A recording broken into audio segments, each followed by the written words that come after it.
On December 1st, 732 of the AD calendar, a cacophony akin to crashing waves abruptly roused Vegeta from his slumber.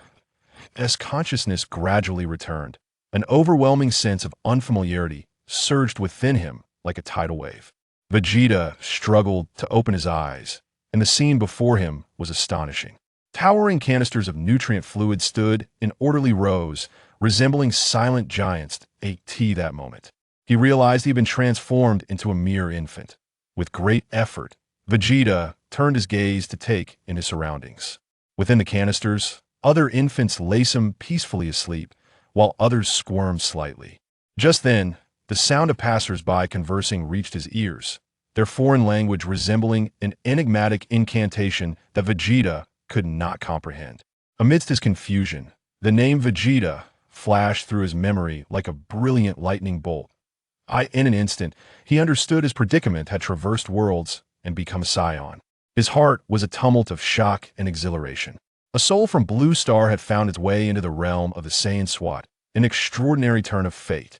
However, the limitations of his infantile body soon weighed heavily upon him, and before the thrill could fully dissipate, drowsiness enveloped him once more, pulling him back into the depths of sleep. On December 2nd, Vegeta awoke from his dreams, a flicker of anticipation igniting within him as he silently called out to the system. "System, please reveal yourself." Yet, the silence around him remained unbroken. Devoid of any response, he could not help but lament to think that a Blue Star traveler would be without a system how utterly unreliable. Nevertheless, he soon regained his composure, recognizing that his knowledge of the Saiyan saga could serve as a significant advantage. Vegeta began to contemplate his current situation, realizing the necessity to ascertain both the time and his identity. However, as a child, his sleep was prolonged in the ensuing days, although he heard no mention of time. He sensed that, perhaps due to the merging of two souls, his comprehension of the Saiyan language was progressing. Rapidly. On a day in December, a thunderous explosion suddenly erupted. At that moment, Vegeta's heart tightened, and visions of Frieza annihilating planet Vegeta surged into his mind. Fear gripped him, and his eyes widened in terror, yet he soon discerned no signs of impending doom around him. After a moment of contemplation, he surmised that a rebellion among the Saiyans was likely. This realization struck him. Peace was an elusive concept, even in the world of the Saiyans. As Vegeta pondered, several Saiyan warriors rushed past him, their faces etched with tension and fury. He strained to catch snippets of their conversation, faintly hearing names like Frieza and King Cold. It appeared that King Cold had bequeathed the throne to Frieza.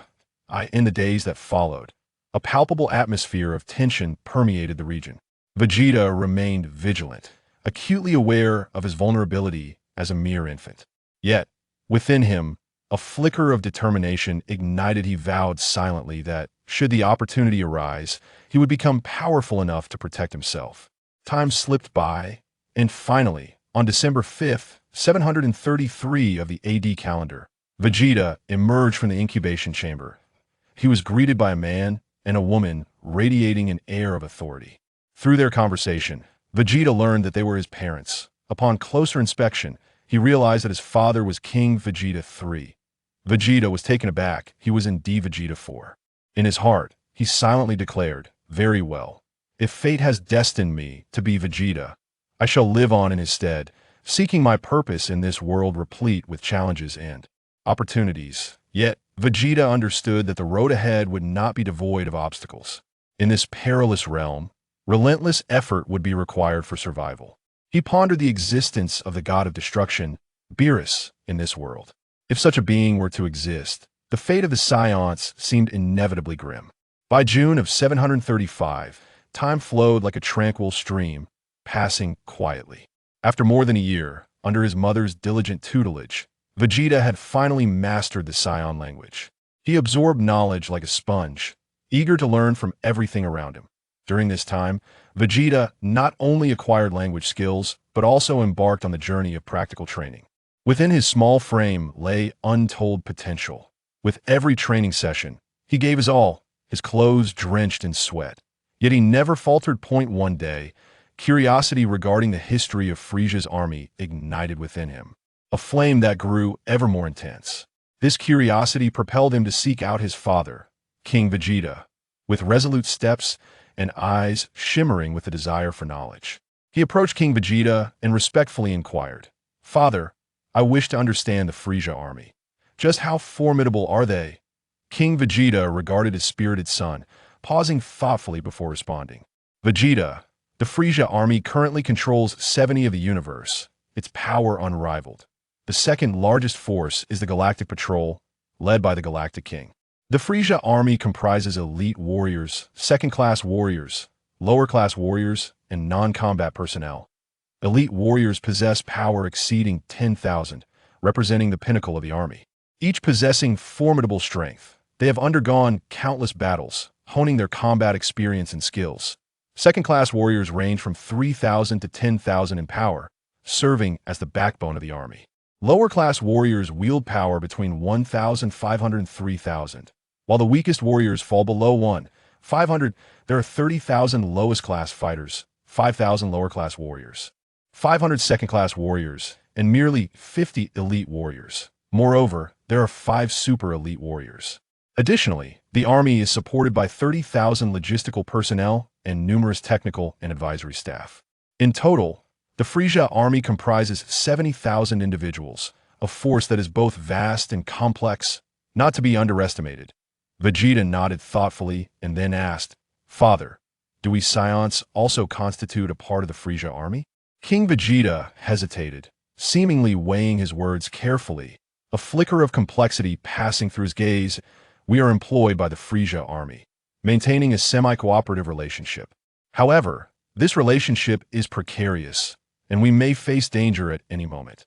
The second force of Frieza, the Ginyu Force, boasts a power level of 120,000, and I believe Frieza himself is not far behind. Sooner or later, we Saiyans will." At this point, King Vegeta abruptly ceased his words, leaving the thought unspoken.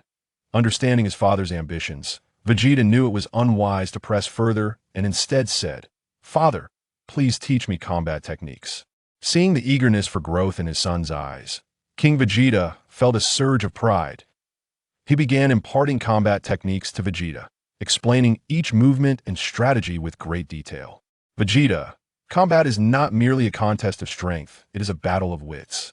You must learn to observe your opponent's weaknesses and seize the moment to deliver a decisive blow. In battle, maintain your composure, do not let emotion sway you," he instructed as he demonstrated the moves. Vegeta listened intently, his eyes alight with focused determination. During a pause in his training, Vegeta learned an important piece of information from his mother. On December 20th, 732, Frieza and King Cold arrived on planet Vegeta, informing the Saiyans that Frieza would take command of the Cold Army. To demonstrate his authority, Frieza executed a few ambush Saiyans as a brutal warning. As Vegeta concluded his recollection, his mind was awash with thoughts. He was acutely aware of the dire situation facing the Saiyans and the necessity of strengthening himself continuously. Thus, he resolved to seek out his father, King Vegeta. After a year of observation, Vegeta noted the dismal familial atmosphere among the Saiyans, characterized by an almost complete absence of familial bonds. The societal culture leaned heavily towards a Spartan ethos, rife with coldness and fierce competition. However, Vegeta was fortunate his mother instilled in him a sense of family, allowing him to experience a glimmer of warmth in an otherwise frigid world. Upon reaching his father, Vegeta spoke with unwavering determination. "Father, I wish for your assistance in constructing a gravity chamber with a multiplier of 100. I can train within it." King Vegeta furrowed his brow, contemplating his son's unusual request. Yet he responded with calm authority. "I shall make the necessary arrangements. However, you must also hone your combat skills diligently. The Saiyans revere the strong, and your innate talent already ranks among the highest battle powers recorded for a child at birth. That I hope you can bear the weight of the Saiyan resurgence. Later, I will arrange for you to see the artificial moon, which will facilitate your transformation into a great ape. But heed my words, the artificial moon lasts for 30 minutes, and the transformation process is relatively slow.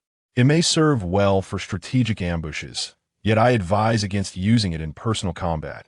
Vegeta respectfully replied, "Understood, father." Subsequently, he absorbed his father's teachings on etiquette, strategy, tactics, and other essential disciplines. Vegeta recognized that his journey ahead was long, yet he was filled with confidence. Chapter 2. The History of the Frieza Force. In the year 735 of the Age of the Universe, time flowed like a serene stream, quietly passing by. After more than a year of prolonged training under his mother's diligent guidance, Vegeta finally mastered the language of the Saiyans. At that moment, he resembled a sponge eager for knowledge, greedily absorbing everything around him. Over this year, Vegeta not only learned the language but also embarked on the journey of practical combat training. Within his small frame lay boundless potential. With every training session, he poured his heart and soul into it, his sweat soaking his clothes, yet he never wavered. One day, curiosity about the history of the Frieza Force ignited within him like a blazing flame, growing ever stronger. This curiosity compelled him to seek out his father, King Vegeta. With resolute steps and eyes gleaming with the light of inquiry, he approached King Vegeta and respectfully asked, "Father, I wish to learn about the Frieza Force. Just how powerful are they?" King Vegeta regarded his spirited son, pausing for a moment in contemplation before replying. "Vegeta, the Frieza Force currently controls 70 of the universe. Its power deemed unparalleled. The second most formidable force is represented by the Galactic Patrol, led by the Galactic King. The Frieza Force is composed of elite warriors, second-class fighters, lower-class fighters, the lowest class of fighters, and non-combatants. The elite warriors possess power exceeding 10,000, and they are the pinnacle of the Force, each wielding formidable strength. Having undergone countless battles, they are rich in combat experience and possess exceptional skills. The second-class fighters range from 3,000 to 10,000 in power, serving as the backbone of the Force and playing vital roles in combat.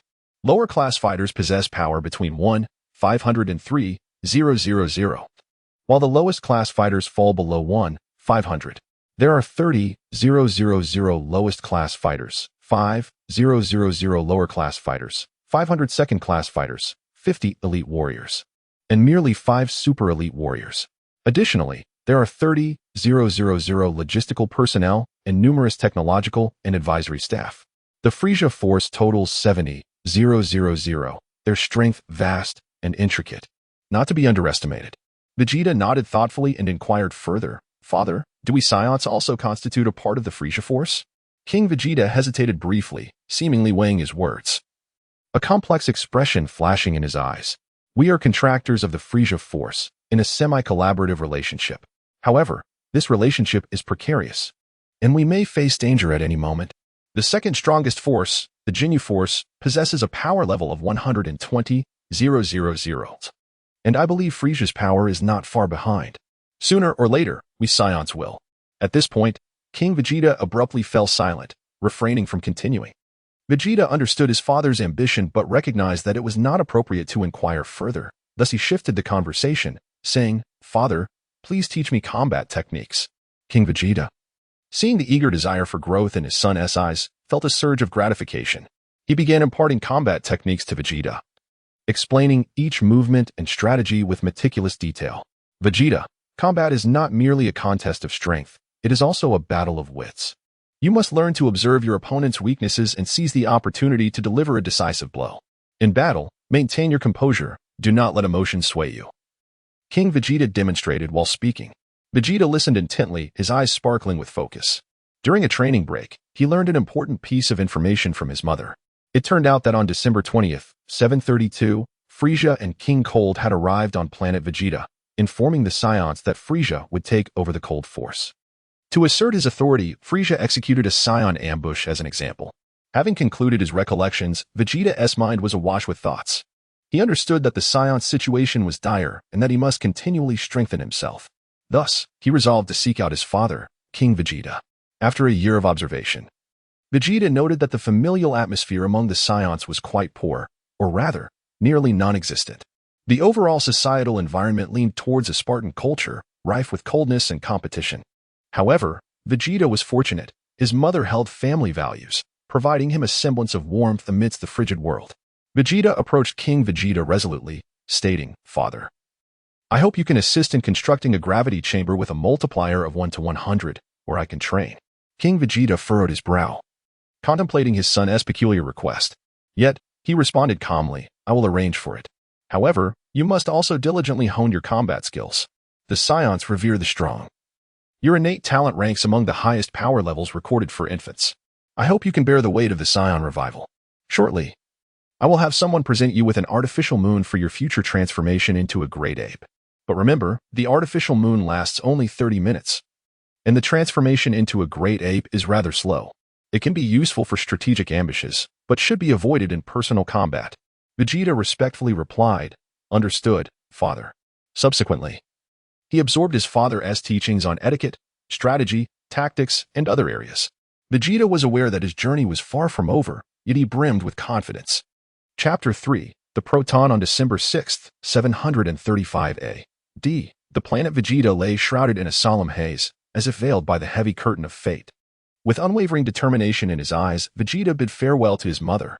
He anxiously surveyed his surroundings, his heart brimming with anticipation for the appearance of King Vegeta. Yet all that met him was the disheartening silence.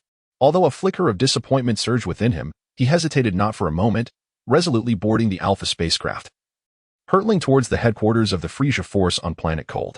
Seated within the cockpit of the spacecraft, Vegeta's thoughts raced like untamed stallions, gradually drifting away to recall that seemingly sunny yet utterly cold day in June 735. King Vegeta, with a stern countenance, gazed intently at his son and slowly spoke. "Vegeta, your request is indeed beyond the current capabilities of Saiyan technology. Our advancements stem from the Tuffles, yet we have not prioritized this aspect of development. To construct the gravity chamber you desire is simply beyond our reach." Vegeta furrowed his brow, ensnared in a whirlpool of contemplation. After a moment, he lifted his gaze, his eyes shimmering with unwavering resolve, and declared, "Father, why not request the Frisia Force to customize a spacecraft equipped with a gravity chamber? This way, I can train during my journeys to other planets." Upon hearing this, King Vegeta nodded slightly, though a trace of concern crossed his features as he replied, "This may indeed be a viable solution. However, you must understand that seeking assistance from the Frisia Force will come at a steep price." Without hesitation, Vegeta responded, "Father, I understand. But in my quest for strength, I am willing to bear any risk." King Vegeta sighed deeply and said, "Very well, since you have made up your mind. We shall request the Frisia Force to customize the spacecraft. However, you must always remember that your actions not only pertain to your own fate but are also intricately linked to the future of all Saiyans." After a long and anxious wait, in November 735, the Frisia Force delivered the spacecraft to the Saiyans. The vessel was exquisitely crafted, primarily in a compact disc shape, both elegant and functional. It contained a training room, gravity chamber, replete with advanced training equipment, fully capable of meeting Vegeta's rigorous training demands, a lounge, furnished for comfort, allowing Vegeta to recuperate after exhausting sessions, and a medical bay, equipped with state-of-the-art medical apparatus to ensure his safety. Filled with joy, Vegeta named the vessel the Alpha ship. However, during this time, he learned of unrest among dissatisfied Saiyans on planet Vegeta opposing Frisia. Upon discovering this, Frisia, consumed by fury, expressed his profound dissatisfaction with King Vegeta for permitting the development of factions opposing him. Aware of King Vegeta's hidden intentions, he resolved to ruthlessly suppress the Saiyans. On December 1st, 735, Frisia, accompanied by the Ginyu Force, along with Zarbon and Dodoria, returned to planet Vegeta like a terrifying storm. He exuded an overwhelming aura of dread, imposing both psychological and physical pressure on King Vegeta. Coldly, Frisia declared, "King Vegeta, how dare you allow those Saiyans who oppose me to flourish? Now, let the prodigious warrior Vegeta report to the Frisia Force and quell the dissenting factions among the Saiyans.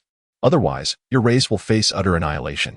Under Frisia's immense pressure, King Vegeta reluctantly replied, "Yes, Lord Frisia, I shall ensure that Vegeta complies with your command." As Vegeta concluded his recollections, his gaze hardened with steel-like resolve. He began to ponder how to survive as a proton within the Frisia Force. After all, his current battle power of 3,000 classified him as a second-tier warrior. He was acutely aware of the perils associated with the missions the Frisia Force would issue, yet he felt no fear. Vegeta entered the training room aboard the ship and commenced his training according to the meticulously crafted regimen he had prepared. He silently vowed to continually strengthen himself within the Frisia Force, believing that should planet Vegeta face destruction at Frisia's hands, the Dragon Balls could resurrect it, thus repaying the kindness and teachings of King Vegeta and his queen. Yet, the road ahead was fraught with uncertainty and challenges. Whether Vegeta could survive and grow stronger as in the original narrative remained an open question. Chapter 4. on planet Able on January 25, 736 A.D. Amidst the boundless depths of the universe, Vegeta, aboard the advanced Alpha spacecraft, successfully reached planet Kurd after a prolonged journey. The voyage had been serene, devoid of any unforeseen incidents. As Vegeta disembarked from the ship, a cadre of well-trained subordinate soldiers respectfully guided him to the daunting presence of the cosmic tyrant, Frieza. Frieza's cold gaze bore a hint of scrutiny as he slowly raised his scanner, directing it toward Vegeta.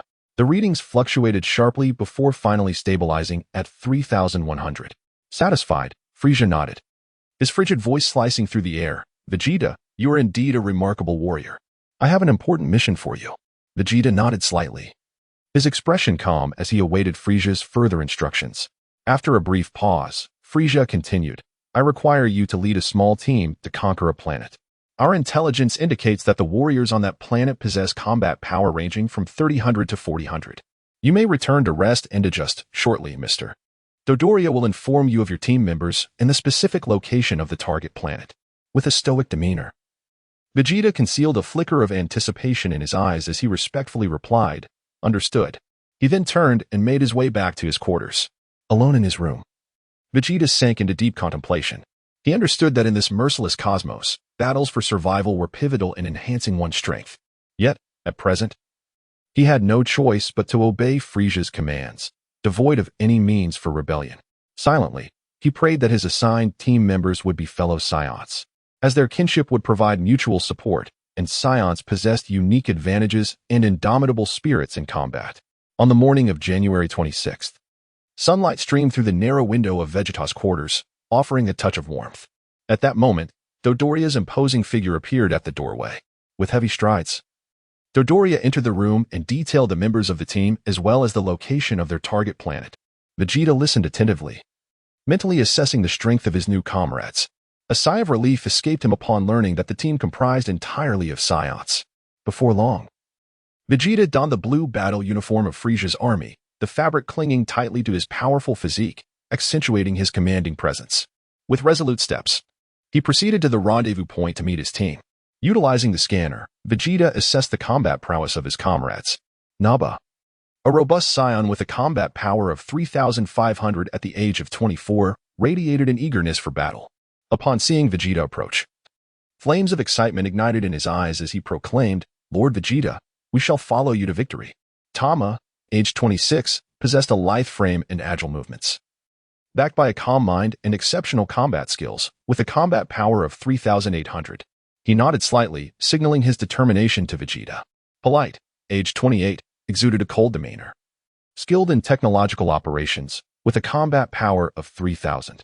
He stood silently to the side, his gaze revealing intense focus. Eggplanet, at 33 years old, boasted extensive battle experience and a combat power of 4,000. Vegeta boarded the Alpha spaceship, while Nappa, Tama, Polite, and Eggplanet took their respective Frieza battlecrafts, setting course for the target planet, Planet Able. The estimated travel time was 1 month. During this extended voyage, Vegeta meticulously crafted his training regimen. He resolved to engage in high-intensity workouts within the gravity chamber for 20 days, relentlessly challenging his limits to enhance his combat power. As he sweated profusely in the gravity chamber, he mused, "Only by becoming stronger can I escape Frieza's grasp and achieve my true objectives." However, as Vegeta immersed himself in training, an enigmatic energy fluctuation disrupted the spacecraft. This potent and mysterious wave sent the ship's systems into chaos. Vegeta and his companions were compelled to halt their training, redirecting their focus to this sudden crisis. After an intense period of troubleshooting and repairs, they finally stabilized the ship's systems. Yet, this incident made them acutely aware that their mission may prove more arduous than anticipated. In the remaining time, Vegeta opted to reduce the intensity of his workouts, prioritizing ample rest to regain his strength and prepare thoroughly for the impending fierce battle. As the ship drew closer to Planet Able, Vegeta and his team members braced themselves for combat. Their confidence was not blind, but rooted in the inherent combat capabilities and resolve of the Saiyan race. Vegeta's heart brimmed with determination, regardless of the challenges ahead. He would fulfill Frieza's assignment, not solely for survival, but to seek a glimmer of hope in this ruthless universe. Yet, he was keenly aware that this confrontation would spell disaster for the indigenous inhabitants of Planet Able. Nonetheless, he found himself without an alternative. For even if he refrained from acting, other military forces would arrive. Quietly, he offered an apology to the planet's natives in his heart. Chapter 5 on the planet Able. February 24th, 736 AD. On a tranquil night in the vast cosmos, several spacecraft descended upon the vicinity of planet Able like phantoms. Vegeta, Nappa, Temmet, Polite, and Eggplant successfully arrived at this enigmatic world as planned. With remarkable dexterity, they swiftly concealed their vessels in the most secluded spots, merging seamlessly with the surrounding environment, leaving no trace to avoid detection. Vegeta was the first to break the silence, his stern countenance embodying caution and authority. His voice resonated with the steadiness of a mountain. Do not destroy planet Able just yet. I shall assess the situation. Frieza has not set a deadline. Aware of the task's critical importance, Vegeta, the prodigious young warrior of the Saiyan race, bore the weighty responsibility of bringing glory to King Vegeta and his people. Eggplant, already familiar with Vegeta's reputation as a gifted warrior and holding great respect for King Vegeta, promptly replied, "We shall follow your lead, Lord Vegeta 4. Temmet and Polite nodded in agreement, while Nappa, though finding the course of action somewhat troublesome, reluctantly acquiesced, contemplating that while Vegeta possessed talent, he could sometimes be overly cautious. Vegeta observed their expressions and words, understanding that their compliance stemmed largely from their reverence and loyalty towards his father, King Vegeta. He resolved to showcase his strength and leadership throughout this mission to earn their unwavering respect. Shortly thereafter, Vegeta stealthily departed, venturing alone into the towns of planet Able. The night enveloped the town in an eerie tranquility, as if it were a slumbering behemoth, navigating the streets with utmost care. Vegeta pondered whether Frieza's army truly relied solely on the so-called real estate for support. Activating his scanner, he began searching for solitary individuals with low combat power, preparing to abduct them for intelligence on the planet. To his surprise, the device also possessed a language translation feature. He mused silently.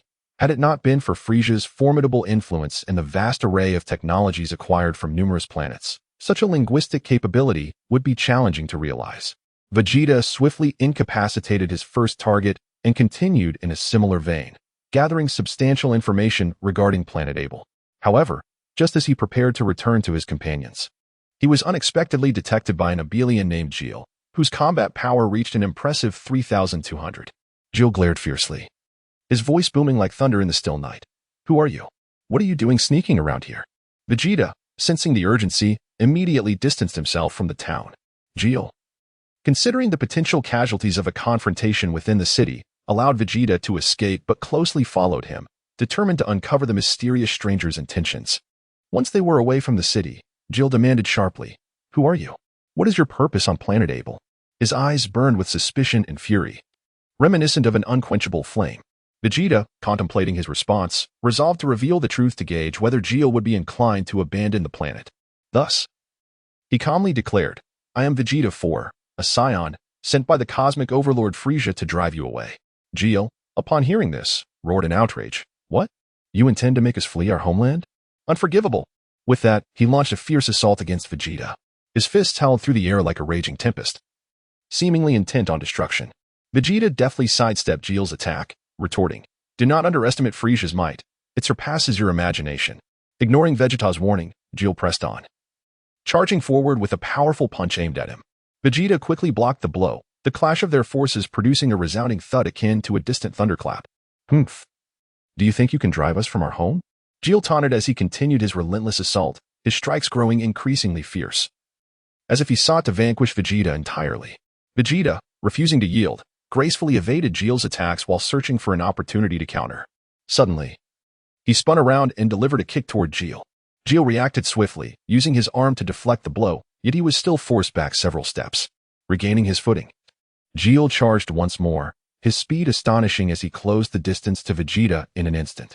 Unable to evade in time, Vegeta braced himself for the incoming punch, which sent him staggering back, a trickle of blood escaping the corner of his mouth.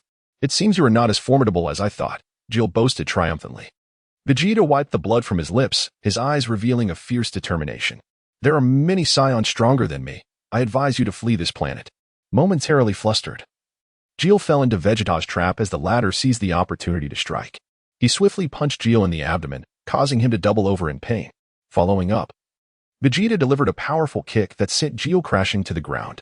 Yet Gil did not relent, quickly rising to launch another assault. The two combatants exchanged blows in a fierce contest, akin to two savage beasts locked in a life-and-death struggle. Recognizing Geel's resilience made him a formidable opponent. Vegeta devised a new strategy, deliberately feigning a weakness to lure Geel into striking. Geel, predictably, took the bait and launched a full-force attack. Just then, Vegeta dodged to the side and delivered a kick to Geel's back, sending him crashing to the ground once more, this time sustaining significant injury.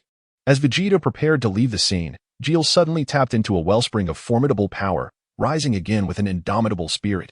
His gaze was filled with defiance and fury, as if he was ready to fight Vegeta to the bitter end. Vegeta was taken aback, surprised by Geel's unexpected resurgence of strength. The two resumed their fierce battle, their powers colliding with such intensity that the very air around them seemed to ignite. After a grueling exchange, Vegeta ultimately managed to bring Geel down once more. This time, Geel lacked the strength to rise again. Seizing the moment, Vegeta swiftly withdrew from the battleground. Upon confirming through his scanner that no Abelians were in pursuit, he hurried back to where Eggplant and the others were concealed. With a grave expression, Vegeta remarked, "The Abelians possess commendable combat skills, and the technology on this planet is relatively advanced. Yet, regrettably," he hesitated, seemingly contemplating a more profound issue. Changing the subject, he continued, "The full moon has passed, and we can only artificially create one. We must exercise extreme caution when engaging in battle here." Eggplant, having observed Vegeta's performance through the scanner, expressed his admiration for Vegeta's combat prowess. He respectfully stated, "Lord Vegeta 4, none of us can utilize the artificial full moon. You may activate it once you identify the right moment." Vegeta nodded slightly, declaring, "Very well, we shall rest for a day, and tomorrow night we will initiate our assault." His gaze reflected a melancholic yet resolute determination. Nappa, Timid, and Polite eagerly anticipated the coming battle, their spirits ignited with the thrill of combat. Chapter 6. Beneath the planet Abel on the morning of February 25th, 736 A.D., within the magnificent palace of planet Abel, Chier, after hastily tending to his wounds, bore a countenance as heavy as lead. He slightly bowed his head and, in a solemn tone, reported to King Abel about the harrowing battle with the Saiyans that had transpired the previous day. "Your Majesty, the Saiyans possess remarkable strength, particularly that one who appears as a mere child. He is nearly my equal in power. Moreover, he mentioned that our planet is under the scrutiny of Frisia." King Abel's brow furrowed deeply, his thoughts drifting back to the moment when Frisia's forces had demanded the evacuation of their homeland, a demand he had resolutely denied. Now, the gravity of the impending crisis weighed heavily upon him as he paced before his throne, a caged beast, agitated and restless. After a brief moment of contemplation, he swiftly devised a dual strategy. Fixing a piercing gaze upon Chier, he solemnly declared, "Chier, you and Sitter are to lead the elite children and scientists aboard the advanced spaceship Hope to escape this planet, preserving the spark of our Abelian future." Chier paused momentarily, then resolutely nodded, "Your Majesty, rest assured, I shall not fail in this mission." King Abel continued, "Additionally, urgently summon 15 elite warriors from our kin, each possessing a combat power exceeding 3,000. We must do everything in our power to thwart the Saiyan assault." As night enveloped planet Abel like a mysterious veil, the air was thick with tension, palpable enough to be sliced by a blade. Vegeta, Nappa, Timid, Polite, and Eggplant, like cheetahs poised to pounce, felt an insatiable thirst for battle igniting within them. Silently, they set forth, their detectors sharp as a hawk's eye, ready to locate the formidable warriors of planet Abel. A brutal decapitation mission was about to commence. Before long, Polite's detector registered a reaction, his voice tinged with anxiety and tremor. "Lord Vegeta, there are 15 second-tier warriors on Abel. They are gathered together. It appears we can only proceed with a frontal assault. I suggest we deploy the artificial moon in advance." Vegeta's eyes narrowed, sharp as a cold star, decisively commanding, "I shall activate it now. Protect me while I do so." The others immediately complied, their senses alert as a pack of wary wolves. Meanwhile, King Abel, through his own detector, identified 5 powerful energy signatures, suspecting them to be the Saiyans. Observing the positions displayed on the device, he concluded without hesitation, the Saiyans have halted their movements, and they are situated in the barren zone. We must move immediately. Vegeta swiftly generated the artificial moon and gazed up at the full orb, his fighting spirit ablaze like a raging inferno. At that moment, King Abel, leading his 15 second-tier warriors, surged forth like a tempest. Vegeta transformed into his great ape form, his colossal figure resembling a moving mountain. with a force so potent that the very earth trembled beneath him. Without hesitation, he launched a fierce assault upon the Abelians, his massive fists crashing down like the hammer of a thunder god. King Abel, aware of the Saiyans' ability to transform into a great ape, quickly realized that it was not a full moon yet. Observing closely, he noted that the other Saiyans were also gradually shifting into their great ape forms. Alarmed, King Abel shouted to the warriors by his side, "They are utilizing the artificial full moon to transform. Quickly, prevent their transformation." He commanded the others to intercept the remaining 4 Saiyans while he himself feigned an attack on the transformed Vegeta, hoping to destroy the full moon in the process. The Abelian warriors charged towards Timid, Polite, Agplan, and Naba, engaging in fierce combat. Naba roared, clashing violently with the advancing Abelian warriors. His strength was formidable. Yet against the multitude of foes, he found himself struggling, akin to a lion ensnared in a quagmire. Agplan nimbly evaded attacks, like a swift swallow, searching for an opportunity to counterattack. Polite leveraged his speed, persistently harassing the enemy, a quick and agile cheetah. Vegeta, sensing King Abel's intentions, bellowed, "I will annihilate you. You cannot halt the inevitable tide." He lunged at King Abel, engaging him in a fierce duel. With a staggering combat power of 30,000, Vegeta's assaults rained down like a torrential storm, each strike capable of shattering a mountain.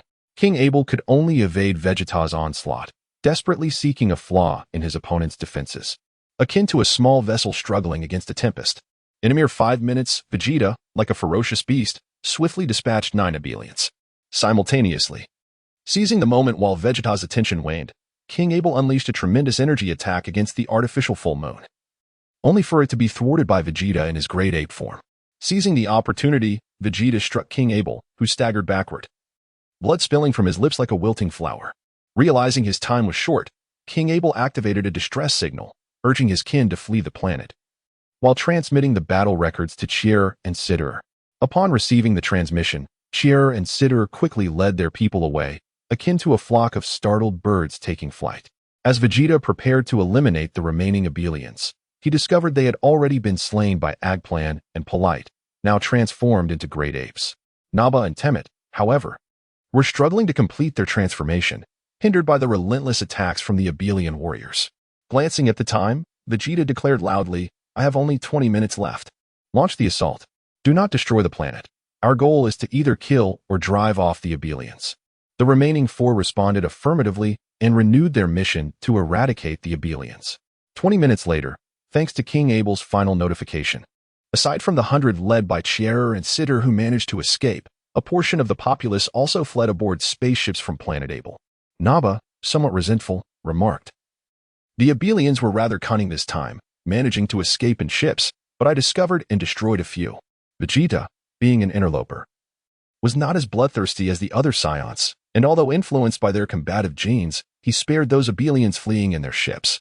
Vegeta stated, "We shall rest for the night, and tomorrow morning we will conduct another sweep of planet Abel to ascertain if any Abelians remain before reporting our withdrawal." The others, acknowledging Vegeta's prowess, readily agreed. Vegeta contemplated how he might persuade them the following day, perhaps altering their fate. Chapter 7.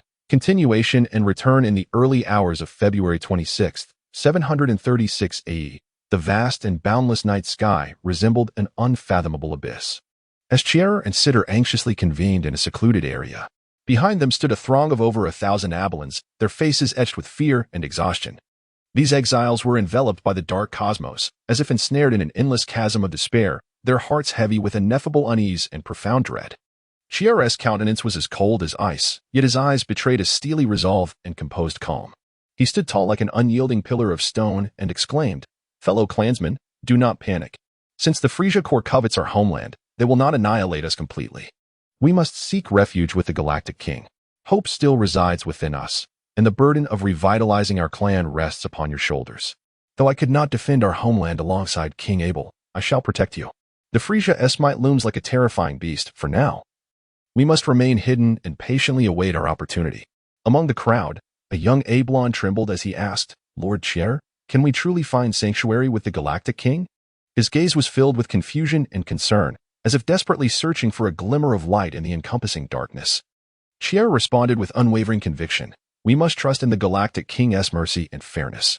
He embodies justice in the universe and will assuredly safeguard us.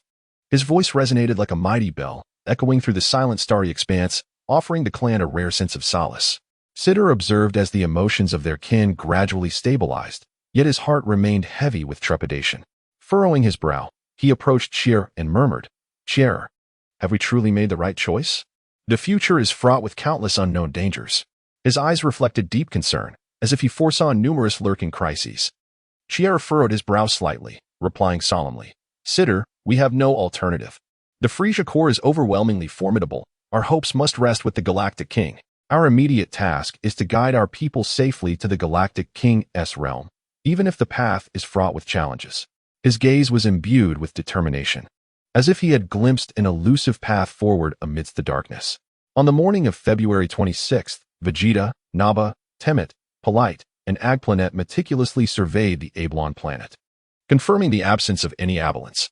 Subsequently, Polite communicated to the Frisia Corps, "The Ablon planet has been conquered, and there are no abalans remaining." During this time, Vegeta gazed contemplatively at the desolate planet before him, his expression revealing a complex array of emotions, as if he were recalling the days of the Saiyan's own flight. Nappa frowned and expressed his discontent. "Lord Vegeta, your heart seems overly soft. These fleeing individuals may become a significant nuisance for us in the future." Vegeta shot Nappa a cold glance and retorted, "Nappa, we Saiyans have also experienced the terror of fleeing. We should empathize with their plight."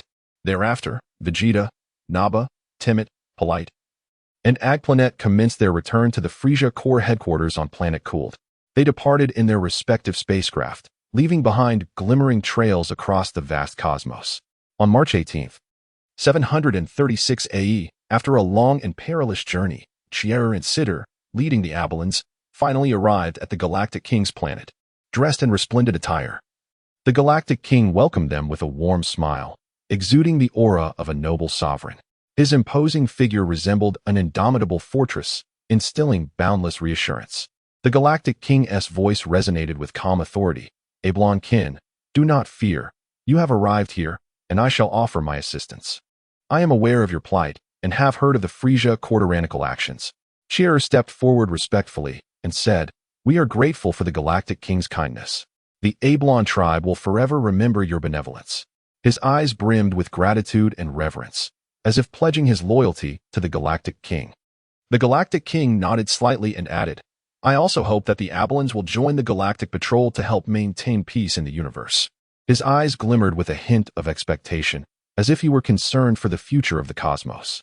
Chier and Sidur exchanged contemplative glances, aware that this was an exceedingly difficult decision, one that would impact the fate of the Ablon tribe. Sidur spoke softly, "Chier, this is an opportunity. Yet we must also consider the safety of our kin." His eyes were filled with worry and hesitation, reflecting his concern for their future. After a moment of contemplation, Chier's eyes shone with resolve. "The Galactic King is correct. Only by becoming stronger can we prevent the tragedy of the Ablon planet from repeating and repay the Galactic King's aid. I have decided to join the Galactic Patrol." His gaze radiated determination and courage, as if he were battling for the future of the Ablon tribe. Sitter nodded and declared, "Very well. I shall remain to protect the safety of our people. We must strive for the future of the Ablon tribe." His eyes were filled with steadfastness and loyalty, silently vowing to safeguard the future of their kin. Chapter 8. Shioi in late March of the year 736 of the AG calendar. Deep within the vast and boundless cosmos, Vegeta, Nappa, Temmet, Polite, and Agplanet soared through the starry expanse aboard their respective spacecraft, akin to brilliant meteors racing towards the headquarters of the Frisia Force on the planet Kurd. Their silhouettes shimmered in the profound darkness of space, seemingly burdened with an immense mission and boundless anticipation. Vegeta, piloting the Alpha spacecraft, dedicated himself resolutely to rigorous training in the ship's training room during this protracted and solitary journey. Each morning, he trained with unwavering determination, drenched in sweat as if caught in a torrential downpour. Yet, his gaze radiated an unyielding resolve, as if no force could deter his relentless advance. In the intervals of his training, he either rested to regain his strength or immersed himself in the process of gathering information from the vast channels of the Frisia Force, striving to gain a comprehensive understanding of the myriad mysteries of the Dragon Ball universe. Vegeta meticulously analyzed the battle on planet Abel. First, The evident lack of potent energy waves during combat posed a critical weakness that must be addressed to enhance his offensive capabilities. Otherwise, he would find himself in dire straits in the perilous battles that lay ahead. Second, he recognized the deficiency of practical combat experience, akin to a bomb poised to detonate at any moment. Upon his return, he resolved to engage in rigorous practical training with Agplanet to continuously refine his combat skills. For only through such preparation could he hope to survive life-and-death confrontations. Third, he acknowledged a lack of proficiency in manipulating ki. Recalling the original text depiction of ki as a life energy that resides within all living beings, capable of being perceived, controlled, and utilized, he understood it to be the foundation for combat and the execution of special abilities, allowing for energy attacks and enhancement of physical techniques, thereby augmenting strength, stamina, speed, endurance, and defense. Vegeta planned to emulate the training methods of Master Roshi as depicted in the original narrative, aiming to enhance his ki manipulation skills in advance, thereby equipping himself for the unknown and perilous battles that awaited. On the morning of March 31st, Vegeta and his companions finally arrived at Planet Kurd. Their spacecraft gently descended to the bustling port, where a scene of frenetic activity unfolded around them. As they disembarked, fatigue lingered on their faces, yet their eyes betrayed a sense of relief and vigilance following the completion of their task. After organizing their gear, they approached Dodoria to report on their mission with a mixture of apprehension and anticipation. Dodoria, a towering figure with a stern countenance, stood like an immovable mountain. He listened intently to Vegeta and the others as they delivered their report, the air thick with tension. Upon hearing of their successful conquest of Planet Able, he offered a slight nod, a subtle gesture that seemed to illuminate a glimmer of hope for the group. Once the report concluded, Dodoria cleared his throat, his voice resonating like thunder. Vegeta, Nappa, Temmet, Polite, Agplanet, you have executed your mission commendably. However, this is merely the beginning. You shall rest for a time before being assigned to the elite warrior Chio-E. Tomorrow, you will meet him. In unison, Vegeta, Nappa, Temmet, Polite, and Agplanet responded, yes. Vegeta pondered to himself, surprised to learn that Chio-Yi's combat power now exceeded 10,000. He resolved to observe Chio-Yi's abilities closely the following day and gather intelligence, for this individual might very well become a formidable rival in the future. A proactive approach in securing an advantage in forthcoming competitions. Polite leaned toward Vegeta and whispered, Lord Vegeta, it is said that Chio-E possesses a combat power of 12,000, making him one of the more accomplished young elite warriors. Vegeta nodded slightly, replying, indeed. Thank you for the reminder. We shall approach tomorrow with caution and fulfill our duties within the Frieza force. Yet, we cannot rely solely on others. We must continually enhance our own strength, as we are Saiyans, and the glory and future of the Saiyan race rest firmly in our own hands. Nappa, Temmet, Polite, and Agplanet echoed, yes. Their voices brimmed with conviction, deeply resonating with the cultural pride of the Saiyan heritage. Chapter 9. Chio-E on the morning of April 1st. 7:36 A.D. Sunlight struggled to penetrate the thin veil of clouds, casting a muted glow upon the surface of the planet Kurd. Yet, an invisible force seemed to obstruct its rays, leaving an air thick with tension. A group consisting of Vegeta, Nappa, Temma, Polite, and Agplanet advanced with resolute, yet somewhat burdensome strides along the path leading to their meeting with Chio-E. Each step they took appeared to carry immense pressure, as if traversing a road laden with the weight of an uncertain fate. Upon reaching their destination, Vegeta's austere countenance betrayed no hint of fear. Instead, it exuded an air of haughty dominance. He unceremoniously initiated the greeting, his voice steady and powerful, imbued with the distinctive pride of a Saiyan. As though striving to shatter the oppressive atmosphere. Greetings, Mr. Chio-E. I am Vegeta, the prodigious warrior among the Saiyans.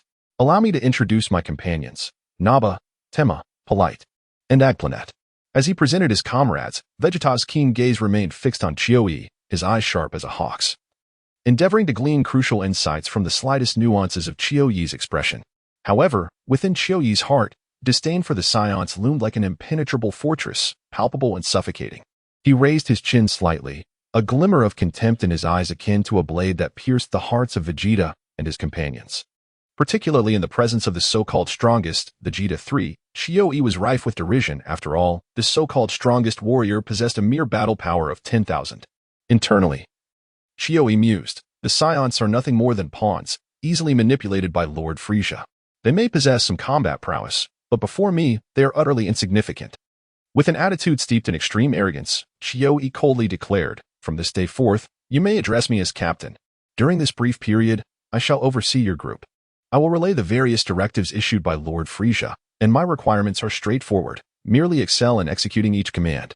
He continued, "Currently, our small team has no immediate tasks to undertake, so during this time, you are free to manage your schedules as you wish, whether to relax or engage in routine training activities." With that, Chiyo turned and departed without a backward glance.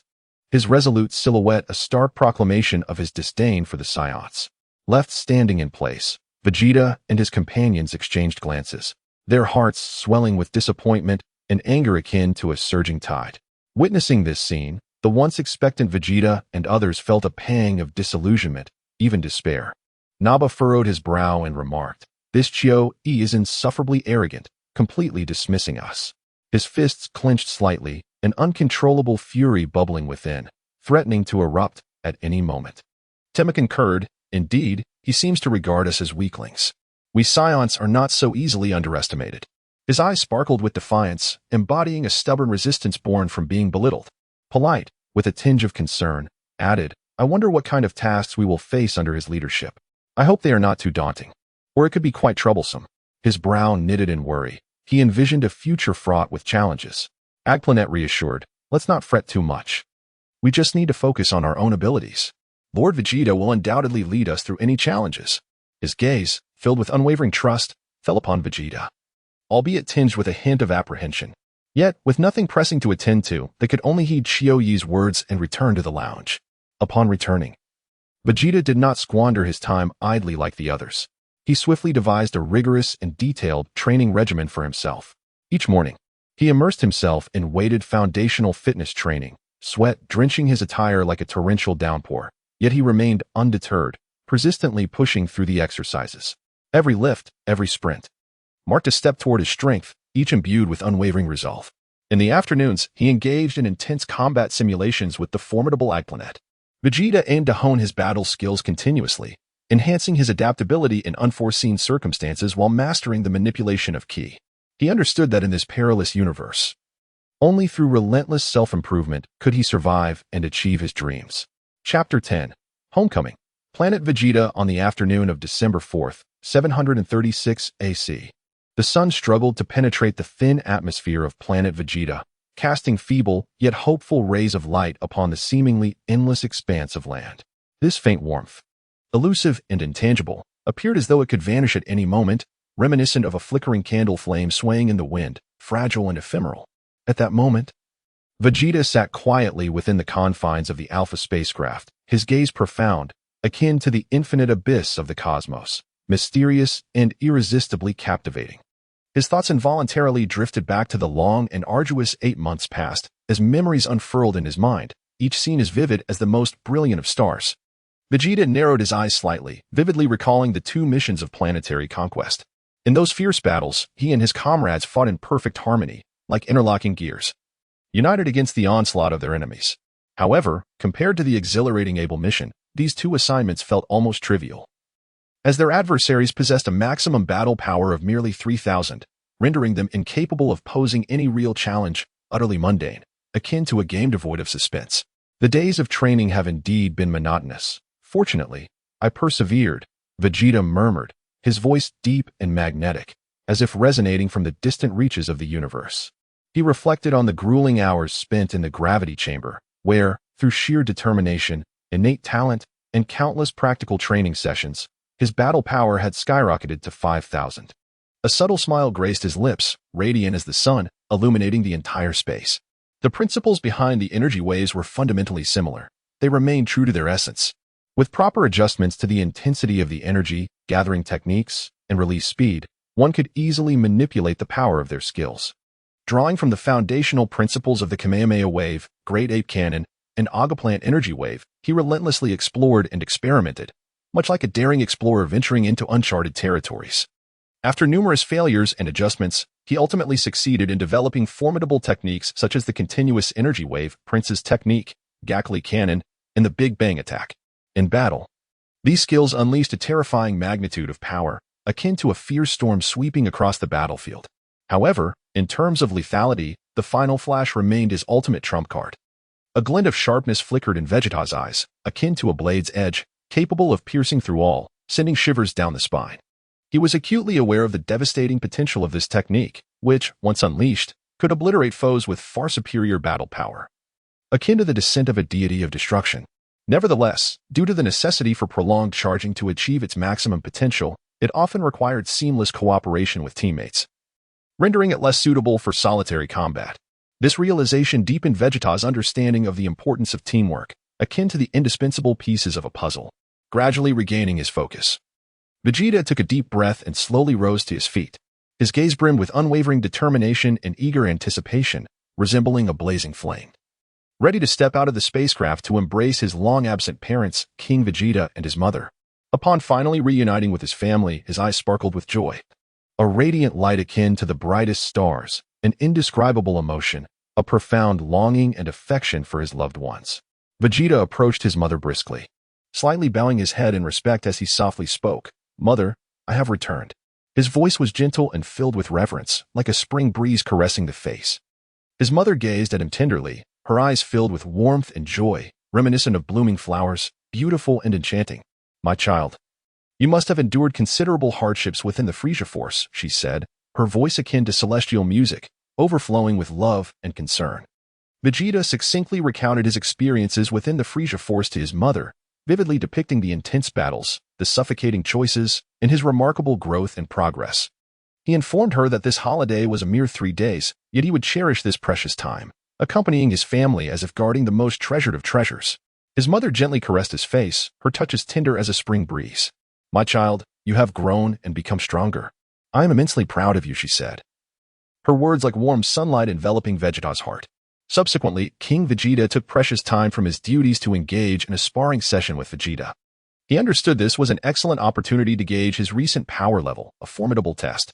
On the training grounds, Vegeta and King Vegeta stood facing one another, their eyes ablaze with fierce determination, akin to two flames on the verge of colliding, intense and powerful. King Vegeta nodded slightly, his gaze exuding authority, reminiscent of a sovereign scrutiny. "Vegeta, let me witness your progress," he commanded, his voice steady and powerful, filled with anticipation. Vegeta's muscles tensed, energy surging within him like an impending volcanic eruption, brimming with formidable strength. In an instant, he shot forth like a cannonball, moving with astonishing speed, closing the distance to King Vegeta in the blink of an eye. Simultaneously, Vegeta's right fist swung out with tremendous force and a piercing whistle, striking towards King Vegeta. The punch was fearsome, as if it could tear the fabric of reality itself, eliciting a sense of dread. In the face of such a ferocious assault, King Vegeta remained remarkably composed. A glimmer of cold light flickered in his deep-set eyes, resembling the brightest stars in the night sky. He merely shifted his body slightly, executing an elegant and nimble maneuver to effortlessly evade Vegeta's lethal strike.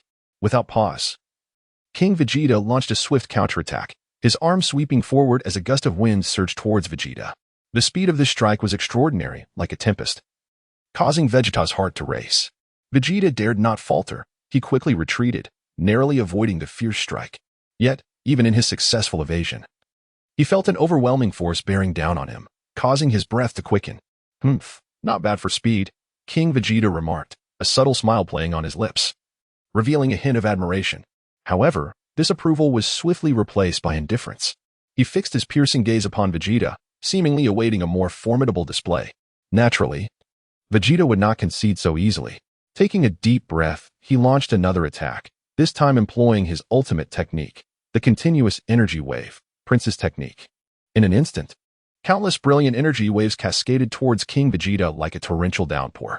Each wave contained immense energy, potent enough to shatter mountains, their power not to be underestimated.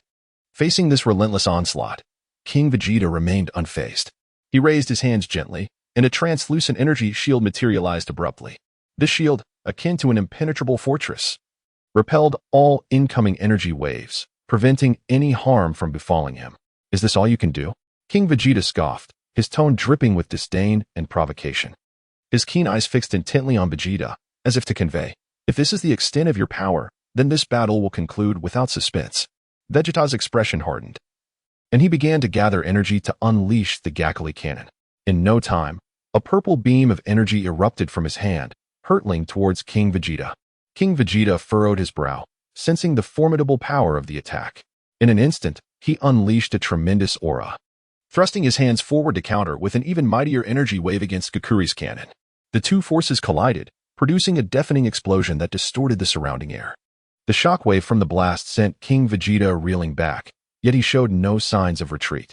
His eyes blazed with indomitable fire as he surged forward once more, engaging in close combat with Vegeta.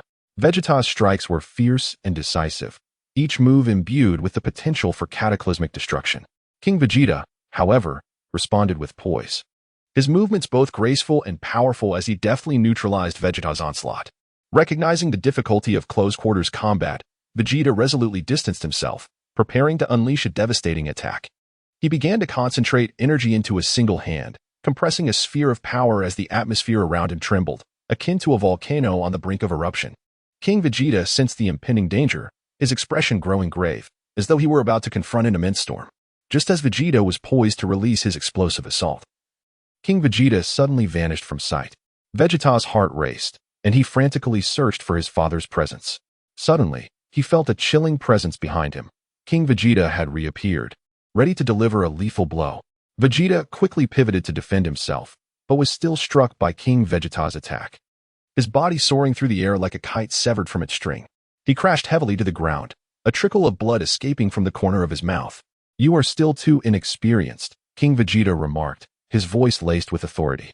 Wiping the blood from his lips, Vegeta's eyes blazed with defiance, akin to a raging inferno. He rose once more, determined to continue the fight. King Vegeta spoke first. "Let us conclude here for today." With a sense of resignation, Vegeta ceased his offensive. King Vegeta nodded slightly, his eyes filled with admiration and anticipation. "Vegeta, your growth astonishes me. Though your combat experience is still lacking, your talent and dedication have enabled you to make remarkable progress in such a short time. Continue to strive, and you may yet become the mightiest Saiyan." Chapter 11. The God of Destruction.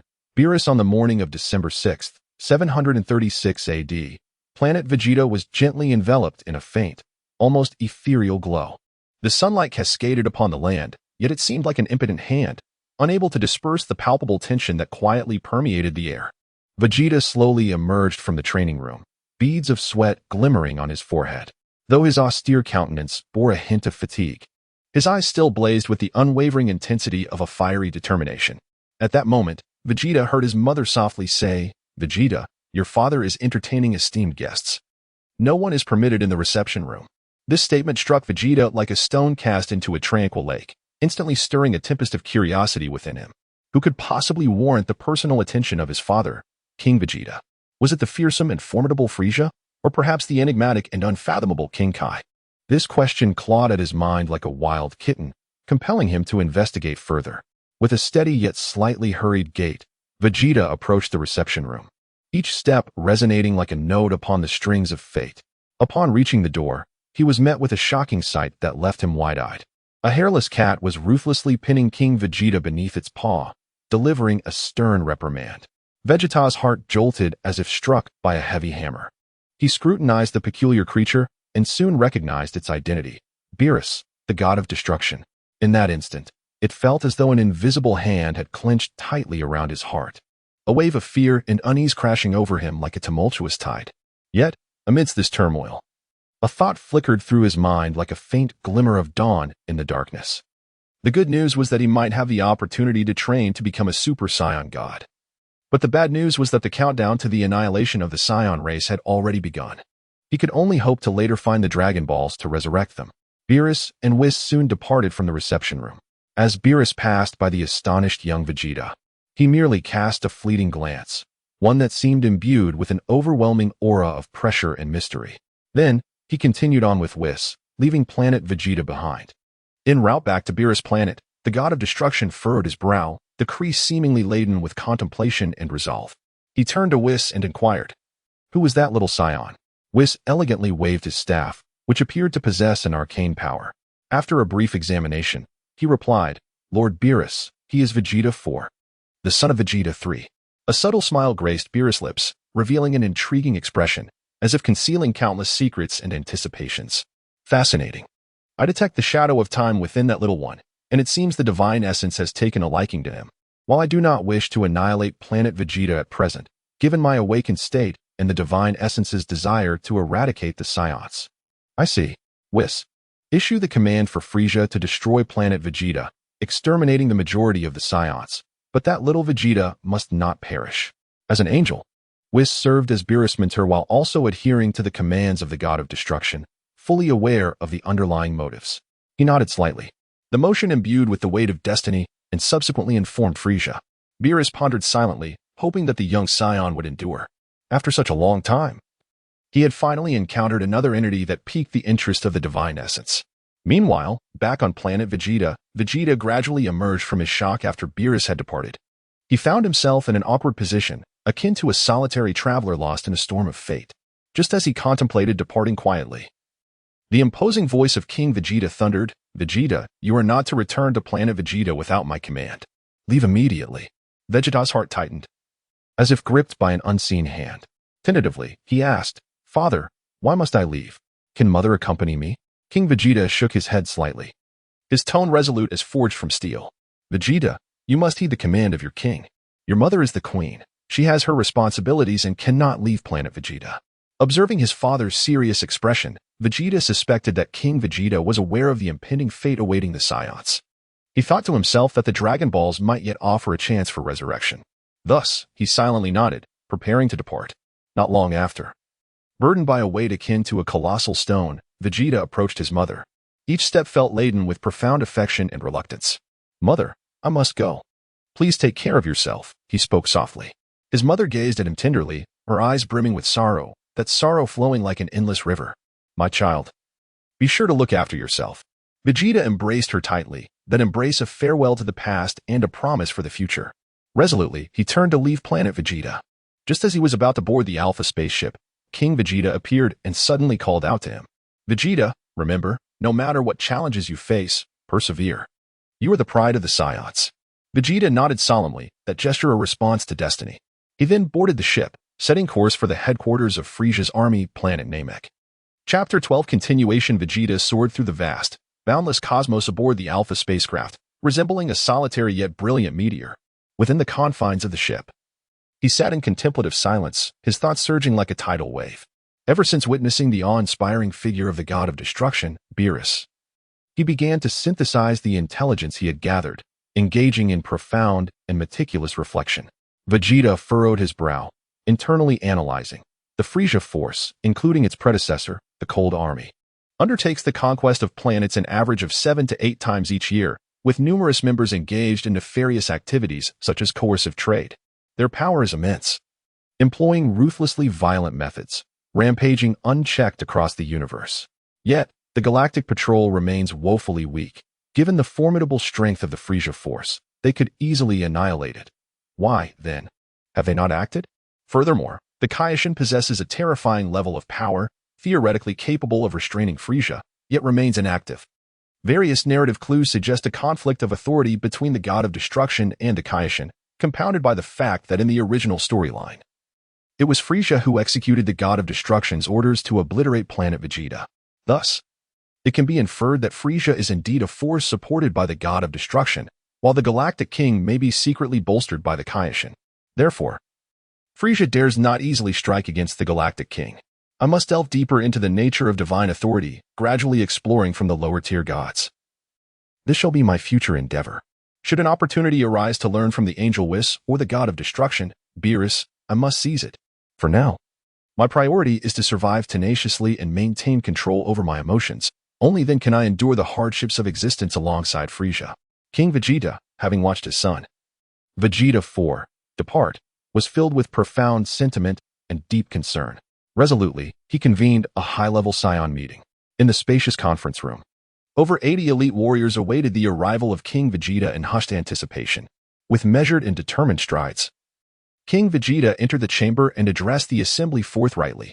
"Fellow Saiyan warriors, since our people journeyed from our distant homeland to planet Vegeta, we have successfully averted the extinction crisis of our race and witnessed its continual growth. Now, we must allow our children to undergo the rigors of brutal training. thereby further strengthening our Saiyan lineage. Shortly, I will communicate with Frisia to arrange suitable missions for our youth. You must be prepared.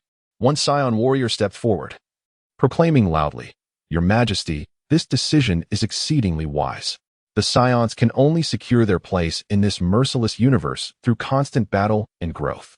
Another warrior hastily concurred. Indeed, Your Majesty, our children require the crucible of fierce combat to become true Saiyan warriors. The remaining warriors nodded in agreement, united in their endorsement of King Vegeta's decree. They understood that in this universe rife with relentless challenges, the Saiyans must continually grow stronger to seize any chance of survival. Amidst this assembly, Bardock fell into deep contemplation. He pondered, what could be the reason behind King Vegeta's decision? Is he truly prepared to confront Frisia head-on? If they were to lose, could they safeguard any remnants of their people? It seems the time has come for the newborn Kakarot to leave planet Vegeta, along with Raditz. Bardock was beset with worry, acutely aware that this decision could determine the future of the Saiyans. He mused, I cannot remain passive. I must make provisions for the future of our children. Yet, I cannot openly defy the king's orders. Instead, I must seek clandestine opportunities to ensure their departure from planet Vegeta. King Vegeta, meanwhile, contemplated silently. Even if the god of destruction were to annihilate planet Vegeta, preserving the young ones would afford the Saiyans a glimmer of hope for survival. I must prepare thoroughly for the continuation of our race. On planet Cold, within the magnificent palace, Frisia sat upon his opulent throne. Engrossed in the military intelligence at his disposal, ruminating on how to further expand his forces. His eyes sparkled with ambition and greed, a burning desire for immense profit consuming him. Just then, the angel Whis appeared before him like a specter. Frisia quickly rose, bowing deeply in reverence, and said, Greetings. Esteemed angel, what commands do you bring? Whis elegantly gestured with his staff, speaking slowly. You have performed admirably. Lord Beerus holds you in high regard. However, during a meal with the Saiyans, he became displeased and resolved to destroy planet Vegeta, exterminating the vast majority of the Saiyans as a warning. Yet, one intriguing 4-year-old Saiyan piqued Lord Beerus's curiosity, leading him to spare the child and task you with overseeing this mission. Frisia nodded vigorously, affirming, I will execute this mission without fail. You have my word. He then added, Esteemed angel, I have prepared some delectable treats for you to take back. Frisia reflected inwardly, how fortunate I am to have aligned myself and my father with the god of destruction, otherwise I too might have faced an untimely demise for some inexplicable reason. As for the Saiyan child that Beerus wishes to preserve, I must devise a careful plan. This matter must be handled with utmost caution to avoid any misstep. Soon after, Whis returned to the god of destruction's realm with Frisia's offerings. Frisia remained on his throne, plunged into profound thought. He understood that the task assigned by god of destruction Beerus must be executed flawlessly. The repercussions of failure would be dire. He resolved to consult his father, Cold, for his cunning wisdom. Frisia schemed. My father will surely possess a solution to this dilemma. I must confer with him promptly to devise a comprehensive strategy. Chapter 13. Mission. Planet cooled on January 5th, 737, in the year of the age of the gods. The planet cooled was shrouded in a tense and bustling haze. Frisia sat regally upon his imposing throne, his eyes gleaming with a chilling glint of calculation. At that moment, he received a request from King Vegeta III, seeking to assign tasks to the young Saiyans. Frisia mused to himself, Humph, just as my father predicted. Vegeta III has come to beseech me. This individual, though he once saved the Saiyans and possesses considerable intelligence, has unfortunately entangled himself with the god of destruction. Beerus, a truly monumental predicament. Frisia narrowed his eyes slightly, his fingers rhythmically tapping the armrest of his throne, producing a dull thud, as if the drumbeats of fate were sounding. Shortly thereafter, Dodoria and Zarbon hurriedly arrived. Frisia, with a stern expression, commanded, Select tasks suitable for children aged 3 to 5. These shall commence formally in 10 years, accompanied by appropriate Saiyan infants. Remember, this matter must be handled with the utmost caution. There must be no errors.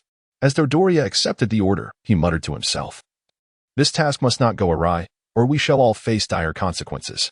The weight of Frisia's command felt as oppressive as a mountain. Yet finding tasks suitable for young children was no simple endeavor. Zarbon nodded in quiet agreement, expressing his concern.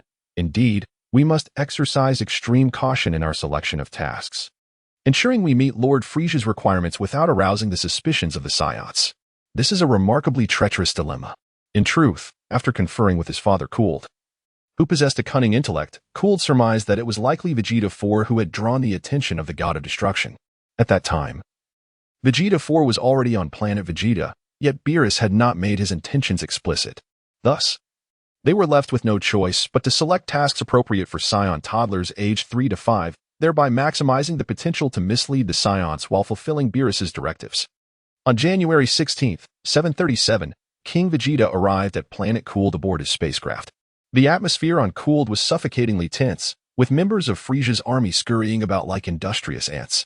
The Saiyans on Cooled were particularly busy, oblivious to the terrifying fate that awaited them. As Vegeta disembarked from his ship and surveyed the bustling crowd, a deep sense of unease welled up within him.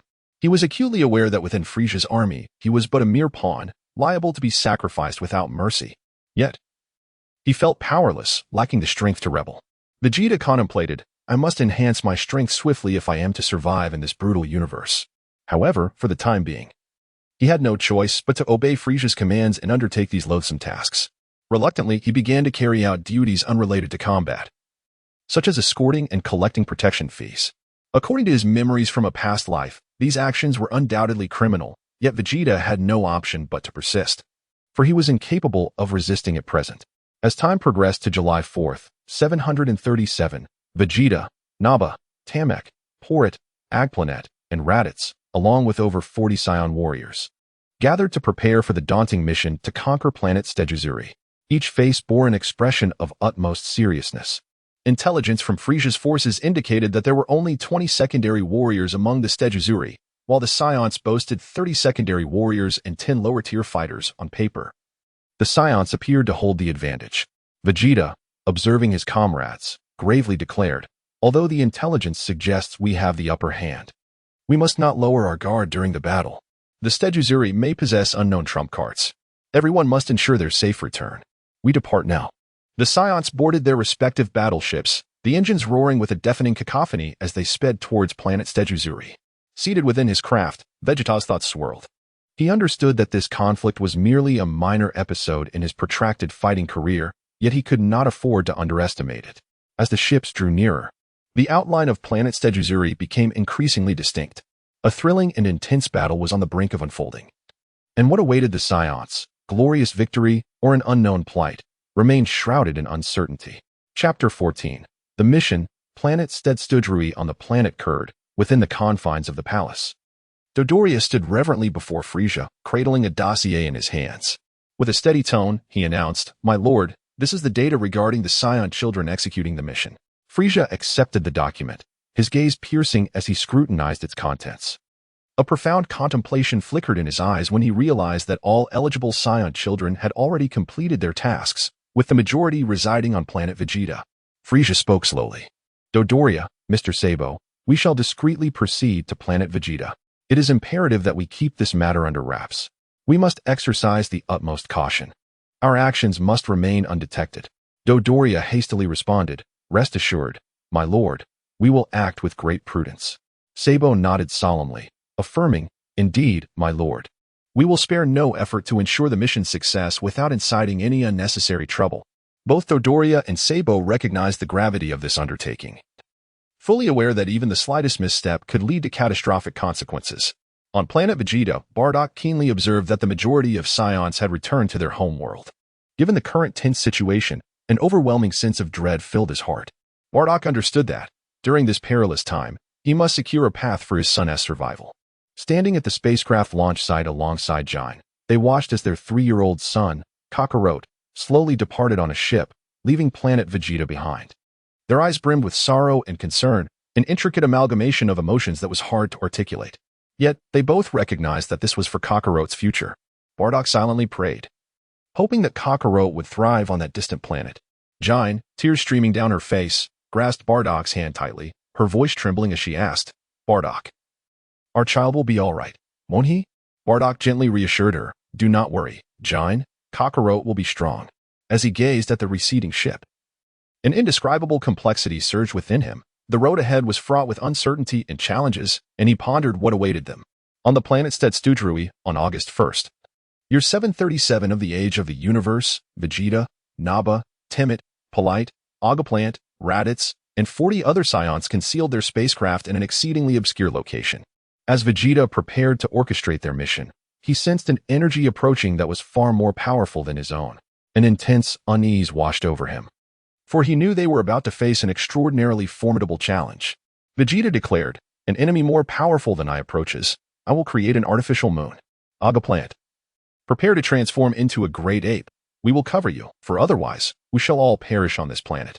Aga plant, astonished, replied, "Surely not. The intelligence from Frisia's army is usually precise. How could this happen?" Polite urgently stated, "I have detected over 50 enemies advancing rapidly. We must act quickly."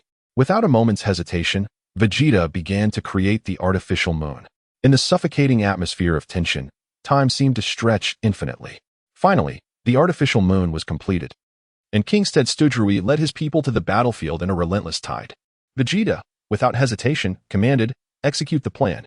Before his words had fully escaped his lips, he launched himself like a dart towards King Stetstudrui, whose battle power reached an astounding 6,000, igniting a fierce confrontation. Meanwhile, 2 other elite Saiyan warriors followed closely behind, determined to provide him with cover. However, King Stetstudrui's might was terrifying. Each of his strikes was as swift as lightning and as fierce as a tempest, rendering them nearly defenseless. Despite Vegeta and his compatriots pouring every ounce of their strength into the fight, they found themselves gradually overwhelmed, sinking deeper into despair. Vegeta, agile and deft, evaded King Stetstudrui's onslaught, his eyes gleaming with unwavering determination as he sought an opportunity to turn the tide. The 2 Saiyan warriors fought valiantly alongside him, launching relentless attacks in an attempt to disrupt the king's focus. King Stetstudrui sneered derisively, taunting, "Humph! You mere Saiyans dare to dream of annihilating our planet? Truly a delusion." With his words, his assaults intensified, crashing down upon Vegeta and his allies with overwhelming force. Before long, the bodies of Vegeta and his 2 companions bore the gruesome marks of battle, bloodied and torn. One Saiyan warrior shouted, "Lord Vegeta, be careful." The other warrior resolutely declared, "We cannot retreat." At that moment, the Stetstudrui soldiers surged forth like a relentless tide, plunging into a harrowing clash for survival against the remaining Saiyans. These warriors possessed exceptional skills and displayed unwavering bravery. Yet, faced with the overwhelming onslaught of the Stetstudrui, they began to falter. The ferocity of the enemy's attacks was akin to a tempest, rendering the Saiyans increasingly vulnerable and casualties mounted alarmingly. Nevertheless, the Saiyans refused to be consumed by fear. Instead, the indomitable spirit within them blazed ever more fiercely. Each Saiyan unleashed their latent combat potential, plunging headlong into this harrowing struggle for life and death. Simultaneously, the Stetstudrui fighters exhibited no signs of yielding, their teamwork impeccable, leveraging their numerical superiority to unleash frenzied assaults upon the Saiyans. The battlefield reverberated with the deafening sounds of battle cries, punctuated by dazzling energy blasts colliding in a breathtaking display, reminiscent of a nightmarish tapestry of war. During his brief skirmish with King Stetstudrui, Vegeta discerned that the Stetstudrui employed energy techniques second only to those of Earthlings. He felt a surge of relief that he had activated the artificial moon in advance. There remained a glimmer of hope for a turnaround. Gritting his teeth, every muscle in his body tensed, veins bulging on his forehead, he understood that retreat was not an option. The struggle alongside his fellow warriors was fraught with hardship. Yet he had to persevere. After a mere 5 minutes of intense combat, Vegeta, battered and bloodied, stood resolutely on the battlefield. His breaths came in ragged gasps, heavy and labored, as if he might collapse at any moment, yet his eyes shone with an unyielding spirit. At that moment, he faced the immensely powerful King Stetstudrui alone, while his 2 companions had already perished. Meanwhile, the remaining Saiyans were ensnared in a fierce melee, unable to escape the clutches of their foes. Vegeta panted heavily, his chest heaving, his body riddled with wounds, his complexion as pale as a ghost, devoid of color, yet the resolve emanating from deep within him remained undiminished. King Stetstudrui gazed at the seemingly precarious yet unyielding Saiyan before him, a wave of astonishment surging through him. These beings possessed an astonishing strength. Without further ado, he resolved to swiftly eliminate this troublesome foe, and then rushed to support his kin, intending to annihilate all Saiyans in one fell swoop. With a cold, piercing gaze, King Stetstudrui fixated on the battered and weakened Vegeta, silently strategizing how to deliver the final blow to this resilient adversary. Just as he prepared to gather energy for a powerful attack, an earth-shattering roar suddenly reverberated across the battlefield.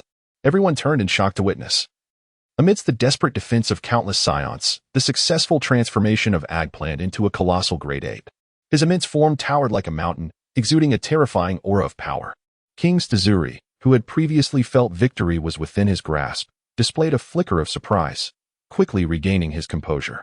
Aware of the formidable opponent before him, King Stazuri understood the necessity of vigilance. He decisively altered his tactics, calling out to his soldiers, "Do not fear. Let us all advance together." Upon hearing their king's command, the brave Stazuri warriors united in a resounding reply, "At your command, your majesty." They coalesced as a formidable tide, launching a fierce assault upon Eggplant. Yet, at that moment, Eggplant had transformed into an indomitable great ape.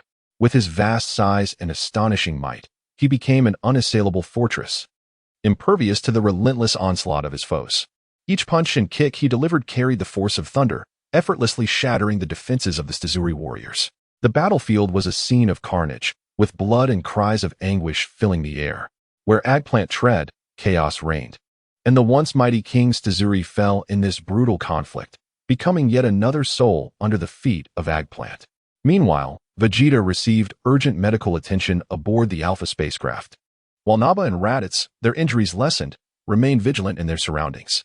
Nappa, observing the devastating battlefield, mournfully remarked, "This battle has been so brutal. We have lost far too many of our kin." Raditz nodded in agreement, stating, "Thankfully, Lord Vegeta had prepared us in advance. Otherwise, we might have perished here."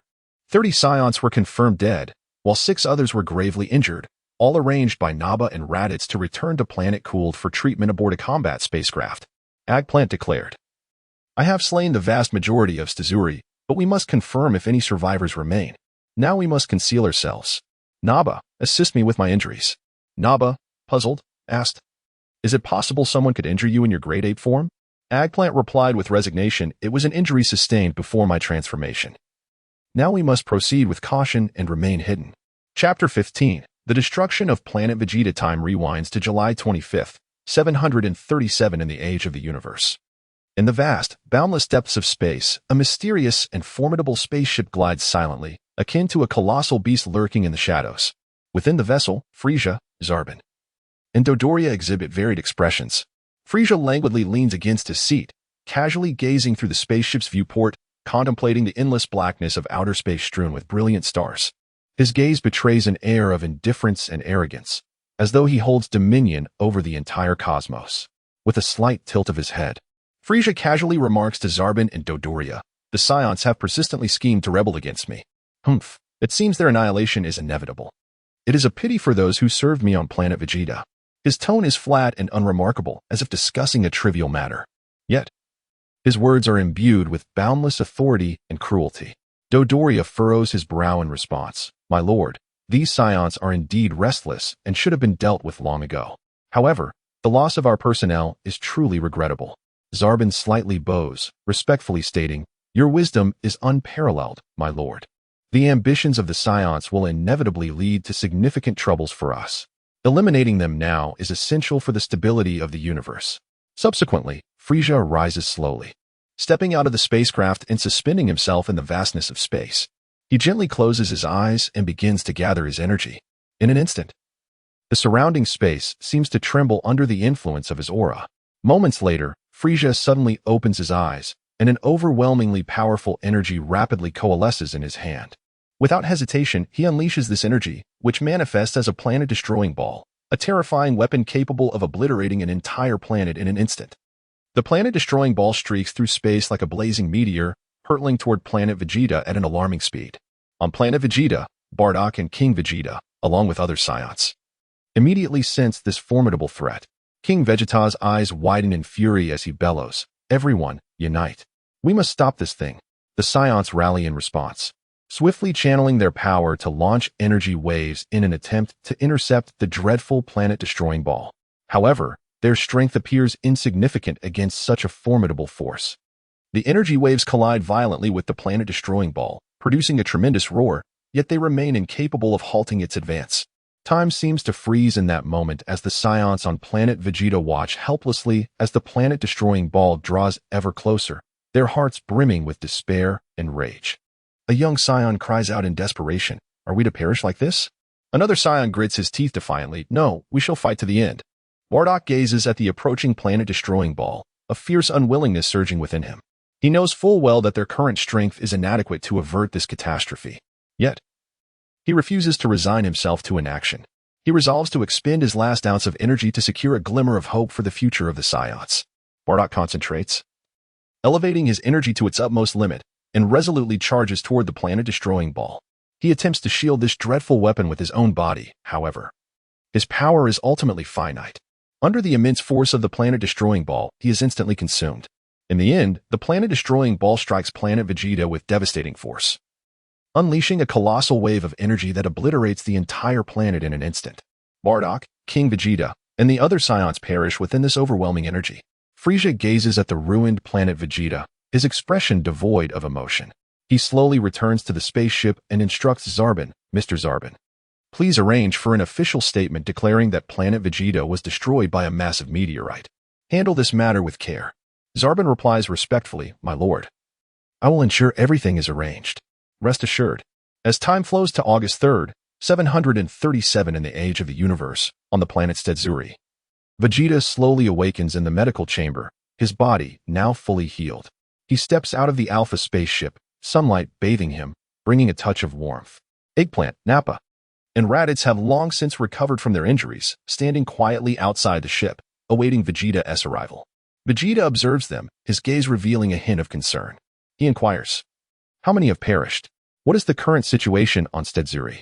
Eggplant responds gravely, my prince, we have lost 30 members, and 6 severely injured compatriots have been arranged to return to planet Kurd. Though the ship provided basic medical care, the hope is slim. Most of the Stedzurians were slain in my great ape form, and a small number remain unaccounted for. Vegeta furrows his brow. This loss is indeed significant. There must be issues within Frieza's intelligence network. I shall confront them about it. Fear not. I will also apply for compensation for our fallen kin. As for the Stedzurians, they have likely fled by now. We will conduct further reconnaissance shortly. Eggplant gazes at Vegeta with a sense of relief, recognizing his growth. However, he feels compelled to inform the prince about the destruction of planet Vegeta. Hesitating momentarily, he states, my prince, we received a message from Frieza's forces yesterday, declaring that our homeland, planet Vegeta, was destroyed by a massive meteorite. It occurred during the night on planet Vegeta, and thus went undetected, resulting in their demise. Upon hearing this news, Vegeta is taken aback. He had not anticipated that this day would ultimately arrive. At this moment, he has reason to suspect that this mission was a calculated attempt by Frieza to eliminate them. However, he believes he has evaded the worst. He surmises that Frieza will not target the remaining Saiyans any further. He resolutely declares, I will lead our people through this crisis. Rest assured, there are still other survivors among us. Vegeta continues, I will unleash my full power. You all use the scouters to scan our surroundings. With that, Vegeta closes his eyes and begins to gather energy. A faint glow gradually envelopes his body, emanating from his immense aura. Moments later, he suddenly opens his eyes, and a powerful energy surges forth from him. Eggplant and the others sense Vegeta's formidable aura and hastily commence their scanning. Eggplant exclaims in astonishment, 11,000, my prince. Hearing this number, Vegeta feels a surge of joy. He realizes that he has now become an elite warrior. With various energy techniques, his combat power will surely rise further. Vegeta looks at Eggplant, Nappa, and Raditz, saying, you rest here. I have discovered something intriguing. With that, Vegeta turns and departs, leaving the others in a state of perplexity.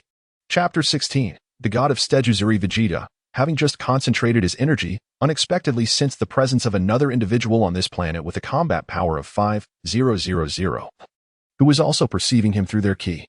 This startling revelation struck him like a boulder cast into a serene lake, instantly igniting within him a profound curiosity and heightened vigilance. He narrowed his eyes slightly, emitting a piercing gaze that seemed capable of penetrating all mists of obscurity. With a swift application of his flight technique, he dashed forth like a brilliant flash of lightning toward the Sith's presence. The howling winds roared past his ears, as if whispering the mysteries and dangers of the cosmos. His thoughts swirled like a rapidly spinning vortex, questioning who it could be that dared linger on this planet, which had recently endured a brutal conflict. As he closed the distance, Vegeta's uncertainty deepened, enshrouding his mind in layers of fog. At last, he arrived at the majestic temple, which emanated an ancient and mysterious aura, as if it were the most enigmatic entity in the universe. Towering stone pillars seemed to reach for the heavens, their formidable presence instilling awe in all who beheld them. The walls were inscribed with cryptic runes, akin to an ancient cipher narrating tales of yore, awaiting a worthy soul to decipher their secrets. Standing at the temple's entrance, Vegeta inquired aloud, "Who are you? Why do you not depart?" After a brief silence, a deep and resonant voice emerged. "I am the god of Stejuzuri, Ruin Weshin. How could I abandon the homeland that nurtured me?" Vegeta, momentarily taken aback, pondered to himself. No wonder the Stejuzuri possess such mastery over Ki. A divine presence guides them. Yet he quickly regained his composure, asserting firmly, "I advise you to leave swiftly. Frieza will not relent in his pursuit of this target planet. Even as a god, you cannot halt his advance." The god of Stejuzuri, Ruin Weshin, emerged slowly, his stature towering and dignified, akin to a majestic mountain that commands reverence. His gaze conveyed an extraordinary calmness and composure, as if nothing in the world could disturb his inner peace. Clad in a robe as pure as freshly fallen snow, with hair flowing in the wind like a celestial being descended from the heavens, he exuded an ethereal grace. "You are unlike any Saiyan I have encountered. I have been chosen by her to become the god of Stejuzuri, and I shall adhere to my decision. If you say Frieza will come, then you may as well end my life." Vegeta furrowed his brow, filled with questions. "You are currently the strongest warrior among the Stejuzuri, and you ought to protect your fleeing kin. Is this choice of yours a directive from the gods above?"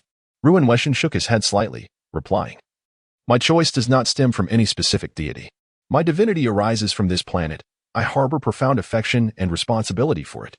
Those who fled have their own destinies to fulfill, while I choose to remain here to safeguard this land, even at the cost of my life."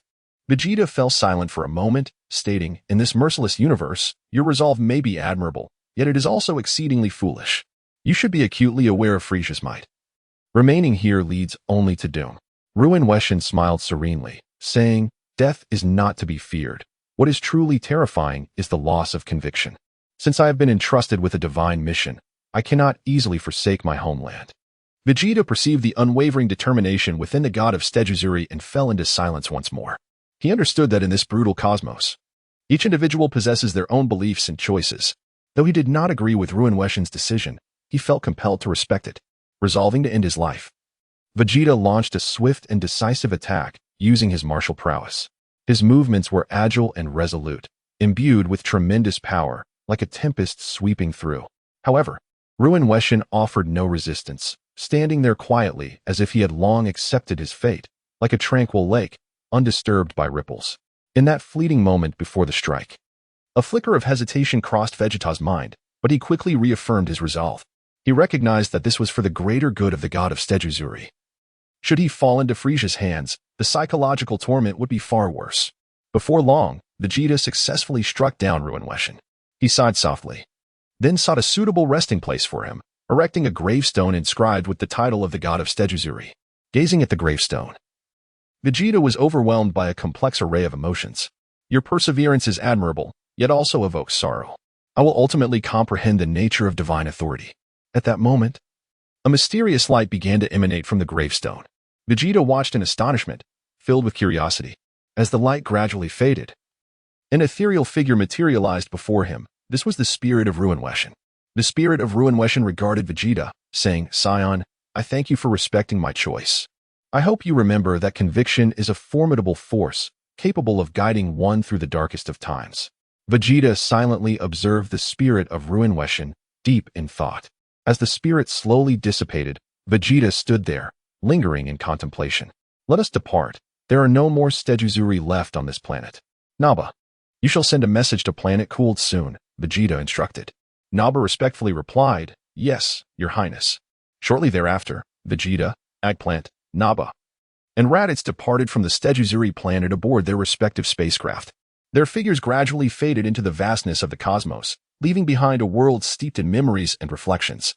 Chapter 17, The Survivor, Green Path. The scene shifts back to the evening of August 1st, 737 AE, where the planet Stejuzuri is shrouded in a heavy veil of darkness. As if enveloped in a shroud of sorrow, the land, recently scarred by brutal conflict, is permeated with an atmosphere of despair and mourning. Following the counsel of Ruin Weshin, the formidable warrior Phony Shireen, combat power 4200, resolutely embarks on the arduous journey to gather the survivors. His silhouette, illuminated by the dim moonlight, stands as an unwavering monument, adeptly locating the survivors through his acute perception of energy. With the enigmatic guidance of Ruin Weishan, he successfully assembles 200 survivors, leading them toward the concealed colossal spacecraft beneath the Earth. As Phony Shireen busily organizes the survivors, he calls out loudly, "Hurry, everyone! We must depart this perilous land at once." The survivors exchange fearful glances, their eyes filled with trepidation and uncertainty. One quivers as they ask, "Are we truly leaving? This is our home." With eyes ablaze like a fervent flame, Phony Shireen replies with conviction, "We have no choice. The forces of Frieza may strike again at any moment. For the sake of our survival, we must seek a new hope." Under his leadership, they arrive before the massive vessel hidden underground. Phony Shireen gazes at the ship, a profound sense of mission swelling within him, almost overwhelming. He turns to the survivors and proclaims, "Fear not. Together, we shall leave this place in search of a new home. Have faith that the future will be brighter. God, please accompany us as we seek refuge with the Galactic King. We cannot go on without you. They are lost and in need of your guidance." His voice tinged with a near-desperate plea. Ruin Weishan stands silently, bathed in moonlight, exuding a commanding presence. With eyes filled with compassion and resolve, he observes Phony Shireen and the survivors. "My child, I cannot leave. I have my mission to protect this land. You must go and find a new life." Ruin Weishan's voice is deep and powerful, imbued with an enigmatic strength. Phony Shireen, unwilling to relent, implores, "God, what shall we do without your guidance?" A gentle smile graces Ruin Weishan's lips as he responds, "You must believe in yourselves and face the future with courage. I shall bestow upon you some strength. The protection of our kin rests upon your shoulders." With that, Ruin Weishan raises his hands, and a soft radiance envelopes the survivors. They feel a warm energy surge within them, gradually dissipating their fears and anxieties. Phony Shireen clenches his fists, feeling the burgeoning power within, his heart brimming with confidence. "God, we shall protect our kin and not disappoint your expectations," he vows solemnly. Ruin Weishan nods, saying, "Go forth, my children. May your journey be safe." Phony Shireen leads the 200 survivors aboard the spacecraft, which ascends slowly, heading towards the galactic planet. Standing at the window, Phony Shireen gazes at the receding Stadudri, his heart heavy with sorrow and fury towards Frieza's forces. He silently vows to ensure that his kin will live in peace and one day return to reclaim their homeland for vengeance against Frieza. On September 1st, 737 AE. After a long and arduous journey, Vegeta, Agpurin, Naba, and Raditz finally arrive at the planet Kurd. Vegeta's eyes reflect a hint of fatigue, yet more so a steely resolve. He first seeks out the medical staff to inquire about the condition of the Saiyans who returned from Stadudri. Upon learning that only Green Pat survived, a wave of sorrow washes over him, cold and overwhelming. He silently approaches the injured Green Pat, guilt swelling within him. "Do not be disheartened, Prince," Green Pat weakly reassures him. Vegeta gently holds Green Pat's hand and replies, "Recover well. I will continue to lead the Saiyans and strive for our future." He informs Green Pat that their comrades on Stadudri have been laid to rest, their sacrifices not forgotten. Shortly thereafter, Frieza summons Vegeta to the palace. Composing himself like a warrior readying for battle, Vegeta walks firmly into the chamber. Frieza sits on his high throne, his gaze exuding an air of authority that could freeze one in place. "Vegeta, I must deliver unfortunate news. The planet Vegeta has been destroyed by a massive meteor." Frieza's tone is calm and emotionless, akin to a machine devoid of feeling. Vegeta's heart sinks, yet he strives to maintain his composure, revealing no hint of turmoil. "My lord, I am already aware. Rest assured, I will comfort our people," he replies. Frieza nods slightly, continuing, "The surviving Saiyans may join my army as official soldiers. Furthermore, regarding the mission on Stadudri, I will impose strict penalties on the intelligence department and provide generous compensation for the surviving Saiyans. Your combat power has surpassed 10,000. You may become an elite warrior, responsible for all Saiyans henceforth." Vegeta first steadies his emotions before respectfully responding, "I am grateful for your arrangements, my lord. I shall also reassure our people and inquire about the number of those still on mission." Frieza senses Vegeta's emotional restraint, surprised by his maturity at such a young age. Is this growth due to recent events? He contemplates, noting that Vegeta, at merely 5 years old, has already surpassed a combat power of 10,000, promising significant future potential. Additionally, considering the directives from the god of destruction Beerus, Frieza informs Vegeta, "Apart from your 5 The remaining are children aged 3 to 5, totaling 95. However, the mission will commence in 10 years. After a moment of silence, Vegeta replies, "I will follow your command." "My lord." Frieza observes Vegeta and states, "Vegeta, you must perform well. Do not disappoint me." Vegeta affirms resolutely, "Rest assured, my lord, I shall not fail your expectations." After leaving the palace, an array of thoughts swirls within Vegeta's mind. On a certain day in October 737 AE, the angel Whis silently descends upon the planet Kurd. His presence is ethereal, appearing before Frieza without a sound. Upon seeing Whis, Frieza hastily rises to greet him, filled with reverence. "Angel, what brings you here?" Frieza's voice betrays a hint of awe. Whis smiles gently. "I have come to assess the situation, Frieza. Reporting to you, Angel, there are 100 surviving Saiyans." Frieza responds respectfully, handing over the prepared information on the Saiyan survivors. After reviewing the information, Whis notes the survival of Vegeta and nods appreciatively. "Well done, Frieza." Humbly, Frieza replies, "It is merely my duty, Angel." Whis contemplates for a moment and advises, "Frieza, the Saiyans are a formidable race. You must utilize them wisely while controlling their power to prevent unnecessary troubles." Frieza promptly agrees, "Rest assured, Angel, I will handle it with caution." With that, Whis takes the delicacies provided by Frieza and quietly departs, returning to the god of destruction's planet. Frieza gazed at Whis' departing figure, feeling a sense of relief wash over him. Chapter 18. In the year 749 of the Age of the Universe, on a certain day in September, the 17-year-old Vegeta slowly stepped out of the training room on the planet Kurd, the headquarters of the Frieza Force. His stature resembled a straightened spear, tall and resolute, and his eyes radiated an unwavering determination and confidence, as if capable of piercing through all worldly obstacles. The formidable aura he exuded seemed to make the very air around him quiver. At that moment, Vegeta's combat power had astonishingly reached a staggering 20,000. However, to avoid unnecessary trouble, he deliberately restrained his energy, projecting a mere 18,000 to the outside world.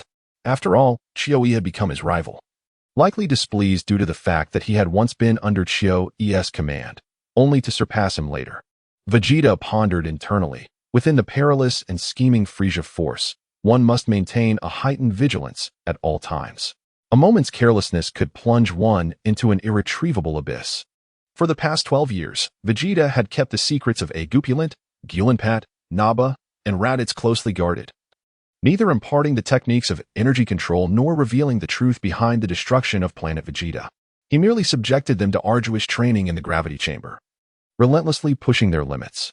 To augment their combat abilities and survival skills, he had also arranged for customized battleships modeled after the Alpha spacecraft, significantly enhancing their medical support. Through years of tireless effort, Agupulent's combat power reached 8,000, Gulenpat attained 7,500, and Naba steadily improved to 5,500. However, Raditz's growth was notably sluggish, languishing at a mere 1,500. At times, Vegeta found himself contemplating whether, had events followed their original course, Raditz would have met his demise at the hands of Piccolo and Son Goku. This fleeting thought stirred a twinge of concern within him. He was acutely aware of Raditz's lackluster combat talent, yet as a fellow Saiyan, he could not forsake Raditz. He could only urge him to train harder. Suddenly, Vegeta recalled that this year marked the beginning of Son Goku's adventures in search of the Dragon Balls. If memory served, Goku's combat power at this time should be 10. Contemplating this, a complex array of emotions welled up within Vegeta. He concluded his reflections, suddenly overcome with envy for Goku's lifestyle. Compared to Goku's carefree adventures, his own existence felt unbearably monotonous. Beyond the relentless training of each day, there were the tedious tasks of the Frieza Force, all of which filled him with profound discontent. At present, conquering planets had become almost effortless for the Saiyan squad, and Vegeta could only hone his combat skills by controlling his energy during battles. Vegeta mused with a heavy heart that Goku, free to roam and seek adventure, while I remain trapped within the Frieza Force, engaging in these tiresome tasks. How wonderful it would be to live as he does. Yet he understood the weight of responsibility he bore. He could not easily abandon everything he had now. In an attempt to alleviate this sense of tedium, Vegeta resolved to pursue other interests. During the time between missions, he continued to dedicate half of each day to intense training in the gravity chamber, while intending to relax by immersing himself in the cultures and films of other planets. Interestingly, upon close observation, He noted that this phenomenon was prevalent among the members of the Frisia force, including Igupulant, Gillenpat, Naba, and Raditz, albeit to varying degrees. Vegeta suspected this might be a form of post-traumatic stress disorder, given their shared experiences of countless brutal battles. On a certain day in December of the year 749, Vegeta felt that this period had been relatively comfortable. However, a piece of news shattered this tranquility. According to intelligence from the Frisia force, the Galactic Patrol had significantly increased its power. It turned out that some survivors from the planets that had been attacked over the years had allied themselves with the Galactic King, resulting in a surge of second-level warriors within the Galactic Patrol. Yet, faced with the vast Frisia force, they still appeared quite feeble. Some members within the force proposed a purge of the Galactic Patrol, only to be met with Frisia's refusal. Vegeta became increasingly convinced of his suspicions, undoubtedly. The Galactic King had the backing of the Supreme Kai. Gazing into the distance, his heart brimmed with anticipation. He yearned for the year 761 to arrive swiftly, so he could conclude his obligations within the Frisia force and pursue the life he truly desired. Silently, Vegeta vowed, by that time, I shall break free from all of this and seek my own freedom. Regarding the 95 fellow Saiyans who had executed missions in the past, Vegeta harbored two hypotheses. One was that they may have been slain by local strongmen. The other, similar to Tabula and Son Goku, was that they had embraced the local culture for various reasons and led peaceful lives. It was likely that Frisia entertained such conjectures, which was why he had not pursued the matter further. Vegeta resolved that only after defeating Frisia would he attempt to reconnect with those lost members of his race. Chapter 19. The Assault on Physic on September 1st, 761 of the Age of the Universe. Vegeta emerged from the training room of the Frisia Force's headquarters on the planet Kurd, his steps measured and powerful. His tall figure resembled a majestic mountain, exuding an air of authority that inspired respect. The resolve etched on his face, combined with the unwavering confidence in his gaze, suggested an indomitable strength capable of overcoming any obstacle. At that moment, Vegeta's displayed combat power was a mere 20,000. However, in reality, it had silently escalated to an impressive 30,000. Vegeta was acutely aware that in the treacherous realm of the Frisia force, every action required meticulous caution. Although his strength had reached astonishing heights, he understood that even the slightest lapse in vigilance could plunge him into a perilous situation. Thus, he resolved to visit a bar, hoping to glean more intelligence and insights through interactions with fellow warriors. As he made his way to the bar, Vegeta pondered the precarious nature of his surroundings. Every individual in this faction could potentially be an enemy, and only by remaining ever vigilant could he ensure his survival. He constantly reminded himself not to let his guard down, for the consequences of complacency could be dire. Upon arriving at the bar, Vegeta took a deep breath, steeling himself before pushing the door open. Inside, the atmosphere was thick with smoke and raucous chatter as warriors engaged in camaraderie. Choosing a secluded corner, he ordered a drink and began to scrutinize the environment. At that moment, Chiui approached him with a facade of deference, stating, Vegeta, Lord Frisia requests your presence. Vegeta instantly discerned Chiuyi's ulterior motives. He knew the man feigned respect out of jealousy and resentment towards his superior power. With a slight lift of his chin, Vegeta replied coolly, very well, I shall attend shortly. Chiui grumbled inwardly, humph, this Vegeta is perpetually arrogant. Yet his strength is undeniable. I must find a way to undermine him. When the opportunity arises, I will ensure he understands my prowess.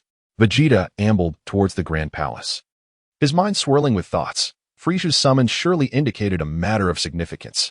Was it a daunting new task, or some unforeseen circumstance? He hoped it would not be overly troublesome. Frisia, with his enigmatic and convoluted mindset, was as difficult to decipher as a labyrinth. Upon entering the palace, he was met with the imposing figure of Frisia, seated regally upon his throne. Frisia's gaze conveyed an acknowledgement of Vegeta's prowess, yet it also hinted at deeper, more intricate schemes. He spoke slowly, Vegeta, your rapid advancement in strength is commendable. I believe your combat power can continue to grow. I have a mission for you and your Saiyan team. You are to eliminate the Physicans on the planet Physic, located in the southern galaxy. Intelligence indicates that a formidable elite warrior resides there, making this task well suited for your Saiyan squad. Depart tomorrow. Seek Mr. Sabo for detailed information regarding the planet. Frisia watched Vegeta with a subtle smile playing at the corners of his mouth, aware that this challenge would likely prove manageable for the powerful Saiyan. Vegeta bowed respectfully, replying, as you command, my lord. Yet, Beneath his composed exterior, a torrent of doubt and concern brewed. If the planet Physic harbored an elite warrior, it was inevitable that there would also be numerous secondary warriors, posing a significant challenge for his team, particularly for Eggplant and the others. Shortly thereafter, Vegeta sought out Sabo to acquire the intelligence on the planet Physic. As he walked, he meticulously reviewed the data, contemplating the immense pressure this mission would impose on the Saiyans, especially without the use of their great ape forms. Suddenly, a realization struck him. Might this be the very mission that prompted the original story's Vegeta to enlist Raditz in locating Goku? Vegeta mused, if that is indeed the case, then I shall instruct Raditz to seek out Goku. Frieza's reign is nearing its end. Even if I cannot vanquish him on Namek, Goku surely can. For he is the protagonist, blessed with the fortune of a chosen one. This thought momentarily eased Vegeta's mind. Meanwhile, Eggplant, through years of relentless training, had achieved a combat power of 9,500. Grenat stood at 8,500, Naba at 6,000, while Raditz, despite some growth, only reached 2,000. Should Raditz fall in battle, resurrection through the Dragon Balls would be their only recourse. Vegeta soon found Eggplant, Grenat, Naba, and Raditz at the bar, where they were indulging in drinks. Eggplant was the first to notice Vegeta, promptly setting down his glass and rising to greet him respectfully. Your Highness, we were just waiting on you. Grenat, Naba, and Raditz followed suit, placing their drinks aside to acknowledge Vegeta. Furrowing his brow, Vegeta spoke sternly. We have a mission. Cease drinking. Follow me to my quarters, where I will brief you. With that, he turned on his heel, and Eggplant, Grenat, Naba, and Raditz hurriedly trailed after him. The sound of Vegeta's footsteps echoed through the serene corridor, each of the four companions bearing expressions of anxiety and anticipation. They understood that this mission held great importance. Otherwise, Vegeta would not have sought them out personally. Upon arriving at Vegeta's chamber, the door stood ajar. Vegeta sat poised in a chair, his eyes reflecting a blend of determination and resolve as he regarded the four newcomers. Taking a deep breath, he addressed Eggplant, Grenat, Naba, and Raditz with a grave demeanor. Our destination is the planet Physic, where an elite warrior with a combat power of 16,000 and 100 secondary fighters resides. The pressure on our squad will be substantial. My plan is to deploy an artificial moon upon our arrival to facilitate our assault, but it would be prudent to bring smoke bombs for cover. The absence of our great ape forms will undoubtedly heighten the strain on you all. Grenat furrowed his brow, contemplating the proposal before responding. Your Highness, while the plan is indeed viable, we must ensure thorough preparations to mitigate any unforeseen circumstances. He understood that although the prince's strategy was commendable, they were confronting a formidable foe, necessitating meticulous readiness to guarantee success and avert failures akin to the tragic Staduzi incident. Eggplant concurred, adding, Indeed, Your Highness, we cannot afford to be complacent. Eggplant thought to himself, this mission is formidable. I must exert every effort. Vegeta's gaze intensified as he turned to the group, stating, Raditz, you shall not accompany us on this mission. Raditz's heart sank at this declaration, but he respectfully inquired, Why? My lord? A subtle smile graced Vegeta's lips as he replied, Because you have a more crucial task. As I understand it, your brother Kakarot is located in a remote area of the northern galaxy. I need you to summon him. Raditz hesitated momentarily but ultimately nodded in agreement, saying, As you wish, Prince Vegeta. Vegeta nodded affirmatively, continuing, This information was obtained through an exchange I made days ago. I will send you the precise coordinates once we depart. Raditz bowed once more, responding, Thank you, Your Highness. A sense of unease enveloped Raditz as he contemplated seeking out Kakarot, uncertain whether he would accompany him back. However, the command of the prince was not to be disobeyed. By any means necessary, Kakarot must be persuaded to join their ranks, lest he find himself abandoned. Resolutely clenching his fists, Raditz steeled his determination. Observing Raditz's silence, Vegeta continued, Very well, it is settled. Tomorrow, we shall embark. Grenat, please ensure our spacecraft is thoroughly inspected to guarantee its proper function. Additionally, I request, under my authority, the acquisition of smoke bombs and other weaponry. Once these matters are attended to, I suggest everyone take the opportunity to rest. Grenat responded with utmost respect, As you command, my prince. With that, he turned to begin the necessary arrangements. The others followed suit, departing to prepare for the impending mission. Chapter 20, The Assault on Physic, revised, on the morning of September 2nd, 761 A.E., Vegeta, Eggplant, Grenat, and Naba each embarked on their ships, slowly departing from the Frisia Force headquarters on the planet Kurd, plunging into the vast expanse of outer space. Vegeta sat in his vessel, his demeanor as stern as a frozen statue, yet his eyes sparkled with an unwavering focus and determination.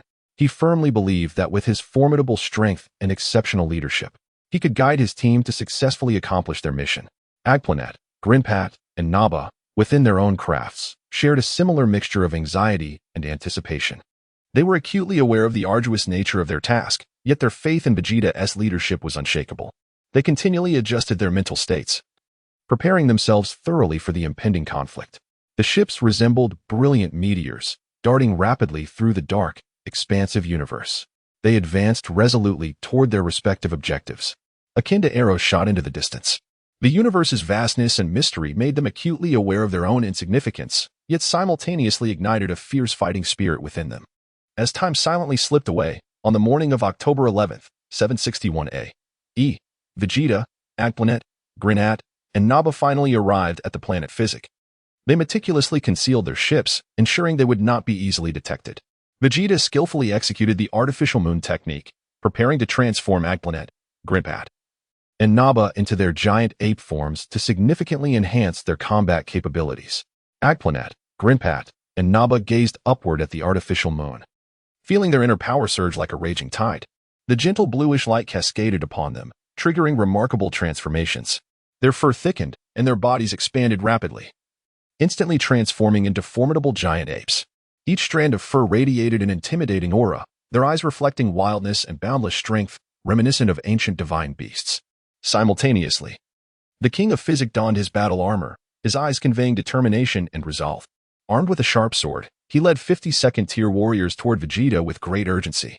The second-tier warriors behind him wore solemn expressions, their steps resolute and filled with a death-defying determination, embodying a fearless band of warriors. The King of Physic bellowed, "Warriors! For our homeland and our kin, we shall not retreat in today's battle." The second-tier warriors echoed in unison, "We shall not retreat." Their voices resonated through the air, imbued with a stirring courage and resolve, akin to a resounding battle drum echoing across the sky.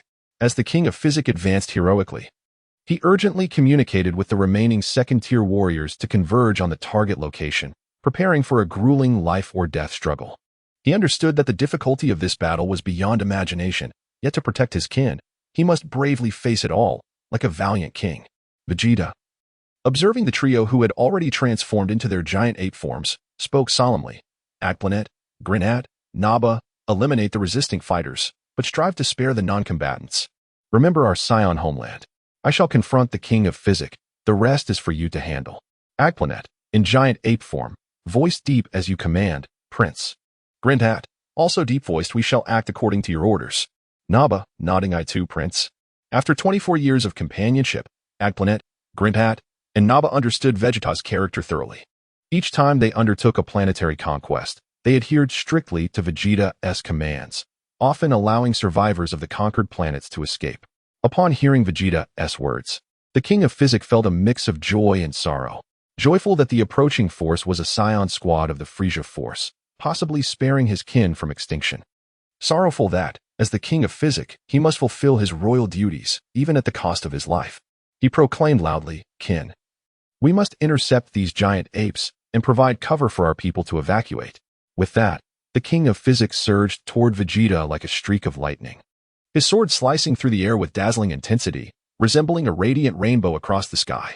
Vegeta remained calm, matching the King's energy, engaging in a breathtaking battle. His eyes held no trace of fear, only determination and focus, standing tall like an unyielding mountain. As Vegeta battled fiercely, he remarked, "Esteemed King of Physic, I hold you in great regard.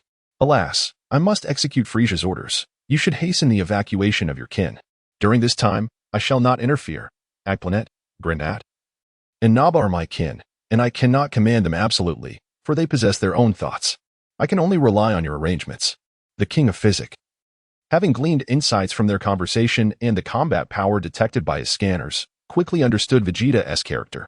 He ceased his assault and utilized his communicator, saying, "Ale, do not approach any further.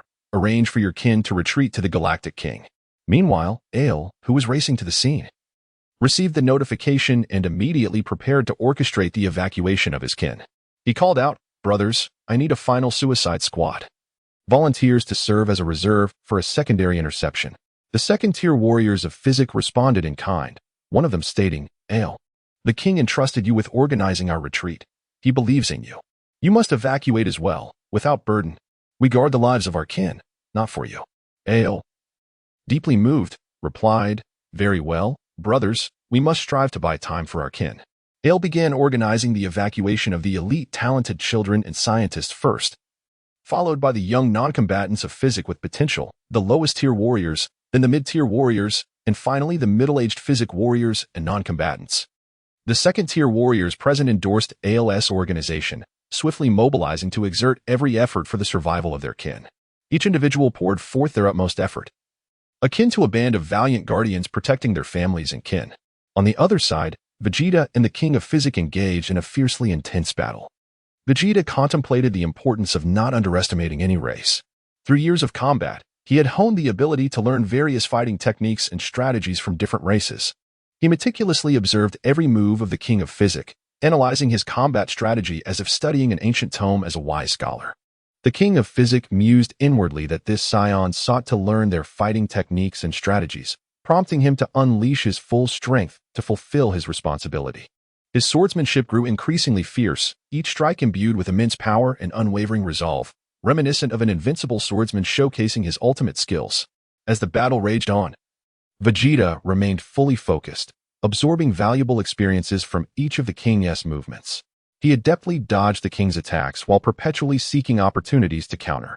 His movements were elusive, as if he were a phantom gliding through the battlefield. "Vegeta, while fighting your swordsmanship is exquisite. It is worthy of my study." King of Physic, responding, "Thank you for your compliment." King Fisk unreservedly displayed his formidable prowess. His swordsmanship was astoundingly fierce, each strike infused with immense power. His figure darted across the battlefield like a phantom, relentlessly launching vigorous assaults against Vegeta. His gaze conveyed unwavering determination and resolve. He understood that failure was not an option, embodying the spirit of an indomitable warrior fighting for honor. Vegeta, at times blocking with his arms and at others evading with his body, reacted with the swiftness of lightning and the agility of a cheetah. He meticulously analyzed King Fisk's attacking patterns, in search of vulnerabilities. His mind raced, strategizing his next move like a shrewd chess master plotting a decisive play. After a quarter of an hour of intense combat, Vegeta gleaned much from his encounter with King Fisk. Through their shared energy, he perceived a drastic decline in King Fisk's vitality. Realizing that the king had exerted himself to the utmost, Vegeta declared, "King Fisk, out of respect, I shall unleash my full strength." King Fisk replied resolutely, "Very well." Instantly, Vegeta harnessed a battle power of 20,000, launching a comprehensive offensive. His speed surged like a flash of lightning as he charged at King Fisk. Each of his punches, imbued with overwhelming force, struck like cannonballs. His onslaught was akin to a torrential storm, nearly impossible to withstand, as if a dreadful tempest was sweeping across the land. In that moment, King Fisk found himself on the defensive, straining to withstand Vegeta's might. Fatigue began to set in, yet he persevered, akin to a tenacious fighter battling against fate. King Fisk, struggling to defend, remarked, "Saiyan, you are indeed formidable." Vegeta, with a serious demeanor, responded, "This is a mark of respect." To honor this sentiment, Vegeta swiftly dispatched King Fisk using martial arts, his movements precise and unencumbered. A hint of regret flickered in his eyes. He recognized King Fisk as a worthy adversary, as if bidding farewell to another hero. Elsewhere, in Eggplanty, Grinpat and Naba transformed into their great ape forms, swiftly dispatching 50 of Fisk's second-tier warriors within 10 minutes. They were now engaged in combat with the reserve second-tier warriors, lower-tier warriors, and the most basic fighters of Fisk. Despite the disparity in strength, these warriors fought valiantly to protect their kin. Their courage and resolve were commendable, reminiscent of a brave band of warriors defending their homeland. The great apes, Eggplanty, Grinat, and Naba, loomed like colossal beasts, their might astonishing, each attack wreaking havoc. Their roars reverberated through the air, instilling terror, as if a fearsome thunderstorm were raging. Grinat swept his tail, knocking down a swarm of warriors, while Naba stomped the ground, triggering a violent tremor that destabilized the surrounding fighters. Their strikes were as relentless as a tempest, seemingly heralding a dreadful catastrophe. Yet, the warriors of Fisk did not falter. They pressed on, seeking the weaknesses of the great apes. They thrust their weapons at the beasts, But the great apes' hides were as tough as iron, impervious to their assaults. Their eyes shone with determination and resolve. They understood that surrender was not an option, embodying the spirit of unyielding champions fighting for their beliefs. As the battle wore on, the Fisk warriors gradually grew weary, yet they persevered. They knew their resistance, though feeble, might buy their kin more time, akin to selfless benefactors laboring for others. A Fisk warrior shouted, "For our kin, we shall fight to the end." Their voices echoed through the air, brimming with courage and determination, reminiscent of an uplifting battle hymn inspiring all. On the afternoon of October 11th, 761 AD, in a certain location on the Fisk planet, Vegeta, Agplanti, Grinpat, and Naba convened. Vegeta buried King Fisk and erected a gravestone, inscribing his name, Boon, with his own hand. Naba remarked with emotion, "Your Highness, you remain ever so compassionate." Vegeta nodded slightly, stating, "This is the attitude deserving of those who warrant respect. We shall remain on this planet for a couple more days as a respite." In outer space, Ale gathered 1,000 of his kin, far exceeding his expectations. He had not anticipated being able to evacuate so many. Ale comforted his people and led their exodus, filled with hope and trepidation for the future. He understood that their journey would be long. Yet for the survival of his kin, they must courageously forge ahead. Ale addressed his people, "Fear not, the Galactic King shall protect us." The kin nodded in agreement, their eyes radiating determination and hope. They knew that although the future was rife with uncertainty, they possessed the courage and resolve to confront every challenge.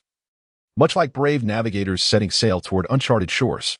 Chapter 21, Raditz vs. Piccolo on the morning of October 12th, 761 in the Age of the Universe. Raditz's spacecraft descended gracefully onto the planet affectionately known as Earth by its inhabitants. This was also the dwelling place of his younger brother, Kakarot. Raditz stepped out of the spacecraft, his gaze sharp and vigilant like that of a hawk, swiftly surveying his surroundings with the agility of a cheetah. He concealed the spacecraft in a secluded corner, ensuring it would not be easily discovered. At that moment, his detector revealed a human with a power level of merely 5. To protect the vital location of his ship, Raditz acted without hesitation, unleashing a deadly energy blast that instantly eliminated the Earthling. Furrowing his brow, Raditz was engulfed in a thick fog of confusion. Why were there so many survivors on this planet? What was Kakarot doing? He activated the detector once more, and the astonishing result shocked him. There were indeed billions of survivors, a staggering total of 6 billion. His thoughts drifted back to the past. This mission should have been completed 14 years ago, yet Kakarot had failed to fulfill it. Kakarot, do not disappoint me. I must persuade you. Or you will not only be abandoned by Prince Vegeta, but the Frisia force will also come to cleanse the Earth. From a divine perspective, Raditz had fallen into a profound misunderstanding. He mistakenly believed that his brother Kakarot was executing the mission to purge the Earth, when in truth, Kakarot, Son Goku, had been sent to Earth for refuge by Bardock. Meanwhile, on planet Frisia, Vegeta strolled through the city, his mind a tumultuous sea of conflicting emotions regarding Raditz's journey to Earth. For over 2 decades, they had acted in unison. To claim there were no feelings between them would be a blatant lie. On one hand, he yearned for Raditz to bring Goku back, thereby augmenting their strength and providing a significant advantage for future battles. On the other hand, he secretly hoped for Raditz's demise on Earth, using Goku's power to vanquish Frisia, thereby testing the limits of the god of destruction, Beerus. Should Beerus pursue the matter, Goku could be sacrificed as a scapegoat. Vegeta resolved to contemplate whether Raditz would return with Goku, in order to devise an appropriate strategy. Yet deep within him lingered a barely perceptible hope that Raditz would not perish on Earth. On Earth, Raditz was the first to detect an individual with a power level of 322 nearby. He speculated that this person was likely Kakarot and decided to investigate further. Swiftly employing his instant transmission technique, he raced like lightning towards the source. Upon arrival, Raditz was astonished to find that the individual was a Namekian. He quickly deduced that Kakarot had not executed the cleansing mission due to the presence of this Namekian. A surge of murderous intent coursed through him. He resolved to eliminate this Namekian. Piccolo sensed the overwhelming power approaching, a strong sense of crisis swelling within him, as if a storm was imminent. "Who are you to dare challenge me, a warrior of the Demon Clan?" he inquired, his voice laced with caution. Raditz did not respond, like a fierce beast. He charged towards Piccolo with lightning speed. He swung his fist, imbued with tremendous force, aiming for Piccolo, the wind of his strike howling as it sliced through the air. Piccolo quickly sidestepped, narrowly avoiding the blow, the pressure from Raditz's punch stinging his skin. With no time to waste, Piccolo unleashed a powerful energy wave directed at Raditz. Raditz, however, merely smirked disdainfully, effortlessly dodging the attack with a slight turn of his body. He then advanced once more, delivering a fierce kick to Piccolo. Crossing his arms to defend, Piccolo found himself overpowered. He was sent flying back, crashing to the ground and raising a cloud of dust. This guy is incredibly strong. I must summon all my strength to fight, Piccolo thought to himself as he struggled to rise, his eyes ablaze with defiance. He thrust his hands forward, unleashing a torrent of energy blasts that rained down upon Raditz. Unfazed, Raditz deftly swatted the incoming energy spheres aside, each explosion sending shockwaves and debris flying into the air. With a roar of fury, Raditz vanished and reappeared before Piccolo, delivering another punch. Piccolo exerted every ounce of strength to block, but was forced to retreat repeatedly. Blood escaped from the corner of his mouth, and his body bore numerous wounds.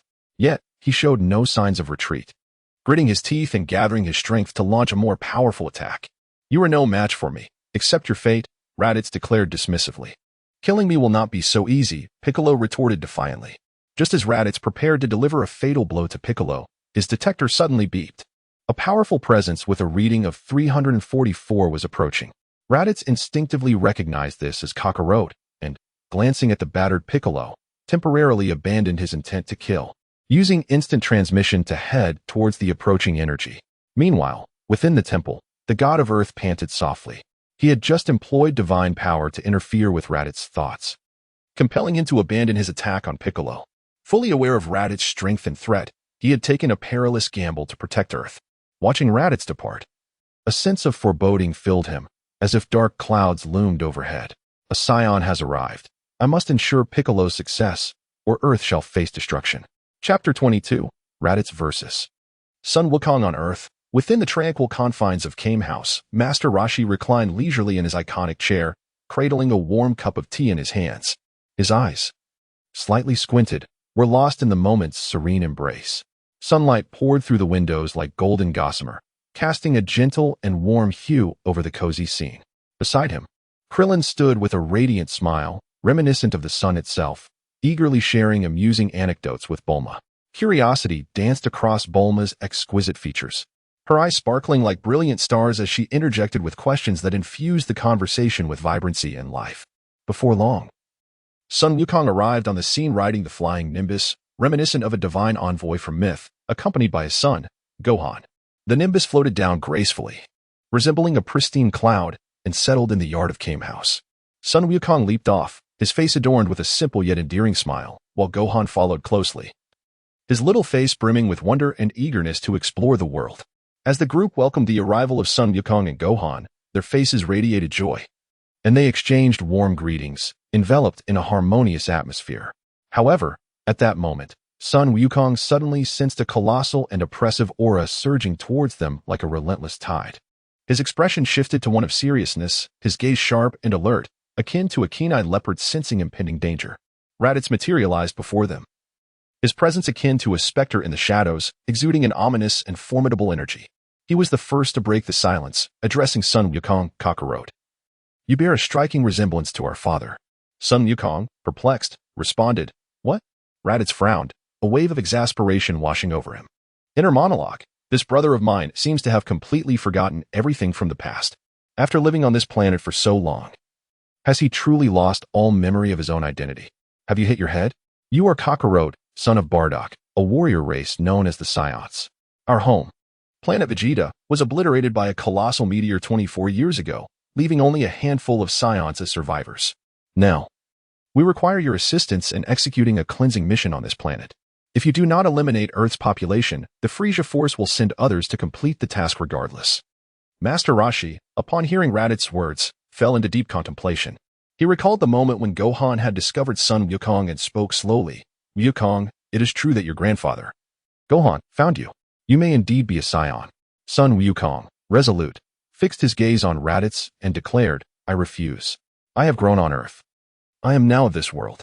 Raditz's heart churned with frustration and anger. Inner monologue, how stubborn can he be? Despite his meager fighting power, he clings to his stance. Does he not understand the terror of the Frisia Force? Suddenly, Raditz's eyes fell upon Gohan, who possessed a tail. His expression brightened. akin to discovering treasure, as he exclaimed, "Kakarot, is this little one your son? I will take him. If you do not kill 100 Earthlings by tomorrow, I will slay you to preserve the honor of the Saiyans." Sun Wukong glared at Raditz, his eyes ablaze with fury. "You shall not." In an instant, Raditz launched an attack with the swiftness of a lightning bolt. Sun Wukong attempted to intercept, yet was struck down as if he were a fragile sheet of paper. He quickly regained his footing, his eyes ignited with indomitable rage. Readying himself for battle, he charged at Raditz like a valiant lion confronting a formidable foe. Raditz regarded Sun Wukong with contempt, mocking him. "With your meager strength, you think you can stop me?" Sun Wukong roared, akin to a ferocious tiger, lunging at Raditz with a powerful fist aimed to shatter mountains. Raditz effortlessly evaded the attack and retaliated with a kick to Sun Wukong's abdomen. Sun Wukong fell, drained of strength, like a flower battered by a tempest. Seizing the opportunity, Raditz abducted Gohan. Master Roshi, Krillin, and Bulma stood in shock, their expressions reflecting the despair of an impending apocalypse. Master Roshi mused internally, "This Saiyan possesses incredible power. Wukong is in grave danger." Krillin rushed to Sun Wukong's side, helping him up. "Wukong, are you alright?" Sun Wukong weakly replied, "I'm fine. We must rescue Gohan." Bulma, anxious, exclaimed, "This Saiyan is too terrifying. What shall we do?" While they deliberated, Sun Wukong felt yet another formidable presence approaching. This aura was both unfamiliar and familiar, shrouded in enigma. A sense of unease filled the group as they pondered the intentions of this new energy. Meanwhile, the scene shifted back to the moment when Piccolo was defeated by Raditz. King Kai, in the other world, bore a grave expression, resembling a stormy sky. He communicated with Piccolo through a unique ability, saying, "The newcomer is a Saiyan, possessing immense fighting power. Saiyans are the backbone of the Frisia Force, having ravaged many planets." Piccolo's eyes widened in shock, as if struck by lightning. "How do you know this?" King Kai sighed softly. "It was revealed to me by the Kais. They advised me to lead the potential Earth warriors away. But I have faith in you. I shall bestow some of my fighting power upon you. Only by uniting with Sun Wukong can you hope to defeat this Saiyan, lest the inhabitants of Earth perish." After a moment of contemplation, Piccolo's eyes shone with unwavering determination, akin to a sharp sword. "Give it to me. I will slay that Saiyan, for Earth is mine." King Kai nodded in acknowledgement, observing the resolve in Piccolo's gaze. He began to channel his divine energy, transferring a portion of his power to Piccolo. A surge of immense strength enveloped Piccolo, causing his body to tremble as he felt the potent energy coursing through him like tumultuous waves. Closing his eyes, Piccolo embraced his newfound strength, sensing a monumental enhancement in his abilities, filling him with confidence, as though he possessed the power to conquer all. Inner monologue: "With this strength, I may stand alongside Sun Wukong to vanquish that Saiyan." Opening his eyes, they gleamed with a sharp brilliance, reminiscent of a radiant star. He resolved to seek out Sun Wukong at once, to join forces against Raditz. Chapter 23. Raditz vs. Son Goku, Piccolo on Earth. Within the concealed confines of Raditz's spacecraft, a grave expression adorned Raditz's face as he cautiously placed the young son Gohan into the ship. Gazing at the small figure, a tumultuous tide of thoughts surged within him. Raditz silently pondered, hoping Kakarot would reconsider. Otherwise, when the Frisia Force returned to cleanse Earth, Kakarot would surely meet his demise, tarnishing the honor of the Saiyans. Shaking his head slightly, he forcibly suppressed his chaotic thoughts, prepared some food, and closed his eyes to meditate, patiently awaiting Kakarot's decision. Meanwhile, within the spacecraft, though young, Son Gohan brimmed with courage and tenacity. He knew that his father, Son Goku, was the mightiest on Earth, and fear held no sway over him.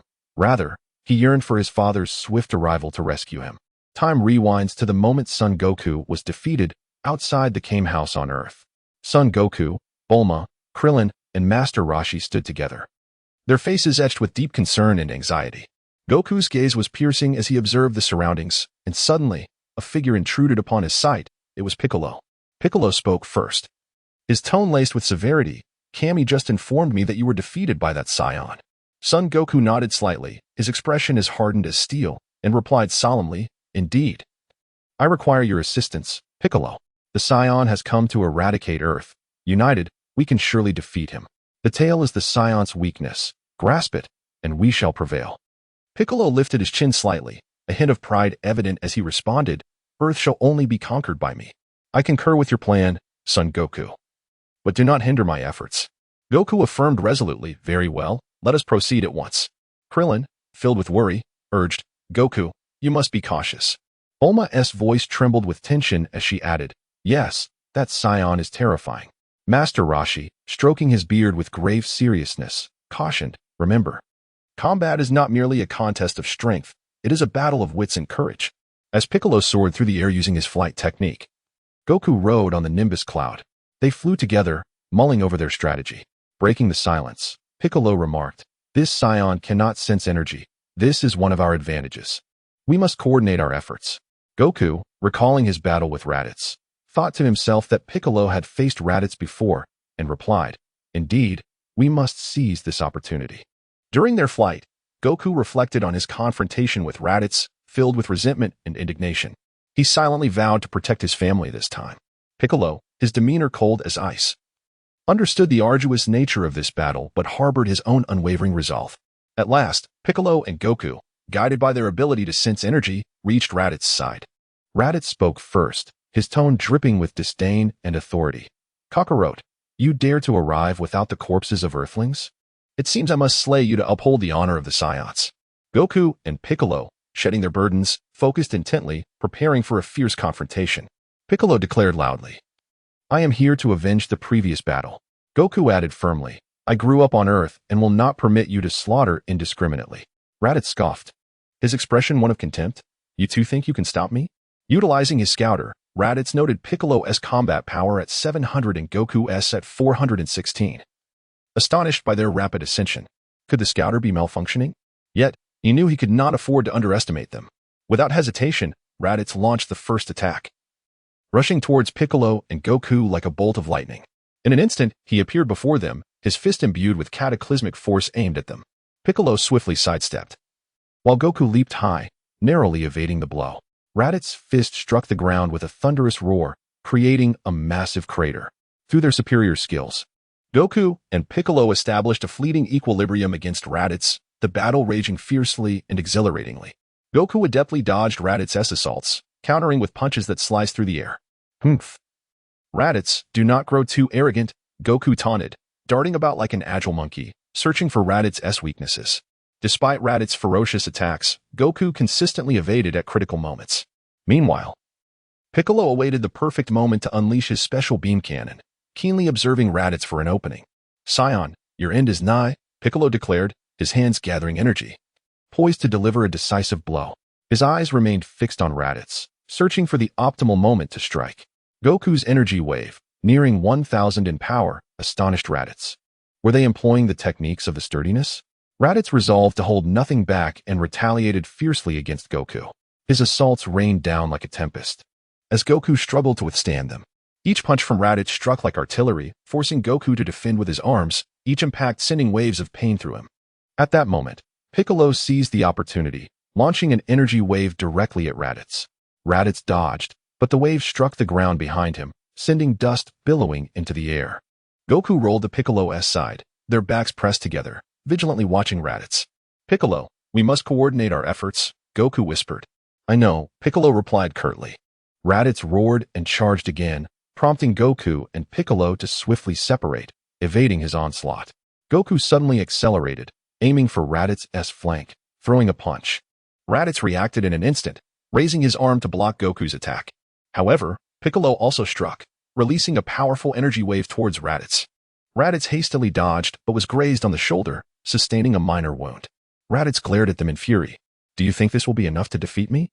Piccolo's energy wave, however, failed to inflict substantial harm, fueling his anxiety. How can this guy be so strong? Piccolo concentrated his energy once more, preparing to unleash a more formidable attack. Goku, with his left arm injured and his body battered, found himself unable to continue. Seeing Goku incapacitated, Raditz launched a counterattack against Piccolo, unleashing a flurry of punches with lightning speed as Piccolo scrambled to evade. Raditz's velocity was astounding, leaving Piccolo no choice but to continuously evade, each dodge exhausting him. He realized he could not persist in this manner indefinitely. Raditz taunted, you think you can challenge me? At that moment, Raditz's scouter displayed a rising power level emanating from the spacecraft, startling him. Impossible, that little Brad's power is merely 1. Suddenly, the spacecraft exploded, and as Raditz prepared to intercept, he felt his tail grasped by Piccolo's hand. In a panic, Raditz employed an energy wave to sever Piccolo's grip. only to be met with the furious onslaught of Son Gohan, who unleashed an astounding 1500 in physical combat power. Like a small cheetah, Gohan surged toward Raditz, his fists flying toward him with unrelenting speed. Son Gohan's speed was astonishingly swift, catching Raditz completely off guard. Son Gohan exclaimed, "You cannot harm my father any longer." Unprepared, Raditz sustained a minor injury. Seizing Gohan, Raditz intended to launch an assault, but was thwarted by the awakened Goku, who grasped Raditz's tail with tremendous strength using a single hand. In that fleeting moment, Raditz was rendered powerless, allowing Gohan to safely descend and promptly heed Goku's advice to retreat. Meanwhile, Piccolo had already seized the opportunity to gather energy for his special beam cannon. He urged Goku, "Hold on to his tail firmly. Once I have amassed enough energy to eliminate him, your son and wife will be imperiled otherwise." Through his scouter, Raditz detected the escalating power of the energy wave, realizing it now posed a mortal threat. In a moment of desperation, Raditz unleashed his full strength, breaking free from Goku's grasp and preparing to attack Piccolo with a Kamehameha wave. At this critical juncture, Goku, endowed with divine abilities, suddenly surged with power from behind, wrapping Piccolo tightly in an embrace to shield him from Raditz's impending strike. "Piccolo, launch your attack quickly, or we shall all perish," Goku shouted fervently. At that moment, Piccolo, having completed his energy accumulation under divine influence, unleashed the special beam cannon towards Raditz without hesitation. With both hands, he propelled a formidable energy wave, imbued with a sense of destruction, hurtling towards Raditz. Ultimately, Raditz met his demise at the hands of the combined efforts of Piccolo, Goku, the deity, and Son Gohan. Before his death, Raditz, filled with bewilderment, questioned, "How can you attack so decisively, with Kakarot still behind you?" Piccolo retorted with a sneer, "Earth possesses Dragon Balls that can resurrect Goku. You shall ultimately fall here." In his final moments, Raditz utilized his Scouter's communication function to relay the information about the Dragon Balls to Vegeta, warning Piccolo, "More formidable Saiyans will soon arrive, and they will avenge me." Piccolo was taken aback, a wave of unease washing over him. At that moment, Goku had perished, his body vanishing. And the deity in the heavenly realm was aware of this news, deciding not to retract the powers bestowed upon Piccolo. The deity communicated telepathically, "I do not intend to withdraw the power I have given you. Stronger Saiyans will be arriving, and I hope you can fully harness that strength." Piccolo clenched his fists tightly, his eyes radiating determination. "I shall prepare myself to face their challenge." He understood that a far greater crisis loomed on the horizon, and he must be ready to confront the approaching Saiyans. Chapter 24. Actions of both parties on the afternoon of October 28, 761 in the Age of the Universe. Amidst the vast and boundless depths of space, Vegeta, Eggplanet, Greenpat, and Naba each piloted their respective spacecraft, slowly journeying back to the Frisia Force. Vegeta, standing tall like a spear, strode purposefully out of the training room aboard the Alpha ship. His austere visage was marred by a furrowed brow, resembling an insurmountable chasm, emanating an aura of chilling authority. The news transmitted from the detector struck him like a potent bombshell, stirring tumultuous waves within his heart. Vegeta contemplated in silence. Raditz's battle power had soared to an astonishing 2,000, a figure exponentially greater than in the original timeline.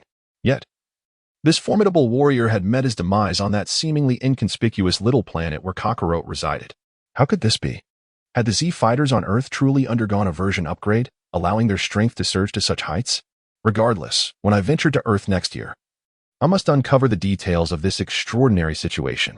With a gaze as sharp as a blade, Vegeta scanned the detector and, through its communication device, addressed Eggplanet, Greenpat, and Naba with an undeniable, commanding tone. "Raditz has perished on Kakarot's planet. We must allocate time next year to exact vengeance for Raditz. As for the Dragon Balls, we shall conduct stringent verification." Eggplanet replied respectfully, "Your Highness, is it truly possible that the Dragon Balls can grant resurrection?" Vegeta coldly interrupted, his voice laced with an air of ruthless resolve. "Verification is essential, as we have merely heard rumors of Kakarot's resurrection. The specifics remain shrouded in mystery." "Humph. Do not place your trust in unverified information. We Saiyans have always relied on our formidable strength, but if the Dragon Balls possess genuine miraculous properties, we might as well take advantage of them." Eggplanet felt a shiver run down his spine and quickly responded, "Yes, Your Highness. I merely believe that if the Dragon Balls indeed hold such wondrous power, it could present a once-in-a-lifetime opportunity for us. Perhaps it would solidify our standing in the universe. Greenat interjected, "Your Highness, it is astonishing that such a remote planet harbors the capability to slay Raditz. Should we not request intelligence from the Frisia Force for a thorough investigation?" Vegeta scoffed dismissively, asserting, "There is no need. However, you may learn the local combat or warfare techniques, for the weaker races either strive to advance their technology or hone their martial skills. As Saiyans, we consider ourselves the strongest. We must conquer that planet with our own might and unveil its mysteries." Naba remained silent, yet his eyes radiated unwavering determination. He silently vowed, "No matter the challenges that lie ahead, I shall follow your Highness and fight for the glory of the Saiyans." Time rewound to October 12th, 761 in the Age of the Universe, on Earth. Piccolo and Goku, having endured a harrowing and perilous battle, successfully vanquished Raditz. Bulma, Krillin, Master Roshi, Yamcha, Tien, and Kaiatsu hastily arrived at the battlefield. Piccolo stood gravely as if a storm-laden sky threatened to unleash its fury, embodying the stillness of a silent, resolute mountain, awaiting their arrival. His thoughts were a tangled web. The Raditz had been defeated. There lurked even mightier foes, watching with predatory intent. Young Gohan possessed immense potential. Akin to an undiscovered land rich with hidden treasures, he must be nurtured diligently. Once everyone had gathered, Piccolo spoke in a deep, thunderous tone that resonated in their ears. "The good news is that we have slain the Saiyan. The bad news is that Goku has perished, and 4 stronger Saiyans will return to Earth. We must act swiftly to prepare. Gohan possesses remarkable potential. I shall take him for rigorous training." Without hesitation, Piccolo turned and departed with Gohan, his resolute silhouette silently narrating his unwavering determination. Bulma, Roshi, Krillin, Yamcha, Tien, and Kaiatsu remained in profound shock, as if struck by a bolt of lightning, unable to regain their senses. Yamcha was the first to recover, his face etched with doubt. Can we truly trust Piccolo? He was once our mortal enemy. Yamcha's heart was laden with unease. Piccolo had been so malevolent in the past. Can he genuinely stand alongside us now? Yet, the current situation offered little in the way of alternatives. If he were to betray us again, we would find ourselves in an irretrievable abyss. Krillin, too, was consumed by worry. Piccolo's transformation was far too abrupt. Can we truly place our hopes in him? But who else could we rely on? Meanwhile, the Supreme Kai communicated telepathically with Bulma, Roshi, Krillin, Yamcha, Tien, and Kaiatsu, his voice echoing from distant realms. Ethereal and commanding, what Piccolo has revealed to you is the truth. You strong warriors must relay the information swiftly and gather at the Supreme Kai's palace. I will instruct you while Goku seeks training with King Kai. We must seize every moment to prepare for the impending Saiyan assault. Roshi stroked his beard, his expression solemn like a general poised for battle. It seems we must trust in the Supreme's guidance. For the future of Earth, we must unite. Though Piccolo was once our foe, we now face a common, formidable enemy. Perhaps we can temporarily set aside our past grievances.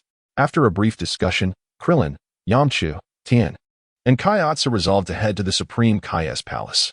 Krillin stated, "We have no other choice but to trust the Supreme and Piccolo.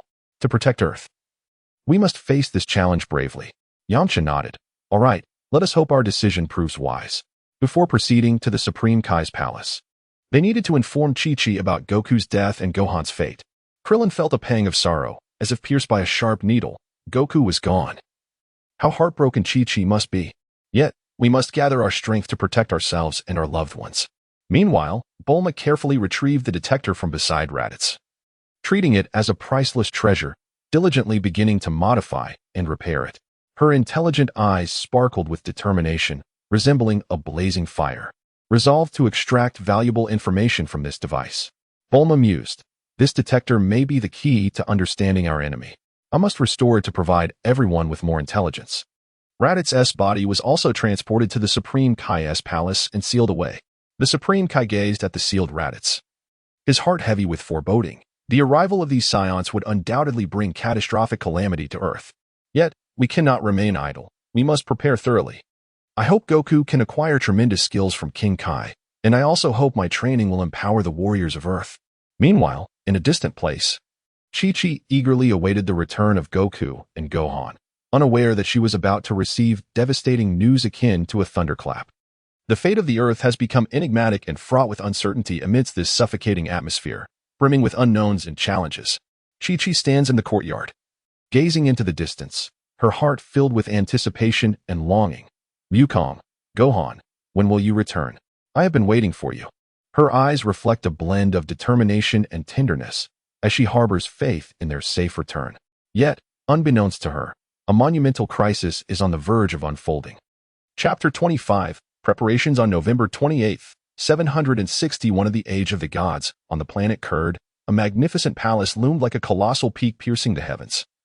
Exuding an aura of formidable authority, shrouded in an enigmatic atmosphere, Sabo stood respectfully before Frisia, meticulously and solemnly reporting the shocking news of the Saiyan Raditz demise and the revelations regarding the Dragon Balls to this formidable sovereign of the cosmos. Sabo slightly bowed his head, his tone imbued with reverence and trepidation. My lord, the Saiyan Raditz has perished on a distant planet known as Earth. And astonishing news regarding the Dragon Balls has emerged. It is said that these mystical orbs possess the power to grant various incredible wishes. Upon hearing this, Frisia narrowed his piercing, elongated eyes, which seemed capable of penetrating all, plunging into profound contemplation. He mused internally. The Dragon Balls? The legendary artifacts of the Namekians, could they truly exist? This certainly exceeds my expectations. If the Dragon Balls are indeed real, they would bestow upon me immense advantages, perhaps rendering my dominion unassailable. After a moment, he spoke slowly. If I recall correctly, the Dragon Balls were created by the Namekians, weren't they? I had thought them mere figments of myth, yet it appears they are indeed tangible. I shall send Vegeta to Earth to gather intelligence and ascertain the truth. Next year, I will arrange a suitable mission for Vegeta near Earth. Dodoria quickly flattered. Your wisdom is unparalleled, my lord.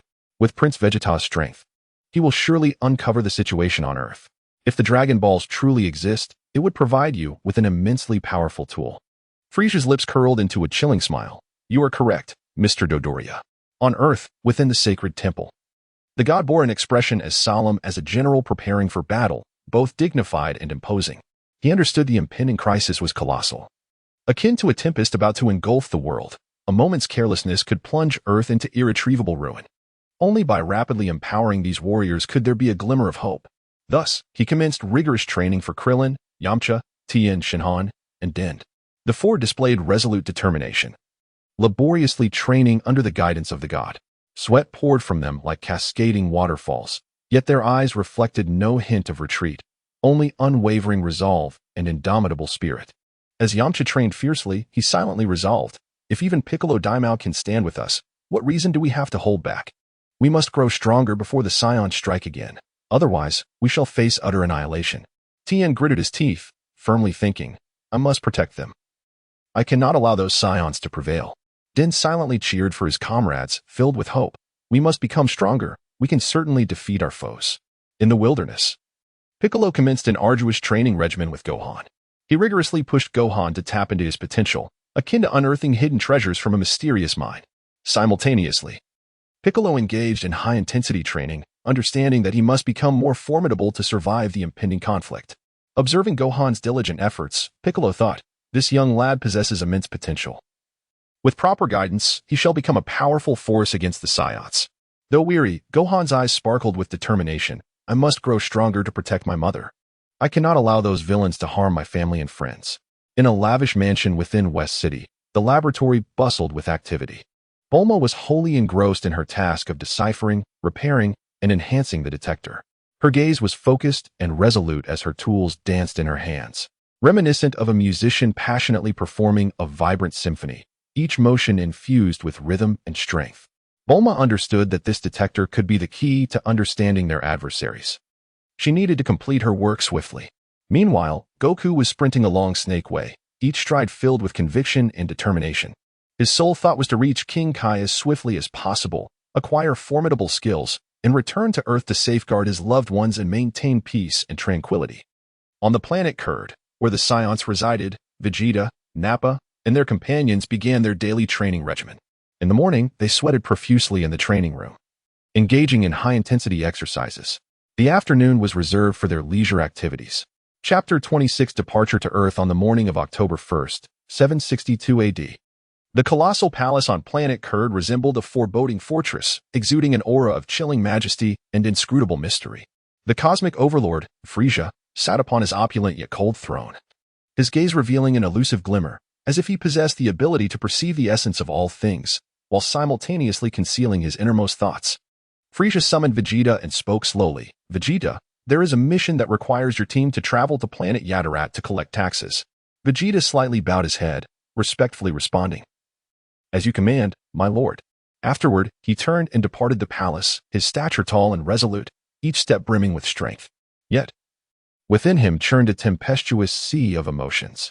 It appeared that Frieza was aware of the Dragon Balls. Was he attempting to use me to probe the authenticity of information? Or was he indirectly relaying departure news to Bulma on Earth through a communication device?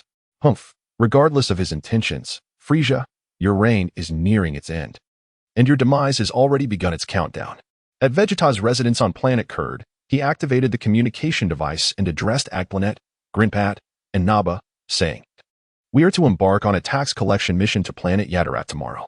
Upon reviewing the coordinates, I found that the planet where Kakarot resides, Earth, is conveniently close to our destination. We shall first travel to Earth before proceeding to Yadarat. I estimate we can arrive at Earth by November 4th, so prepare yourselves.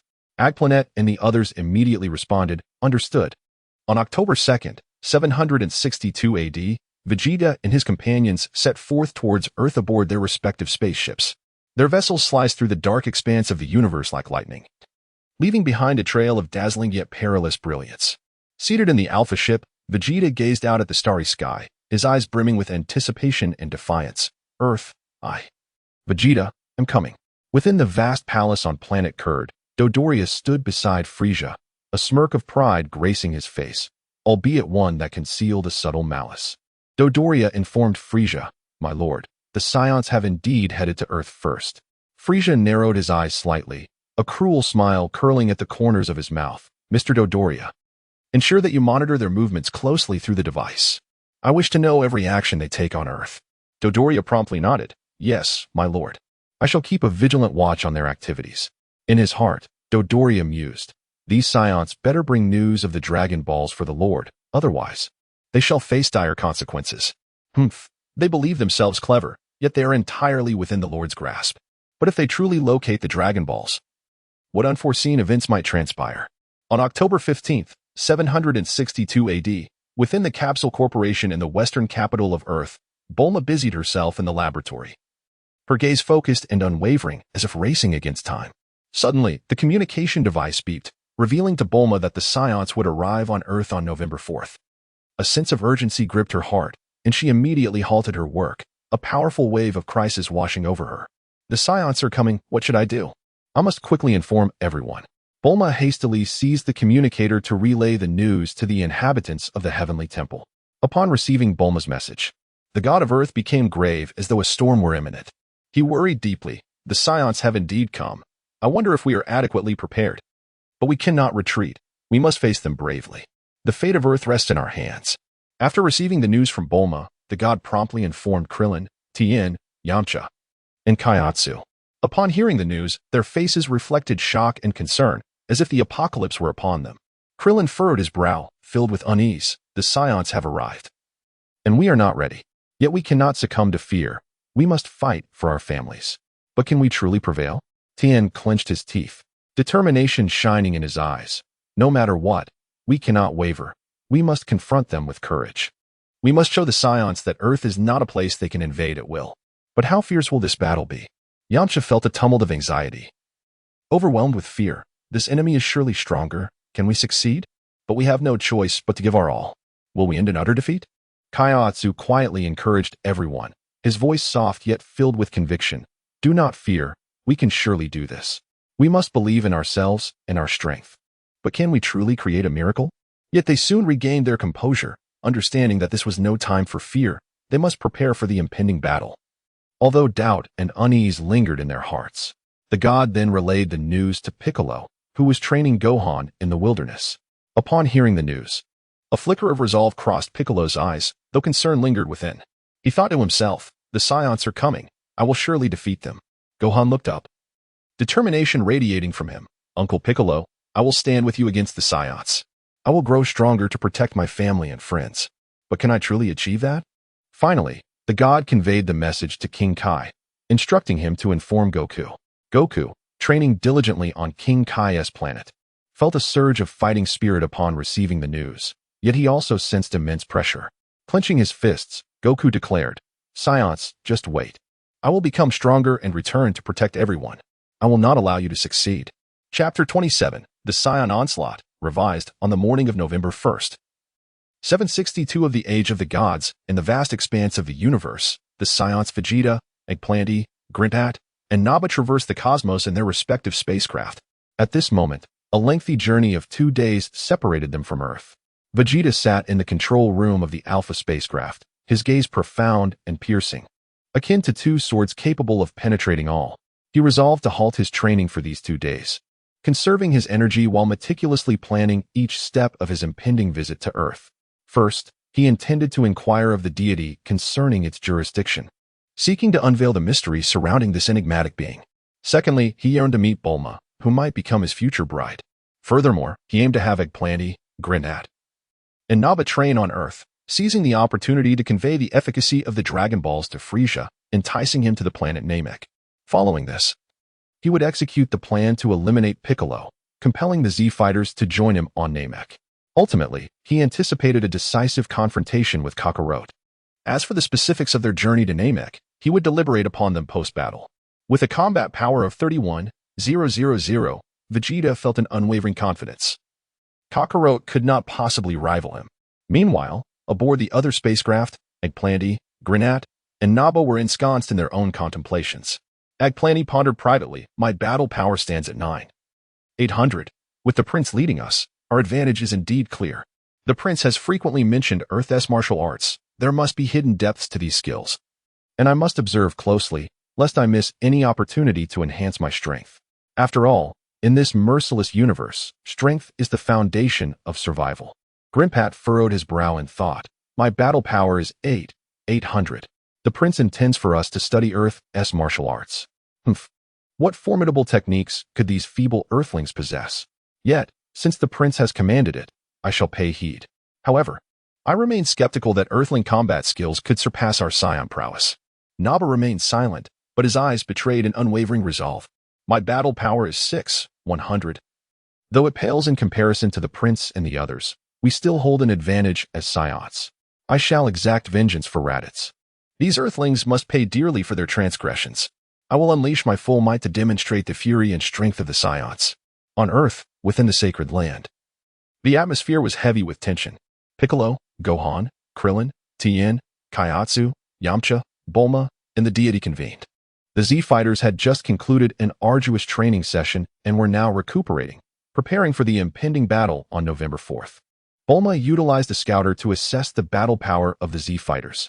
Piccolo's power registered at 4,000. He stood resolutely, exuding confidence. Yet beneath the surface lay a flicker of unease. "My strength has significantly increased. I hope to defeat the Saiyans." Tien, with a battle power of 2,000, clenched his jaw, filled with determination yet shadowed by deep concern. "Having missed the previous Saiyan incursion, I must participate in this battle to protect my loved ones. I will wield my strength to shield those I cherish. But can I truly achieve that?" Though young, Gohan's battle power was only 1,400, yet his eyes brimmed with resolve. "I shall not allow the Saiyans to harm my family and friends. I must grow stronger for my mother, for everyone." Krillin, with a power of 1,900, wore a frown, his worries looming like dark clouds. "The enemies are formidable. Can we truly prevail against them? Regardless, I cannot falter. I must fight bravely for Earth and my comrades. Yet, if we fail, the consequences would be dire." Yamcha, with a power of 1,600, felt a mix of trepidation and courage swirling within. Can we truly succeed? Yet, there are no alternatives now. I must give my all. I cannot allow fear to conquer my heart. I must face this challenge bravely. But am I truly that courageous? Kaiatsu, with a power of 800, silently cheered for his comrades. Though his strength was relatively weak, hope filled his heart. Everyone must give their best. We can do this. But can we truly succeed? The deity, with a serious demeanor, stated, "I have heard from King Kai that Frieza's Saiyans have defeated many formidable foes over the past 2 decades. I cannot ascertain whether your current powers can triumph over the Saiyans. We must prepare for both scenarios. I will consult with the king." Piccolo interrupted the deity. "Our battle power has surged significantly, and we have Goku. Our immediate task is to gather the Dragon Balls and prepare for Goku's resurrection. If we cannot defeat the Saiyans, all life on Earth will perish." Tien added, "We should prepare for battle. If the enemies are merely as strong as the last Saiyan, we may have a chance. However, should they surpass Raditz, the outcome is uncertain. Can we truly contend with such formidable foes? The deity nodded slightly. Let us hope so. Yet, his eyes were clouded with concern. On the morning of November 3rd, 762 of the Age of the Gods, Vegeta, Eggplanty, Grinpat, and Naba arrived on Earth, coincidentally appearing above a bustling city. Naba, utilizing a scouter, detected the low battle power of the inhabitants below, igniting a desire for destruction within him. Humph. These pitiful earthlings are no match. I shall obliterate this city. Naba's eyes glinted with cruelty. Vegeta interjected. We did not come to Earth to exterminate its inhabitants. Our purpose is vengeance and to ascertain the Dragon Balls. Depart and conceal the spacecraft. Vegeta's voice carried a note of authority. After speaking, he employed the instant transmission technique to fly away, beginning to navigate the spacecraft in search of a suitable hiding place. Eggplanty and Grinpat followed suit, employing the same technique to stay close behind Vegeta. The people of the city were taken aback, gazing at the departing Saiyans with trepidation and unease. A young man inquired in alarm. Who are these beings? Why have they appeared here? What shall we do? An elderly person responded anxiously. They are aliens. Should we report this to the government? But can the government truly contend with them? A child curiously gazed at the sky. I wonder if they can fly? Another child echoed. I wonder too. But they seem terrifying. Within the sacred land, the deity was the first to sense the arrival of the Saiyans. I did not expect them to arrive early, he thought, astonishment and concern evident in his voice. He promptly informed Piccolo, Gohan, Krillin, Tien, Kaiatsu, and Yamcha. Piccolo was the first to react, sensing the overwhelming power of the Saiyans. A tightness gripped his heart, and a profound sense of crisis surged within him. We must quickly resurrect Goku and spread the word. We shall confront them. Piccolo's voice held a note of determination. Upon speaking, he unleashed his energy and soared toward the Saiyans. Krillin, Tien, Gohan, Yamcha, and Kaiatsu followed suit, utilizing instant transmission to trail Piccolo. Piccolo contemplated, these Saiyans are formidable. We must revive Goku swiftly to bolster our strength. Only then can we hope for a slim chance of survival. Krillin harbored concerns. When would Son Wukong return? Would we be able to endure until then? Yet, I must not succumb to fear. I must fight alongside everyone. Tien clenched his teeth resolutely. No matter the circumstances, we must not falter. We shall battle for our loved ones, and I will safeguard this land with all my strength. Gohan's gaze was unwavering. I too. For the sake of my mother, I must grow stronger to protect my family and friends. Yamcha felt a twinge of anxiety. Can we truly succeed this time? Yet, we have no other options. I must confront my fears bravely. I cannot allow trepidation to conquer me. Kaiatsu quietly encouraged everyone. We must all strive. We can certainly do this. The Divine orchestrated the resurrection of Son Wukong through the Dragon Balls and notified King Kai to hasten his return to Earth. Meanwhile, within the Kame house, Bulma, having detected the Saiyans' premature arrival on Earth through her device, prepared to inform Krillin, Gohan, and the others. However, Master Roshi interjected. Do not notify them. We shall calmly await here. I can sense the formidable energy of the Saiyans, not to mention Krillin and Tien.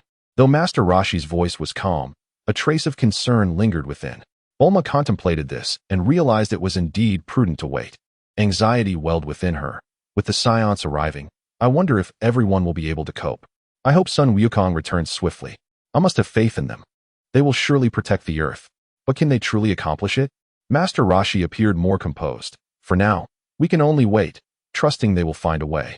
These children have grown significantly. They will fight for their loved ones and for the Earth.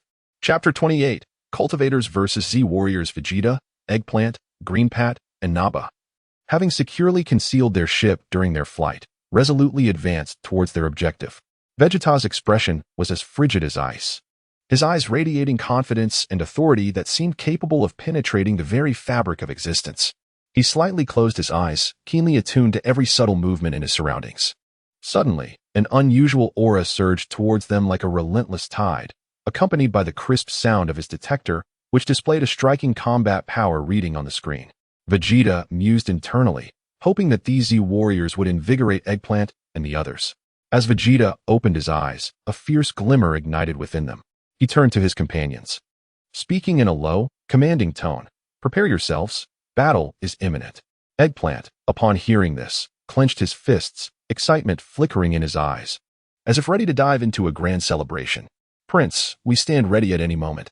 Green Pat maintained a serious demeanor, silently adjusting his stance while rapidly devising strategies in his mind. Naba fixed his gaze ahead, the flames of vengeance blazing within him. "I must avenge Raditz.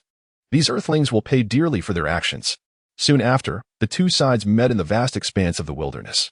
Vegeta was the first to speak, his voice icy and oppressive, as though it could freeze the very air. "Namekian, find an appropriate battlefield." Piccolo momentarily paused, a flicker of confusion crossing his mind before he quickly regained his composure, eyeing Vegeta warily. "How do you speak our language?" Vegeta gestured towards his detector, casually replying, "This device has a voice translation feature. I hope you allow me and my kin to enjoy a proper battle. Also, were you the one who killed Raditz?" Piccolo furrowed his brow, a glint of vigilance in his eyes. "That was me. Are you saying I am also an alien?" Vegeta nodded slightly. "Indeed.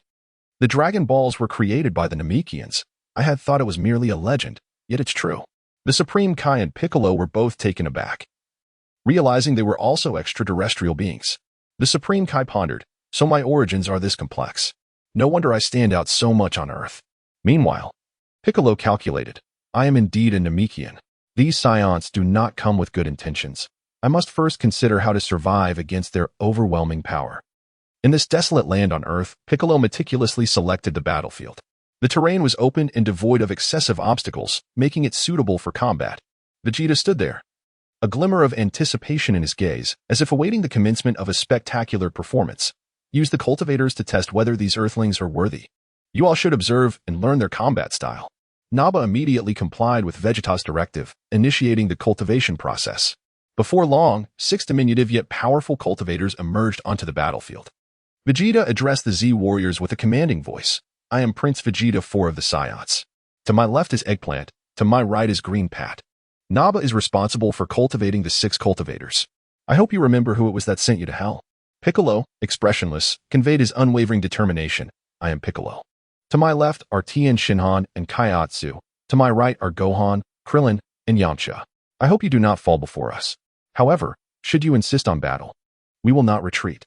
Vegeta's lips curled into a faint, disdainful smile. "Ha! Try to overcome the cultivators first and prove your worth as our adversaries." Tien Shinhan was the first to rise to the challenge, darting towards cultivator number 1 with the swiftness of lightning, his eyes ablaze with determination. "As if fueled by an inferno, I will not let you prevail." Cultivator number 1, undaunted, met him head-on. A fierce clash ensued, punctuated by the sound of fists striking flesh, a relentless exchange. Tien unleashed his martial arts prowess, each punch laden with tremendous force, causing the air to crackle. Cultivator No. 1, with its tenacity and agility, deftly evaded Tien's attacks while seeking opportunities to counter. After several rounds of combat, Tien, leveraging his overwhelming strength, gradually gained the upper hand. A swift sidekick landed squarely in Cultivator number 1's abdomen, sending it hurtling away. Yet, he did not wish to take the life of his opponent. Tien adhered to his own principles, reluctant to extinguish another's existence. Witnessing this, Naba was consumed by a surge of fury, akin to an erupting volcano. "These Earthlings are weak. Battle should be fought with full force." He ruthlessly dispatched Cultivator number 1 and warned the others, "If you do not fight with all your might, you shall share its fate." Krillin furrowed his brow, worry etched across his face. "These Saiyans are terrifying. We must tread carefully and not let our guard down for a moment." Gohan's eyes glimmered with rage. How can they treat their comrades this way? Yamcha cursed inwardly. "Damn it. These Saiyans are utterly inhumane." Kaiatsu murmured quietly, "Can we truly defeat the Saiyans? Regardless, we must not give up." Piccolo observed the Saiyans' brutality, his heart heavy with concern. "These Saiyans are formidable foes. Yet, we must confront them with courage." Meanwhile, Vegeta scrutinized Tien's battle, noting that the Earthling's method of harnessing energy surpassed his own rudimentary understanding. Tien had refrained from killing the cultivator. Yamcha engaged with cultivator number 2, his gaze intensely focused, as if fixated on a rival. Cultivator number 2, equally resolute, radiated a fierce glare. With the agility of a leopard, Yamcha lunged at cultivator number 2, his speed astonishing. Cultivator number 2 reacted swiftly, throwing a punch imbued with ferocity. Yamcha deftly sidestepped, countering with a kick aimed at cultivator number 2's leg. The cultivator stumbled but quickly regained its balance. It let out a furious roar and charged at Yamcha once more. Yamcha maintained his composure, skillfully evading Cultivator No. Two's attacks while searching for an opening to retaliate. He unleashed his signature technique, the energy sphere, sending a powerful energy ball hurtling towards cultivator number 2. The cultivator was struck, collapsing to the ground, yet it refused to concede, becoming increasingly frenzied in its assault on Yamcha. In a moment of triumph, Yamcha let down his guard, believing the cultivator was incapacitated. However, cultivator number 2 suddenly rose, charging at Yamcha, and opted for self-detonation. Yamcha barely had time to react as he was engulfed in a powerful explosion, ultimately leading to a tragic demise, akin to a heart-wrenching masterpiece. Upon witnessing Yamcha's fate, Piccolo was filled with fury, akin to a volcano on the brink of eruption. I will challenge for cultivators. Your cruelty shall come at a cost. With that, for cultivators charged at Piccolo. He calmly surveyed the approaching foes, resolute determination shining in his eyes. The first cultivator reached him first, swinging a punch. Piccolo effortlessly sidestepped, swiftly countering with a punch to the cultivator's abdomen, sending it flying. The remaining 3 cultivators, witnessing this, attacked from various angles.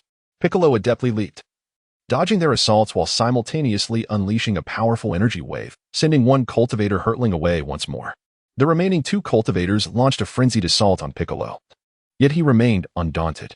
Skillfully wielding his formidable powers, he engaged in an intense close-quarters combat with the duo. Each strike he delivered was imbued with immense strength, forcing the 2 cultivators to retreat step by step. Ultimately, Piccolo unleashed a powerful energy sphere, obliterating all 4 cultivators in an instant. Vegeta observed Piccolo's performance, nodding slightly. Let us proceed to the next round. Naba, it is your turn. Their combat prowess is akin to that of the Stedza Ryu people. Do not underestimate them. Naba nodded, her eyes gleaming with fierce determination. I will make them aware of the might of the Saiyans. She charged into the battlefield, poised for the impending clash. As the air thickened with tension and unease, heralding an even more intense confrontation on the horizon.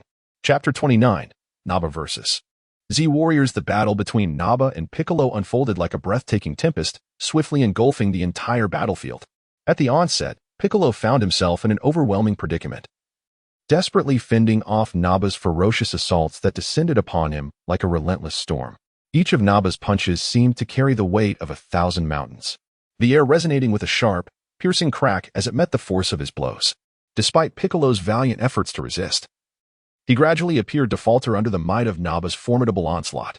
Beads of sweat trickled down Piccolo's forehead, yet his gaze remained alight with an indomitable spirit. While he evaded Naba's strikes with great difficulty, he fervently sought an opportunity to retaliate. However, Naba's speed was akin to lightning, and his strength was astounding. Piccolo's counterattacks were often thwarted before they could even be launched.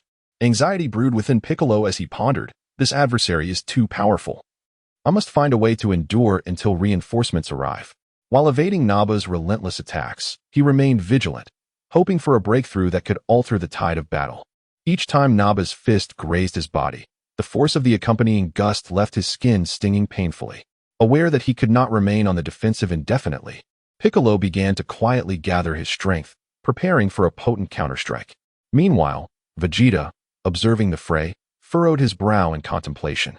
He was astonished to note that Piccolo appeared stronger than in the original timeline, yet he was faced with an even more formidable Naba. Intrigued, Vegeta ruminated. What has caused Piccolo to become more powerful than before? His curiosity piqued, he focused intently on the fierce combat unfolding before him. Tenshinhan, witnessing Piccolo's dire straits, felt a surge of urgency. He recognized that if he did not intervene, Piccolo might very well meet his demise at Naba's hands. Without hesitation, he declared, Piccolo, I shall assist you. Like a flash of lightning, Tenshinhan darted towards Naba, unleashing a powerful energy beam aimed directly at him. Naba, deftly sidestepping, easily evaded the attack. Undeterred, Tenshinhan moved like a nimble leopard, weaving around Naba in search of an opening to strike. He executed his technique from various angles, forcing Naba to divide his attention to counter the relentless assault. Determined, Tenshinhan thought, I cannot allow Piccolo to perish here. We must endure until Goku arrives. He immersed himself in the battle, each move imbued with strength and resolve. Clinging to this hope, Krillin, Gohan, and Kaiatsu quickly joined the fray, understanding that only through unity could they hope to withstand Naba's might. Krillin unleashed the Kamehameha wave, a brilliant blue energy beam hurtling towards Naba, while Gohan followed suit with a dazzling flash of light. Although Kaiatsu was less powerful, his agility allowed him to continuously seek opportunities to disrupt Naba, employing ki blasts and quick maneuvers to create minor inconveniences. Aggrieved by this unfolding scene, Eggplant sought to intervene, but Vegeta dismissed the concern with a wave of his hand, asserting, "Let them fight. They are weak. It will serve as a lesson for Naba and reveal the true strength of these Earthlings." Though anxious, Eggplant dared not defy Vegeta's command. The fierce combat resumed as Naba clashed with Piccolo, Tenshinhan, Krillin, Gohan, and Kairatsu. Through their synchronized efforts, the five briefly managed to challenge Naba. Piccolo unleashed a flurry of ki blasts, while Tenshinhan attacked from different directions and Krillin skillfully disrupted Naba's movements. Gohan applied pressure with his own ki blasts, while Kaiatsu sought further openings. Yet, Naba's power was insurmountable. With a thunderous roar, he unleashed his full might, intensifying his assaults and accelerating his speed. Tenshinhan fell victim to a devastating blow, collapsing to the ground. Kaiatsu, witnessing his friend's plight, was consumed by rage and sorrow. Resolute, he chose to sacrifice himself in a desperate bid to thwart Naba, his body swelling with energy as he prepared for self-destruction. A brilliant light enveloped him. Yet his detonation inflicted only minor injuries upon Naba. Kaiatsu's heart brimmed with determination. "For Tenshinhan and my comrades, I fear not death." In that defining moment, he felt no trepidation. Gazing at his injured allies, he was filled with both longing and resolve. He understood his own limitations, but hoped his sacrifice would buy precious moments for his friends. Enraged by Kaiatsu's demise, Gohan's battle power surged beyond 3,000. Fueled by his fury, he disrupted Naba's attack pattern, unleashing a tempest of strikes that left Naba momentarily disoriented. Seizing the chance, Piccolo, Tenshinhan, and Krillin counterattacked. Piccolo launched a fierce energy sphere, while Tenshinhan followed with a ki cannon, and Krillin executed a ki blade. Together, they pressed the offensive against Naba. However, under Vegeta's guidance, Naba erected a defensive barrier, successfully countering their combined assault. Gohan's heart burned with vengeance. "I will avenge Kaiatsu." His wrath amplified his strength, and his attacks fell upon Naba like a torrential storm, forcing the latter to confront unprecedented pressure. Gohan charged at Naba, each strike imbued with lethal intent. The ferocious clash resumed, and amid the chaos, Naba ruthlessly struck down Tenshinhan and severely injured Piccolo. His speed and strength rendered evasion impossible for both warriors. Sensing the dire situation, Krillin unleashed the solar flare, temporarily blinding Naba. As Naba stood engulfed in a blinding light, Gohan's fury reignited upon witnessing Piccolo's injuries. He burst forth in a second wave of power, reaching 5,000, and launched a relentless counteroffensive against the blinded Naba. Gohan's strikes rained down like a tempest, inflicting wounds upon Naba. Krillin felt a mix of hope and dread. "I hope we can hold out until Goku arrives." Elated yet anxious, he reveled in the temporary suppression of Naba while also worrying for his comrades' well-being and the uncertain outcome of the battle. Noticing the shifting tide, Eggplant intervened. Concerned that Naba might be overwhelmed, he unleashed a ki blast, disrupting Gohan and Krillin's assault against Naba. Eggplant's formidable energy surge forced Gohan and Krillin to stagger backward. Naba, regaining composure, unleashed a brutal counterattack against Krillin, rendering him momentarily incapacitated. Then, he turned his ferocity towards Gohan, whose anger began to wane, leaving him vulnerable to Naba's relentless barrage. As Gohan faltered, Naba unleashed a ki blast aimed at the injured warrior. Without hesitation, Piccolo, despite his own grievous wounds, leaped in front of Gohan, determined to shield him. Piccolo's singular thought was clear: "I cannot let Gohan die." Even in his weakened state, he resolutely positioned himself as a bulwark against Naba's assault. Aware of the potential cost to his own life, he harbored no regrets. Piccolo stood firm, erecting an unyielding shield for Gohan. However, the ki blast did not strike Piccolo. It was intercepted by Vegeta's intervention. Startled, Naba exclaimed, "Why, my lord?" Vegeta replied coldly, "This individual is of value." The Dragon Balls were crafted by the Namekians. Slaying them would render the Dragon Balls powerless. Vegeta addressed Piccolo, demanding, "Speak of the Dragon Ball's capabilities, and it would be prudent to surrender them to us." Gritting his teeth, Piccolo replied, "The Dragon Balls have already resurrected Goku, or as you refer to him, Kakarot. He's en route and will undoubtedly vanquish you." Vegeta narrowed his gaze. "Kakarot? How long until he arrives?" Piccolo responded, "Half an hour." Vegeta nodded.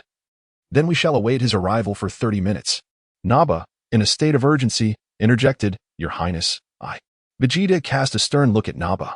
"Do you dare question my judgment?" Had it not been for my warning and the intervention of Eggplant, you would have perished twice in the recent skirmish. Observing this, Piccolo was taken aback by Vegeta's might. A wave of apprehension washed over him, uncertain if Goku could triumph over Vegeta upon his arrival. He could only silently pray that Goku would reach them within the half-hour. Meanwhile, Goku was hastening towards them. What fate awaited this fierce confrontation? Chapter 30. A 30-minute ceasefire. Vegeta sternly commanded, Eggplant, keep a close watch on Nappa and Greenpat, and strictly adhere to the orders I just issued. I must step out for a moment. Eggplant's expression turned serious as he promptly replied, Understood, Prince. Standing nearby, Piccolo gazed at Vegeta's departing figure with a heart full of confusion, pondering to himself, where could this Saiyan prince be headed? His hasty exit surely signifies a matter of great importance. What could compel him to leave in such a rush? Vegeta activated his flight technique, soaring through the air like a bolt of lightning, racing towards the energy he sensed. The wind howled in his ears as his gaze remained resolute and sharp, seemingly capable of piercing through any obstacle. Soon after, he arrived at the Divine Temple, narrowing his eyes and thinking, Indeed, my intuition was correct. Come forth, God of Earth. Vegeta called out. The deity gradually revealed himself, a hint of surprise in his eyes. How did you know there was a god on Earth? Vegeta swiftly harnessed his energy to create a protective barrier around both of them. Listen, you must seal this area using your divine abilities. The detector has eavesdropping capabilities. If you do not comply, I will truly obliterate Earth. With that, he gestured towards his detector, sensing Vegeta's benevolence. The deity decided to placate him and enacted a sealing skill over the vicinity. Once the god complied, Vegeta retracted his energy shield. I am Vegeta. I trust you are aware of my identity. I encountered a similar being on the planet's Dedujiri, coupled with the high level of energy manipulation on your Earth. My suspicions were confirmed, Vegeta asserted confidently. He continued, I have come to understand the responsibilities of your gods. Are they to manage, guide, and maintain? The deity nodded slightly. To some extent, you are correct. It was only after becoming a god that I could fully comprehend the extent of divine authority, which cannot be explicitly articulated. Only those who truly ascend to godhood can grasp it. The god too pondered Vegeta's true intentions. Vegeta mused. It appears that divine authority cannot be easily summarized by ordinary beings. A flicker of complex emotion crossed his eyes as he inquired. I wish to know how Raditz met his demise and where his body lies. The deity slowly recounted the events surrounding Raditz's death and produced the body for Vegeta to see.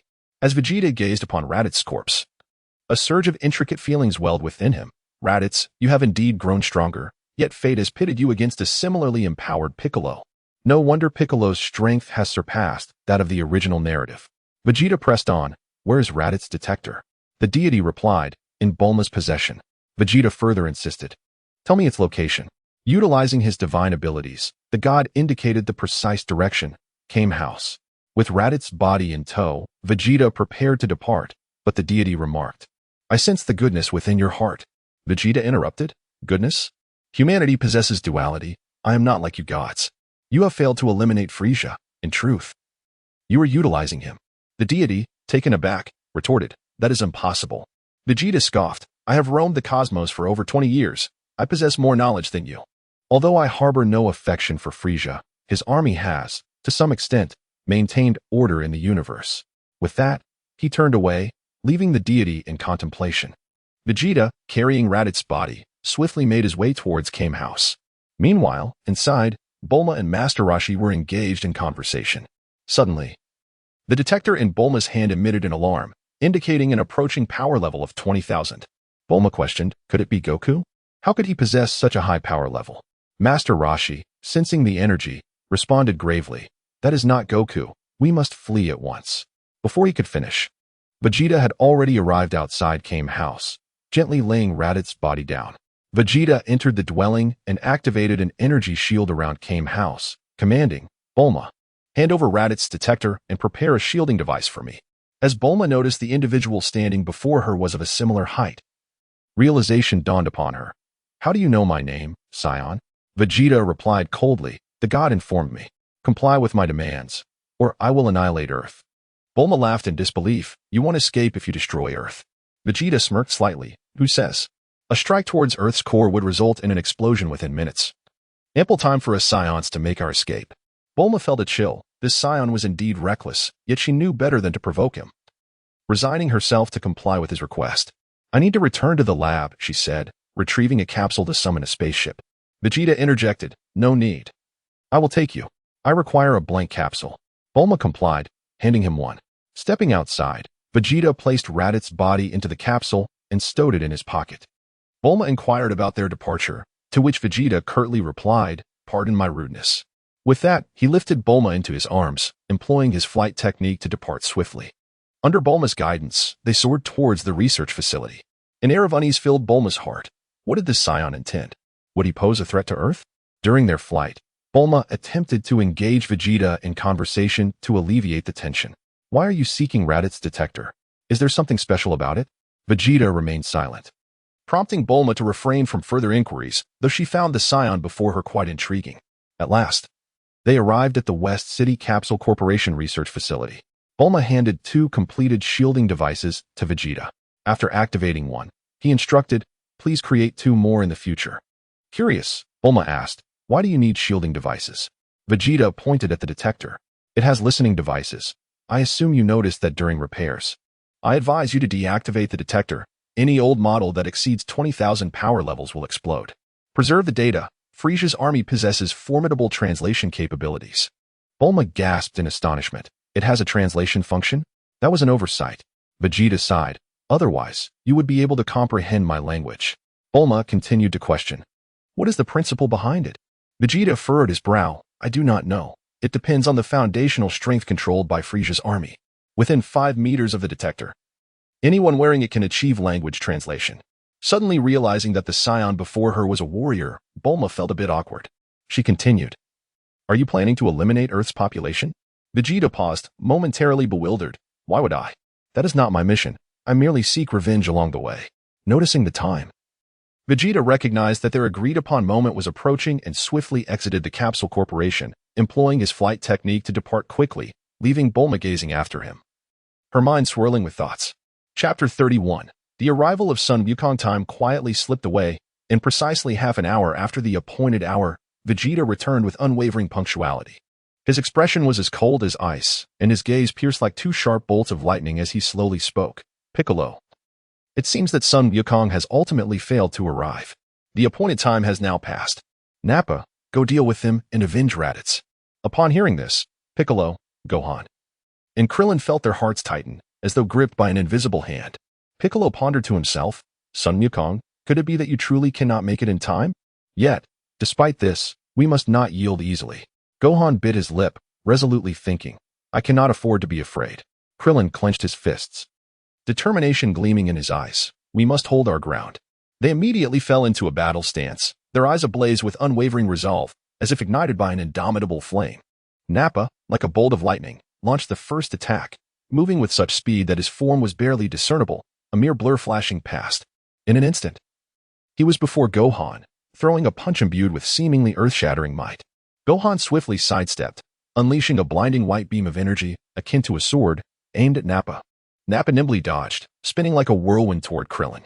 Krillin quickly retaliated with the Kamehameha wave, a torrent of blue energy surging toward Nappa. Nappa raised his arm to absorb the blow, then rapidly closed the distance, delivering a kick that sent Krillin crashing to the ground with a heavy thud. Seeing this, Piccolo unleashed a barrage of energy blasts, each beam raining down upon Nappa like a relentless storm. Nappa evaded effortlessly, his movements as graceful as a bird in flight, while simultaneously seeking opportunities to counterattack. Suddenly, with a burst of speed, he charged toward Piccolo like an arrow, throwing a punch at him. Piccolo hastily blocked with his arm, but Nappa's strength was overwhelming, forcing Piccolo to stagger backward. Seizing the moment, Nappa pressed his assault, each punch heavy with power, while Piccolo could do little but evade and defend, silently vowing, I cannot fall, I must protect Gohan and myself. Gohan, witnessing Krillin's injury, felt a surge of rage igniting within him, as if engulfed in a blazing inferno. He unleashed another magical flash and charged at Nappa, resembling a brave little lion. Sensing the attack from behind, Nappa turned to block the magical flash with his arm, then kicked at Gohan. Gohan was sent flying but quickly regained his footing. Charging at Nappa once more, his eyes filled with fierce determination. Krillin, rising from the ground, cast the Kamehameha wave again, embodying the spirit of a relentless warrior. The three engaged in a fierce battle with Nappa, exchanging blows with neither side willing to relent. Nappa darted between them like a specter, each strike accompanied by a slicing wind, as if capable of cleaving the very air. Piccolo continuously fired energy blasts in an attempt to restrain Nappa's movements. Yet Nappa's speed allowed him to evade with ease, akin to a nimble fish. Gohan, utilizing his agility, occasionally struck from the side, but Nappa's reflexes were too quick, always managing to block like an unyielding shield. Krillin sought for an opening with his Kamehameha wave, but Nappa's defenses were impenetrable, resembling a fortress that was impossible to breach. After dozens of intense exchanges, Nappa maintained the upper hand, standing like an immovable mountain. During the fray, he refrained from launching fatal blows at Piccolo, mindful of the Dragon Balls. However, Krillin and Gohan were not so fortunate, suffering grievous injuries under Nappa's overwhelming onslaught, like wilting flowers. Nappa seized the opportunity to unleash an energy wave at the severely injured Gohan. Just as Gohan was about to be struck, Piccolo unhesitatingly intervened. The powerful energy wave struck Piccolo, who collapsed to the ground, his life extinguished. Nappa was taken aback, perplexed as to why Vegeta had not intervened. In the observation area, Eggplant and Greenbat shared a similar shock, bewildered as to why their prince had restrained them from acting. Eggplant mused inwardly, what could the prince be thinking? Greenbat also speculated, could the prince have another plan? Filled with uncertainty, they could only comply with Vegeta's directive. Vegeta regarded the astonished duo and slowly said, I will explain everything once the battle concludes. Meanwhile, Sun Wukong arrived at the battlefield, having utilized the instant transmission technique to bring Yachirobe with him. Upon seeing the injured Krillin and Gohan, he immediately fed them the magical beans. The miraculous effects of the beans were instantaneous, restoring Krillin and Gohan to full vitality, as if they had been reborn. Time rewound 5 minutes. As Sun Wukong had just reached the sacred temple, after receiving the magical beans from Master Roshi, he prepared to depart. Yachirobe urged eagerly, Wukong, take me with you. Earth is in peril, and I too shall face it bravely. Sun Wukong, moved by Yachirobe's resolute attitude, replied, very well, let us fight together. Thus, they departed side by side. Upon witnessing Sun Wukong's arrival, Nappa, Eggplant, and Greenpat were all astonished by the miraculous power of the magical beans. Gohan informed his father, Piccolo, Tien, Kaiatsu, and Yamcha have all been slain by the Saiyans. Upon hearing this, a flicker of sorrow crossed Sun Wukong's eyes, quickly replaced by unwavering determination. Silently, he vowed, I shall avenge you all. Nappa launched a relentless barrage of attacks against Sun Wukong. His form, electric in speed, surged towards Sun Wukong, delivering a punch that stirred a tempest. Sun Wukong deftly sidestepped, his demeanor calm and composed, akin to a placid lake. Nappa, realizing his strike had missed, swiftly altered his approach, sweeping his leg horizontally at Sun Wukong. Sun Wukong leaped into the air, evading Nappa's attack like a delicate bird in flight. Unyielding, Nappa leaped high, renewing his assault on Sun Wukong with a flurry of rapid punches, each strike falling like rain. Impenetrable in density, Sun Wukong remained unfazed, his hands moving with precision to deflect each blow. With each collision, a heavy thud resonated, causing the surrounding air to tremble as though on the verge of being torn asunder. Seeing this, Nappa roared, unleashing a tremendous aura. He unleashed a powerful energy wave, a blinding light shooting towards Sun Wukong. Sun Wukong quickly countered with his Kamehameha wave. The two powerful beams collided, generating a vast shockwave that cracked the ground like a spider's web. Nappa intensified his energy wave, striving to overpower Sun Wukong, who, in turn, raised his own energy. Ultimately, sensing the tide turning against him, Nappa sought refuge. Seizing the opportunity, Sun Wukong appeared behind Nappa and delivered a swift kick. Nappa, caught off guard, was struck in the back and propelled forward. Nevertheless, he quickly regained his footing and charged at Sun Wukong once more. Yet, Sun Wukong met him with composure, responding to each of Nappa's moves. Taking advantage of a moment, Sun Wukong surged toward Nappa, delivering a powerful punch. Nappa raised his arm to block, but Sun Wukong's strength forced him to stagger backward. With relentless vigor, Sun Wukong pursued his advantage, launching a continuous stream of attacks. Although Nappa fought valiantly, he found himself gradually ensnared in Sun Wukong's overwhelming assault, akin to sinking into quicksand. In the end, Sun Wukong seized the moment, unleashing a decisive strike that left Nappa gravely wounded. As Nappa contemplated continuing his offensive, Vegeta interjected, Nappa, stand down and rest. Eggplant, Greenpat, do not engage. You are no match for Kakarot. Allow me to intervene, and observe closely. With that, Vegeta destroyed the scouter and handed the shield generator to Eggplant. Vegeta gazed at Sun Wukong and slowly declared, "Kakarot, you have finally arrived. I am Vegeta, and I hope to ignite your excitement." Goku, sensing the formidable energy emanating from Vegeta, gazed at him unflinchingly and declared, "Vegeta, I have acquired formidable skills from King Kai. You and your companions are no match for me. Depart from Earth with your people." Filled with unwavering confidence, Goku affirmed, "I shall no longer permit you to harm my family or devastate this planet." A faint smirk played on Vegeta's lips as he replied, "Oh, then let us see. The reason for my arrival on Earth is due to Radit's demise here. As the leader of the Saiyan race, I bear the responsibility for my surviving kin." His eyes sparkled with indomitable spirit, heralding the onset of a more intense battle. At that moment, the atmosphere of the battlefield reached a fever pitch. As if the very air was poised to solidify, with everyone eagerly anticipating the outcome of this climactic confrontation. Chapter 32, Vegeta vs. Goku at this moment. The atmosphere on the battlefield was charged with an unparalleled tension, as if the very air had crystallized into an indestructible ice. The spectators' gazes blazed like fervent flames, fixated intently upon Goku and Vegeta, each heart brimming with anticipation for the ultimate outcome of this monumental clash. Goku and Vegeta stood in a silent standoff, their eyes ablaze with unwavering resolve and determination, akin to two supervolcanoes poised to erupt, ready to unleash cataclysmic power.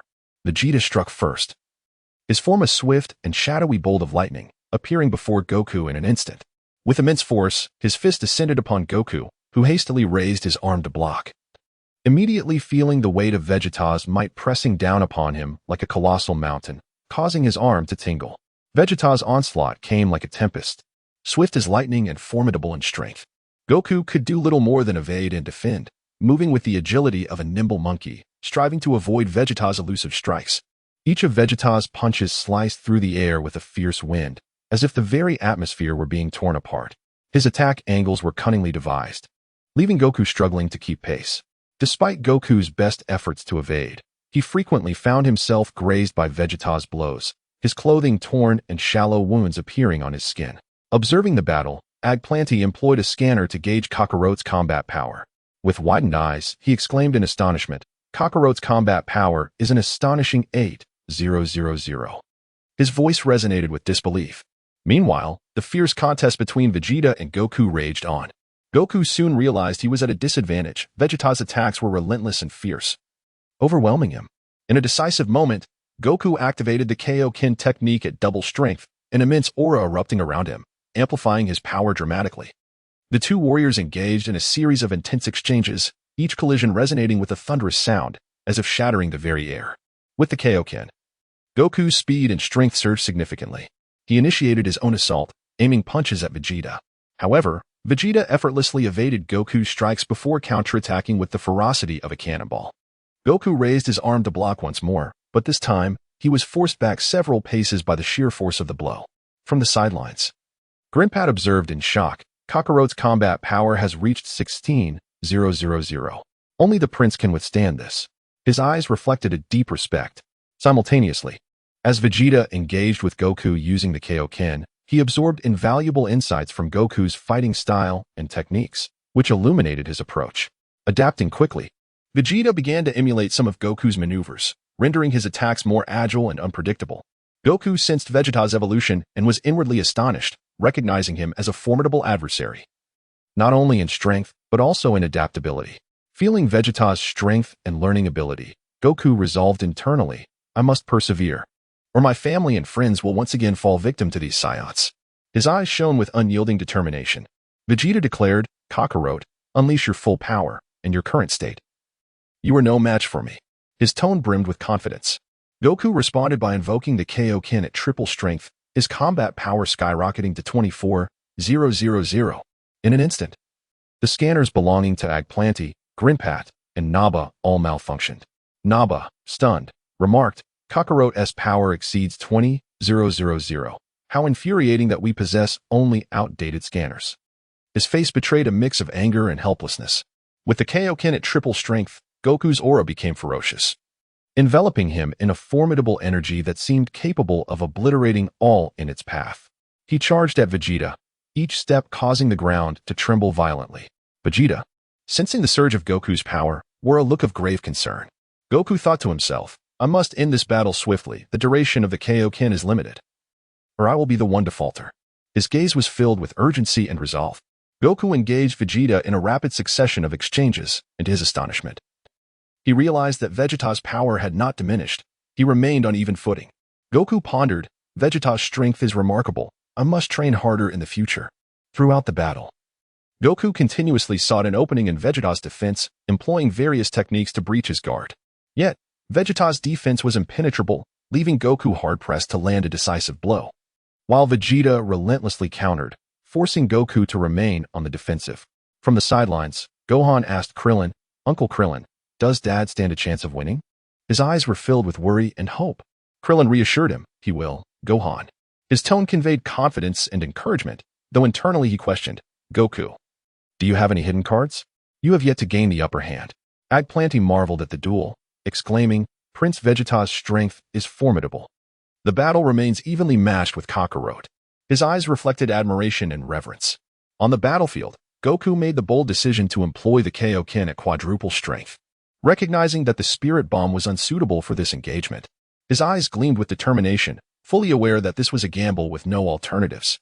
As Goku unleashed the Kaioken at quadruple strength, his aura intensified to a terrifying degree, surrounded by a blazing inferno that deterred any who dared approach. Vegeta, taken aback by the sudden surge in Goku's power, sensed that Kakarot's energy now surpassed his own. Internally he thought, Kakarot has activated the quadruple Kaioken. He cannot sustain this for long. Hold on. Vegeta understood the drawbacks of the Kaioken but unleashed his full strength to engage Goku in a fierce battle. During the confrontation, Vegeta unleashed the Gallic Gun, a powerful beam of energy aimed directly at Goku. Reacting swiftly, Goku countered with the Kamehameha wave. The two immense energies collided, resulting in a cataclysmic shockwave that fractured the ground around them.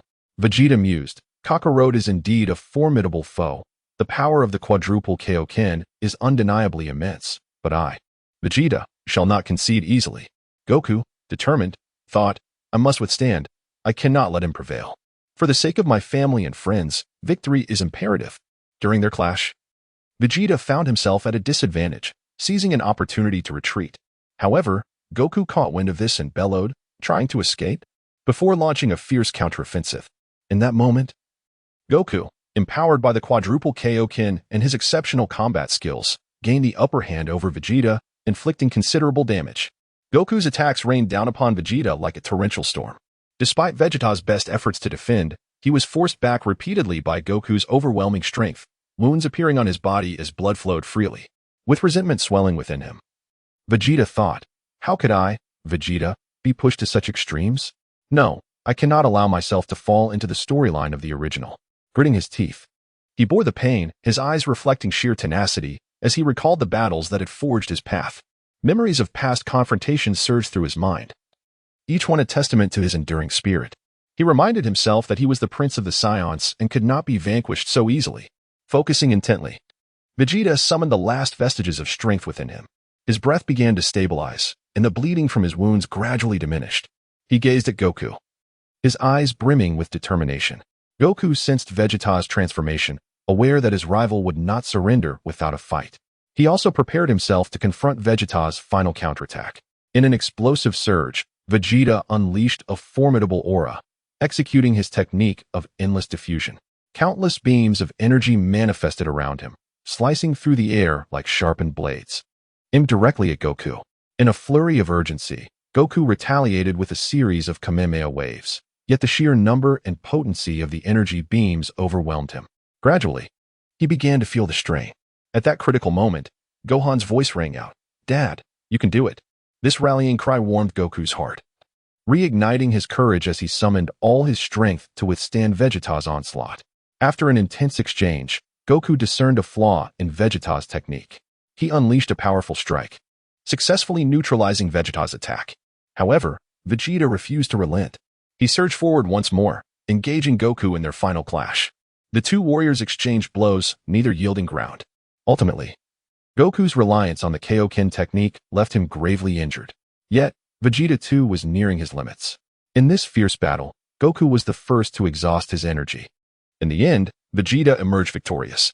Chapter 33 Vegeta's expression was grave to an unparalleled degree, his eyes gleaming with an unwavering resolve akin to steel, radiating a brilliance that made it difficult to gaze directly upon him. He declared loudly, "Agupulent, Grindat, Naba, let us depart. We shall return to the Frisia Force headquarters on Planet Cold. Once there, I will elucidate the circumstances, and then we will proceed to Namek." Naba, with a puzzled countenance, was about to inquire why they could not. However, before he could voice his question, he was sharply interrupted by Vegeta. With his brow furrowed tightly as if knotted like a coarse rope, his tone was as unyielding as bedrock. "Do not question my decisions. Obey my orders." With that, he shot forth like an arrow released from a bow, swiftly making his way toward the concealed spacecraft. Agupulent, Grinpat, and Naba exchanged helpless glances, resigned to follow closely behind. Their spirits felt as though they were shrouded beneath heavy clouds, burdened and oppressive. During the flight, a flicker of indelible pain and fury flashed in Vegeta's eyes, resembling a formidable volcano poised to erupt. He spoke slowly, his voice laden with sorrow and determination.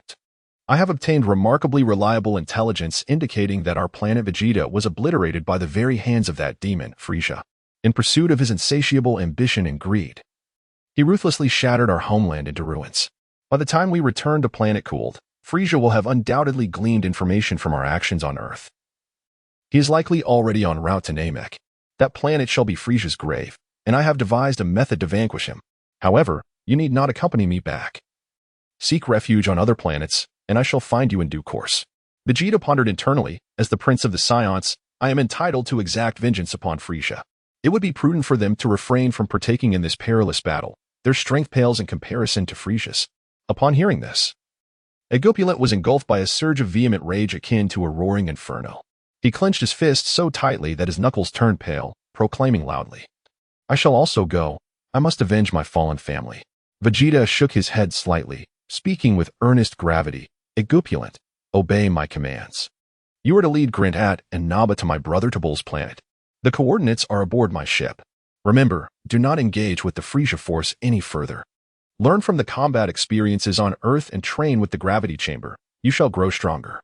I will undoubtedly seek you out." Vegeta understood well that their current strength was insufficient to confront Frisia and continued, "You have witnessed Frisia's might. If you venture forth now, it would be a futile sacrifice. I require you to conserve your strength and strive for improvement. Once I have dealt with Frisia, we shall work together to restore planet Vegeta." Though Agupulent's heart brimmed with reluctance, he recognized the inevitability of Vegeta's orders and respectfully replied, "As you command, Prince." Agupulent thought to himself, "The Prince is correct. Going now could only render us a burden. Yet, I shall train diligently, awaiting the Prince's summons. I will become stronger, to avenge my family and fight for our planet." Soon, they arrived at the concealed spacecraft. Agupulent cautiously placed Vegeta in the medical bay of the Alpha ship, meticulously setting the course for Planet Cold. As the spacecraft ascended swiftly like a flash of lightning, Agupulent, Grinpat, and Naba were filled with both anxiety and anticipation, standing at the crossroads of destiny, uncertain of what the future held. Silently, they boarded their own ship, heading toward Tabul's planet. Meanwhile, Krillin, Gohan, and Yajirobe were escorting Goku to the hospital in West City. During the flight, Goku's face was etched with dejection and guilt. He murmured, "Krillin, I'm sorry. I thought I could defeat Vegeta, but I never anticipated his strength. I can't believe this battle ended like this. Piccolo, Tien, Kaiatsu, and Yamcha can never be revived." Goku was overwhelmed with self-reproach, as if a colossal boulder weighed heavily upon his heart. "It's all my fault that everyone had to sacrifice. If only I were stronger, perhaps the outcome would have been different." Krillin, observing Goku, had a glimmer of unwavering determination in his eyes, like the brightest star in the night sky. He comforted, "Goku, we still have hope. Piccolo, the Namekian, can help us. Surely we can find a way to resurrect them on Namek." Krillin continued, "We cannot simply surrender. Everyone is counting on us. We must bravely forge ahead for their sake, for the Earth." Gohan listened attentively, a flicker of hope igniting in his gaze, as if it were the dawn poised to illuminate the darkness. Yajirobe, silently piloting the ship, harbored his own worries about the battles that lay ahead. Chapter 34, Departure to Planet Namek, Part 1. In the year 762 of the age of the universe, on the morning of November 9th, in the bustling metropolis of West City on Earth, warm sunlight cascaded down like a golden waterfall, enveloping the modern city in its radiant glow. Yet, an elusive tension lingered in the air, akin to a somber shroud that even the brightest sunlight could not disperse. After enduring 5 arduous days of relentless effort, Bulma finally succeeded in modifying the ship that the dragon god had brought to Earth. Her eyes were bloodshot, reminiscent of a parched riverbed, and her hair was disheveled as if ravaged by a tempest. She appeared utterly exhausted, yet her bright eyes sparkled with excitement and pride, akin to the most resplendent star in the night sky. In her heart, she mused, "We have finally accomplished it. This modification will undoubtedly bring new hope to our journey to planet Namek. Perhaps it will even unveil the mysteries of alien civilizations." Bulma was wholly engrossed in comparing the translation data from the probe with the information from the dragon god's ship, meticulously analyzing and organizing it word by word. Each character felt like an enigmatic code, and she immersed herself in the task, leaving no detail overlooked. After countless attempts and adjustments, she ultimately completed the translation of the Namekian language. This achievement served as a pivotal asset for their impending adventure. She thought with exhilaration, "With this translation, our endeavors on planet Namek will undoubtedly proceed more smoothly. Perhaps we will truly find the Dragon Balls and negotiate with the Namekians to resurrect our fallen comrades." Bulma, along with Gohan and Krillin, visited Goku at the West City Hospital. Bulma hurried in, her pace quickened as if pursued by a tempest. Her expression filled with concern and urgency, as though she might ignite with fervor at any moment. As soon as she entered the room, she eagerly addressed Goku.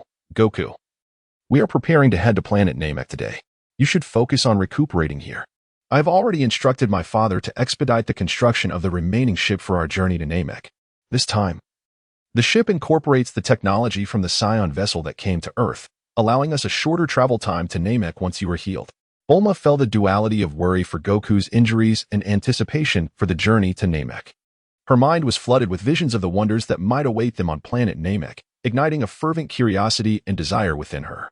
If we can indeed find the Dragon Balls and successfully negotiate with the Namekians for the resurrection of our comrades, what a marvelous outcome that would be, she thought resolutely, her gaze reflecting an unwavering determination. Goku lay on the hospital bed, his pallor reminiscent of blank parchment, yet his eyes remained steadfast and bright, like two flames that would not be extinguished. He furrowed his brow slightly and spoke slowly. "Bulma, Vegeta will undoubtedly want to go to planet Namek as well. Have my uncle assist in constructing a gravity chamber, preferably with a strength of 1 to 100 times. Otherwise, even if I reach planet Namek, I will not stand a chance against Vegeta." Goku's heart was heavy with guilt and frustration. Memories of his battle with Vegeta flooded his mind, casting him into a chasm of despair. Yet, he understood that only by becoming stronger could he protect his family and friends. He silently vowed, "Once I am healed, I must train diligently in the gravity chamber and grow stronger. I cannot afford to let everyone down again." Bulma listened attentively to Goku's words, nodding slightly in response. "All right, Goku, I will inform my father to arrange the gravity chamber's construction." Gohan and Krillin stepped forward to engage with Goku. Gohan's eyes brimmed with concern for his father and hope for the future as he softly said, "Dad, you must recover quickly. We will be waiting for you on planet Namek." Gohan's heart swelled with admiration and trust for his father. He gazed at his frail father, silently vowing, "I will strive to become stronger, to protect everyone just like Dad. When he arrives, we will fight together on planet Namek." Krillin patted Goku's shoulder, offering encouragement. "Goku, do not worry. We will do our utmost to find a way to revive everyone on planet Namek. When you arrive, we will fight side by side." Krillin's heart was filled with longing for his friends and concern for the future. He recalled the comrades with whom he had fought, a strong sense of duty welling up within him. "We must find the Dragon Balls and bring everyone back to life," he thought resolutely, his eyes glimmering with determination. In the afternoon, Bulma, Gohan, and Krillin boarded the spaceship. The vessel shimmered under the sunlight, resembling a brilliant jewel, carrying the hopes and courage of all aboard.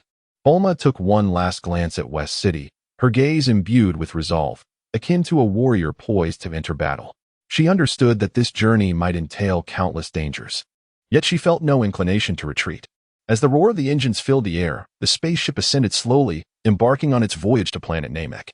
The sound echoed like the drumbeats of fate, heralding the commencement of this thrilling adventure. On November 20th, 762 of the Age of the Universe. At the headquarters of Frisia's army on planet Cold, a grand palace loomed, exuding an aura of authority and mystery. Dodoria stood respectfully before Frisia, his expression grave as a stormy sky, his eyes betraying a hint of unease, as if a tempest were about to descend. He lowered his head slightly and spoke cautiously. My lord, according to the reports from the probe sent by Vegeta and his team, the Dragon Balls can indeed resurrect individuals and fulfill wishes. However, subsequent messages indicate that the Namekians on Earth have been slain. We must journey to planet Namek to seek the Dragon Balls. Furthermore, it appears that only Vegeta has returned. There has been no word from Agubrant, Grimpat, and Naba, suggesting they may be deceased. Dodoria's heart was heavy with apprehension. He was acutely aware of Frisia's volatile temperament should matters not unfold to his liking. The consequences would be dire. He carefully scrutinized Frisia's expression, akin to a condemned sinner awaiting judgment, anticipating his orders. Frisia sat upon his throne, his countenance devoid of emotion. His gaze icy and chilling, resembling two sharp blades of frost. He narrowed his eyes slightly, contemplating for a moment before speaking slowly. Mr. Dodoria, organize the personnel. We shall depart for planet Namek by the end of November. Additionally, inform Kuei to closely monitor Vegeta's behavior and report back to me promptly. Frisia was formulating his plans in his mind. He understood the immense power of the Dragon Balls to grant wishes, intending to exploit them for his personal desires. The unusual actions of Vegeta on Earth unsettled him. He needed someone to keep a close watch on Vegeta's future movements. Frisia pondered, a glimmer of vigilance flashing in his eyes, akin to a watchful predator. Dodoria took his leave, and the palace once again fell into silence, as if foretelling an impending tempest. The stillness was heavy and suffocating, reminiscent of the calm before a storm.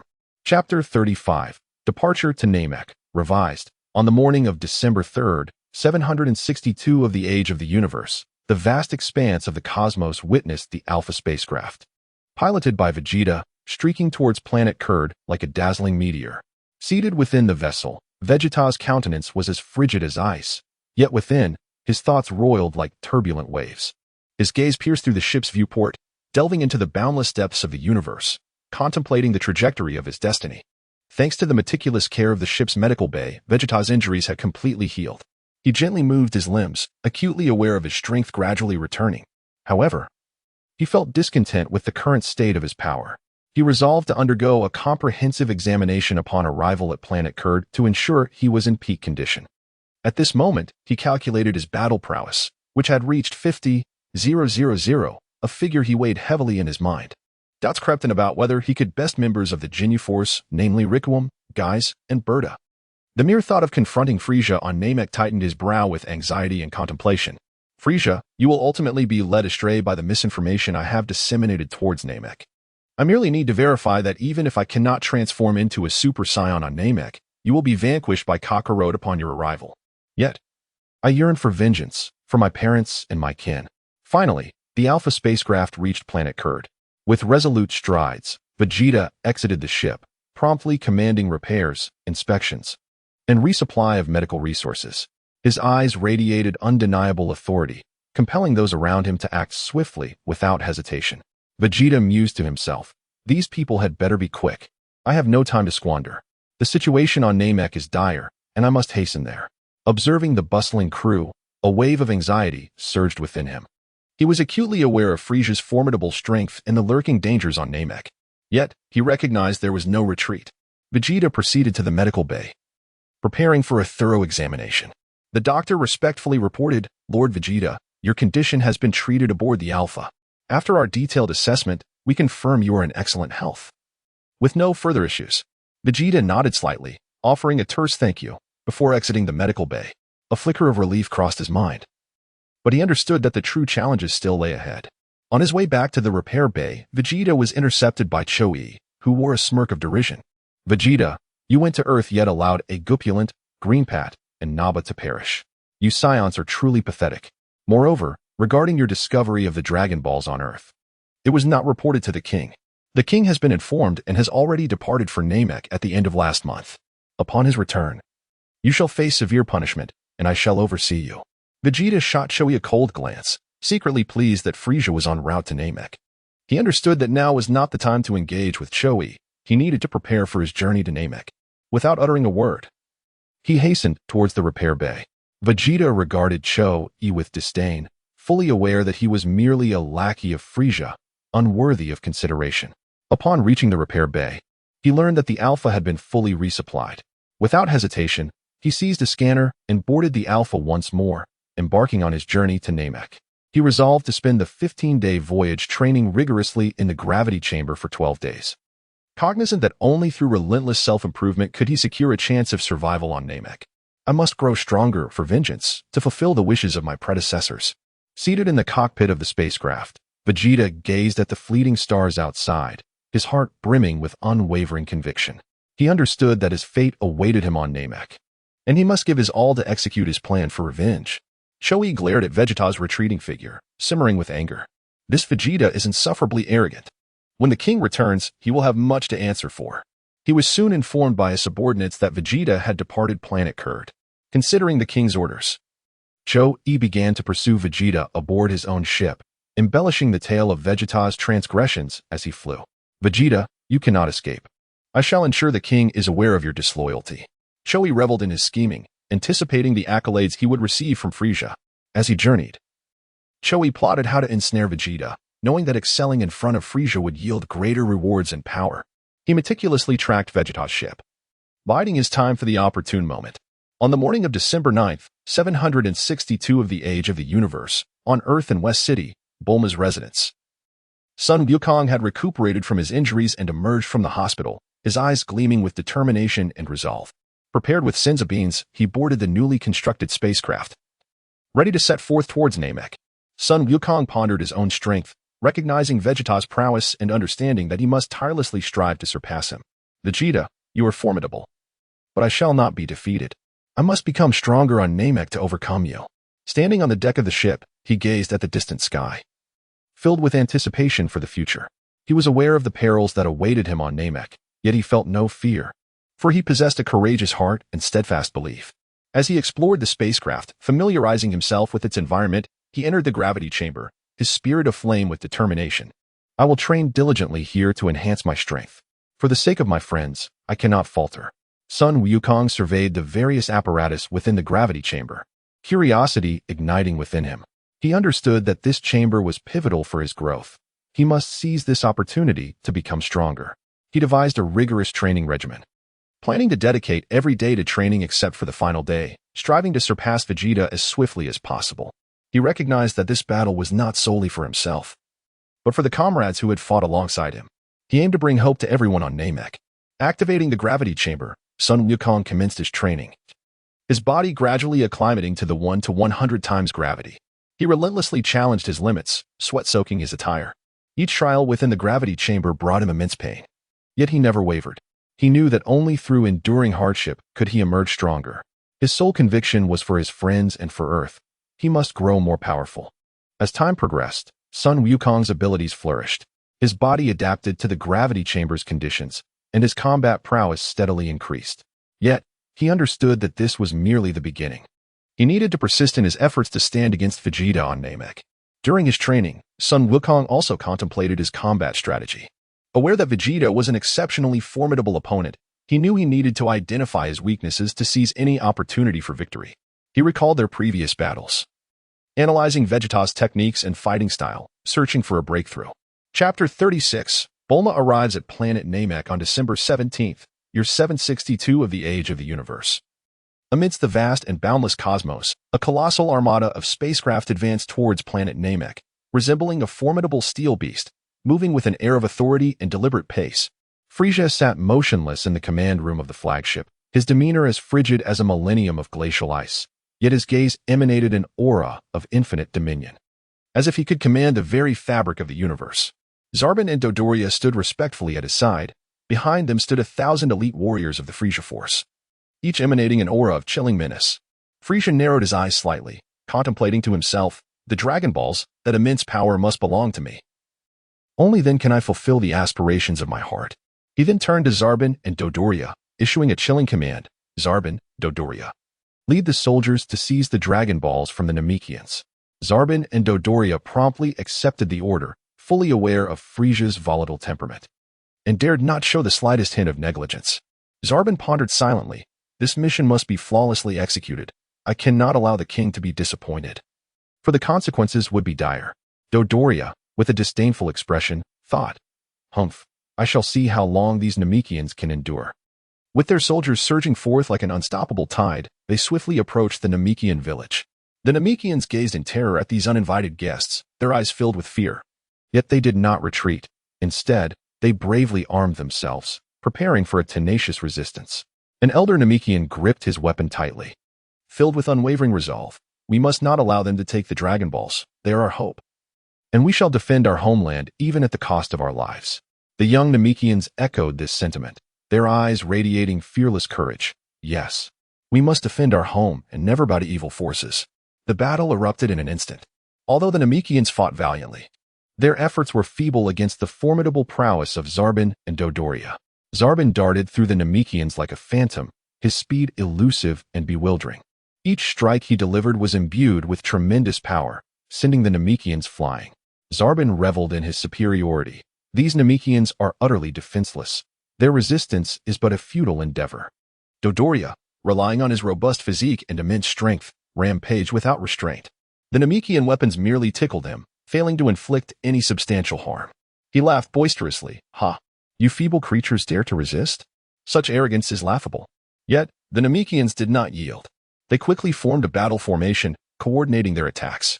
Some unleashed powerful energy waves to obstruct Zarbin and Dodoria's advance, while others utilized their unique abilities for stealthy ambushes. A skilled healer among the Namekians tended to the wounded, enabling them to continue fighting. However, their efforts were trivial in the face of Zarbin and Dodoria's overwhelming strength. Within a single day, Zarbin and Dodoria collected 5 Dragon Balls. Nevertheless, the Namekians inflicted notable casualties upon Frisia's forces during the skirmish, with some brave Namekians destroying portions of the reconnaissance equipment, hindering Frisia's operations. As Frisia reviewed the battle reports, a frown creased his brow. He felt a surge of irritation. These Namekians possess considerable combat capabilities. Some even reached the level of second-class warriors. Alas, they are ultimately no match for me. He immediately commanded Zarbin to notify the approaching Jinyu force to hasten their arrival at planet Namek, while simultaneously halting the mass collection of Dragon Balls and instructing the second-class warriors to scout the remaining Namekian strongholds. On the morning of December 18th, year 762 of the Age of the Universe, Bulma, Krillin, and Gohan's spacecraft finally arrived at planet Namek. Bulma maneuvered the ship with utmost caution, like a vigilant rabbit, scouring for a concealed location to hide the vessel. Aware of the dangers lurking on this treacherous planet, she understood the necessity of remaining inconspicuous to secure a sliver of hope. Bulma felt a mixture of anxiety and exhilaration. I hope we can successfully locate the Dragon Balls and revive everyone. After thoroughly inspecting the surroundings to ensure they remained undetected, she sighed in relief. Bulma resolved to stay at the base, providing support for Krillin and Gohan. Krillin and Gohan exited the cave, closing their eyes to sense the surrounding energy. Suddenly, they felt a presence vanish, exchanging a glance that prompted them to investigate. Krillin was filled with concern. I wonder what has happened. I hope it is not too dire. Gohan, imbued with a sense of justice, radiated determination. We must see what is happening. We cannot allow innocent lives to be harmed.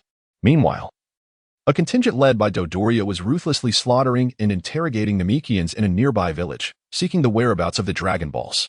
The anguished cries of the Namekians echoed ominously through the air. Gohan could no longer endure such cruelty. His eyes burned with fury as he charged forth. These villains must not continue their wickedness, he thought. Like a bolt of lightning, Gohan surged towards the Frisia soldiers. His speed was astounding, and he swiftly reached one of the soldiers, delivering a powerful punch that sent the soldier reeling. Observing this, Krillin instinctively employed the solar flare technique, blinding the enemy with a brilliant flash. He thought to himself, we must not allow them to discover our position. Next, he unleashed a ki blast, skillfully destroying Frisia's reconnaissance device to prevent them from locating their position.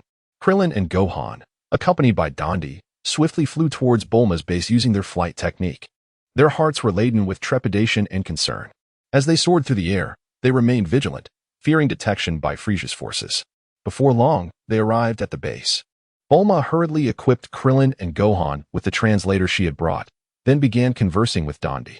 Through the translator, they learned that these individuals belonged to Frisia's army, intent on seizing the Dragon Balls. After conferring with Bulma and Gohan, Krillin resolved to head towards the Grand Elder of the Namekians to seek assistance. While Bulma and Gohan would remain at the base, awaiting their return, Bulma felt a twinge of unease. You must be careful. I will be here waiting for your return. Krillin nodded. We will return as swiftly as possible. Chapter 37. Vegeta versus Choi on the morning of December 18th, 762 in the Age of the Universe. Shortly after Bulma and her companions arrived on planet Namek, two dazzling streaks of light streaked across the sky like meteors. Vegeta piloted the Alpha spacecraft, akin to a stealthy leopard lurking in the shadows, cautiously searching for a hidden refuge. He was acutely aware that on this perilous planet, utmost vigilance was imperative. At last, he discovered a secluded valley where he nestled his ship securely. Vegeta swiftly donned his scouter, beginning to eavesdrop on Frieza's movements. His gaze was filled with wariness and cunning. Contemplating silently, "Frieza, your demise is imminent." Meanwhile, he sensed the presence of Krillin, Bulma, and Gohan, yearning for their arrival. For he understood that they might serve as formidable allies in the forthcoming battle, yet a twinge of apprehension lingered within him, as these individuals could also become fierce competitors in his quest for the Dragon Balls. However, before he could detect Bulma and the others, he became acutely aware of the relentless pursuit of Choi's energy signature behind him. His brow furrowed slightly, a surge of irritation swelling within him. This Choi is like an annoying fly, incessantly buzzing around me. Today, I shall put an end to this. At that moment, Choi hastily reported to Frieza that Vegeta had also arrived on planet Namek, and that he had just reached the location. A smirk of pride crept onto Choi's face as he reveled in his thoughts.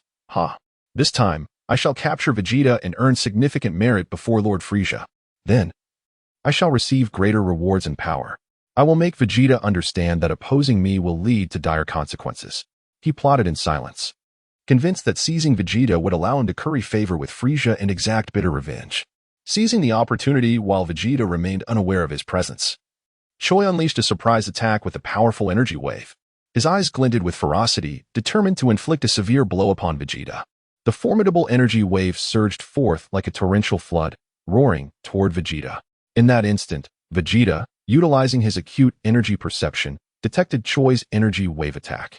As the assault neared, he swiftly activated his protective barrier for defense.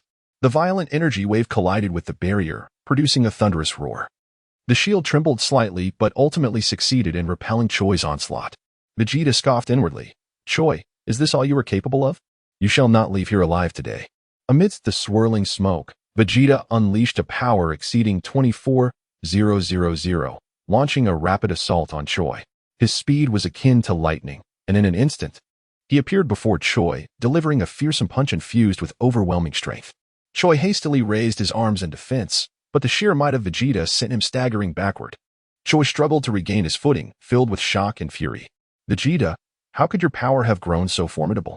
I refuse to accept this," he roared, launching another attack. He thrust his hands forward, unleashing a massive energy wave in an attempt to repel Vegeta. Vegeta calmly regarded the incoming energy wave, sidestepping effortlessly to evade the attack. He then charged towards Choi with remarkable speed, executing a powerful kick aimed at Choi's abdomen. Choi was sent flying, crashing heavily to the ground. Struggling to rise, Choi tasted blood at the corner of his mouth, fully aware that he was no match for Vegeta. Yet, his heart brimmed with defiance.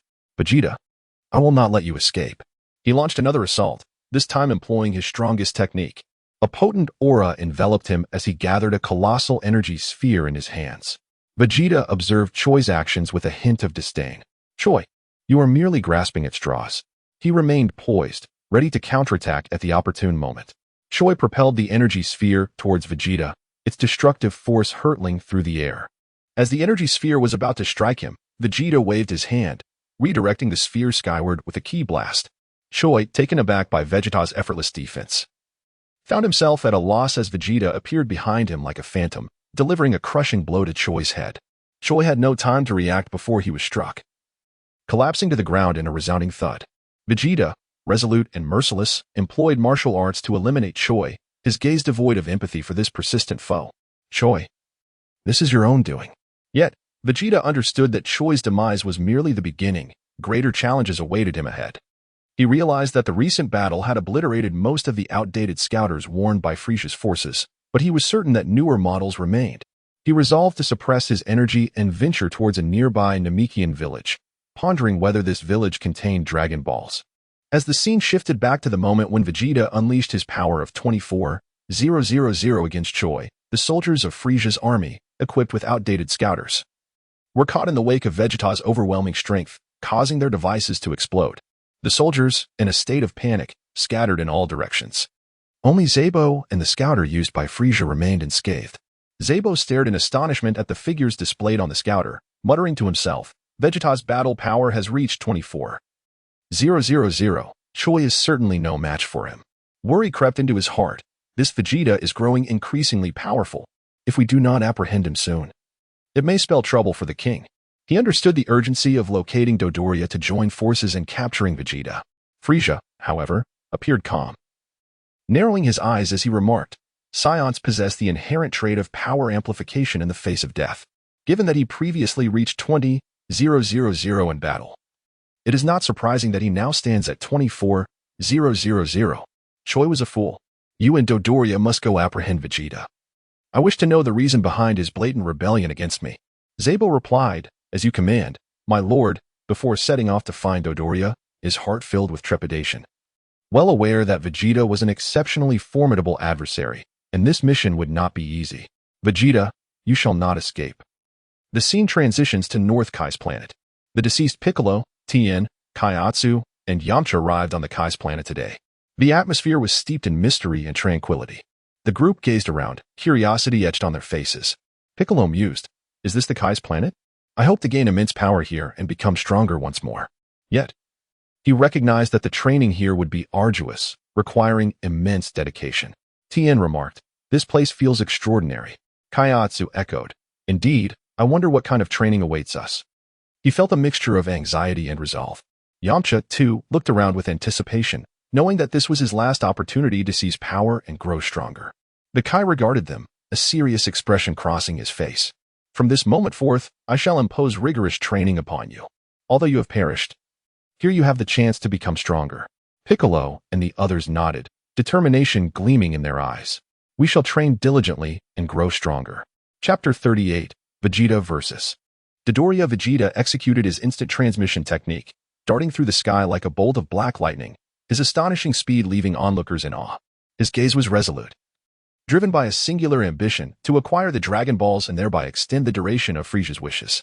On the perilous planet Namek, Vegeta was acutely aware that every step he took was akin to treading on fragile ice. Frieza, your reign is destined for an end, he vowed silently. Shortly thereafter, Vegeta arrived at a Namekian village. He stood vigilant, his hawk-like eyes scanning the surroundings meticulously, leaving no potential threat unnoticed. Utilizing the translator function of his device, he gravely informed the Namekians, the Frieza force has arrived, ruthlessly exterminating many of your kin and securing 5 Dragon Balls. Based on my knowledge of Frieza, your people may soon face annihilation. I urge you to entrust 1 Dragon Ball to me. I possess the strength to oppose Frieza. The elder Namekian emerged slowly, his eyes filled with suspicion. Why should I trust you? You Saiyans are also agents of Frieza's forces. Vegeta lifted his chin slightly, exuding an air of profound confidence. You can sense energy. It should be evident that my combat power far surpasses yours. Should I choose to seize it by force, you would be powerless to stop me. Moreover, I harbor a deep-seated vendetta against Frieza, the specifics of which I cannot disclose. This device not only translates, but also eavesdrops. Vegeta pondered to himself, it would be in the best interest of these Namekians to comply and hand over the Dragon Ball. Naturally, a peaceful resolution would be preferable. However, should they resist, I would not hesitate to employ more forceful methods. The elder Namekian, deep in contemplation, attuned himself to Vegeta's energy. After a moment of deliberation, he conceded, Very well, I shall give it to you. He understood that withholding the Dragon Ball could invite greater peril upon his people, and he hoped that Vegeta would confront Frieza to safeguard the Namekians. Upon receiving the Dragon Ball, Vegeta advised the elder, I suggest you find a safe refuge. Most of Frieza's forces have destroyed their devices. If you can control your energy, you may evade detection. With that, Vegeta departed discreetly, concealing the Dragon Ball securely. During his exit, Vegeta encountered 5 second-class warriors from the Frieza force nearby. Without a moment's hesitation, he struck decisively. His speed was akin to lightning as he charged at the first warrior, who had no time to react before being sent sprawling by a single punch. The remaining warriors, witnessing this, launched their attacks. Yet Vegeta remained unfazed. He deftly dodged one attack and retaliated with a powerful kick that sent another warrior crashing to the ground. Continuing his assault, he unleashed a formidable energy wave, repelling 2 warriors simultaneously. The last warrior attempted to flee, but Vegeta would not grant him that mercy. In an instant, he appeared behind him, delivering a crushing blow that felled him, ultimately dispatching all 5 warriors. Meanwhile, Krillin arrived at the Grand Elder's location, accompanied by Din. His face bore the marks of anxiety and anticipation, fully aware that this encounter could dictate their fates. Krillin recounted the purpose of their visit to the Grand Elder, who confirmed their story through his memory reading. The Elder's eyes reflected wisdom and depth as he slowly articulated, if Piccolo and Kami could merge while on Earth, they might prevail against the Saiyans. Krillin's thoughts drifted back to their battles on Earth, and then the Grand Elder began to unlock Krillin's latent potential. With his eyes closed, Krillin felt the Elder's immense power coursing through him, his body trembling as if undergoing a profound transformation. Once the potential was fully realized, Krillin felt a surge of strength. Grand Elder, he exclaimed, I have a companion, Gohan, whose potential is even greater. I hope he can also undergo this enhancement. The Grand Elder consented to Krillin's request. Filled with hope, Krillin understood that once Gohan's potential was unlocked, he would become a formidable ally against Vegeta and Frieza. Simultaneously, Zarbon located Dodoria through his device as Dodoria returned, a hint of impatience gracing his features. Zarbon, your timing is impeccable. I was just humiliated by some individuals. Give me the device, and I'll settle the score. Zarbon swiftly intervened. Dodoria, let's not concern ourselves with trivial matters. The king has issued new orders for us to apprehend Vegeta together. Worry gnawed at Zarbon's heart. Vegeta is exceptionally powerful. We must proceed with caution. Dodoria frowned, questioning. Is Vegeta truly worthy of our combined efforts? He felt a twinge of disbelief that Vegeta could necessitate their cooperation. Zarbon replied earnestly, Vegeta's battle power has reached 24,000. Only by uniting our strengths can we ensure victory. Moreover, he has slain Shui, thus betraying Frieza's forces. The king has commanded that we capture him alive. Dodoria nodded in understanding. Understood. He instructed the remaining Frieza soldiers to return to base. Then he and Zarbon utilized their devices to pinpoint Vegeta's location, advancing cautiously towards him. They remained ever vigilant, recognizing that Vegeta was an immensely formidable opponent and that they could not afford to be careless. Zarbon and Dodoria coordinated their efforts, preparing for any eventuality. Their eyes gleamed with determination, resolute in their mission assigned by Frieza. Zarbon contemplated to himself, once we capture Vegeta, the king will surely reward us handsomely. Dodoria, too, resolved to make Vegeta aware of the consequences of betraying Frieza's forces. They drew ever closer to Vegeta, with an intense confrontation looming on the horizon. Chapter 39, Vegeta vs. Zabo, Dodoria's downfall on the planet Namek, at Bulma's base. She was intently focused on the Dragon Ball radar in her hands. The flickering points on the screen twinkled like mysterious stars when suddenly, she realized that one Dragon Ball was moving at an astonishing speed, while the other 5 were clustered together closely. The position of another Dragon Ball was also clearly displayed on the radar. Filled with urgency, Bulma quickly informed Gohan of this remarkable development. Gohan gazed at the Dragon Ball radar, his expression resolute. Aunt Bulma, I will investigate this Dragon Ball's whereabouts. With that, he decisively picked up the radar and embarked on a journey fraught with uncertainties. Meanwhile, Vegeta had just securely concealed the Dragon Balls and was soaring through the sky, contemplating a visit to Bulma and the others. At that critical moment, he suddenly sensed Zabo and Dodoria rushing towards him with incredible speed. Above the planet Namek, heavy clouds churned like rolling waves, creating an oppressive and gloomy atmosphere. The howling winds rustled the surrounding foliage, as if heralding the impending battle. Vegeta's gaze turned cold as ice, a surge of intense, killing intent swelling within him. Humph, since you have come to me, do not blame me for being merciless. He swiftly devised a plan to first eliminate Dodoria, then find an opportunity to engage with Zabo in his transformed state. If he feigned defeat against Zabo, he could stealthily infiltrate Frieza's base and reclaim the Dragon Balls from Frieza's forces, thereby enhancing his own combat prowess. His immediate task was to destroy the detector. Before long, Zabo and Dodoria arrived like a whirlwind. Without hesitation, Vegeta launched a fierce barrage of continuous energy waves at them. The powerful energy blast surged forth like a tempest, hurtling towards their targets. Zabo and Dodoria hurriedly activated their defensive barriers in an attempt to withstand the assault. However, they lacked Vegeta's keen perception of energy, which swiftly placed them at a disadvantage in the skirmish. The ground around them was pockmarked with massive craters from the impact of the energy blasts, dust swirling as if the earth trembled under the strain of the battle. Seizing the opportunity, Vegeta launched a swift decapitating strike at Dodoria.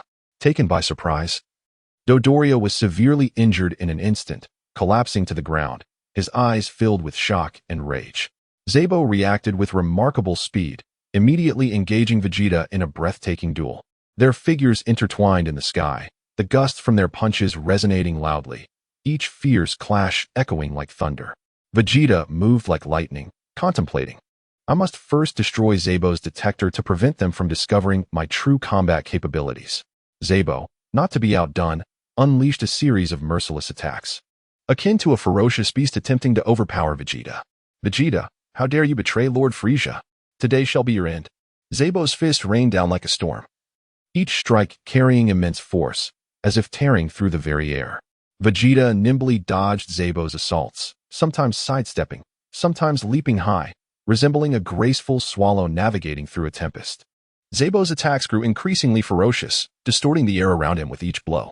At the opportune moment, Vegeta skillfully evaded Zebo's attack, swiftly pivoting to unleash a powerful energy wave directed at Zebo's detector. The device was obliterated in an instant, leaving Zebo momentarily stunned. Vegeta then unleashed a series of continuous energy waves to keep Zebo at bay, preventing him from closing the distance. With a surge of overwhelming power, Vegeta charged towards Dodoria like a bolt of lightning. Before Dodoria could react, Vegeta struck him again with a punch, followed by a devastating explosion attack that annihilated Dodoria in an instant. Astonished by Vegeta's formidable strength, Zebo realized he could no longer afford to underestimate him. Damn it, Vegeta. You dare to betray Lord Frieza. Zebo resolved to undergo his second transformation. His body began to undergo a remarkable change, muscles swelling as his power surged. At that moment, the clouds above grew even darker, as if ready to descend, creating an overwhelming sense of foreboding. Vegeta regarded Zebo with unwavering confidence. The Dragon Balls are in my possession, concealed safely. You shall not lay your hands on them. He silently pondered. Once he completes his transformation, I will feign defeat after several exchanges. Looking for the chance to infiltrate Frieza's base. Filled with rage, Zebo, now transformed, launched a frenzied assault against Vegeta. His speed and strength had drastically increased, each attack carrying cataclysmic force. Zebo charged at Vegeta like a rampaging beast, his fists a blur, overwhelming to behold. Vegeta adeptly controlled his energy, skillfully matching Zebo's ferocity with composure. He dodged and parried, seemingly in peril, yet perfectly neutralizing Zebo's onslaught. The ground quaked beneath their fierce battle, as if unable to bear the immense power they wielded. Zebo unleashed a mighty punch, its force crashing towards Vegeta. Vegeta swiftly sidestepped, the punch grazing his cheek, stinging painfully. Zebo followed up with a sweeping kick, but Vegeta leaped gracefully, executing a flip to land safely aside. Zebo roared in fury, renewing his relentless barrage, each punch capable of shattering mountains. Vegeta remained calm, continually shifting positions to evade Zebo's relentless strikes. Suddenly, Zebo halted his assault, a glimmer of cunning flashing in his eyes. He clasped his hands together and then thrust them forward, unleashing a massive energy wave that hurtled towards Vegeta. Alarmed, Vegeta quickly erected a defensive barrier. The impact of the energy wave forced him back, his feet carving deep grooves into the ground. The surrounding vegetation was tossed about by the wave's residual force, leaving chaos in its wake. Seizing the opportunity, Vegeta retaliated, his hands moving rapidly to send forth energy waves towards Zebo. Unfazed, Zebo blocked the blast with his arms and charged at Vegeta once more. The two became ensnared in a fierce close-quarters combat. In a calculated maneuver, Vegeta deliberately exposed a weakness, enticing Zebo to attack. Zebo, falling for the ruse, surged towards Vegeta, intent on delivering a fatal blow. However, at a critical moment, Vegeta unleashed a powerful surge of energy, narrowly evading Zebo's strike and swiftly countering. Zebo was struck by Vegeta's retaliation, stumbling back involuntarily. Fueled by rage, Zebo launched another relentless onslaught. Vegeta continued to expertly counter, gradually wearing down Zebo's stamina. After several rounds of intense battle, Zebo sensed Vegeta gaining the upper hand. Seizing the moment, Zebo unleashed an overwhelmingly powerful energy wave towards Vegeta. Feigning inability to evade, Vegeta allowed the energy wave to strike him, causing him to crash to the ground, gravely injured. Blood trickled from the corner of his mouth as he lay there, the dark clouds above seeming to mourn the outcome of the battle. Zebo, surveying the wounded Vegeta, felt a surge of triumph. Vegeta, you have ultimately fallen before me. Despite his injuries, Vegeta's gaze remained steadfast, his mind racing with plans for his next move. After the battle concluded, Zabo took Vegeta captive, returning to Frisia's base. Meanwhile, an even more tumultuous storm loomed over the planet Namek, ready to unleash its fury. Chapter 40. Vegeta versus Zabo on the planet Namek. Zabo, with a grave expression, carried the severely injured Vegeta back to Frisia's spaceship. Along the way, Zabo's thoughts surged violently like tumultuous waves. The fierce battle with Vegeta had left an indelible mark on his mind. The formidable strength and cunning displayed by the Saiyan filled him with both awe and unease. Every moment replayed in his mind. The sharpness of Vegeta's attacks, his agile movements, and his cold gaze, all made Zabo acutely aware that he was facing a perilous adversary. Upon arrival at the spaceship, Zabo swiftly arranged for Vegeta to be sent to the medical chamber for urgent treatment. He then meticulously selected an elite warrior and 3 formidable second-tier warriors to closely monitor Vegeta. With a serious demeanor, Zabo solemnly instructed, "You must remain utterly vigilant, keeping a watchful eye on every move Vegeta makes. He is extremely dangerous. Report to me immediately if there are any irregularities." The seasoned elite warrior, with a resolute gaze, pledged earnestly, "Rest assured, Lord Zabo, we will not allow Vegeta any opportunity." Zabo nodded slightly, yet a trace of inescapable worry lingered in his eyes. He fully understood Vegeta's danger. Even in his current weakened state, one could not afford to be complacent. Once arrangements were in place, Zabo hurried to the lounge to meet Frisia. Seated upon his throne, Frisia exuded an icy demeanor, his powerful aura casting an invisible pressure throughout the room.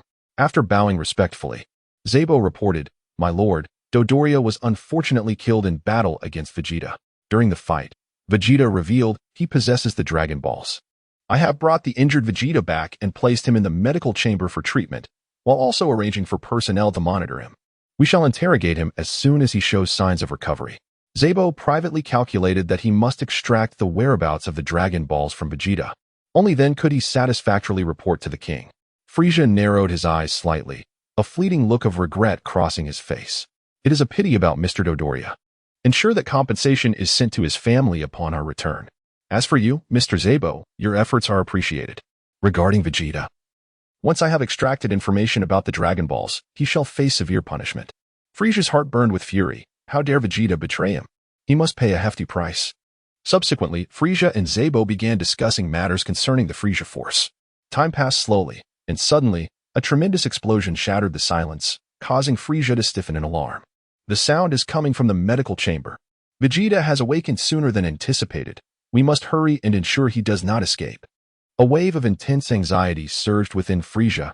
He could not allow Vegeta to evade capture, nor could he permit the Dragon Balls to fall into other hands. Returning to the medical chamber, Vegeta lay within, acutely aware that the treatment time was rapidly passing. Through his senses, he detected 4 members of the Frisia force monitoring him. With a smirk, Vegeta thought, "Humph, these fools think they can keep an eye on me. It won't be so easy." Vegeta quietly gathered his strength, channeling his energy. Suddenly, he erupted forth like a cannonball, bursting out of the medical chamber with overwhelming force. His movements were as swift as lightning. Before the elite warrior could react, Vegeta delivered a powerful kick, sending him crashing against the wall with a resounding thud. The elite warrior struggled to rise, but the force of Vegeta's kick left him momentarily incapacitated. The 3 second-tier warriors rushed in to intercept him. One of them roared, charging forward and unleashing a powerful energy wave.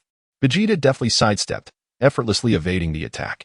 In a flash, he countered with an even mightier energy wave that struck the warrior, sending him hurtling against nearby medical equipment, resulting in an explosion. Another warrior lunged, fist swinging with the rush of wind.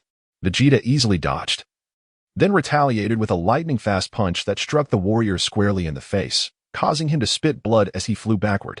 The last second-tier warrior, witnessing the swift defeat of his comrades, recoiled in terror. Yet, Vegeta would not grant him an opportunity to escape. With a sudden movement, he appeared behind him, delivering a crushing blow that felled him instantly. They had scarcely registered what had transpired before they lay defeated. Without a shred of compassion, Vegeta regarded them as mere pawns of Frisia, obstructing his path to the Dragon Balls. Employing a tactic from the original narrative, he created a diversion while drawing his foes away. The recent explosion would surely draw Frisia and Zabo to the medical chamber. Meanwhile, he sensed their energy signatures while stealthily infiltrating Frisia's lounge. Upon entering the lounge, Vegeta's gaze was immediately captivated by the 5 Dragon Balls. A surge of exhilaration coursed through him. He had finally found them. With a triumphant heart, he called out from the doorway, "Frieza, I am here." He then unleashed an energy blast, demolishing the opposite wall of the ship. The blast roared forth with tremendous power, creating a sizable breach. In quick succession, he shattered the glass of the lounge and skillfully tossed the 5 Dragon Balls out. Subsequently, he harnessed his energy to swiftly escape beneath the water. Vegeta reveled in his cunning. He knew Frieza would be ensnared by his ruse. Frieza and Zabo arrived at the medical chamber only to find Vegeta had indeed vanished. Soon after, they heard Vegeta's voice accompanied by the sound of explosions. Frieza and Zabo hurried to the site of the blasts. It dawned on Frieza that he had fallen for Vegeta's ploy, and he seethed with anger. Damn it, Vegeta's target is the Dragon Balls. Frieza's heart brimmed with rage and regret. He should never have underestimated Vegeta. Upon reaching the lounge, Frieza discovered the Dragon Balls had indeed been taken by Vegeta. Enraged, he turned to Zabo. "I am giving you my tracker. You must retrieve Vegeta at all costs, no matter the circumstances." Frieza vowed silently that Vegeta would pay dearly for his transgressions. Zabo replied earnestly, "As you command, my lord." With that, Zabo departed the spaceship, employing the tracker to trace Vegeta's movements. Filled with apprehension, he knew Vegeta was a formidable opponent, yet had no choice but to give it his all. A more intense chase and battle were about to unfold on the planet Namek. Chapter 41. Vegeta vs. Zabo on the desolate plains of Namek, outside Frieza's spaceship. A furious sandstorm raged, with winds howling and sand swirling through the air. Zabo, wearing a serious expression, adjusted his scouter. His eyes fixed intently on its display as he observed Vegeta's movements. His gaze was filled with wariness and concentration, and the fine beads of sweat on his forehead were swiftly dried by the gusts, leaving only faint traces of salt. The tension and pressure within him surged like the howling winds, relentlessly battering his psyche. This Vegeta is exceedingly perilous. I must locate him swiftly and bring him to justice. Otherwise, I shall have no explanation for the king. Zabo pondered anxiously as waves of unease washed over him. At that moment, in the waters of Namek, currents swirled rapidly around Vegeta, who moved with the grace of a fish, each stroke imbued with unwavering resolve. The dimly lit underwater realm was mysterious and fraught with unseen dangers. Vegeta keenly sensed Zabo's energy drifting farther away, granting him a measure of relief. He continued to swim vigorously, strategizing his next move. I must seek the Elder to unlock my potential, and upon discovering Krillin, unleash my energy to draw Zabo in and eliminate him. The glint of calculation sparkled in Vegeta's eyes as a subtle, cold smile graced his lips, rendered all the more sinister in the murky depths. Suddenly, Vegeta detected Krillin's energy. A thought crossed his mind. Krillin possesses a battle power of 19,000. He must have unlocked his potential with the Elder's aid. If I too could harness the Elder's power, my battle strength would surely reach 1 million, bringing me closer to becoming a Super Saiyan. Furthermore, I've noticed that Krillin carries a Dragon Ball, which could also lure Zabo to me for elimination. With this in mind, Vegeta decisively activated his flight technique, pursuing Krillin's direction. His figure zipped through the water like a bolt of black lightning, vanishing in the vast aquatic expanse. As he burst forth from the surface, sunlight cascaded over him, failing to warm his cold heart. Meanwhile, dark clouds loomed ominously overhead, heralding an impending storm. Zabo, having detected Vegeta's battle power through his scouter, felt a jolt of anxiety surge within him. How could Vegeta be stirring so soon? I must capture him quickly, or my own situation will become perilous. He immediately activated his flight technique, darting through the sky like a streak of lightning. The winds whipped around him, urging him to hasten. He vowed silently to apprehend Vegeta and report back to Lord Frieza, knowing that failure would spell his doom. His eyes brimmed with determination, as if he had already steeled himself for a life-or-death confrontation with Vegeta. Elsewhere, Gohan, in a desolate valley, discovered the Dragon Ball that Vegeta had concealed, his heart brimming with joy. Glancing at his Dragon Ball radar and confirming the direction, he began to fly back to Bulma's base. His eyes sparkled with anticipation, yearning to fulfill their wishes. I must hasten to return the Dragon Ball. Only then can everyone's dreams come true.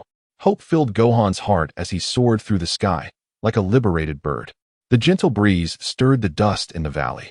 Krillin, elated, arrived at Bulma's base with the Dragon Ball. The camp was modest, surrounded by rugged peaks. His face radiated joy as he eagerly anticipated sharing the Elder's story with Bulma. Bulma, you wouldn't believe how incredible the Elder is. He helped unlock my potential, and my battle power skyrocketed. Krillin exclaimed, his eyes shimmering with excitement. With such power, combined with Gohan's enhancement, Our chances against Frieza and his minions are significantly improved. Confidence surged within him, as if he could already glimpse the dawn of victory. Just then, Vegeta emerged, imposing like a mountain, interrupting Krillin's exuberance. Miss Bulma, Krillin. Long time no see. His voice was cold and steady, sending chills through the air, which seemed to freeze upon his arrival. Krillin's eyes widened in shock. Vegeta, how did you find me? Confusion and unease filled his mind. How could he have located this place? Has he been tailing me? His body tensed instinctively, ready to counter Vegeta's assault. Bulma stared at Vegeta in disbelief. Is that really Vegeta? The surrounding peaks stood silently, as if bearing witness to the impending crisis. Zabo then arrived, launching an immediate assault on Vegeta without a moment's hesitation. A powerful energy surged forth, sweeping toward Vegeta like a tempest. Zabo's eyes burned with murderous intent, his fists imbued with the strength to obliterate everything in their path. The winds raged around them, scattering dust and debris. Yet, Vegeta faced Zabo's onslaught with composure, deflecting attacks while stating, Miss Bulma, I trust you understand my intentions. I bear no malice. I do not encourage your flight. His eyes conveyed a complex mixture of resolve and a subtle cunning. Zabo growled, You possess a Dragon Ball.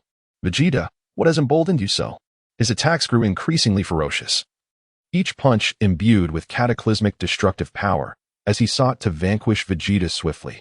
His movements resembled a ferocious beast, relentlessly assaulting Vegeta. Bulma observed Zabo with a frown. That alien is quite handsome, she remarked, a hint of infatuation in her tone. Despite the peril, she found him appealing. Krillin interjected urgently. This is not the time for that. We should seize the chance to escape. His eyes brimmed with urgency. Vegeta and this alien are fighting. We must leave quickly, or we'll be in grave danger once they finish. He grasped Bulma's hand, ready to flee the perilous situation. The chaotic surroundings foreshadowed their uncertain fate. Suddenly, Zabo transformed, his body undergoing a remarkable metamorphosis. Muscles bulged, strength surged, and his skin hardened, as if he could withstand any assault. He swiftly engaged Vegeta, each blow carrying the potential for annihilation, intent on killing Vegeta before eliminating the other two to secure the Dragon Ball. His strikes descended like a torrential storm, bewildering to behold. Bulma grimaced at the transformed Zabo. He looks hideous now, she remarked disdainfully. Just moments ago, he had seemed attractive, now he was utterly repulsive. Yet, Vegeta remained unfazed by Zabo's newfound ferocity. He moved with the speed of lightning, effortlessly evading Zabo's attacks, each motion precise as though he could foresee Zabo's intentions. You think this transformation will defeat me? How naive, he scoffed. Seizing the moment, Vegeta struck, obliterating Zabo's scouter. The device exploded spectacularly, debris scattered in all directions. Then, he unleashed a fierce barrage of energy waves toward Zabo, who was caught off guard, his mind racing with shock. Vegeta has become this strong. I must find a way to escape and report to the king. Terror filled his eyes. Vegeta sensed the movements of Krillin and Bulma and immediately abandoned his leisurely demeanor, resolutely unleashing his full power. In an instant, his combat strength surged to 100,000, creating an overwhelming aura that seemed to solidify the surrounding air. He swiftly dispatched Cyberman, who fell to the ground without even a cry of despair, his body akin to a kite severed from its string, crashing heavily onto the earth. With a devastating explosion, Vegeta ensured Cyberman's complete annihilation. Krillin, acutely aware of Vegeta's overwhelming energy, was filled with astonishment. How can he be so powerful? His eyes reflected utter disbelief. Just how formidable is Vegeta? It is truly terrifying. After dealing with Cyberman, Vegeta hastened to catch up with Krillin and Bulma. A new crisis was on the verge of unfolding on planet Namek. The atmosphere remained thick with tension, as if it were bracing for the impending eruption of this looming threat. Chapter 42. Unleashing Potential on the evening of December 18, 762 AE. Within the Bulma outpost on planet Namek, the night enveloped the area like a heavy and enigmatic black curtain, seemingly concealing all secrets within its depths. A gentle breeze occasionally brushed through, stirring the surrounding flora and producing a soft rustling sound, akin to a mysterious whisper echoing in one's ears. Vegeta, Bulma, Gohan, and Krillin were gathered around a modest campsite, sharing a meal, while 7 Namekian Dragon Balls lay beside them. These orbs emitted a faint, mystical glow, flickering as though silently recounting ancient and inscrutable tales, subtly hinting at the tempestuous events to come. Bulma's thoughts drifted back to the recent harrowing events. After vanquishing Zarbin, Vegeta had pursued Krillin and Bulma with remarkable speed, resembling a streak of black lightning. His imposing figure radiated an overwhelming aura, evoking a sense of dread. As if an indomitable mountain stood before them. In the oppressive tranquility of the night, Vegeta's voice cut through the silence, cold and resolute. We shall unite against Frieza. Krillin. You must sense Frieza's formidable energy as well. You may take the Dragon Balls. Those previously with Frieza are now in our possession. The Ginyu Force has yet to arrive. And since Frieza's army lacks detectors, the balance of power is in our favor. Krillin furrowed his brow, questioning, can we trust you? After all, your kind has invaded Earth before. His gaze was filled with wariness and skepticism, piercing through Vegeta like a sharp arrow. Internally, Krillin pondered, this Vegeta was once our enemy. Can we truly rely on him now? Vegeta slightly raised his chin, retorting, invasion? If you do not trust me, you will gain nothing from the Dragon Balls and will be unable to fulfill your wishes. If I am not mistaken, Gohan has also gone to retrieve the Dragon Balls I hid, and you possess a tool to detect them. His eyes held a glimmer of certainty, as if everything lay within his grasp. Krillin's mouth fell open in surprise. How do you know about the Dragon Balls? Bulma quickly interjected, Krillin, don't say anything. A hint of frustration crossed her face, reminiscent of a child caught in a blunder. Bulma thought to herself, this foolish Krillin has unwittingly divulged our secrets to Vegeta. This Saiyan is astute. We must tread carefully. Vegeta smirked slightly. It seems my assumptions were correct. You indeed possess the means to locate the Dragon Balls. Sighing in resignation, Bulma remarked, Krillin, you've been outsmarted by him. Krillin marveled at Vegeta's intelligence, muttering to himself, this Vegeta is not to be trifled with. Yet, he does present a valid point. Vegeta continued, when Gohan returns. Utilize your tools to search for the Dragon Balls I discarded. You may prioritize your wishes with them. Breaking the silence, he asserted, you see my intentions. I have entrusted the Dragon Balls to you. Tomorrow, we shall visit the Grand Elder of the Namekians to unlock our potential and confront Frieza. Bulma emerged from her reverie and asked, what is your wish? Curiosity filled her. She yearned to uncover the desires of this frigid Saiyan. At that moment, the breeze gently rustled, as if it too awaited Vegeta's response, acting as a silent observer to their exchange. A complex expression flickered in Vegeta's eyes, to resurrect the science of planet Vegeta, including Raditz. Krillin interjected, can we use the Dragon Balls tomorrow? Vegeta replied sternly, no. Using the Dragon Balls will alert Frieza, and he will swiftly come to eliminate us. Once he learns that the wish is no longer viable, he will obliterate planet Namek. And we will have no escape, only a slow demise. Bulma's eyes widened in horror. Destroy planet Namek?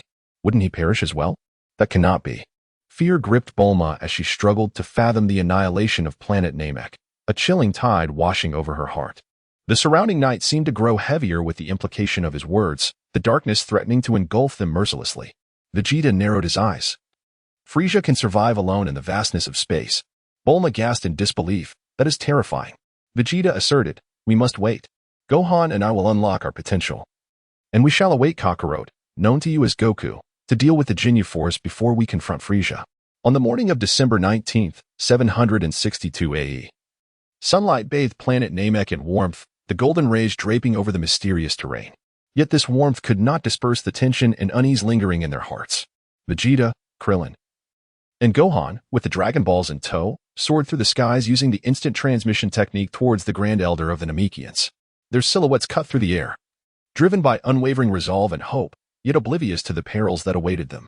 The wind howled past them, as if cheering them on while simultaneously warning of imminent dangers. Inside a humble abode, Krillin recounted Vegeta's intentions to everyone present. The Grand Elder sat quietly, his aged visage radiating wisdom, as though he could perceive the essence of the world. In this ancient chamber, his voice resonated deeply. I see. Your name is Vegeta. I can sense the duality within you, evil and good. Though I cannot comprehend it fully, I sense your goodwill. I will attempt to fulfill your request. Vegeta nodded slightly. First, let us unlock Gohan's and my potential. We can address the wishes after the battle. Anticipation swelled within him, akin to a blazing flame illuminating his steadfast gaze. The Grand Elder spoke slowly. Though I may not live to see the aftermath of the battle, your wish will be realized by my successors. Vegeta replied succinctly, understood. The Grand Elder began to channel his energy, gradually bestowing potential upon Vegeta and Gohan. He closed his eyes, concentrating as a mysterious force radiated from him, enveloping Vegeta. They stood in silence, absorbing the powerful energy, their hearts brimming with both anticipation and trepidation. The room echoed with a solemn aura, as if time itself had come to a standstill. Sunlight streamed through the window, infusing the sacred ceremony with a divine essence, while the sanctity concealed boundless uncertainties beneath. Chapter 43, The Jinyu Force, Revised, Date, December 19th, 762, Afternoon, Planet Namek, near the village of the Grand Elder. The scorching sun poured down relentlessly. Yet the moment it touched the mysterious land of Namek, it seemed to be devoured by an inscrutable force that mercilessly stripped it of warmth. The tense atmosphere hung heavily like dense clouds, suffocating the very breath from those present. The howling wind swept through, rustling the surrounding flora, the sound resonating like a foreboding whisper of an impending tempest. Vegeta stood proudly, arms crossed, his cold, resolute gaze occasionally flickering with the glint of calculation. He pondered to himself. His combat power had reached 1 million, tantalizingly close to its limit. If he could exploit a glitch, he might ascend to 3 million, thereby touching the pinnacle of Saiyan strength. He raised his chin slightly. Not far off, Gohan's youthful face bore a look of unwavering determination. He fixed his gaze on Vegeta, resolutely thinking, I must continue to grow stronger to acquire the Dragon Balls to resurrect Piccolo and protect the oppressed Namekians from Frisia's tyranny. At that moment, his combat power stood at a mere 14,000, yet his fearless courage blazed like an eternal flame, capable of incinerating all darkness in the world. The winds occasionally tugged at Gohan's clothing, yet they could not shake his steadfast form, which stood as firm as granite. Vegeta sought out the Grand Elder once more, urgently inquiring, Elder, are there any healing Namekians? I desperately need to enhance my strength swiftly.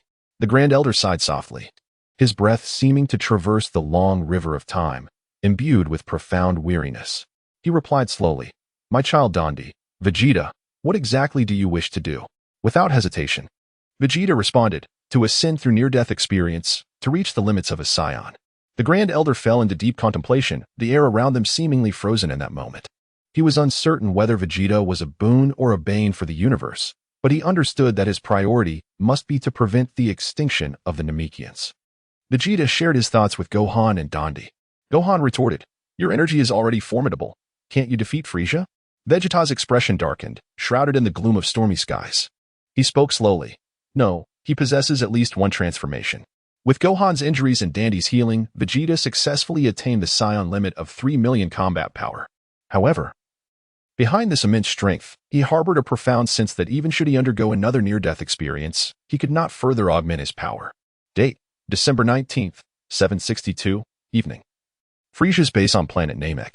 The night enveloped the planet like thick, inky darkness, suffocatingly dangerous. The winds howled across the wilderness, akin to a demon's furious roar. Frisia sat upon his opulent throne, his expression as dark as a thundercloud, almost dripping with malice. He squinted slightly, the unease within him akin to rampant weeds spreading uncontrollably. Why has Zarbin not returned with information? He pondered. A vision of Vegeta's arrogant visage flashed in his mind, stirring waves of intense anxiety. He surmised that Zarbin had likely fallen to Vegeta. With this thought, Frisia clenched his fists in fury, grinding his teeth at Vegeta. This detestable Vegeta. No wonder the god of destruction values him. But you have now provoked my wrath. I shall ensure you pay dearly. His anger surged uncontrollably. At that moment, he could only pin his hopes on the Jinyu Force. Without a scouter, I cannot detect Vegeta and his companions. According to the legends from the intelligence department, a wish upon the Dragon Balls would darken the skies and summon a colossal dragon. For now, I must have my subordinates remain vigilant. He yearned for their swift arrival, for he knew that once they provided the scouter, the tides of battle could shift dramatically. Meanwhile, elsewhere on Namek, some Namekians sensed the brewing storm. The winds howled through their village, threatening to topple their homes. They silently worried for their fate, as if awaiting the cruel judgment of destiny. Date, December 23rd, 762. Outer space. A solitary spaceship floated quietly in the vast expanse of the universe. Surrounding it was an endless void of darkness and silence, as though the cosmos itself had succumbed to a profound slumber. Inside the vessel, Goku concluded his arduous training, rising slowly, radiating an overwhelming aura. He felt the power surging within him and mused, My combat power has reached 90,000. However, that is still far from sufficient. The battles ahead will be exceedingly arduous, but I shall not falter. He was acutely aware of the monumental responsibility he bore, thus he resolved to rest well over the next 2 days, conserving his strength for the imminent clash. Goku reflected on his past battles, recalling former allies and adversaries. His gaze was resolute, understanding that he must grow stronger to protect his family and friends. He sat in quiet contemplation, adjusting his state, awaiting the call of destiny. The surrounding silence seemed to bear witness to his unwavering determination. Date: December 24th, 762, morning, the sky over Namek. Dazzling lights pierced the heavens. The winds abruptly ceased, as if the entire world quietly awaited the arrival of this moment. The Jinyu force had finally descended upon the planet. Jinyu narrowed his eyes slightly, brimming with confidence. Raikum, Jis, Berta, and Guldo followed closely behind, clad in uniform combat attire, exuding an air of gallantry. Their arrival seemed to envelop Namek in an overwhelming pressure, the air itself appearing to solidify in that instant. Each member donned a new type of scouter, first striking the signature pose of the Jinyu force to salute Frisia before proceeding directly to meet him. Frisia, momentarily at a loss for words, regarded the Jinyu force with great esteem. Jinyu presented a new scouter with reverence, stating, "My lord, this is the new scouter you requested us to bring." As Frisia donned the scouter, a glint of coldness flashed in his eyes. He surveyed the members of the Jinyu force, commanding with a fierce tone, "Regardless of life or death, you must retrieve Vegeta." The Jinyu force responded in unison, "Yes, my lord. We shall not fail in our mission." Upon learning that Vegeta had defeated Zarbon and Dodoria, they felt astonished, but did not dwell on it. The Jinyu force swiftly commenced their operations, utilizing the scouter to trace Vegeta's whereabouts. Meanwhile, Vegeta, Gohan, and Krillin sensed their approach and prepared for battle. An exhilarating showdown was on the horizon, as the winds once more roared, heralding the stirring anthem of this impending conflict. Chapter 44, The Encounter with the Jinyu Force. After considerable deliberation, Vegeta, Krillin, and Gohan resolutely decided to venture to a desolate region on the planet Namek. This barren area, devoid of life and shrouded in swirling sands, seemed like a forgotten corner of the world. Yet, it was here that the stage was set for an impending and exhilarating confrontation. Vegeta mused internally that in this place, they could engage the Jinyu force without reservation, safeguarding innocent lives from being ensnared in their conflict that could not allow them to thwart their plans. Krillin and Gohan scanned their surroundings with heightened vigilance, drawing close together, ever ready to confront any unforeseen developments.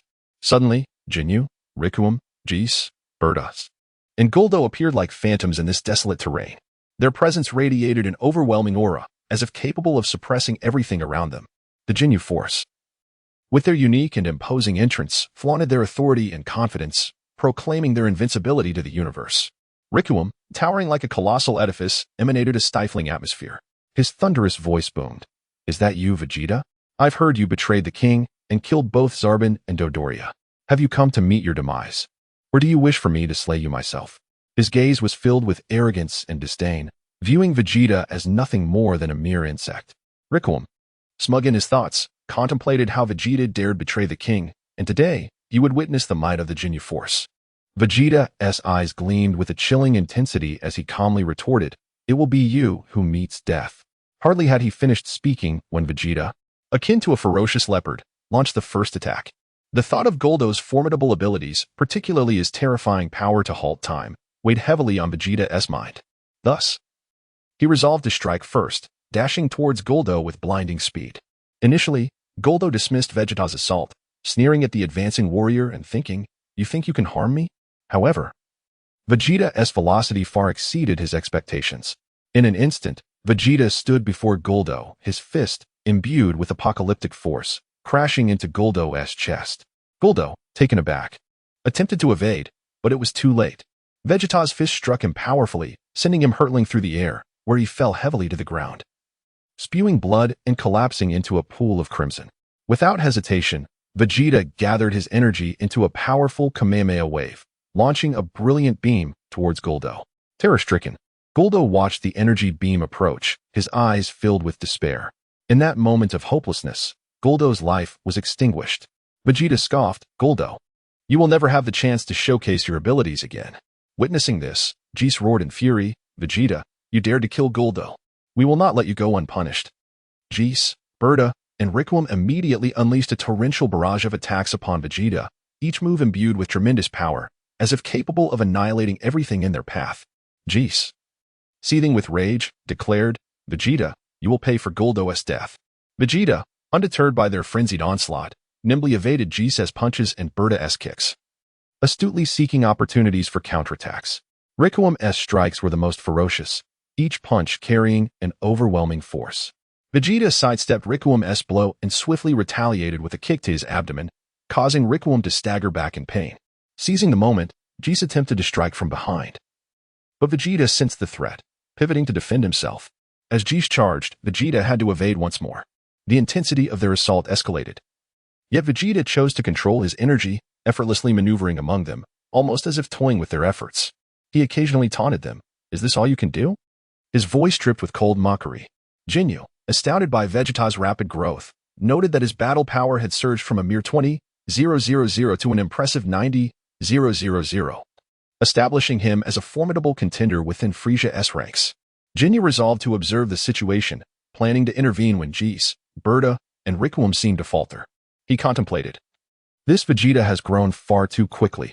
He cannot be underestimated. As the battle raged on, Jinyu discovered through his scouter that Vegeta could indeed control his energy. Vegeta's battle power now rivaled that of Rikuum and his companions, yet he remained unfazed by their attacks. With his agile movements and calm judgment, he navigated their strikes. Ever searching for an opening to counterattack, Jinyu reported Vegeta's newfound capability to Frieza, who replied, "Then you shall intervene personally. If necessary, you may bring back Vegeta's corpse." The clash grew fiercer, with Vegeta adeptly handling the onslaught from Jis, Berta, and Rikuum. Each of his attacks landed precisely, leaving his opponents vulnerable. At that moment, Jinyu decided to join the fray. Krillin and Gohan, witnessing the formidable might of the Jinyu force, felt a tightening in their chests as Jinyu entered the battle. Krillin immediately called for support, shouting, "Solar Flare." A blinding light erupted, momentarily blinding the members of the Jinyu force. Seizing the brief opportunity, Vegeta unleashed his full battle power, embodying an invincible deity of war as he charged at Rikuum and Jis. Caught off guard, Rikuum and Jis had no time to react as Vegeta's fist rained down upon them like a tempest. Rikuum attempted to defend himself, but the force of Vegeta's blows shattered his defenses. Jis, trying to evade, was struck by Vegeta's energy wave, which sent him flying. Both fell to the ground, lifeless. Just then, Jinyu reacted swiftly, rescuing Jis from Vegeta's impending lethal strike. However, Jis was gravely injured, barely clinging to life. Jinyu glared at Vegeta. "Vegeta, do not let your arrogance consume you." The fierce battle reached a temporary lull, yet both sides understood that this was merely the beginning. The future skirmishes would be even more brutal and intense. Chapter 45, The Clash with the Jinyu Force in the Desolate Expanse of Planet Namek. Fierce winds howled like enraged beasts, stirring up clouds of dust that surged like tumultuous waves, heralding the impending fierce battle with a foreboding overture. This barren land, with its cracked earth and absence of flora, was only adorned by jagged stones that emerged like remnants of a forgotten battlefield. Vegeta, with his eyes gently closed, focused intently, perceiving every movement in his vicinity through his ki. Upon confirming that Kakarot had yet to arrive, he pondered silently. At this moment, I must bide my time and await Kakarot's arrival. Otherwise, my plans shall be irrevocably disrupted. Thus, he resolved to continue controlling his ki and engage Jinyu in combat. In an instant, Vegeta's gaze sharpened, as if capable of piercing through all barriers. He resembled a poised and feral leopard, launching a lightning-fast assault on Jinyu. With explosive power emanating from his legs, he surged forward like an arrow shot from a bow, swiftly closing the distance between them. His tightly clenched fist seemed to harbor the capacity to obliterate all, propelled by an indomitable force as it hurtled towards Jinyu.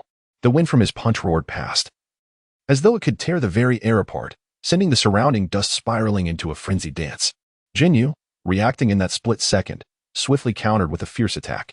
His movements were as agile as a phantom, each strike imbued with a terrifying energy.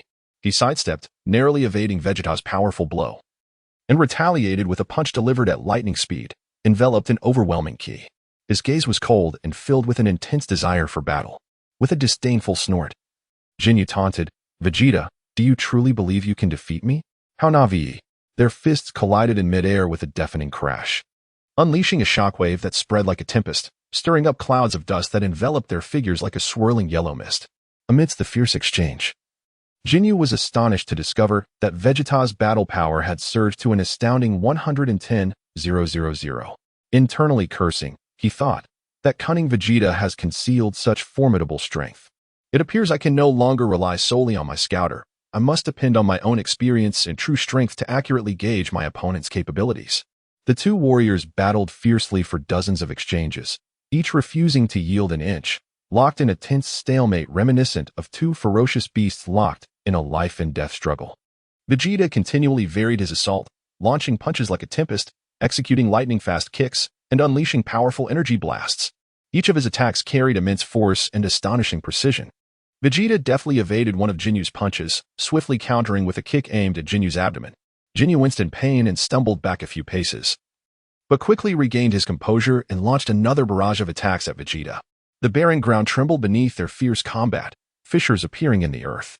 Jinyu, not to be outdone, dodged Vegeta's strikes with the grace of a wraith, his eyes sharp as a hawk, ever on the lookout for counterattack opportunities. Each clash sent shockwaves through the ground, resembling a violent earthquake. Jinyu unleashed a powerful energy wave, forcing Vegeta to nimbly evade. The wave struck the ground, kicking up a cloud of dust that obscured the sun. Seizing the moment, Jinyu charged forward, delivering another powerful punch. Vegeta quickly blocked, but Jinyu's strength was overwhelming, pushing him back several steps. Watching the intense clash unfold, Krillin began to grasp Vegeta's true intentions. He turned to Gohan and said, "Gohan, let's join the fray." Vegeta may not hold out much longer. Gohan nodded vigorously, understanding the urgency. With Krillin and Gohan's intervention, the tide of battle shifted dramatically. Jinyu had no choice but to abandon his focus on Vegeta's strength and redirect his efforts to fend off the trio's relentless onslaught. Their attacks came like a torrential storm. And though Jinyu was powerful, he felt an unprecedented weight of pressure. Krillin dashed towards Jinyu, unleashing a rapid succession of punches with astonishing agility, each strike imbued with unwavering resolve. Gohan, not to be outdone, fired energy blasts from a distance, each shot striking true and momentarily staggering Jinyu.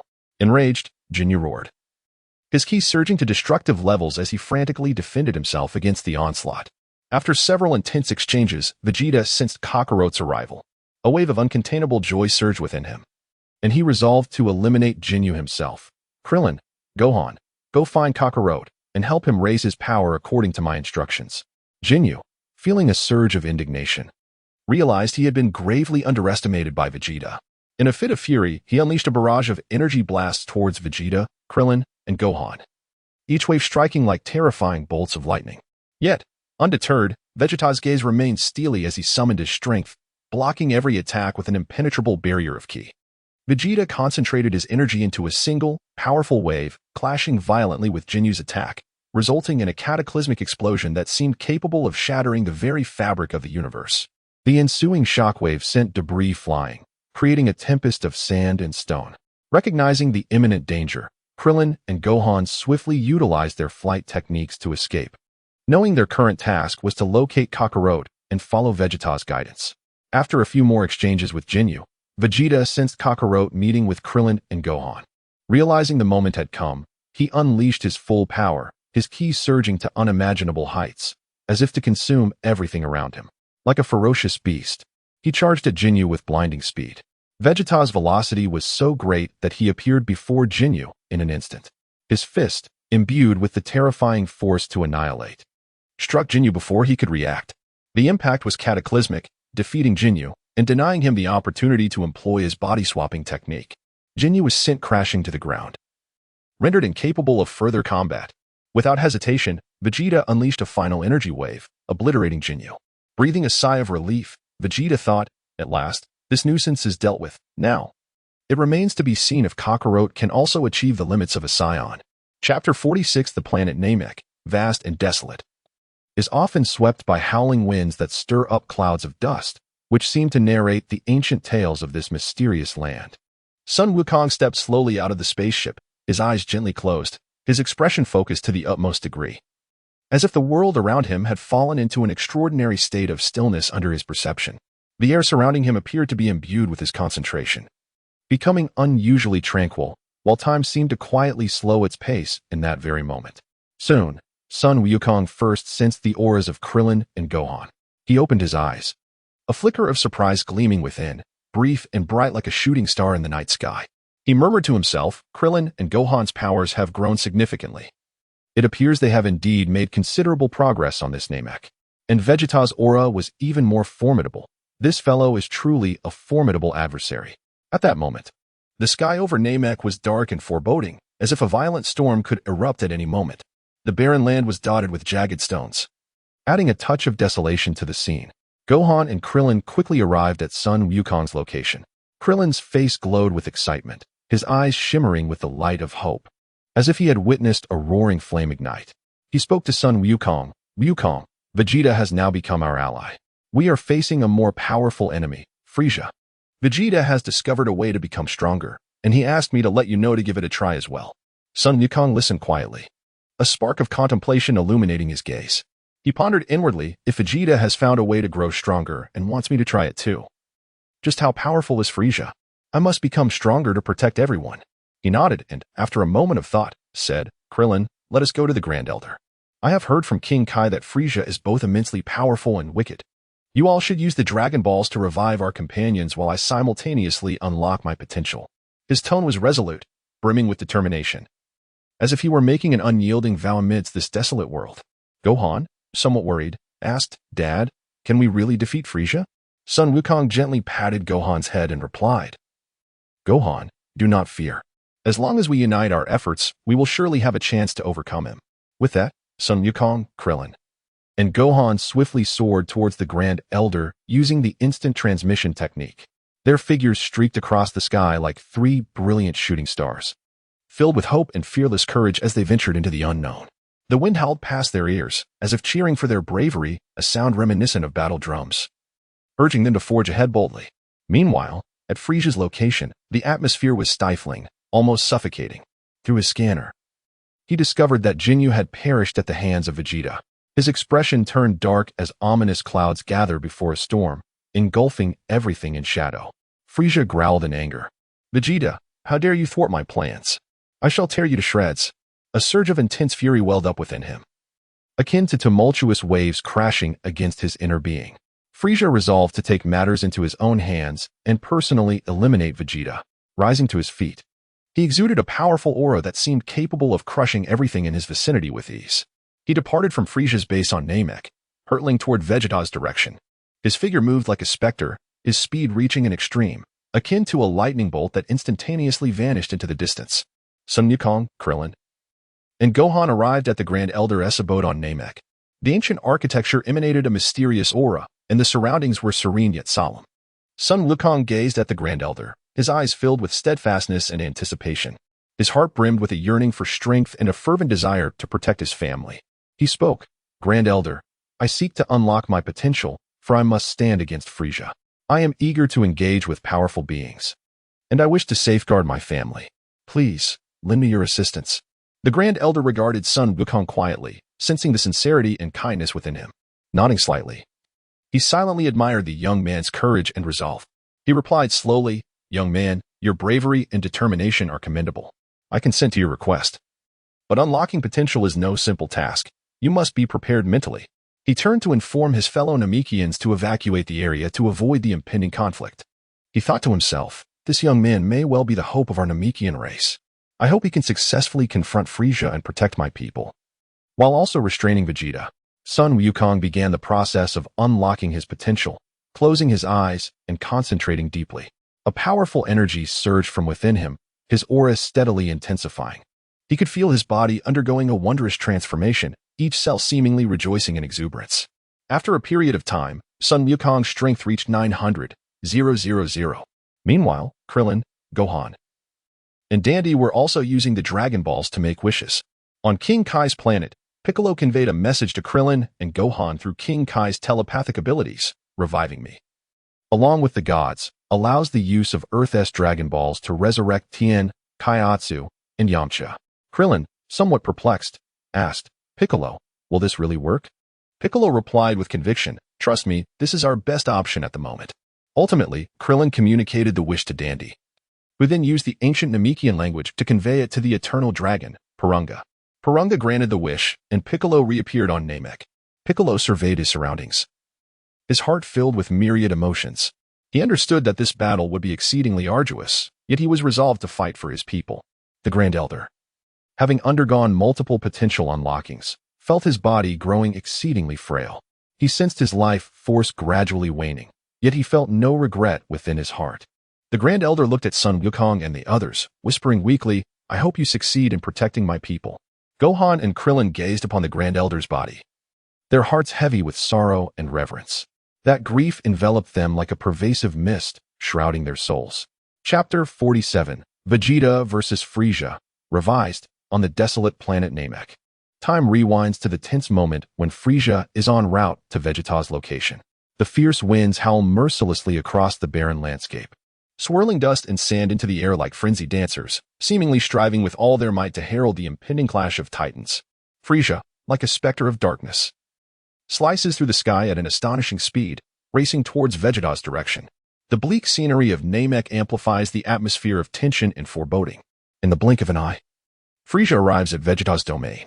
His towering and imposing figure emanates a chilling aura of power that instills fear. Merely standing there sends shivers down the spine.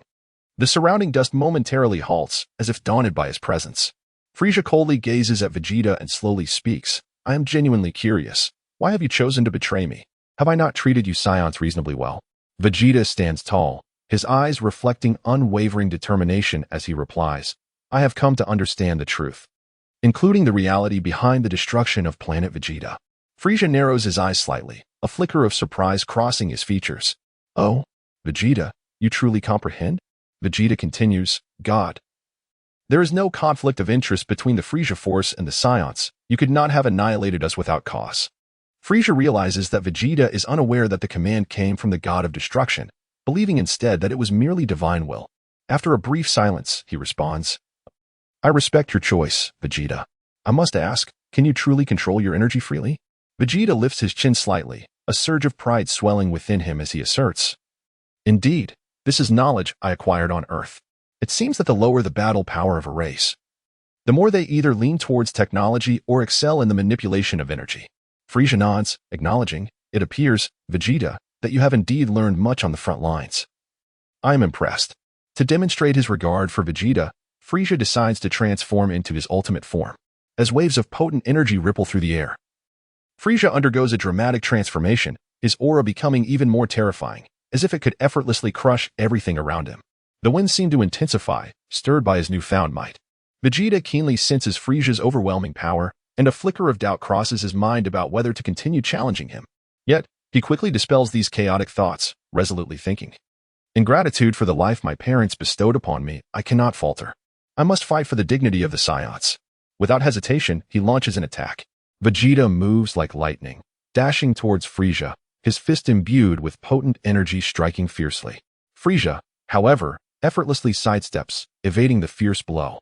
The surrounding dust is kicked up by their movements, forming a hazy veil. Unfazed, Vegeta follows up with a series of attacks, alternating between powerful punches and kicks aimed at Frieza's vital points. Frieza responds with calm precision, his movements elegant and accurate, deftly blocking each of Vegeta's assaults. Vegeta strikes again, his fist slicing through the air with unstoppable momentum. Frieza raises a hand, effortlessly deflecting the punch, then pushes Vegeta back with a forceful shove. Undeterred, Vegeta showcases his mastery, employing a combination of energy blasts and martial arts in a relentless assault. His figure darts around Frieza like a bolt of lightning, each strike infused with formidable strength. The swirling dust cheering for their fierce confrontation.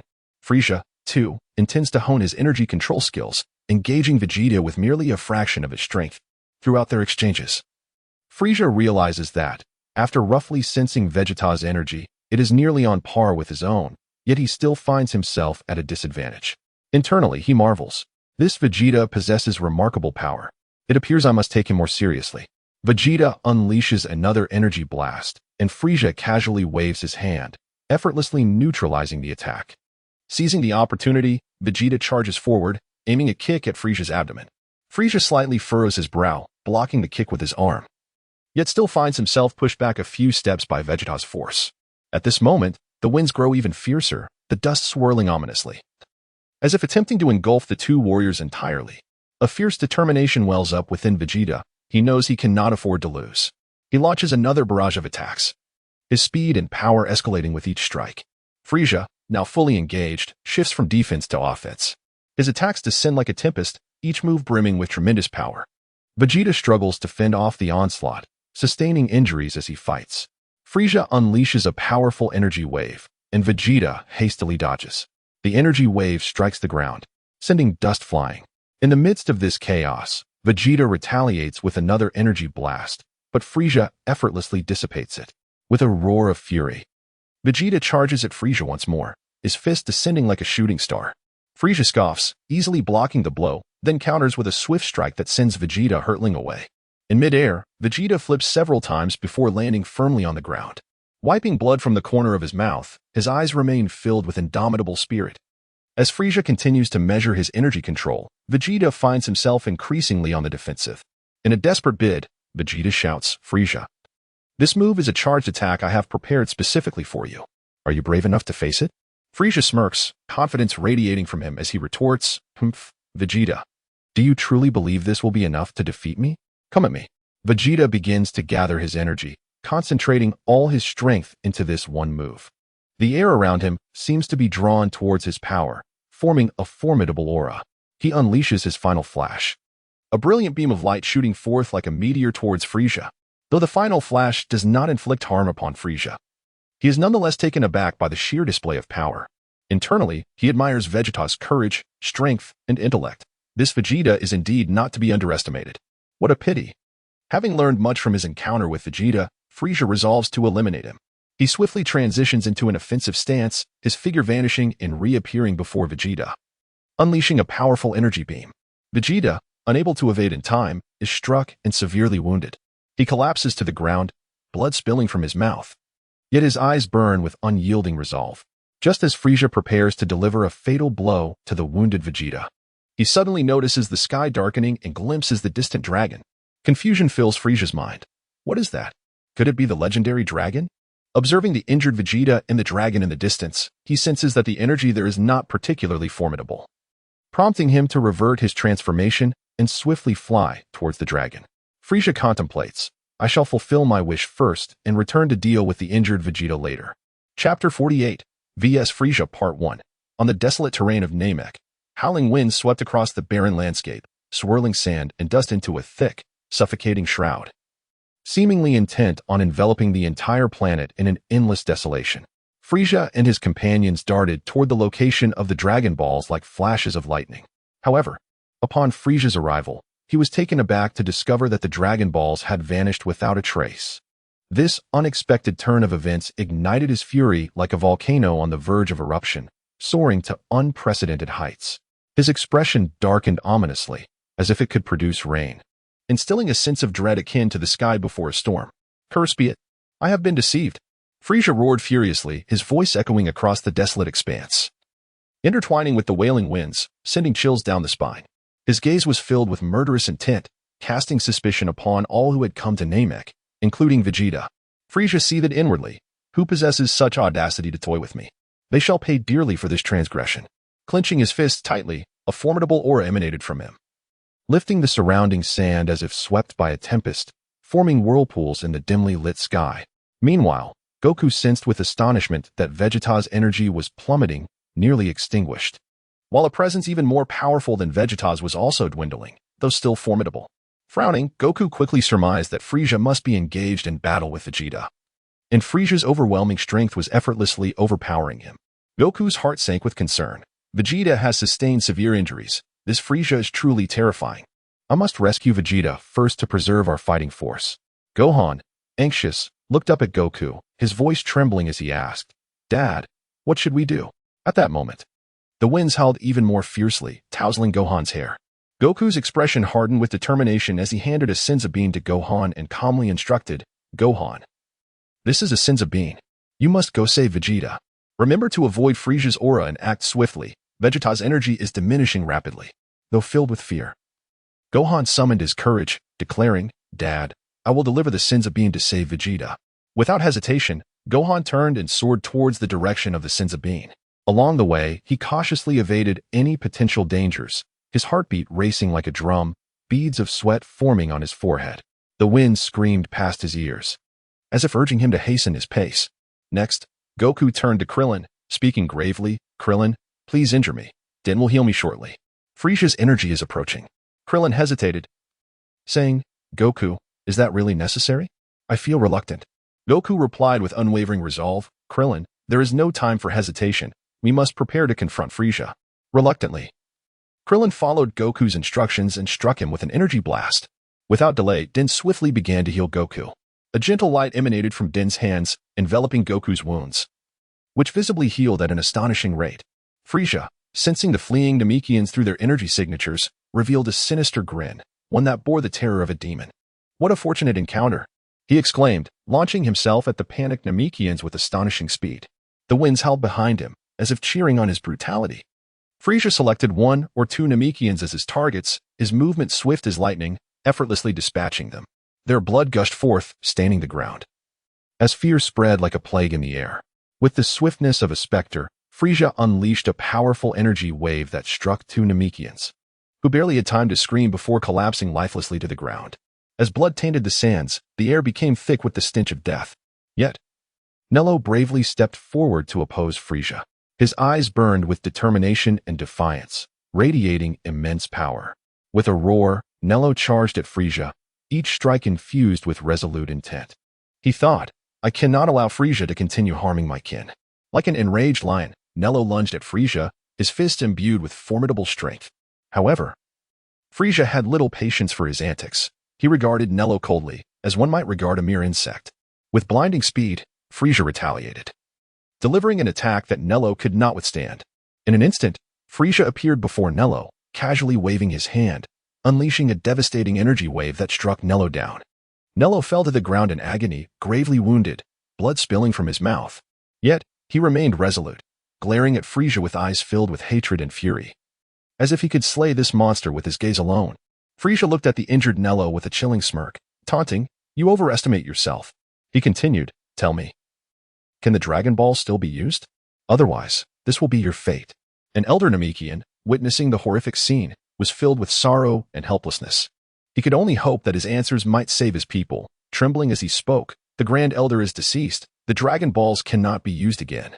Will you release us now?" Frieza scoffed, "Excellent. I have been played for a fool. You shall all pay the price."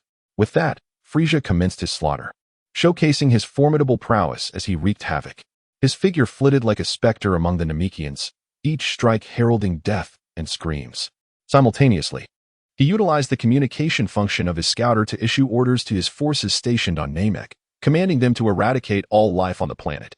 Frieza became a ruthless harbinger of death, weaving through the Namekians, continuously unleashing powerful energy waves, leaving devastation in his wake. The winds and dust seemed to tremble in response to his atrocities. Meanwhile, Goku had completed his healing and keenly sensed the nearby Namekians' energies dwindling. A surge of intense anger and urgency welled within him as he realized that Frieza was slaughtering them. Goku's heart boiled with rage. "Frieza, you are utterly ruthless. I must put a stop to your madness." Clenching his fists tightly, Goku's energy surged ever higher. He turned to Krillin and Din, his eyes brimming with determination. No longer mired in trivial concerns, Goku resolved to act alongside Krillin. They decided to employ the instant transmission technique to hasten their arrival at the scene. Just then, Din unexpectedly interjected, "I want to go too, Mr. Goku and Mr. Krillin. I can heal the gravely injured." Din's heart was resolute. "I cannot allow my people to perish like this.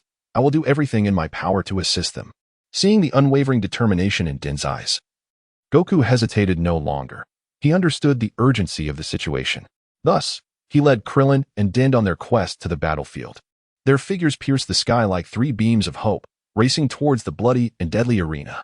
Chapter 49, Confrontation with Frieza, revised, on the battlefield of Namek. The wind howled like an enraged dragon, stirring clouds of dust that filled the air, as if mourning the brutality of the conflict. Goku, Krillin, and Dandy swiftly arrived, their movements akin to shooting stars. Before them lay a scene of utter devastation. The surviving Namekians were few and far between, each one grievously wounded. Some lay in pools of blood, struggling for breath as though locked in a desperate battle with death, while others leaned against the remnants of shattered walls.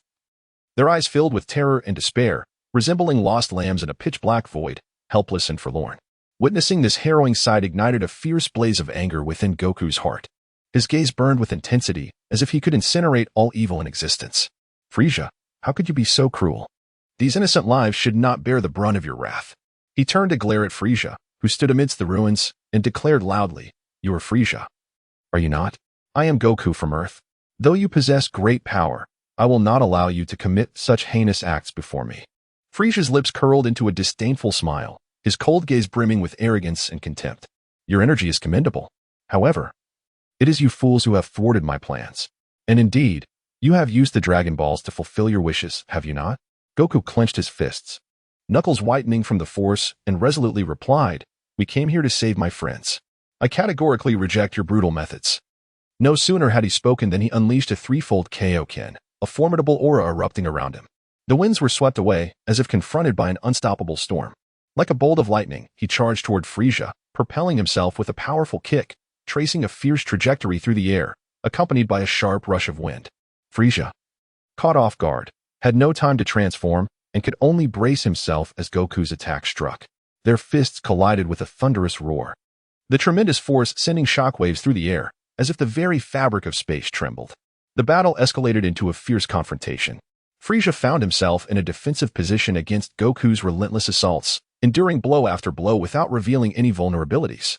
Suddenly, Frieza erupted in fury, a tempest of power swirling around him as he momentarily distanced himself from Goku, seizing the opportunity to shift into his final form.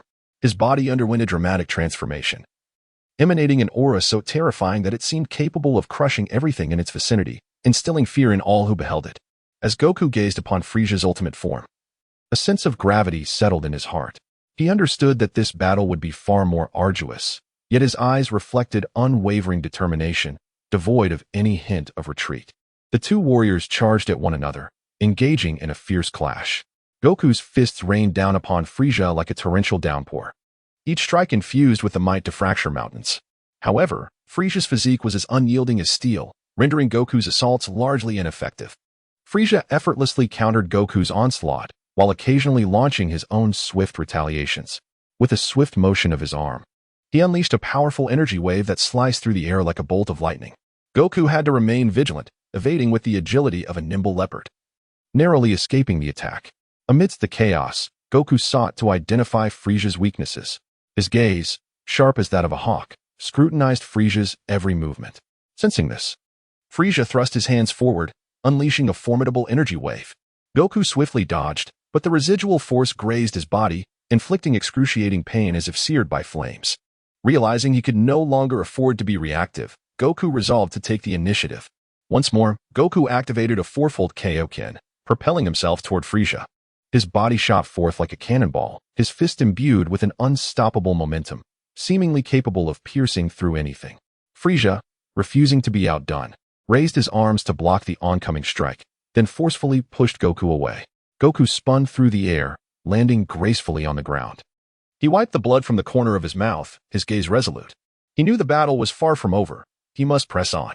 At that moment, the winds on the battlefield intensified, swirling dust that threatened to engulf the entire arena.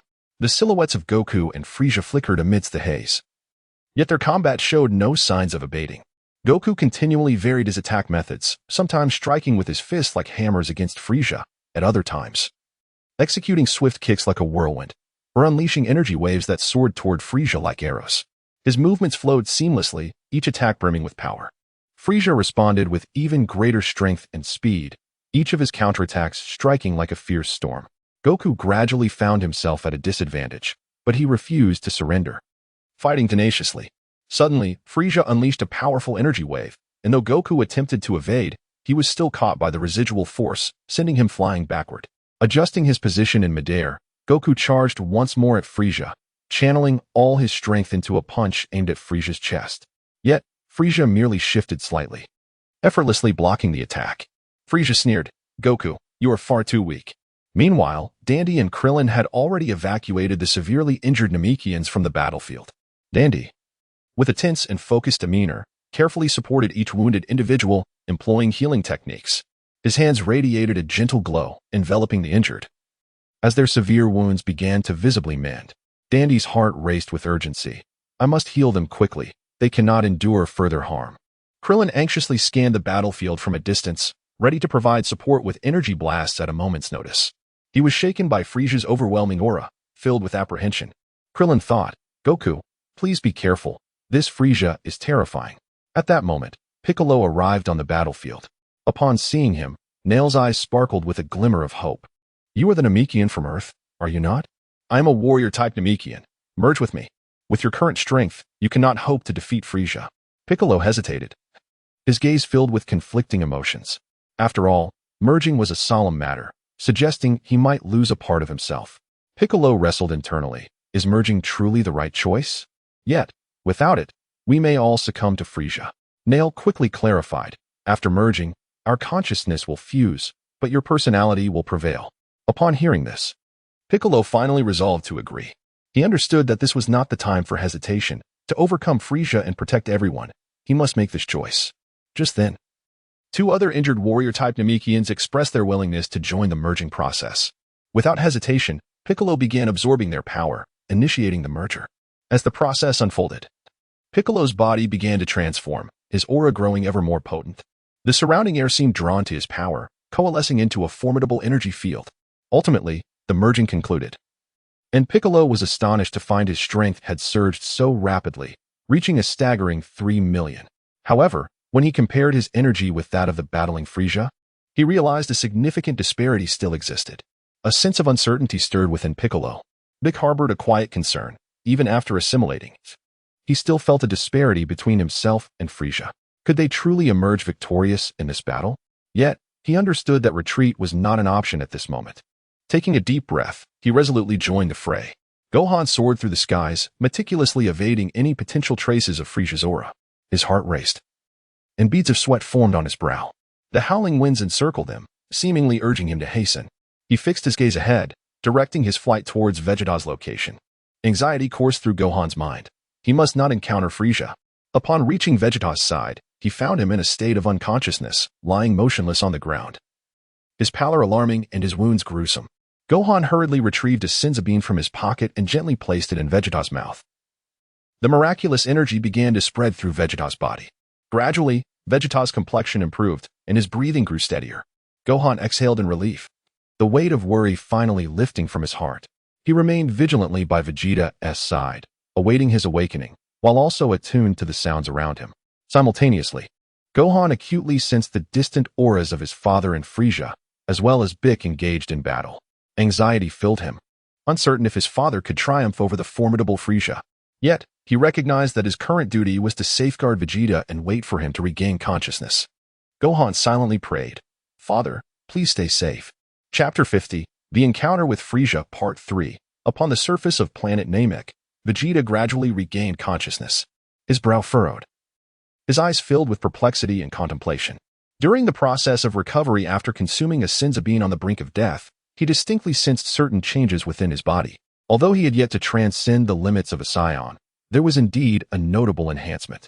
However, this improvement felt nebulous, evading precise comprehension. Lying quietly on the ground, Vegeta endeavored to attune himself to the surging power within, pondering deeply. Could it be that his emotional detachment was the root of it all? If this were true, he might find it impossible to transform into a Super Saiyan in his confrontation with Frisia. With this thought, Vegeta's gaze grew resolute. He silently vowed that once this battle concluded, he would seek out the Dragon Balls to restore his emotions and, in turn, achieve the breakthrough to become a Super Saiyan. Ceasing his introspection, Vegeta slowly rose to his feet and turned his attention to Gohan, who regarded him with a face etched in concern, his eyes brimming with apprehension about the impending conflict. Vegeta slightly raised his chin, speaking with an undeniable authority. "Return and inform your father," Kakarot. "That anger is the key to becoming stronger." With that, Vegeta executed a swift flight technique, propelling himself like a bolt of lightning toward Frisia's stronghold. Gohan watched as Vegeta's figure receded into the distance, inwardly contemplating. Is anger truly the pivotal force for gaining strength?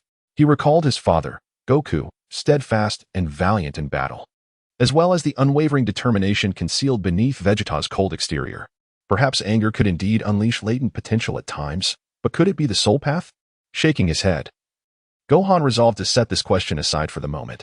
He too employed his flight technique, heading in the direction of his father, Goku. Vegeta's form flickered like lightning, suddenly arriving at Frisia's base. His expression was as frigid as eternal ice, radiating an overwhelming aura that seemed capable of solidifying the very air around him. Instantly, several Frisia Force soldiers stationed within the stronghold took notice of this unexpected visitor. They stared at Vegeta in astonishment, their eyes filled with dread and confusion. Yet before they could react, Vegeta struck like a specter. His silhouette darted between enemies like a phantom, his movements swift as lightning, each attack precise and lethal. With a sudden, powerful punch, he struck one Frisia Force soldier squarely in the chest, sending him hurtling away, crashing into the wall with such force that blood erupted from his mouth, and the wall fractured in a spiderweb of cracks.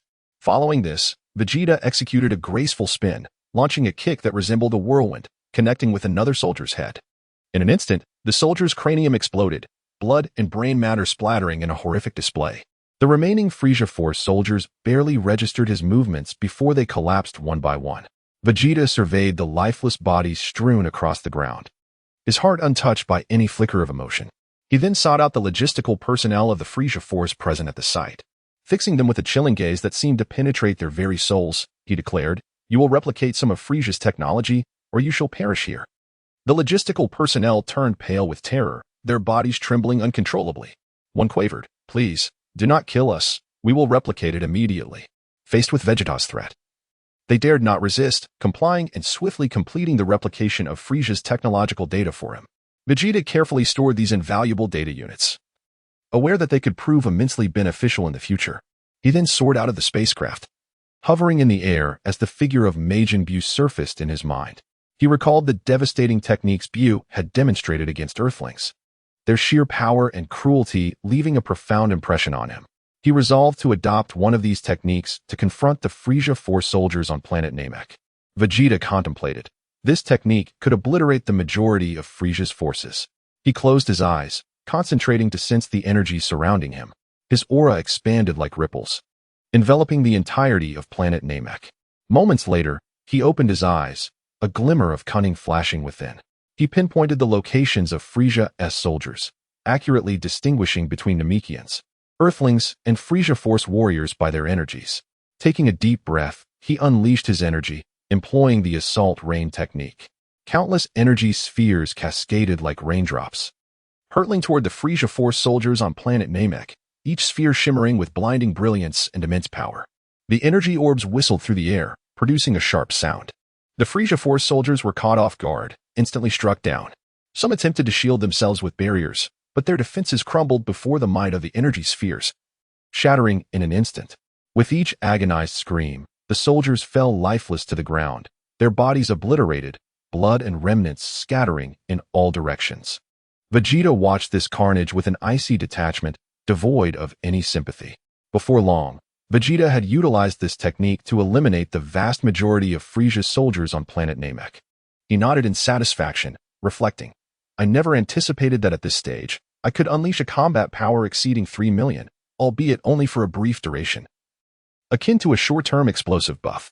However, just as Vegeta prepared to depart, an injured yet surviving Frieza Force soldier suddenly struggled to rise, weapon raised, intent on launching a surprise attack. Vegeta sensed the movement instantly, spinning around with a flash of murderous intent in his eyes. With a disdainful scoff, he remarked, "Foolish creature." With a casual gesture, he unleashed an energy wave that obliterated the soldier completely, reducing him to ashes in an instant. At this moment, Vegeta turned his gaze once more toward the logistical personnel below. A flicker of complexity crossed his features as he contemplated. After all, they are merely logistical staff, and they have complied with my demands. I shall spare their lives. He swiftly employed his flight technique, hastening toward the location where Goku battled Frieza. Chapter 51. The confrontation with Frieza, revised. The scene transitions to the battlefield where Goku and Piccolo are fiercely engaged in battle against Frieza. The winds howl like a ferocious beast, swirling dust clouds into a chaotic tempest, enveloping the world in turmoil. Goku stands tall and resolute, exuding an aura of formidable power that instills fear. His gaze is unwavering and fervent, as if his burning fighting spirit could ignite the very air around him.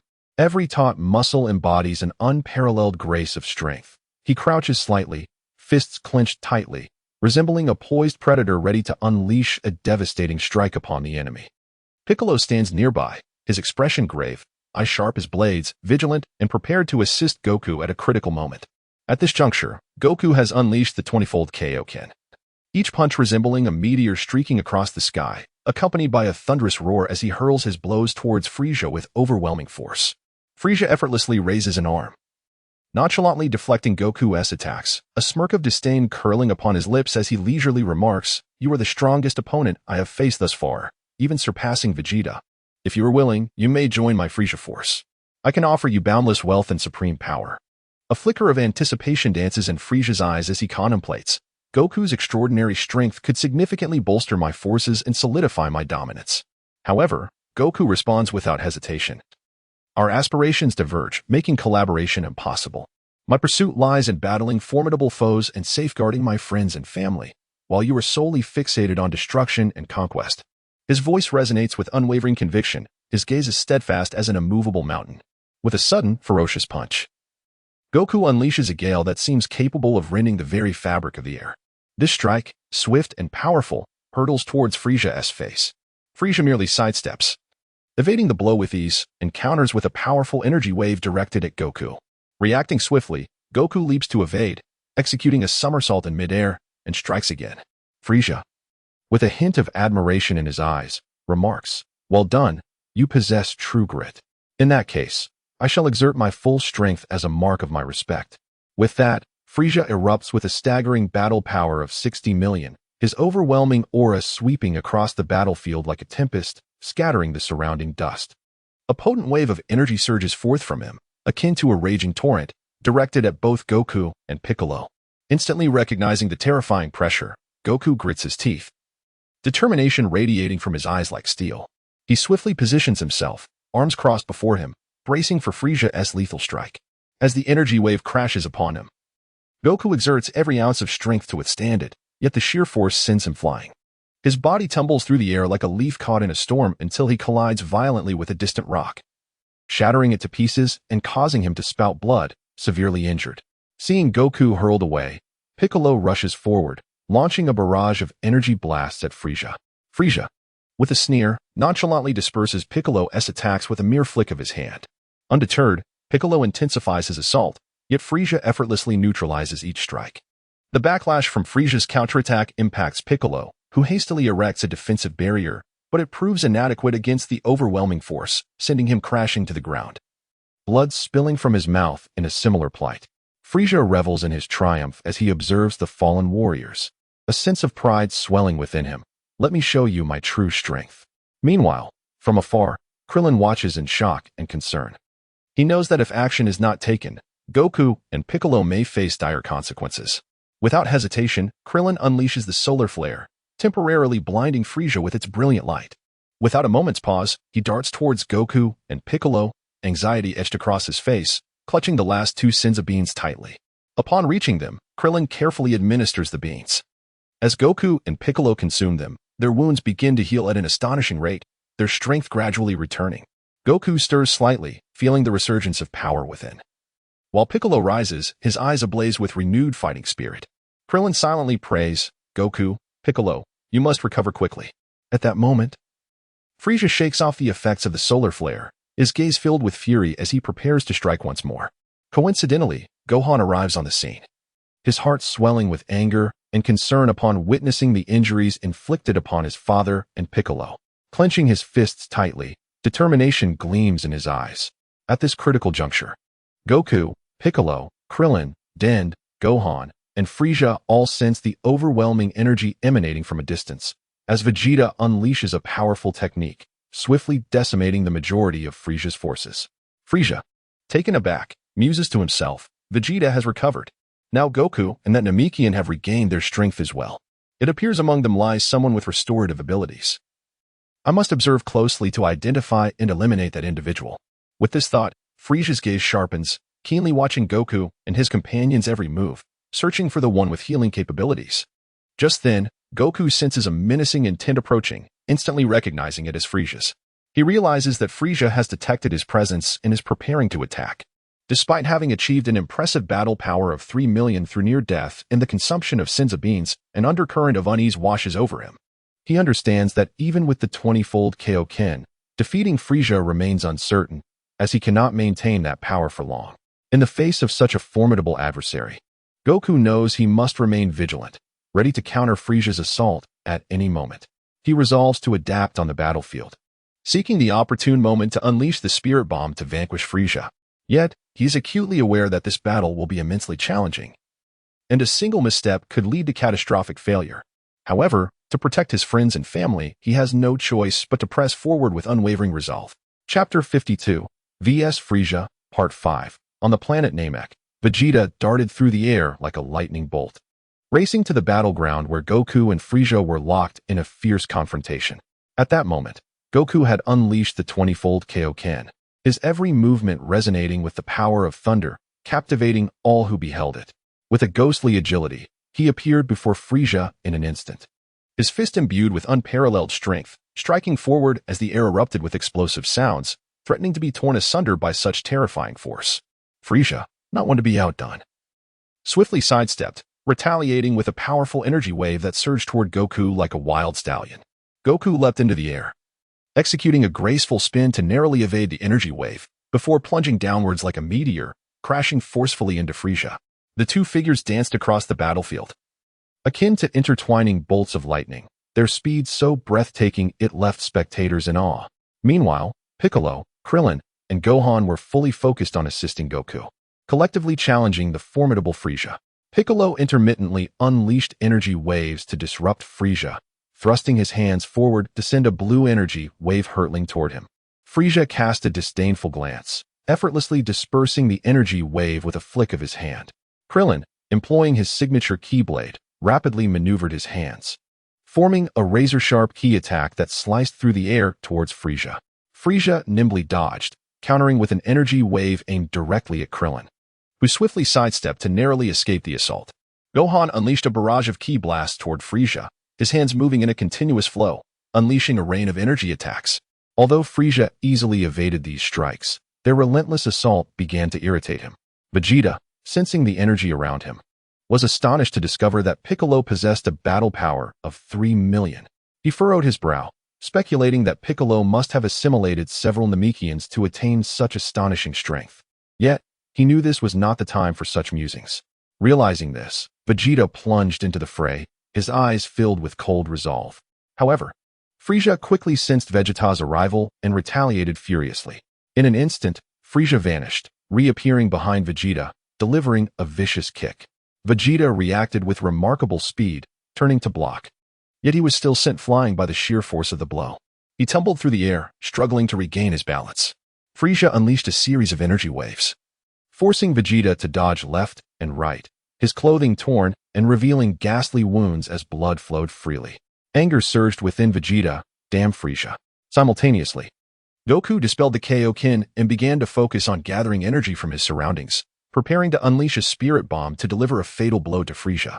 His gaze was concentrated and unwavering, as if the world around him had condensed to just himself and the spirit bomb he was about to create. In his heart, he silently pleaded to the flora and fauna of Namek and all beings in the universe, "I beseech you, lend me just a fraction of your energy. Stars of the cosmos, grant me your energy." Meanwhile, Krillin, Piccolo, and Gohan valiantly supported Vegeta, engaging in a desperate struggle against Frieza. They disregarded their own safety, striving to buy Vegeta precious time. In the heat of battle, Vegeta sustained severe injuries from Frieza's relentless onslaught. His body swayed precariously, yet he gritted his teeth, refusing to yield. Krillin attempted to employ the solar flare to assist Vegeta, but Frieza saw through the maneuver. With a cold chuckle, Frieza evaded Krillin's attack effortlessly. In a crucial moment, Piccolo unleashed the solar flare once again, flooding the battlefield with blinding light that temporarily blinded Frieza. This successful distraction provided Vegeta a moment to breathe. Gohan quickly carried the injured Vegeta to Dend, pleading for him to heal Vegeta's wounds once more. Although Frieza was momentarily blinded, his acute sense of energy allowed him to detect Vegeta's recovering ki. Realizing that Dend was the source of their revitalization, a fierce desire to kill surged within him, and he resolved to eliminate Dend as soon as his vision returned. Frieza plotted, "I must not allow them any chance of recovery. They must be dealt with swiftly." However, both Vegeta and Frieza regained their senses almost simultaneously. Frieza was the first to strike, launching an energy beam at Dend, the beam zipping toward him like a bolt of lightning. Vegeta reacted instantly, unleashing his energy to shield Dend. His legs pushed off the ground, propelling him forward like a cannonball, as a formidable barrier of energy formed before him. Despite his efforts, Frieza's beam still grazed Vegeta's arm, drawing blood. Yet he remained steadfastly focused on Frieza. Vegeta urgently instructed Dend, "You must restore Goku's energy from a distance. Frieza seeks your death. Our only chance for victory lies in Goku's impending attack. Hurry." Without hesitation, Dend began to channel his abilities to restore a portion of Goku's energy from afar. Vegeta turned to Frieza, coldly declaring, "Frieza, a legend has persisted among the Saiyans regarding the Super Saiyan. Today, that legend will be realized. A Super Saiyan shall defeat you." Clearly, the two who can transform into Super Saiyans are now present. His eyes sparkled with confidence and pride. Frieza pondered, Vegeta's recently unleashed energy surpassed 8 million. It appears he may indeed transform into a Super Saiyan. The Saiyan he acknowledges also has a chance. It seems I must eliminate both Vegeta and that other Saiyan today.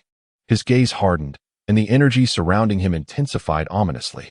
Vegeta, observing Frieza, sneered, "Let me inform you, the one you just fought is none other than Goku, Saiyan Kakarot, raised on Earth." Frieza's eyes widened in shock, disbelief etched across his face. He had never anticipated that the very talent he sought to recruit was also a Saiyan. With a scoff, Frieza retorted, "Vegeta, our idle chatter ends here. You and your fellow Saiyan shall ultimately perish by my hand." As his words fell, Frieza's aura surged with newfound strength. With each breath, the surrounding air seemed to warp around him, emanating a chilling energy that sent shivers down spines. Frieza charged at Vegeta with astonishing speed, unleashing a barrage of energy waves. Vegeta immediately fortified his defenses but was still swiftly struck by Frieza. His body was hurled backward, crashing violently against a rock. Frieza then delivered another crushing blow to Vegeta, inflicting grievous injuries and simultaneously killing Din in the process. Piccolo, Gohan, and Krillin were utterly unprepared for Frieza's sudden assault, unable to react in time. They watched in despair as Din fell and Vegeta was gravely wounded, their hearts heavy with anguish and rage. Krillin and Gohan unleashed their full power, launching powerful ki blasts, but Frieza dodged their attacks with ease. Nevertheless, Piccolo, Krillin, and Gohan remained undeterred, continuing their relentless assault. As Bick danced with both hands, unleashing a flurry of energy spheres, Krillin relentlessly executed his ki blade technique, while Gohan concentrated his strength to unleash a colossal wave of energy. At that moment, Vegeta once again struggled to his feet. His wounds continued to bleed, yet his gaze grew even more resolute. "I cannot fall here." Vegeta charged towards Frieza, releasing a powerful energy wave. Frieza sneered dismissively, effortlessly dispersing the energy wave with a mere flick of his hand. However, Vegeta did not relent. He pressed on with relentless attacks, striving to uncover Frieza's vulnerabilities. Meanwhile, Goku's spirit bomb was swelling larger by the second. He felt the unwavering efforts and determination of his comrades, filling his heart with profound emotion. With heightened focus, he gathered the spirit bomb, preparing to deliver a decisive blow to Frieza. The atmosphere on the battlefield grew increasingly tense as an epic confrontation, destined to determine the fate of Namek, approached its climactic finale. Chapter 53. The Super Saiyan on the planet Namek. Frieza's patience had reached its limit, his elongated eyes ablaze with fury. The relentless assaults from Piccolo, Krillin, Gohan, and Vegeta appeared to him as the futile struggles of insignificant ants, persistently challenging his authority. "You fools, you are merely courting death," Frieza growled, resolutely deciding to take action and put an end to this vexatious battle. He slowly closed his eyes. A formidable and suffocating aura began to coalesce around him. The surrounding air twisted under the weight of his terrifying energy, winds howled, and dust swirled chaotically. Moments later, Frieza suddenly opened his eyes, unleashing a brilliant beam of energy from his hand, targeting Piccolo, Krillin, Gohan, and Vegeta. Upon sensing the impending danger, Piccolo swiftly thrust his hands forward, conjuring a green energy shield that formed instantaneously. His gaze was focused and resolute, beads of sweat forming on his brow. However, when the energy beam collided with the shield, Piccolo was overwhelmed by an immense force that sent him hurtling backward, struggling to regain his footing in midair. He landed and slid back several paces, spitting out blood. Frustration coursed through Piccolo. Frieza was far too powerful. Yet, he remained steadfast in his resolve, silently preparing to seek another opportunity for a counterattack. Quickly adjusting his stance, Piccolo gathered energy once more, unleashing a flurry of green energy waves that shot toward Frieza like arrows.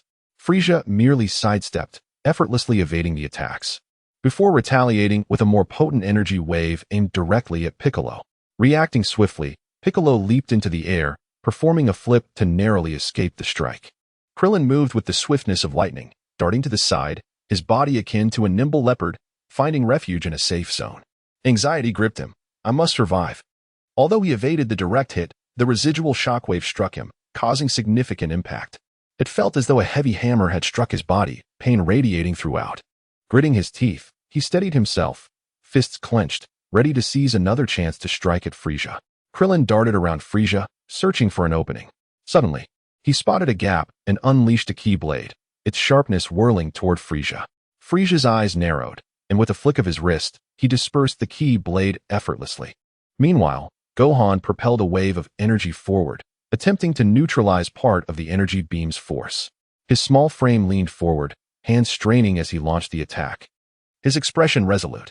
Nonetheless, upon contact, his energy wave was instantly obliterated, the backlash sending Gohan tumbling to the ground. He quickly regained his footing, determination still blazing in his eyes. Gohan gathered energy again, sending a barrage of smaller energy waves cascading toward Frieza like raindrops. Although Frieza evaded these attacks with ease, Gohan's tenacity incited his wrath. Vegeta, hindered by prior injuries, failed to evade Frieza's onslaught and was struck fiercely. His body flew like a broken kite, crashing into a massive boulder which shattered upon impact. Lying on the ground, blood pouring from his wounds, Vegeta's eyes blazed with indignation. He struggled to rise, but the agony rendered him nearly immobile. Frieza, reveling in his cruelty, continued his assault, a sadistic smile gracing his lips. He began to gather energy once more, intent on obliterating Piccolo, Vegeta, Krillin, and Gohan in one fell swoop. As energy converged around him, forming a colossal sphere, Frieza's gaze turned cold, as if surveying a group of ants destined for annihilation. In that moment, he sensed a tremendous aura nearby. Frieza turned in astonishment to see Goku standing at a distance, gripping a fully charged spirit bomb. Goku's eyes burned with determination, radiating a powerful energy. The spirit bomb shone brilliantly, resembling a miniature sun. Goku silently vowed, "For everyone, I must defeat Frieza." With a mighty throw, he launched the spirit bomb toward Frieza, propelled by immense strength. The bomb traced a graceful arc through the air, its speed blurring perception. Frieza's expression turned to one of terror as he beheld the incoming spirit bomb, instantly channeling all his power to resist it. Shock filled his heart. How could Goku possess such formidable strength? A powerful energy shield enveloped him as he raised his hands, expanding the protective barrier. When the spirit bomb collided with Frieza's energy, a deafening explosion reverberated, shrouding the surroundings in smoke. The ground trembled under the force, rocks and trees obliterated in an instant. Goku, Piccolo, Krillin, and Gohan watched anxiously through the haze, their hearts brimming with hope. Goku panted slightly, a weary smile gracing his face. At last, is this the end? He pondered. Piccolo struggled to rise, a look of relief in his eyes as he wiped the blood from his lips, striving to stand tall. Gohan leaped in exhilaration, cheering for their impending victory. "Fantastic! We can surely win," he exclaimed, fists pumping with joy. Yet, unbeknownst to them, Frieza had not been vanquished. As the smoke began to dissipate, his malevolent figure reemerged, bruised but still imbued with a fierce and ruthless glare. Seizing the opportunity, Frieza unleashed an energy beam toward Piccolo and Krillin. With a swift motion, he directed a powerful energy beam at them. Although Piccolo dodged with agility, he sustained serious injuries. He leapt into the air, rolling to evade the beam, yet was struck by the residual force, crashing to the ground, gasping in pain, blood seeping from multiple wounds. "I cannot fall. There are others who need my protection," Piccolo resolved steadfastly. Krillin, however, was not as fortunate. Lacking the speed to evade the energy beam, he was struck, his body stiffening before collapsing. His eyes widened in disbelief, filled with regret and sorrow. "Everyone, I'm so sorry." Guilt consumed Krillin's heart. Witnessing this, Goku's fury reached a boiling point. His eyes burned with rage and sorrow as his power surged. His hair stood on end, and an overwhelming aura emanated from him like raging waves. "Frieza, how dare you kill Krillin? I will not let you escape," Goku roared, finally transcending the limits of his Saiyan form and transforming into the legendary Super Saiyan. His hair turned golden and stood erect, his gaze sharp as a blade, radiating an immense aura. Goku's power soared to 50 times its normal state as he charged at Frieza, ignited by boundless fury and a thirst for vengeance. Embarking on a breathtaking battle. Chapter 54, Defeating Frieza on the planet Namek. Frieza, with his acute energy perception, distinctly sensed the terrifyingly powerful aura emanating from the Saiyan before him. This formidable presence weighed heavily upon his heart, inciting a surge of intense displeasure within him. However, he reassured himself with the knowledge that he still possessed his ultimate trump card, the full extent of his power at 100, which offered him a glimmer of confidence amidst his unease. Nevertheless, he maintained his final form. radiating an aura of dread as he unleashed a relentless assault upon the Super Saiyan Goku. Frieza moved with the swiftness of a specter, his hands weaving through the air like a tempest, launching an array of overwhelmingly potent energy beams. These brilliant beams, akin to razor-sharp swords, hurtled towards Goku, rending the air with piercing howls. Frieza's heart burned with fury and resentment as he seethed internally. How could this Saiyan have grown so powerful? I am the sovereign of the universe. I must not be defeated here. His gaze was filled with ferocity and resolve, each energy beam infused with his boundless wrath. The energy beams screamed through the air, carving deep gorges into the ground with their immense force, as if the very earth trembled beneath them. Frieza continuously shifted his position, attacking from various angles with lightning speed, attempting to overwhelm Goku. He would leap high into the air, diving down to unleash lethal beams, and then dart across the ground like a phantom, circling Goku in search of vulnerabilities. Goku, however, remained steadfast and composed in the face of Frieza's onslaught. He deftly sidestepped the incoming beams like a nimble leopard, effortlessly evading their deadly paths. At times, he would block them with his arms, the impact resonating like clashing steel. Every movement was a display of strength and agility. Goku's singular focus was on defeating Frieza and avenging Krillin. As an energy beam approached, Goku leapt into the air, performing a graceful roll like a soaring bird, easily evading the attack. He then charged towards Frieza, delivering a punch imbued with tremendous force, causing the air to explode with a thunderous crack, reminiscent of a sudden storm. Frieza hastily raised his arms in defense, but Goku's might was overwhelming, forcing him to stagger back. Frieza's eyes widened in rage as he unleashed another barrage of energy beams, raining down upon Goku like a torrential downpour. Simultaneously, Goku shouted urgently to Goten, instructing him to take the severely injured Piccolo and Vegeta to Bulma to board a spaceship and flee Namek for Earth. His voice brimmed with anxiety, unwilling to let his son and comrades fall into danger again. Upon hearing his father's call, Goten was filled with apprehension and sorrow. He looked upon the fierce battle, hesitating briefly before responding, "Father." His voice trembled with reluctance to leave his father behind. Yet he understood that his father's decision was for their safety. "Father, please be careful," he silently prayed. Goku, noticing Goten's hesitation, spoke with unwavering determination and a hint of menace. "Do not worry. I can no longer suppress my urge to fight. You must leave at once." Goku's eyes radiated resolve. Understanding his father's character, Goten clenched his teeth and decided to assist the gravely wounded Piccolo and Vegeta in escaping the battlefield. He cautiously helped them up, their bodies frail and each movement laborious. However, Frieza, witnessing this, was consumed by fury. How dare Goku underestimate him and allow his allies to escape? This thought ignited a blazing rage within him. His eyes glinted with malice and cruelty, as if he sought to obliterate Goku and his companions entirely. He directed a barrage of death beams at Goten, Vegeta, and Piccolo, the beams slicing through the air like venomous serpents, too swift for them to react. "None of you shall escape," Frieza bellowed, his heart brimming with wrath. Yet, Goku intercepted each beam with a series of energy waves, his gaze filled with fury as he retaliated with even greater ferocity. He unleashed powerful energy waves that crashed upon Frieza like a tempest. The air warped in their wake as he declared, "Frieza, your tyranny ends here." The energy waves streaked toward Frieza like meteors, and though he attempted to evade, some struck him, inflicting more wounds as blood poured from his body. His countenance twisted into a mask of rage, eyes wild with madness. After dozens of fierce exchanges, the battle between Goku and Frieza tilted decisively in Goku's favor.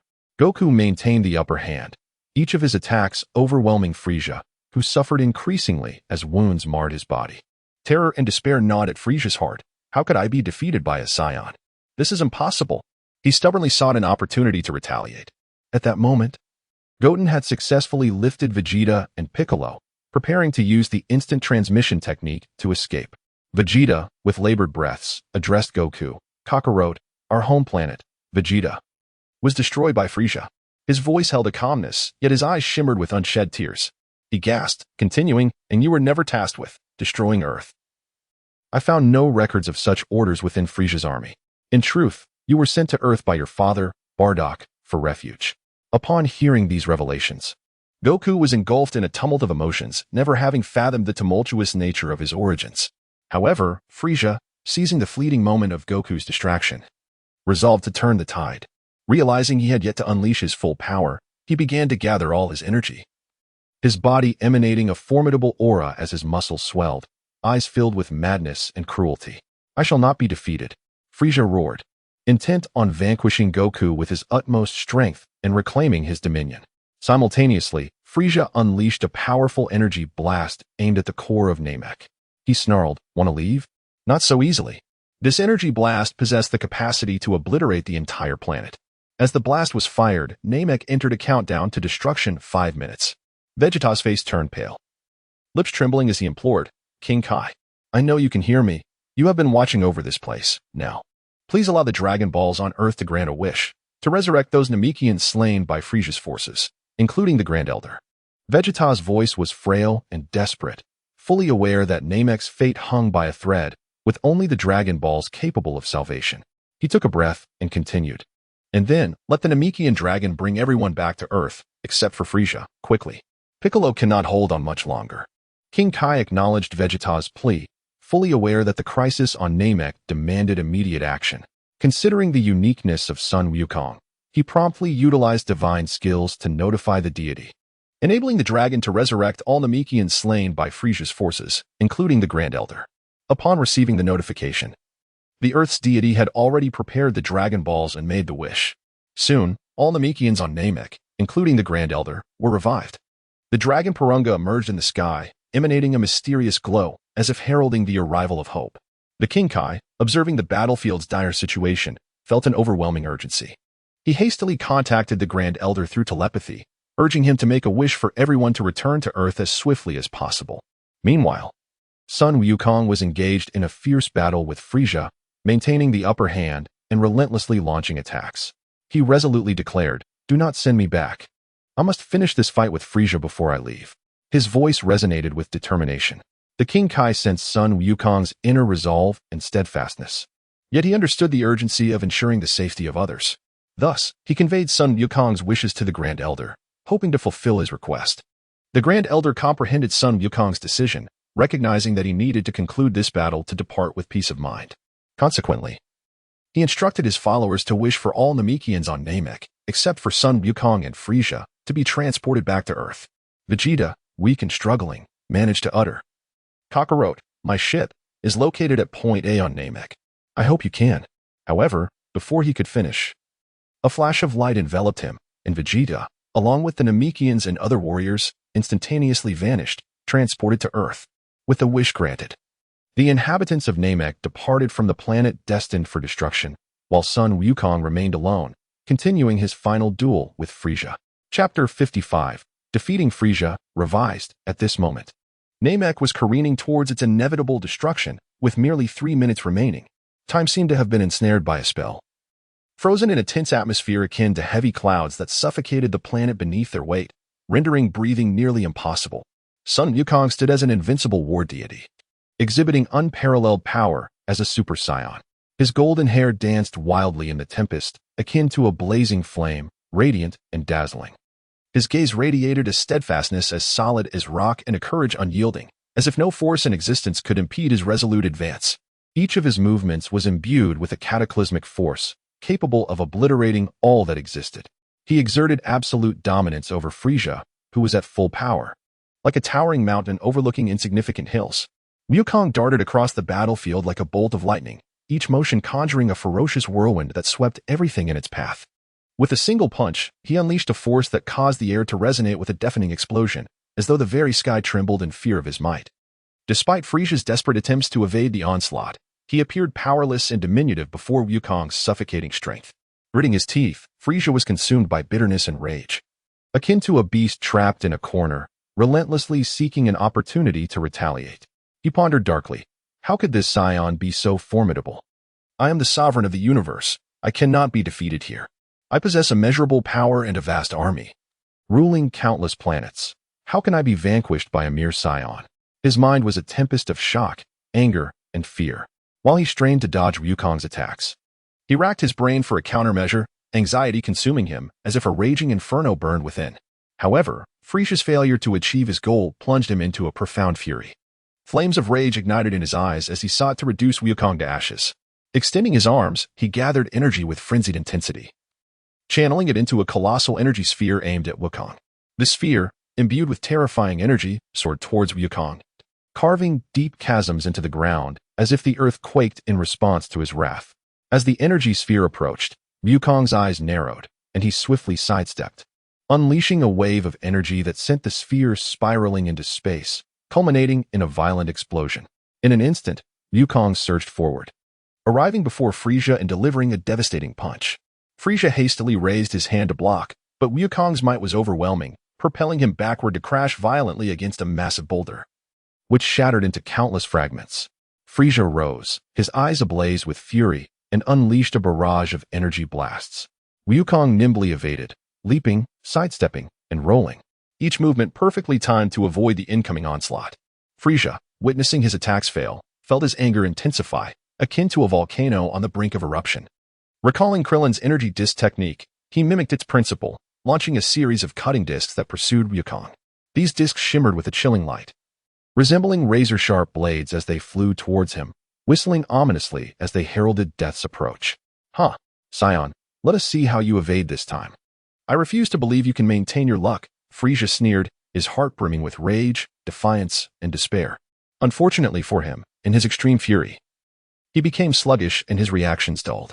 Wukong, agile as ever, continued to evade the cutting discs, leaping, sidestepping, and rolling, each motion precisely executed to dodge the attacks. The discs, unable to match Wukong's speed, missed their target repeatedly. With calm composure, Wukong thought, "Frieza, your attacks are futile against me now." Confidence surged within him, as though he had seized control of the entire battle. To make matters worse, Frieza, in his panic, was struck by his own cutting disc, severing him at the waist. Blood gushed forth as he groaned in agony, despair etched across his face. I cannot believe I am losing. How can this be? I am Frieza, the most powerful being in the universe." Frieza's heart swelled with regret and resentment. He lamented, "I should not have underestimated this Saiyan. I should have unleashed my full power from the start. Now it is too late." Observing Frieza's plight, Wukong confirmed his victory, breathing a sigh of relief as the urgency within him eased. He prepared to use the instant transmission technique to reach the location Vegeta had mentioned, fully aware that time was of the essence and he must locate Vegeta's spaceship to escape the impending doom of the planet. Yet, Frieza, unwilling to accept defeat, summoned his final reserves of strength to unleash one last energy wave. Though this attack lacked the potency of his earlier efforts, it encapsulated Frieza's last desperate hope. "Saiyan, I will not let you prevail. Even in death, I will take you with me." Frieza roared, his heart filled with fury, despair, and madness. But once more, Wukong dissipated the attack with a powerful energy wave, rendering Frieza's final assault null and void. Facing the inevitability of death, Frieza could only lament in resignation. He had not anticipated that his journey to Namek would become his final resting place. His eyes dimmed, transitioning from initial defiance and rage to a serene acceptance of his fate. "Perhaps this is my end. I once believed that with the backing of the god of destruction and my own might, I could reign supreme over the universe indefinitely. Now, it seems I have been excessively arrogant." In those final moments, Wukong ultimately located Vegeta's spaceship, which sat quietly, as if awaiting his arrival. Guided by the techniques of King Kai, he boarded the vessel and initiated a flight plan, yearning to escape Namek. Silently, he vowed, "Friends, I will return alive." The spaceship powered up, soaring towards the predetermined destination, planet Yardrat. As Wukong gazed out at the receding Namek, he was overwhelmed by a myriad of emotions. This planet, once rife with battles and peril, now faced the harrowing fate of annihilation. Chapter 56. Actions from all sides somewhere on Earth. Vegeta, the Namekians, Piccolo, Gohan, and Bulma had just teleported from the planet Namek. The air was thick with the residual tension of the battle, as if an invisible storm had just passed. The faces of the group bore traces of fatigue and relief. The Namekians stood quietly aside, their battle-worn faces etched with the passage of time. Yet their eyes sparkled with anticipation for a new beginning. Clad in their distinctive attire, the edges of their garments fluttered gently in the breeze, with some still clutching remnants of weaponry from the conflict, as if those weapons symbolized their courage. At that moment, Din swiftly employed his miraculous healing abilities, beginning to mend Vegeta and Piccolo's injuries. As time ticked by, Din slightly closed his eyes, fully concentrating on channeling the power within him. Beads of perspiration gradually forming on his forehead. His hands radiated a gentle glow, akin to a warm stream, continuously infusing energy into the wounded bodies of the two warriors. Before long, The once battered forms of Vegeta and Piccolo began to heal, their breath slowly stabilizing until they were fully restored. Stretching his limbs, Vegeta savored his newly regained strength, a complex array of emotions surging within him. He narrowed his eyes slightly, a glimmer of determination shining through. Straightening his posture, he strode with measured, powerful steps directly towards Bulma. His battle suit sparkled under the sunlight, as if narrating tales of his glory and pride. With each step, a soft thudding sound resonated, his gaze sharp and unwavering, seeming capable of piercing through all obstacles. Bulma gazed curiously at the approaching Vegeta, tilting her head slightly. Her blue eyes fixed intently upon him, as if seeking to uncover some secret from this proud Saiyan prince. Her long hair danced gently in the breeze, the bow at its end appearing particularly playful. With a steady gaze, Vegeta spoke slowly. "Miss Bulma, I have a proposal I would like to discuss with you." His voice was firm and resonant, carrying an undeniable authority. Intrigued, Bulma responded, "What proposal?" Her voice was melodious, tinged with curiosity. Taking a deep breath, Vegeta continued. "I possess a portion of advanced technology from the Frieza Force. Should you be interested, I am willing to entrust this technology to you. However, in exchange, I hope to acquire a stake in the Capsule Corporation." Upon hearing the mention of Frieza Force technology, Bulma felt a stir within her. Her eyes widened slightly, and her mind raced through various possibilities. Yet, she did not immediately acquiesce to Vegeta's request. Furrowing her brow, she pondered for a moment before replying. "The technology from the Frieza Force, it certainly sounds enticing, but how can I be certain that what you claim is truly as formidable as you say? Moreover, why have you suddenly proposed such a trade?" Vegeta remained unruffled as he explained. "After the battle with the Frieza Force, their power has been significantly diminished. I have definitively severed ties with them. Now, I require a foothold on Earth, and the strength and resources of Capsule Corporation present an excellent opportunity for me." As he spoke, he slightly raised his chin, his hands resting naturally at his sides. Bulma listened intently, her beautiful and intelligent eyes still reflecting a hint of skepticism. Though her inner doubts had not entirely dissipated, she keenly sensed that an extraordinary opportunity might be unfolding before her. Meanwhile, Piccolo had also absorbed Vegeta's words, his green eyes scrutinizing the exchange between Vegeta and Bulma, rapidly weighing the pros and cons. He crossed his arms, a contemplative look crossing his features. Ultimately, considering the current situation and his clear understanding of his own strength, he decided to trust Vegeta's words and advised, "Bulma, I believe it would be wise for you to heed Vegeta's suggestion. It cannot be denied that, at present, there is truly no one on Earth who can rival Vegeta. Not even myself." His voice was deep and authoritative. Piccolo silently pondered. Although Vegeta can be arrogant, his power is undeniable. It is best to maintain his favor for now.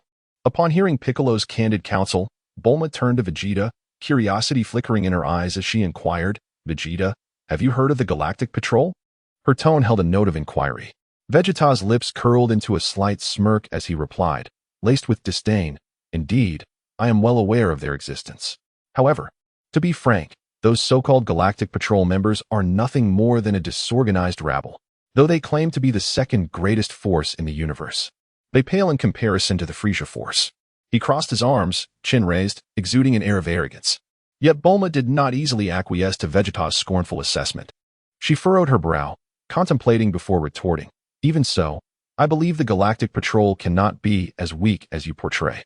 After all, being dubbed the second greatest force in the universe must imply some level of strength. Furthermore, the disparity cannot be as vast as you describe." Bulma had her own considerations. "I heard from Gak that the Galactic Patrol is quite formidable, so their influence cannot be too weak." Vegeta, arms crossed and brimming with confidence, declared, "Earthlings are merely a low-power planet in this vast universe. While your technology may have its merits in certain aspects, overall, it remains too feeble. As a scientist, surely you are aware of this reality." He squinted slightly, continuing, "In other terms, Earth is like a barren wasteland in the cosmos, utterly inconspicuous. Kakarot may be a Saiyan. Piccolo hails from Namek, and even Gohan carries Saiyan blood. If we exclude them, do you still believe the gap between Earthlings and myself is not substantial?" His voice was filled with self-assurance. Bulma's brows knitted together, and after a moment of reflection, she replied, "Allow me to examine the technological achievements of the Frieza Force first, and then we can discuss the matter of shares." Her tone remained cautious. Bulma maintained her wariness. "Although this proposal is tempting, I must witness the technological results firsthand before making a decision." At that moment, Vegeta seemed to recall something of significant importance. Contemplating, perhaps there are already microspies dispatched by the android forces lurking to monitor us. What are their true intentions? I must proceed with caution. He then turned to Bulma and asked, once we return to your company, could you take me on a tour of Earth now? Despite some reluctance in her heart. Bulma ultimately nodded in reluctant agreement to Vegeta's request. On December 25th, 762 in the age of the universe, this day appeared to hold no particular significance. Yet on the God of Destruction's planet, a great storm was about to unfold. Deep within the depths of this mysterious and solemn planet, the God of Destruction, Beerus, slumbers in his opulent palace. The air is thick with an enigmatic atmosphere, the resplendent DCOR and formidable aura, instilling a profound sense of reverence. Suddenly, a subtle tremor ripples through the chamber, rousing Beerus from his sweet dreams. With a languid motion, he slowly opens his eyes, a hint of drowsiness lingering in his gaze. His brow furrows slightly, betraying his displeasure at being disturbed. At that moment, Whis gracefully approaches, respectfully announcing, Lord Beerus, I bear an important message. Whis's voice is soft and reverent, his elegant form swaying gently in the air as his robes flutter. Beerus sits up, yawning lazily as he inquires, what is it, Whis?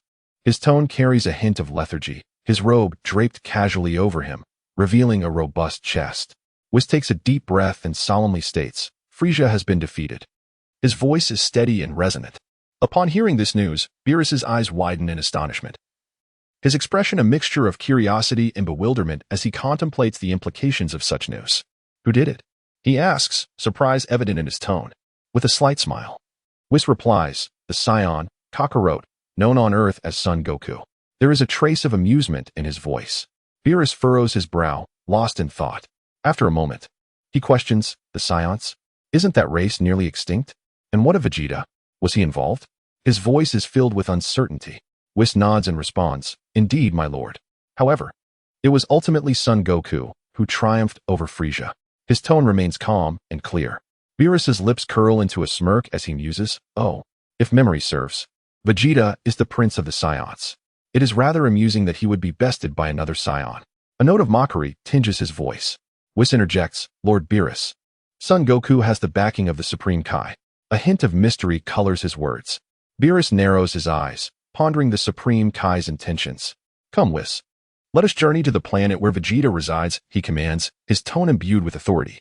As Beerus rises, his robe billowing slightly, his gaze radiates an air of command. He stands tall and imposing, akin to an unyielding mountain. Whis responds dutifully, of course, Lord Beerus.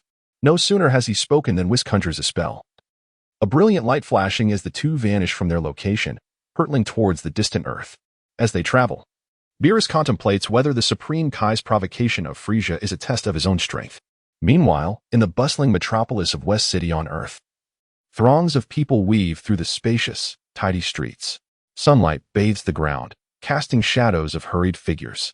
Amid the clamor, a striking silhouette strides forward, Vegeta, clad in Earth attire. His expression is grave, his eyes deep and contemplative, as if ensnared in profound thought. With his hands tucked into his pockets and his head slightly bowed, he walks with steady, deliberate steps. Each footfall emits a soft sound, his gaze resolute and sharp, seemingly capable of piercing through any veil. In his mind, Vegeta contemplates his next course of action. First, he must await the success of Trunks from the future in vanquishing the formidable Frieza. Once Frieza is defeated, he can harness the power of the Dragon Balls to resurrect the long-lost planet Vegeta and revive his fallen Saiyan brethren, including Raditz. After achieving this, he plans to confront the semi-perfect Cell himself, testing his ability to alter the course of history. Yet, he remains confident in his understanding of how to transform into a Super Saiyan. By wishing upon the Dragon Balls to enrich his emotional landscape, he believes that external stimuli will catalyze his transformation. However, unbeknownst to Vegeta, the god of destruction, Beerus, is rapidly approaching Earth with astonishing speed. Chapter 57. Actions of all parties in the vast, infinite expanse of the cosmos, the god of destruction, Beerus, and the angel, Whis, resembled two dazzling streams of light, piercing through the void and quietly descending upon Earth. They landed gracefully in a tranquil forest, seemingly forgotten by time. Towering trees stood majestically, their lush foliage forming a verdant canopy, while sunlight filtered through the leaves, casting ethereal patches of light upon the ground. A gentle breeze rustled the leaves, as if whispering the mysterious tales of the universe.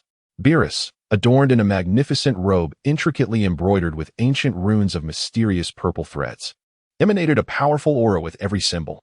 His imposing figure resembled a towering mountain, radiating an intimidating presence. With narrowed eyes, his violet gaze flickered with authority and curiosity. As if capable of piercing through all mist of obscurity, he strolled forward, his robe billowing softly in the wind, each step resonating with a steady rhythm. Whis. This earth appears to hold some intrigue, he remarked, a hint of interest subtly lacing his tone, while his slightly raised chin betrayed his innate pride. Whis, draped in a robe as pure as snow, edged with golden threads that shimmered gently in the sunlight, moved with an elegance reminiscent of a celestial being stepping forth from a painting. His eyes, clear and wise, reflected a profound understanding. Tilting his head slightly, he replied, "Indeed. Lord Beerus, Earth possesses many unique qualities." As he spoke, he delicately raised his hand, slender fingers resembling white jade, absorbing the distinctive atmosphere around them. Meanwhile, not far ahead, Vegeta walked along a narrow path, clad in simple yet stylish Earth attire. His expression was serious, and his gaze deep as the endless night sky, seemingly lost in profound contemplation. With arms crossed and stride steady, he exuded an air of decisiveness and competence. Whis, quick to act, conjured a mysterious spell, and in an instant, a dreamlike mist enveloped both him and Beerus, seamlessly merging them into the surroundings, making them nearly undetectable. Vegeta sensed a subtle anomaly, suddenly halting. His keen eyes darted back like a hawk, filled with vigilance against potential threats. Strange, just a moment ago, I distinctly felt an unusual presence, he pondered, scrutinizing the surroundings once more. Furrowing his brow, he tilted his ears slightly, straining to catch any faint sounds. Yet, despite his ability to perceive energy, the spell cast by Whis rendered him oblivious to any irregularities. After a fleeting moment of doubt, he shook his head and continued forward, his steps resolute. Surprisingly, "This fellow is quite alert," Beerus remarked in a low voice, tinged with unexpected admiration. He lifted his chin slightly, his violet eyes glimmering with intrigue. "From my observations, his understanding of divine authority has already surpassed my own at a similar stage." Beerus marveled internally, gaining newfound respect for Vegeta's potential. Whis nodded in agreement, his gaze calm and profound, as if contemplating deeper matters. He then swiftly invoked another extraordinary spell to probe whether Vegeta had been involved in affairs concerning Frieza.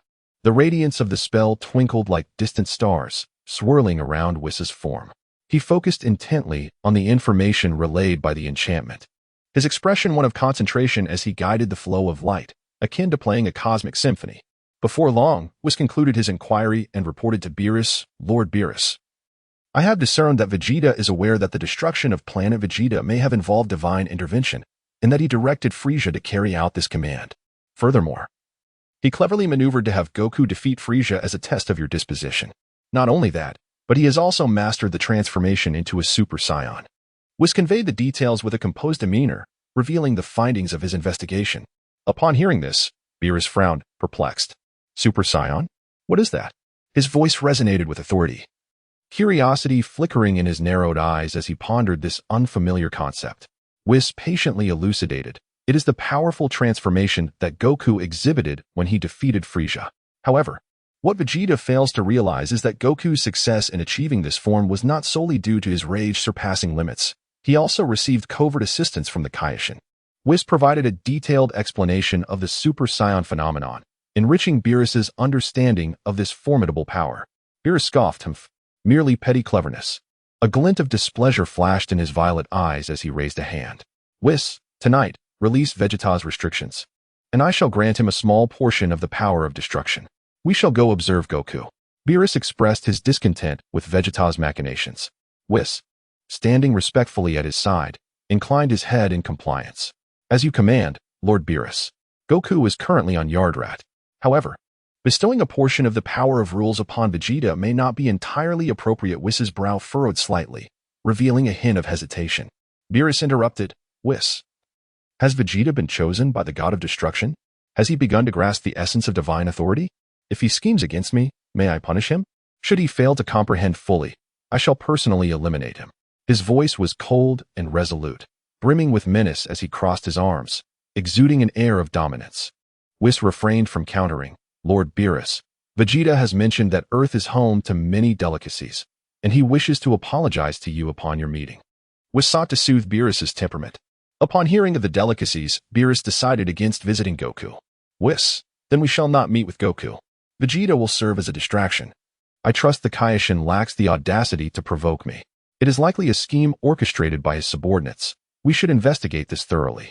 Beerus's tone softened slightly, the allure of cuisine momentarily diverting his attention from Goku. A faint smile graced his lips, as if anticipating the forthcoming feast. Very well, Lord Beerus, Whis acquiesced. The two set forth in search of culinary delights, their figures weaving through the forest like phantoms. Whis moved with grace, each motion reminiscent of a dancing butterfly, while Beerus strode forward with an unstoppable momentum.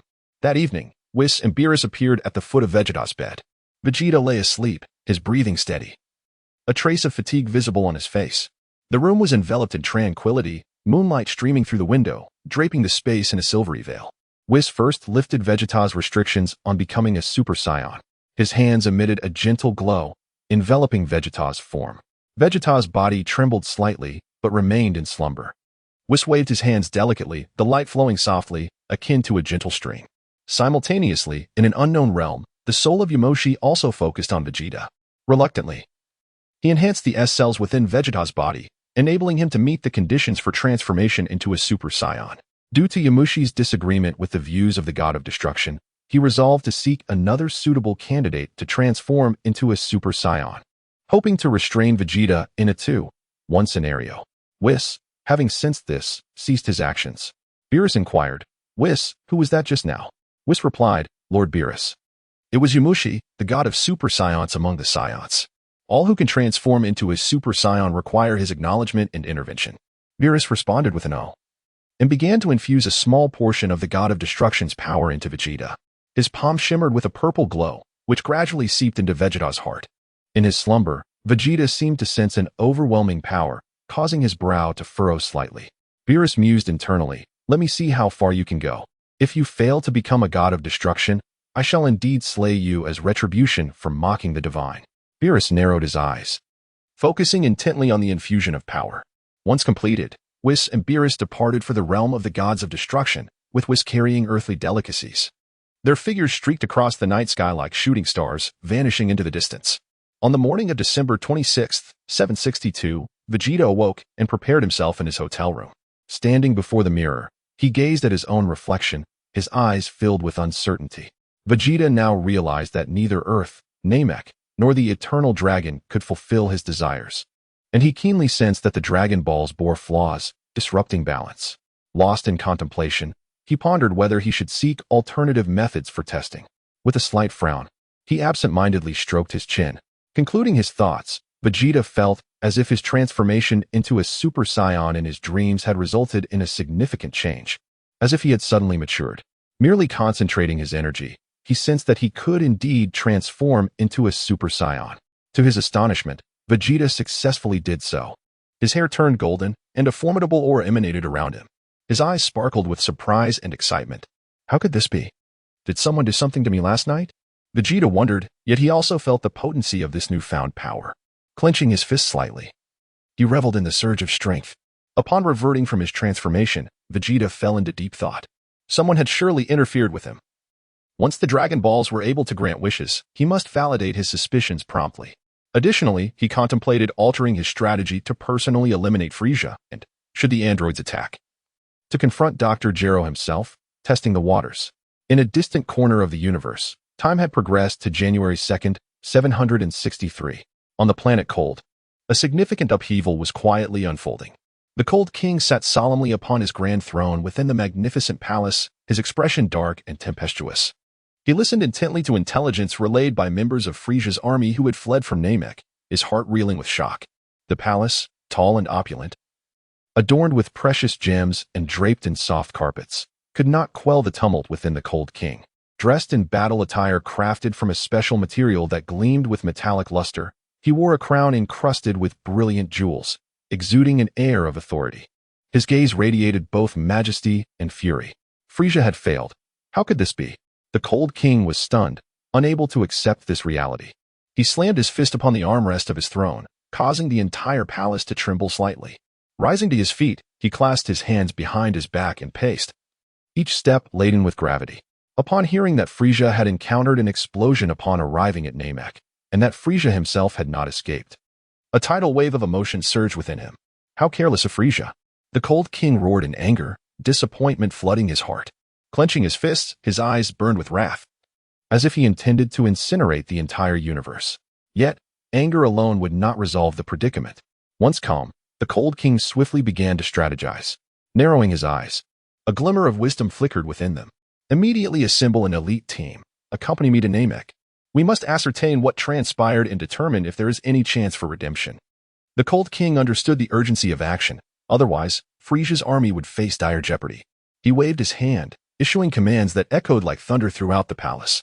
With the cold king's decree, the entire planet was plunged into a state of tense activity. Numerous warriors were summoned, clad in battle gear, their eyes alight with determination. Advanced weaponry was meticulously prepared, gleaming with an aura of formidable power. Soon, a powerful fleet was assembled, ready to embark for Namek. The ships were arranged in precise formation, their engines emitting a low, rumbling sound, as if poised for an intense confrontation. Chapter 58. Vegeta's counterattack. Time quietly flowed back to December 26th, 762 of the age of the universe. The sky was as blue as a brilliant sapphire, and a gentle breeze caressed the earth, bringing with it a refreshing and pleasant atmosphere. Vegeta stood silently before the window, his stern visage resembling a sculpture shaped by the passage of time, with hard and distinct lines. His slightly narrowed eyes were like a deep, cold pond, gleaming with unwavering resolve. At this moment, a storm of possibilities surged in his mind. His clenched fists turning pale as if bracing for the tempestuous challenges ahead, his gaze imbued with an air of determination. Clad in a black earth outfit that accentuated his muscular physique, Vegeta raised his chin slightly, exuding an air of pride that seemed to proclaim his indomitable spirit to the world. With his mind made up, Vegeta resolutely departed from the hotel, striding forward with the unwavering determination of steel. His destination was the Capsule Corporation, a place brimming with technology and hope. Before long, Vegeta arrived at the towering edifice of the Capsule Corporation. The building loomed high into the clouds, its modern design strikingly impressive, with glass facades shimmering in the sunlight, resembling a mysterious fortress from the future. Vegeta gazed up at the structure, mentally preparing himself, before striding confidently through the entrance. As he entered the company's lobby, he was immediately captivated by the expansive and brilliantly lit space, akin to the vastness of the universe. Various advanced technological products were on display, transporting him instantaneously into a fantastical future world. Without a moment's hesitation, Vegeta darted through the lobby like a flash of lightning, making his way directly to the research room. His movements were swift as the wind, leaving a slight breeze in his wake. Inside the research room, Bulma was deeply engrossed in her work. Clad in a pristine white lab coat, her hair casually pulled back, a few rebellious strands playfully fell across her face, adding a touch of charm. Her eyes sparkled with focus and intelligence, resembling a technological goddess exploring uncharted territories. Vegeta approached her and stated, "Hello, Miss Bulma." He then produced a small, exquisite storage device from his pocket and handed it to her, continuing, "This contains some technological advancements I acquired from the Frisia Force. Please take a look." Bulma received the storage device with surprise, her eyes gleaming with curiosity as if she had stumbled upon a hidden treasure. As she inserted the device into her computer and began examining the data, her expression gradually turned serious. Most of the technological achievements were related to military applications, but there were relatively few civilian uses. Nevertheless, even so, they represented a significant asset for the Capsule Corporation. Bulma scrutinized the information on her computer screen, her fingers deftly maneuvering the mouse. Excitement flickered in her eyes as she occasionally furrowed her brow, pondering a complex puzzle. At other times, she nodded slightly, as if uncovering clues to the answer. These technological findings were indeed astonishing, and if utilized effectively, they would undoubtedly propel the company to new heights. She looked up at Vegeta, smiling as she said, "Mr. Vegeta, this technology is incredibly valuable. We are keen to collaborate with you to develop and utilize it. Based on the current situation, we can offer you a 30% stake in Capsule Corporation in return. Of course, if you can continue to provide more technological advancements from the Frisia Force, we will proportionately increase your share." Vegeta nodded in agreement, his expression remaining stoic, though a hint of satisfaction flickered in his eyes. He then proceeded to present two additional requests to Bulma. "Miss Bulma, I have two small requests I hope you can assist me with. The first is to design a watch with translation capabilities. The second is to create a detection evasion device that not only has precise positioning capabilities but can also effectively counter-trace. Without hesitation, Bulma responded, "No problem. I'll handle both tasks. However, would you like me to add a combat power detection feature to your watch?" Vegeta furrowed his brow, deep in thought. He contemplated the unique nature of the androids, weighing the pros and cons as a seasoned strategist would. The combat power of the androids was difficult to sense. Adding a detection feature might allow him to eliminate Dr. Gero preemptively. After a moment, he finally replied, "Let us add that feature, but ensure it cannot explode.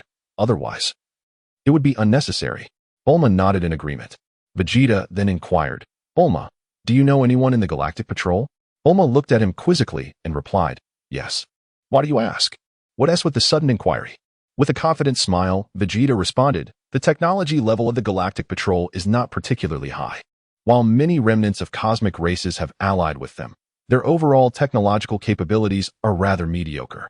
Therefore, you could certainly explore potential trade opportunities with them." Bulma was taken aback by this revelation, her eyes widening in surprise as she teased, "I never imagined you had such a business acumen." Shrugging nonchalantly, Vegeta replied, "I just happen to possess slightly more information than you." He then added, "By the way, Bulma, please convey a message to the Galactic Patrol. Frieza has been defeated by the Saiyan, Son Goku." Worry instantly clouded Bulma's face as she hurriedly asked, "Will this provoke any trouble for Goku?"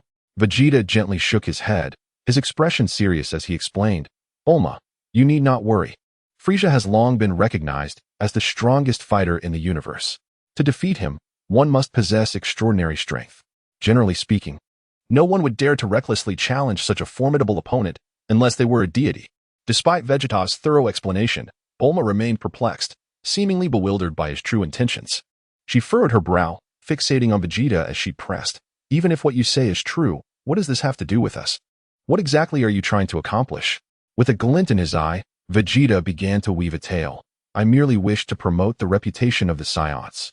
Moreover, many members of the Galactic Patrol have suffered under Frieza's ruthless oppression. They would undoubtedly be overjoyed and might significantly increase their goodwill towards you. However, there's one crucial point to remember. Do not mention my name." Faced with Vegeta's seemingly logical reasoning, Bulma's confusion only deepened. She looked at him skeptically, questioning, "Why shouldn't I mention you?" Seeing that Bulma was determined to dig deeper, Vegeta reluctantly confessed, "Fine, since you insist on prying, I'll tell you. Some of the cosmic races that aligned with the Galactic Patrol were driven out by me." Bulma was momentarily speechless, silently critiquing his roundabout way of speaking. On January 18th, 763 of the age of the universe, the Kurdish king, leading the Frieza Legion, finally arrived at the location of the once-exploded planet Namek after a protracted and arduous interstellar voyage. Clad in resplendent battle attire, the golden threads shimmered under the sun, narrating tales of his nobility and majesty. Adorned with a radiant crown, the gems glimmered brilliantly, reminiscent of the brightest stars in the night sky. His gaze exuded authority and coldness, embodying the essence of a merciless sovereign. Standing in the command room of the flagship, he regarded the desolate and lifeless expanse of the starry sky before him with a stern countenance. The void above seemed like a canvas shrouded in darkness, devoid of vitality, instilling a sense of despair and oppression. "Frieza, where art thou?" The Kurdish king pondered anxiously within, his fists clenched, veins bulging on his muscular arms. His eyes filled with unease, as if awaiting an uncertain revelation. Without hesitation, he issued a command. "All fleet, heed my orders. Commence a thorough search immediately. We must ascertain the whereabouts of Frieza." His voice reverberated through the command room like thunder, imbued with authority and decisiveness, akin to an imperious decree. In an instant, countless warships activated their advanced detection equipment, meticulously scouring the vast expanse of the cosmos. The engines of the ships roared with a deep rumble, echoing the formidable resolve of the Frieza Legion, reminiscent of a tense and stirring symphony. Before long, a soldier responsible for monitoring life signs suddenly exclaimed with excitement, "Report to His Majesty the Kurdish King. We have detected the presence of Lord Frieza, albeit faint." Upon hearing this news, a glimmer of surprise flickered in the Kurdish King's eyes. His gaze brightened, as though he glimpsed the dawn of hope. "Excellent, we have finally located him," he thought. Filled with exhilaration and decisively commanded, "Lock onto the position immediately. I shall personally retrieve Frieza." No sooner had he spoken than he transformed into a streak of light. Racing towards the target, akin to a desperate father seeking his injured child. When the Kurdish king ultimately found Frisia, he beheld the once unstoppable conqueror, now lying amidst the ruins. Battered and bruised, Frisia's body was marred with wounds, the dried blood forming dark crimson stains. His eyes bore the weight of agony and fatigue, as if he had endured unimaginable calamity. Witnessing this sight, the Kurdish king furrowed his brow, a complex array of emotions swelling within him. A blend of sympathy for Frisia and indignation towards the adversaries. Cursed fiends, how could they inflict such harm upon Frisia? He silently cursed, swiftly advancing to lift Frisia with gentle yet firm hands, returning to the flagship with utmost urgency and placing him directly into the medical chamber. Within the medical chamber, the Kurdish king anxiously observed the doctors diligently striving to save Frisia's life. Clad in white medical attire, the doctors' eyes were filled with focus and tension. As if engaged in a life-or-death battle, they skillfully operated advanced medical equipment, striving to preserve Frisia's life. After considerable effort, the physicians managed to stabilize Frisia's condition temporarily. However, they informed the Kurdish king that due to the severity of Frisia's injuries, mechanical augmentation would be necessary for him to walk again. The Kurdish king nodded slightly, acquiescing to the doctor's recommendation. He understood that Frisia was now incapacitated, and to rekindle his former glory, technological enhancement of his body was imperative. Frisia, you must pull through. We shall ensure your resurgence. The Kurdish king resolved inwardly, his fists clenched, his gaze resolute, as if daring fate itself. At that moment, a subordinate cautiously approached and remarked, "Great King Kurdish, the mere fact that Lord Frisia survived such a brutal battle is a testament to the heavens' favor upon our Frisia legion." However, the Kurdish king was acutely aware that the matter was far from simplistic. He mused, Frisia's survival is likely not merely a stroke of luck or resilience. I suspect that it was that exalted god of destruction who covertly intervened to preserve Frisia's life, perhaps in acknowledgement of his unwavering loyalty over the years. Yet, the Kurdish king did not linger on these thoughts. He silently calculated, once Frisia awakens and undergoes mechanical enhancement, an opportunity must arise to exact revenge upon those who dared challenge the authority of the Frisia Legion, thereby restoring the Legion's former might. As time quietly advanced to late February of the year 763, a shocking revelation swept across the universe like a tempest. The self-proclaimed supreme force, Frisia, had been vanquished by the Saiyan Son Goku on planet Namek. This astonishing rumor detonated like a bomb, igniting a frenzy across various star systems. Numerous hidden and mysterious factions, upon hearing this news, could no longer contain their curiosity and ambition, dispatching emissaries or elite forces to Namek, eager to ascertain the veracity of this earth-shattering tale. These factions hailed from distant, unknown galaxies, while others lurked in the shadows of thriving planets. Each harbored distinct motives and ambitions, seeking to unveil the truth behind this battle and its potential ramifications.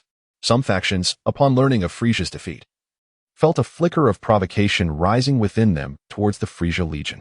After all, the Frisia Legion had long wielded formidable power, dominating vast regions of the universe, rendering many other factions too fearful to speak against them. Now, witnessing Frisia's downfall, these factions perceived an opportunity to overthrow his hegemony and elevate their own status. However, despite their discontent, the formidable and fearsome presence of the Kurdish king compelled these factions to restrain their impulses, choosing instead to quietly amass strength in the shadows, awaiting the opportune moment to strike. In an instant, planet Namek became the focal point of universal attention, with currents swirling beneath the surface, rendering the situation increasingly enigmatic. Chapter 59. Resurrection on May 3rd, 763 in the Age of the Gods. Sunlight cascaded upon the earth like a golden veil, enveloping the land in a warm and resplendent glow. Vegeta, clad in earth attire, stood tall and proud like a majestic pine, his austere visage illuminated by the complex and profound glimmer in his eyes. With lips pressed tightly together and arms crossed over his chest, he harbored an unshakable anticipation within. Despite already foreseeing the outcome of his wish, as he walked silently, thoughts surged within him like tumultuous waves. Although I am aware that neither the Namekian dragon nor the Earth dragon can fulfill my desires, I still seek verification. Vegeta's lips remained pursed. Piccolo, his expression grave, wore the enigmatic sheen of green skin under the sun, his hands clasped behind his back. Bulma, adorned in fashionable attire, radiated joy, her beautiful face aglow, while her blue hair shimmered in the sunlight. Yet, as she gently tousled her hair, a flicker of concern shone in her eyes. Gohan, with a maturity beyond his years, clenched his fists, and walked steadily forward. Along the way, Bulma, appearing somewhat anxious, turned to the serious-faced Vegeta and spoke. Vegeta, just now, the Galactic Patrol delivered some unsettling news. It is said that King Cold of the Frisia Force has summoned various factions of the universe to converge upon planet Cold. Who exactly is this King Cold? Vegeta, calmly gazing ahead, replied in a steady voice. King Cold is the father of Frisia. Once, the Frisia Force was known as the Cold Force, but after Frisia demonstrated exceptional prowess and capability, he ascended to the throne, and the Cold Force was officially renamed the Frisia Force. Upon hearing this, Piccolo interjected, "Then, when might he strike our Earth?"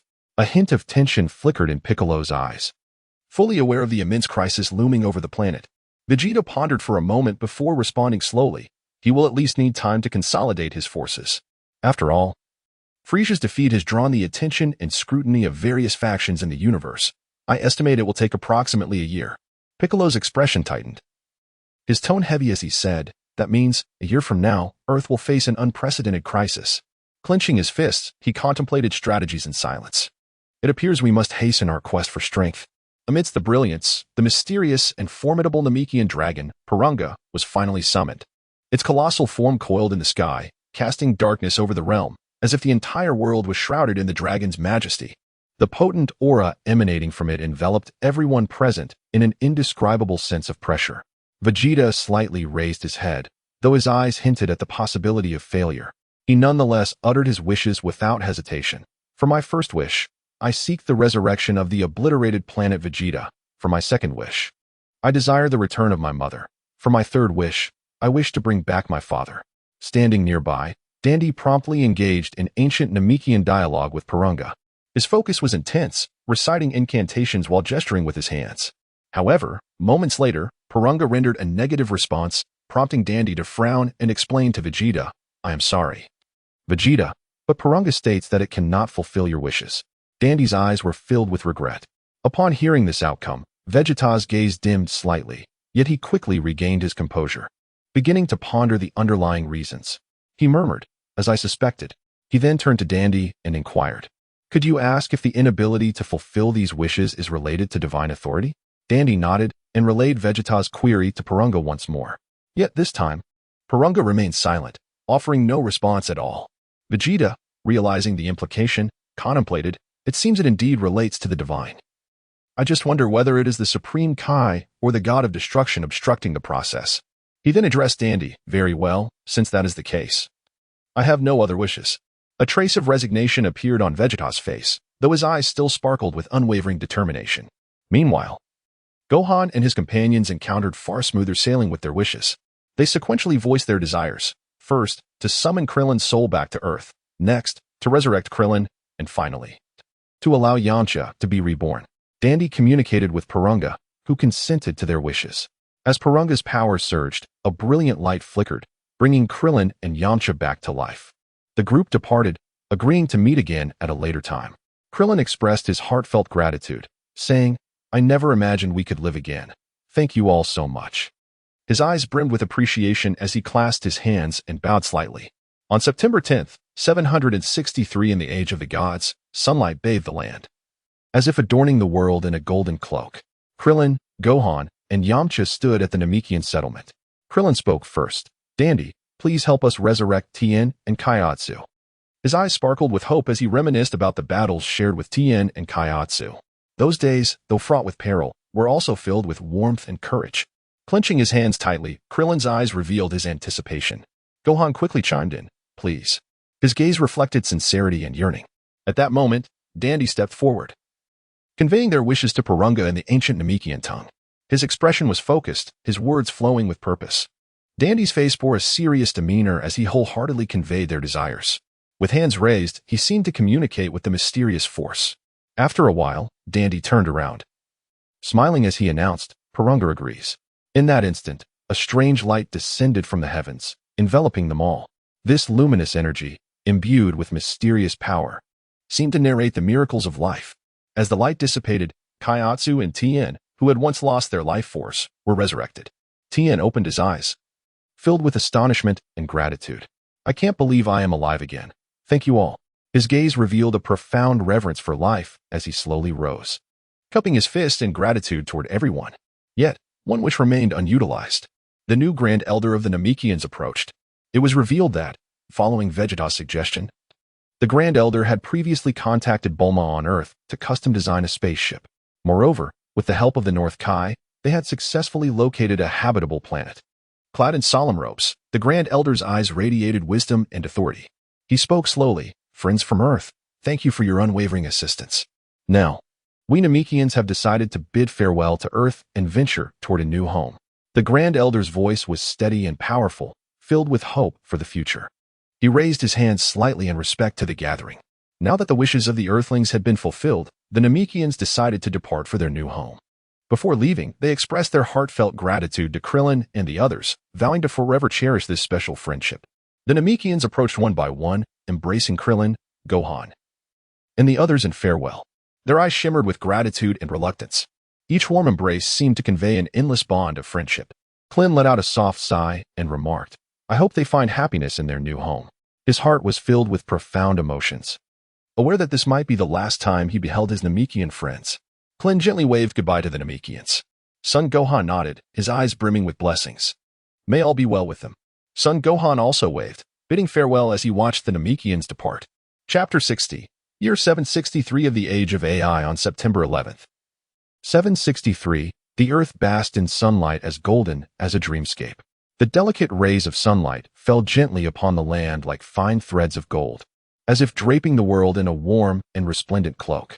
However, beneath this seemingly idyllic scene, a stifling tension pervaded the air. This atmosphere of unease weighed heavily upon everyone, pressing down like an invisible boulder, making it difficult to breathe. Gathered together were Piccolo, Tien Shinhan, Kaiatsu, Gohan, Krillin, and Yamcha. Clad in his iconic battle garb, Piccolo furrowed his brow, the depths of his concern swirling like an inescapable fog in his profound gaze. Taking a deep breath as if to draw courage from the tense air, he finally broke the unsettling silence. Everyone, listen to me. According to the intelligence I've received, King Cold from Friesia's army is likely to descend upon Earth. His words fell, and an eerie silence enveloped the group, so profound that one could almost hear the rapid beating of anxious hearts. After a moment, Krillin's brow furrowed, his round face etched with worry. With arms crossed and head bowed slightly, he inquired, What about Goku? Where is he now? Piccolo stood with his hands clasped behind him, tilting his head slightly as he replied, Goku is diligently training on a distant planet. While he may return in time for a critical moment, we cannot rely solely on him. Thus, we must seize this opportunity to enhance our own strength. Upon hearing this, everyone nodded in agreement. After all, despite Goku's extraordinary power, his habitual tardiness was well known. Though they had grown accustomed to his unreliable nature, a sense of unease lingered in their hearts during this life-and-death situation. Tien Shinhan pondered silently, recognizing the gravity of the impending crisis. I must elevate my strength swiftly. I cannot allow my friends to be endangered. Turning to Kaiatsu, he gently patted the small shoulder of his companion, his eyes brimming with concern and determination. Kaiatsu, let us find a quiet place to train. We must grow stronger before the enemy arrives. Kaiatsu nodded obediently, his eyes shimmering with resolute light, akin to two brilliant stars. Tien Shinhan, I will do my best. The two departed in search of an ideal training ground. They arrived in a tranquil valley, surrounded by dense woods, an oasis of peace as if forgotten by the world. Standing in the center of the valley, Tien Shinhan closed his eyes, feeling the gentle caress of the breeze, which brushed against his face like a tender hand. Yet within him burned a fierce spirit, as if a great fire ignited. Kaiatsu, let us begin. Gohan gazed expectantly at Piccolo, his eyes alight with anticipation, as though countless stars were twinkling within. Uncle Piccolo, shall we train together? Piccolo nodded slightly, his fists clenched, radiating a powerful aura. They ventured to an open plain devoid of obstacles, allowing them to unleash their full potential. Gohan straightened his posture, resembling a tall pine tree, continuously enhancing his energy. His formidable presence seemingly capable of altering the very fabric of the universe. He prepared to challenge Piccolo. Piccolo, in turn, adjusted his energy, standing firm with feet slightly apart, ready to receive Gohan's assault. Their gazes locked, igniting a flurry of sparks in the air. Krillin and Yamcha exchanged glances. Krillin placing his hands on his hips and lifting his chin slightly. Yamcha, we cannot fall behind. Let us strive together. Yamcha patted Krillin's shoulder, a confident smile gracing his lips. Fear not, we will surely grow stronger. They made their way to a steep mountain peak, where the treacherous terrain would challenge their agility and reflexes. Krillin and Yamcha sprinted and leaped across the rugged heights, their forms darting like agile leopards. Their nimble figures seemed to race with the wind itself. Meanwhile, on another front, Vegeta had long since entered the gravity chamber designed specifically for him by Bulma. Inside, the pressure surged like a tidal wave, yet Vegeta remained unfazed. Dressed in a black battle suit, he stood tall like a proud pine. His steely visage illuminated by the fierce light of determination in his eyes, a force capable of piercing through all barriers. Vegeta maintained his rigorous training schedule, dedicating half the day to intense training followed by a rest period. This time, however, his objective was to attempt a breakthrough into the second stage of Super Saiyan. On a certain day in the year 763, with the sky a brilliant blue like pristine gemstones and fluffy white clouds drifting lazily like cotton candy, a mysterious and dazzling light streaked across the sky, akin to a brilliant meteor, radiating a powerful wave of energy. It plummeted toward Earth. With a resounding crash and the dispersal of swirling dust, a uniquely designed, high-tech time machine materialized at a designated location. From within, Cell emerged, his eyes gleaming with cunning and coldness, as if capable of seeing through all. Cautiously surveying his surroundings, he raised his hands slightly, fingers curled, prepared for any potential danger. Silently, he slipped into the depths of the earth, akin to a ghost lurking in the shadows, awaiting the right moment. Cell contemplated, I must achieve my perfect form. I hope this timeline will allow it. Simultaneously, on the distant planet Cold, a significant event was unfolding. The date was December 1st, 763. And within a room filled with advanced medical equipment, Frieza lay silently on an operating table. The table gleamed with a cold metallic sheen, surrounded by instruments flashing with various indicators, as if a multitude of mysterious eyes were observing everything. After a series of complex and meticulous operations, the already formidable Frieza transformed into an even more powerful and merciless mechanical version of himself. Flames of wrath blazed in his eyes, capable of incinerating the entire universe. Father. Frieza seethed, his fist clenched tightly, the metallic surface glinting ominously. Those detestable Earthlings have mastered the ability to sense energy. I must seek vengeance on Goku, otherwise our forces will undoubtedly suffer a significant blow. Frieza's voice brimmed with fury and hatred. Standing nearby, King Cold furrowed his brow slightly, a contemplative expression crossing his authoritative face. Clad in a resplendent battle suit and crowned with a radiant diadem, his eyes revealed coldness and resolve. With hands clasped before him, he lightly tapped his fingers against his arms, pondering for a moment before responding, Frieza, my child, rest assured, I will promptly arrange for personnel to gather intelligence on Earth.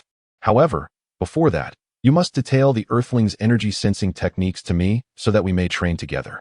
When the time is ripe, we shall confront those Earthlings. With that, a sinister smile crept across King Cold's face, reminiscent of a ravenous wolf, sending chills down the spine. He mused, Earthlings, your doom approaches. King Cold immediately ordered an elite intelligence team to be dispatched to Earth to gather information. Chapter 61 on January 1st, 764 in the Age of the Universe. Sunlight cascaded gently like golden silk upon the seemingly desolate corner of Earth. The warm rays appeared to be nature's tender caress, however. Beneath this tranquil facade lurked a tempest ready to erupt. On this day, a squad of 10 Frieza Force warriors stealthily descended, clad in uniform combat attire. Their cold and arrogant demeanor resembled a sheet of impenetrable ice, as if the entire world ought to tremble beneath their feet. Their eyes radiated disdain, and the slight elevation of their chins proclaimed their superiority over all that lay upon this land, rendering everything insignificant in their presence. Unbeknownst to them, Vegeta, like a bolt of black lightning, tore through the stillness of the sky with astonishing speed, arriving at the scene in an instant. His figure moved with such swiftness that it seemed spectral, eluding capture. In a blink, he unleashed a tremendous force, akin to a brilliant flash of lightning traversing the night sky, launching an attack with ferocity. With legs bent slightly, he coiled like an arrow poised to be released. His gaze sharpened as he charged toward one of the Frieza Force warriors. The warrior, stricken with panic, raised his weapon in defense, but Vegeta's speed was overwhelming. Before he could react, Vegeta's fist crashed down upon the weapon. With a resounding crack, the weapon shattered, and Vegeta's momentum did not wane as he struck the warrior's chest. Blood gushed from the warrior's mouth as he was sent flying. Vegeta pressed the assault, darting like a flash of light among the warriors. Each strike bore immense power. rendering the warriors utterly defenseless. His relentless barrage fell upon them like a tempest, and the Frisia Force warriors, in a state of disarray, attempted to fend off the onslaught. But their efforts were as futile as ants trying to shake a tree. In mere moments, 9 warriors lay lifeless on the ground, their blood staining the earth, silently narrating their unwillingness and despair. The remaining warrior gazed at Vegeta with terror, his eyes brimming with fear, his body trembling involuntarily, shrouded in despair. He lifted his hand slightly, seemingly attempting to shield himself from Vegeta's menacing presence. Vegeta fixed his gaze upon the warrior and coldly inquired, "Has Frisia been resurrected?" The warrior, quaking, stammered, "Why, yes. He has received treatment and is fully restored." A glint of cunning flickered in Vegeta's eyes as he calculated, history remains unchanged. Go back and inform Frisia. He resolved to spare the warrior, commanding him to return to planet Namek. Without hesitation, Vegeta obliterated 8 of the spacecraft, leaving one intact. Knowing that Bulma would undoubtedly be intrigued by the technology aboard. Before long, Piccolo, Gohan, Krillin, Yamcha, Tien, and Kaiatsa hurriedly arrived, their faces etched with tension and concern. As if a great calamity were poised to strike. Piccolo furrowed his brow, anxiously asking, "Are these uninvited guests truly from the Frisia Force?" With arms crossed, his eyes gleamed with vigilance. Vegeta nodded slightly, his tone calm as he replied, "Indeed." Krillin, with a worried expression, could not contain his unease, saying, "Are you really letting him go? Aren't you afraid Frisia will send more forces?" His voice trembled with apprehension, fearing that the Frisia Force's vengeance would bring greater disaster to Earth. Clenching his fists, he lowered his head. Vegeta's lips curled into a confident smile as he responded, "Even if I do not let him return, Frisia would still dispatch his minions. And next time, it will be a substantial army from the Frisia Force." With his hands clasped behind his back, conviction radiated from his eyes. Upon hearing this, Piccolo's eyes widened in disbelief as he exclaimed, "What? Goku failed to kill Frisia?" His voice was laced with shock and disappointment. He had assumed Goku had entirely eradicated this formidable threat. The atmosphere grew grave as their faces reflected the understanding that a more daunting challenge lay ahead. On July 25th, 764 in the age of the universe. The sun shone brilliantly like a dazzling jewel over the bustling west city of Earth. The city thrived with life and vigor, its inhabitants bustling through the streets, savoring the fruits of peace. Yet, within an upscale restaurant, Vegeta and Bulma sat across from one another, indulging in the delights of a sumptuous meal. At this moment, Vegeta had successfully achieved the second stage of Super Saiyan 1, his eyes radiating confidence and pride. He lifted his chin slightly, a glimmer of brilliance illuminating his gaze. In his mind, he plotted the forthcoming course of action. First, to thoroughly eliminate the Frisia Force's presence on Earth. Then to journey to planet Namek to seize their advanced technological achievements, while also abducting some of their top scientists.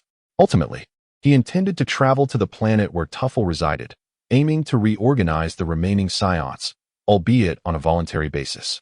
At that moment, Vegeta emerged from his reverie, turning his gaze toward Bulma, and inquired, "Bulma, I have a question. Do you believe there exists a form of biotechnology capable of utilizing Saiyan, Frisia, and Namekian cells to create a new organism that can survive? What are your thoughts on this possibility?" He leaned slightly forward, hands resting on the table. Bulma furrowed her brow as she regarded Vegeta, replying, "Vegeta, while biology is not my area of expertise, from what I know, the survival rate of an organism composed of several different cell types is inherently low." She crossed her arms, her expression one of puzzlement as she continued, "By the way, what prompted you to ask this?" Her eyes sparkled with curiosity and confusion, unable to fathom Vegeta's sudden interest in the matter. Vegeta tilted his head slightly, a mysterious smile gracing his lips as he softly replied, "It's nothing. In due time, you will naturally come to understand." With a subtle smirk, he exuded an air of enigma. Upon hearing this, Bulma felt a surge of inexplicable frustration rising within her, yet she restrained herself from expressing it, only muttering with mild dissatisfaction, "Humph, very well then. Do you plan to train next?" Her voice carried a tone of challenge, as she sought to ascertain whether Vegeta truly possessed the confidence he claimed. Vegeta's lips curled upward as he confidently asserted, "No need. I have successfully achieved a breakthrough. With my current strength, dealing with the Frisia Force will be a mere trifle." His voice conveyed unwavering confidence and composure. Bulma rolled her eyes, unrelenting in her retort, "Humph. You're just boasting." She placed her hands on her hips, her expression one of defiance. Vegeta refrained from countering Bulma, yet an instinct stirred within him. He suspected that Cell might not have been the creation of Dr. Gero, or that Dr. Gero was merely a collector of cells, and all that remained was to verify this information. Chapter 62.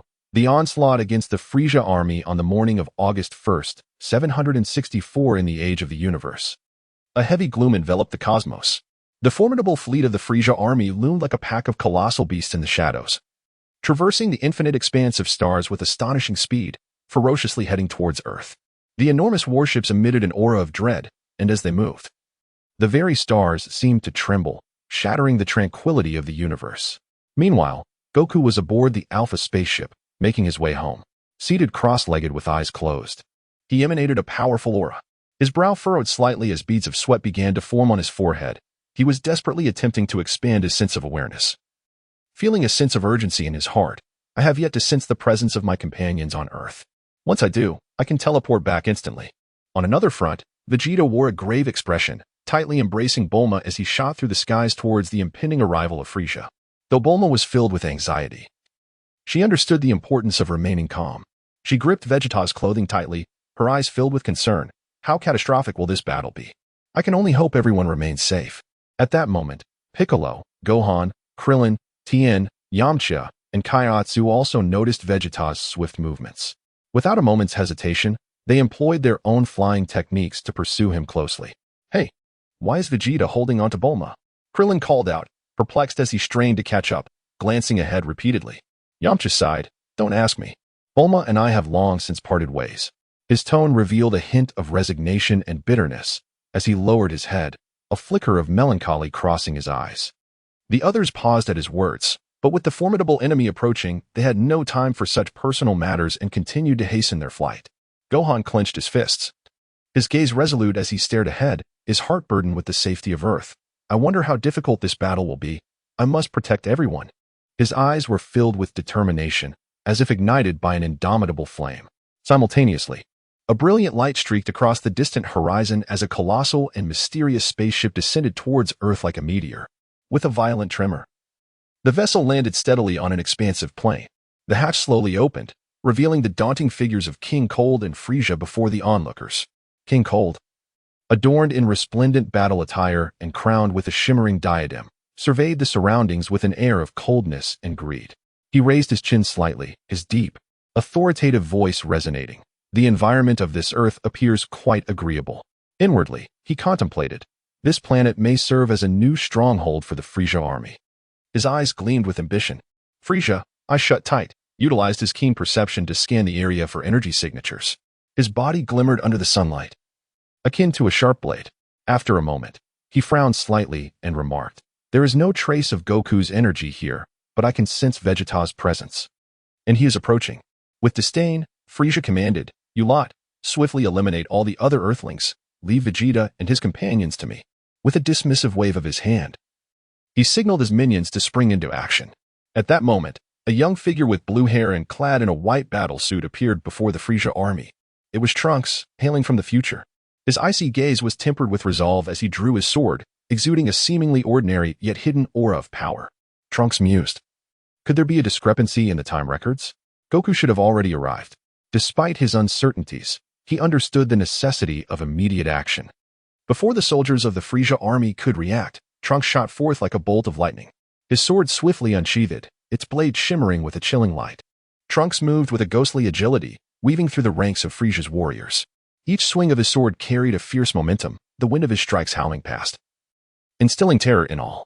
The soldiers of the Frisia army, thrown into disarray, raised their weapons in defense, yet their movements appeared agonizingly slow before Trunks. His sword, akin to the scythe of death, mercilessly reaped their lives. In an instant, the blade flashed, and dozens of Frisia's soldiers were slain.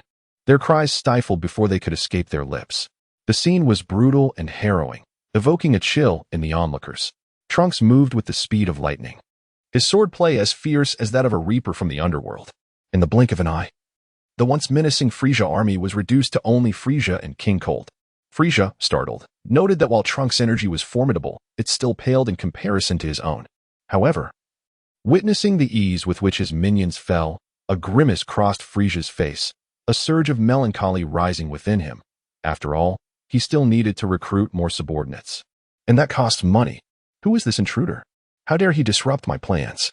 Frieza seethed, his fist clenched, eyes ablaze with fury, his aura intensifying.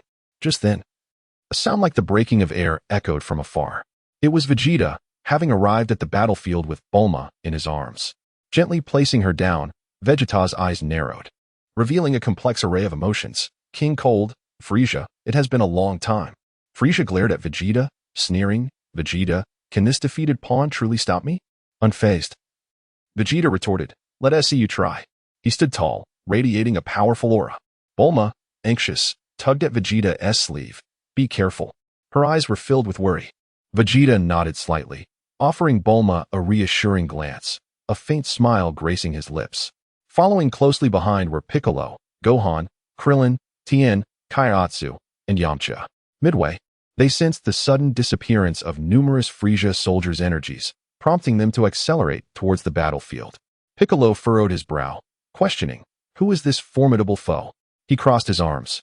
An expression of confusion etched on his face. Gohan, gazing at Trunks, was filled with curiosity. He seems to be here to assist us. He scratched his head, his eyes sparkling with hope. A thrilling battle was poised to unfold. Chapter 63. The demise of Frieza's Legion. Vegeta was the first to transform into a Super Saiyan, his golden hair swirling wildly in the wind like a blazing inferno. His eyes blazed with intensity, fixed firmly on Frieza, radiating an indomitable fighting spirit that seemed capable of igniting the very air around him. With a slight crouch, his leg muscles coiled like a poised cheetah, exuding an ominous explosive power. He slowly raised one arm, fingers curling slightly, striking a combat pose that resolutely proclaimed his determination to his foe. In an instant, he shot forth like a bolt of lightning, leaving behind a dazzling golden afterimage in the air. Vegeta charged at Frieza like a golden meteor, his fists as solid as iron, each strike carrying the weight of cataclysmic might. The force of his punches sliced through the atmosphere, as if threatening to rend the fabric of space itself. Frieza, alarmed, raised his hands in defense, his face betraying fear and incredulity. Yet, Vegeta's onslaught was relentless. He was compelled to retreat, leaving deep gouges in the ground with every step, each mark a testament to the ferocity of their battle. Vegeta's attacks fell like a torrential storm, his body twisting mid-air, legs kicking out like a whirlwind, each blow imbued with a power that could shatter mountains. Frieza, increasingly overwhelmed, felt a surge of anxiety, beads of sweat forming on his brow. Not far off, Future Trunks watched in astonishment, his eyes wide with shock and confusion. He could hardly fathom that his father had transformed into a Super Saiyan. Was this truly the timeline he knew?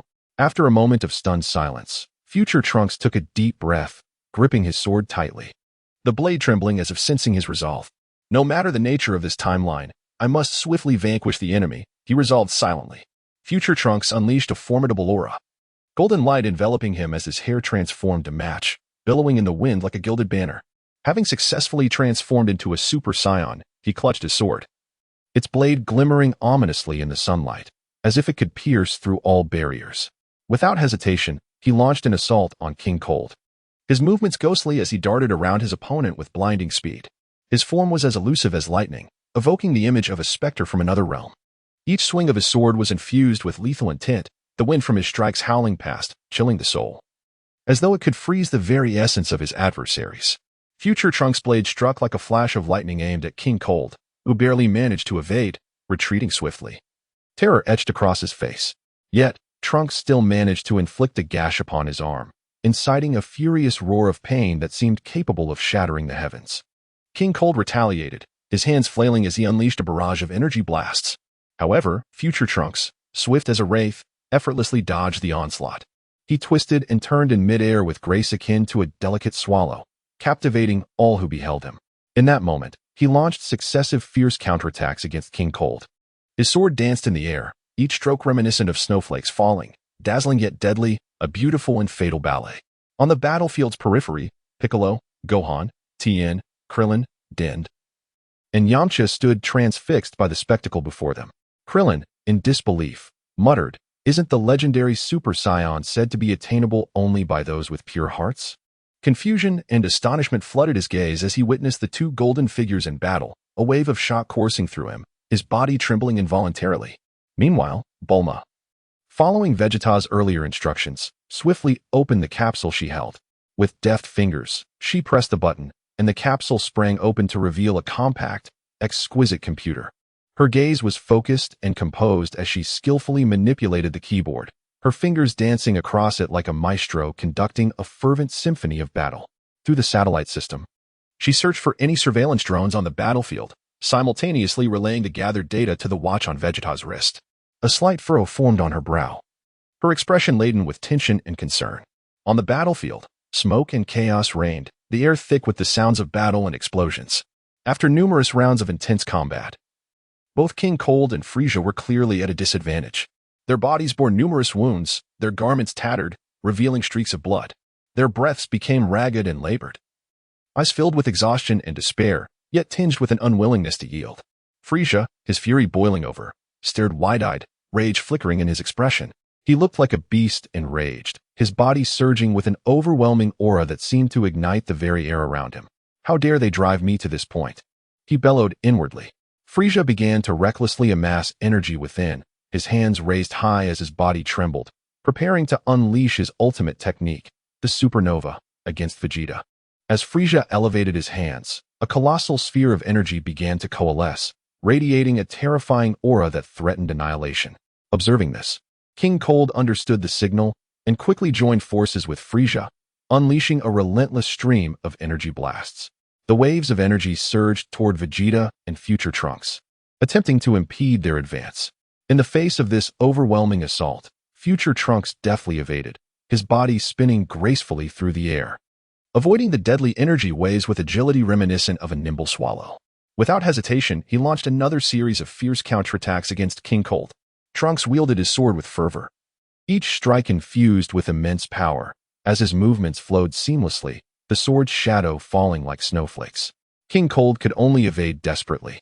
Yet he sustained numerous cuts as Trunks' relentless strikes began to overwhelm him. His breath grew more erratic, pain etched across his face as he struggled to withstand the onslaught. At that moment, sensing an opportunity, Frisia unleashed a devastating supernova at Vegeta while King Cold kept him occupied with energy blasts. The supernova blazed like a colossal sun, radiating blinding light and cataclysmic energy. However, Vegeta reacted with remarkable speed, sweeping his hands to conjure a massive energy sphere in an instant. With confidence in his eyes, he raised his chin defiantly. Frisia, your tricks cannot harm me. He redirected Frisia's supernova into the depths of space, where it erupted in a brilliant explosion, vanishing without a trace. Having successfully neutralized Frisia's attack, Vegeta launched his counteroffensive. He charged at Frisia like a descending tiger, fists howling through the air, each strike brimming with boundless power, his body moving swiftly as his fists rained down like a torrential downpour. Vegeta's assault raged like a tempest, rendering Frisia utterly defenseless. Although Frisia exerted every ounce of his strength to withstand the onslaught, he found himself unable to endure such overwhelming force and soon sustained grievous injuries. Ultimately, Vegeta unleashed his ultimate technique, the Big Bang attack. With a single hand, he concentrated a formidable sphere of energy to strike Frisia, which detonated like a colossal bomb, annihilating him completely. Meanwhile, future Trunks employed an energy sphere to eliminate King Cold without the slightest hesitation. His gaze was fixed intently on the Frisia Force's spaceship in the distance, his expression brimming with vigilance. He prepared to unleash a Kamehameha to obliterate it. But at that moment, Vegeta intervened. The screen on Vegeta's wristwatch revealed the presence of 6 signals from nearby micromachines. His sharp eyes scanned the surroundings, akin to a keen hawk in search of prey. Soon, he detected the hidden micromachines on the battlefield. Without a moment's pause, Vegeta unleashed a Kamehameha, swiftly destroying 5 of the micromachines. However, one had already distanced itself from the fray, retreating towards Dr. Gero's base. Vegeta utilized his instant transmission to pursue it, and just before departing, he firmly declared to future Trunks, "There's no need for you to follow." With that, he sped away in the direction of the fleeing micromachine, his figure gradually fading into the distance. Observing Vegeta's retreating silhouette, future Trunks contemplated quietly, it is best to reassure those present. Chapter 64. News from the future. Vegeta executed his instant transmission, his form resembling a brilliant flash of lightning, racing through the air with astonishing velocity. The swiftness of his movement left only an ephemeral, blurred shadow in his wake, akin to a fleeting trace of a dream. Shortly thereafter, Vegeta lowered his gaze to the watch on his wrist, utilizing its advanced tracking capabilities to keenly sense that a miniature robot was likely descending onto the ground below. He squinted slightly, his keen eyes piercing the surroundings with the precision of a hawk, cautiously surveying the environment. Before him loomed a colossal and majestic mountain, standing like a silent, formidable giant, emanating an overwhelming aura of pressure. The surface of the mountain was adorned with jagged rocks, each uniquely shaped, as if sculpted by the relentless passage of time. Tenacious wild grasses swayed gently in the mountain breeze, their slender blades dancing lightly, seemingly narrating the tales of the ages. However, with his extraordinary ability to sense energy, Vegeta distinctly detected a faint presence belonging to a human concealed below, though the aura was exceedingly weak. It could not evade his radar-like perception. "Humph, Dr. Gero, let me give you a taste of your own medicine," he mused coldly. Slowly raising his hands, palms upward and fingers slightly bent, he began to gather energy. A potent force swirled between his hands, causing the air around him to tremble subtly, resonating with a faint hum. In no time, a formidable energy wave coalesced in his grasp, radiating a dazzling brilliance as it surged towards the base of the mountain. With a thunderous roar, the mountain was obliterated by this terrifying force. Dust and debris billowed forth, resembling a colossal mushroom cloud, engulfing the entire area in an instant.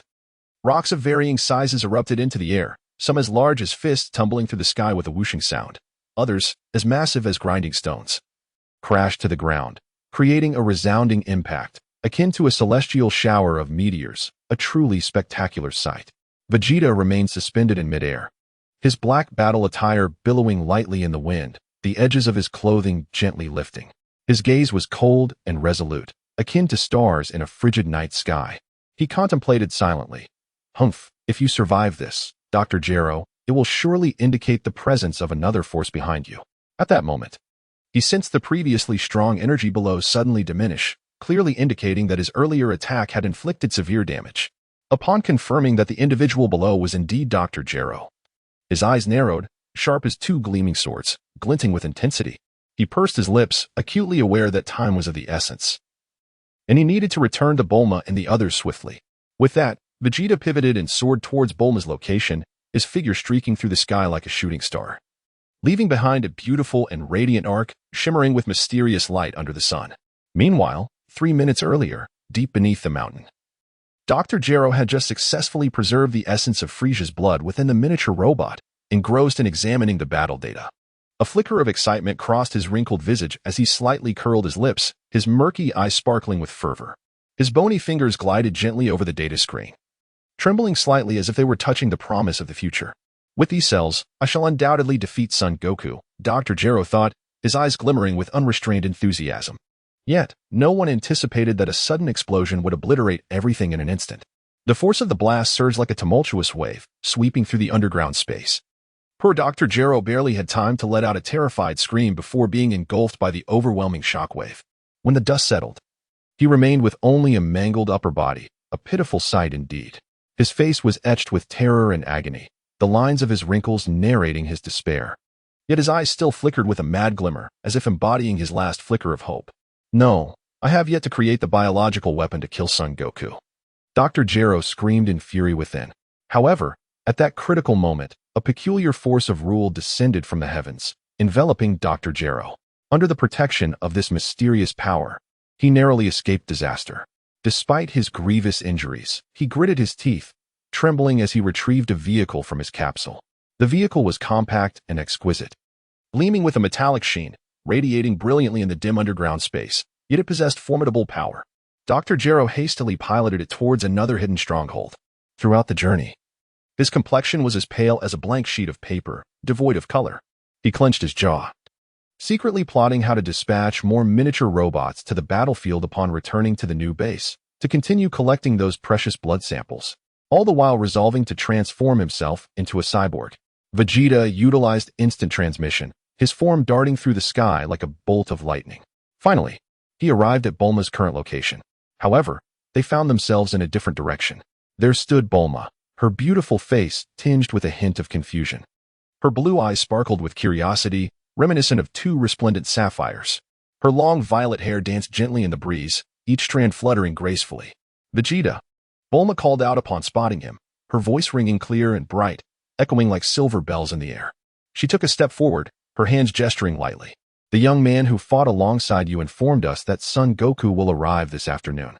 She paused, then inquired, "Is he also one of your kin? I noticed he was wearing our company's attire."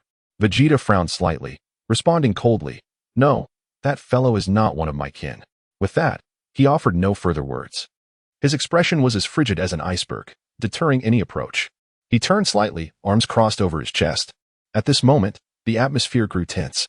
The previous discussion ceased, and everyone turned their gaze towards Future Trunks and Vegeta.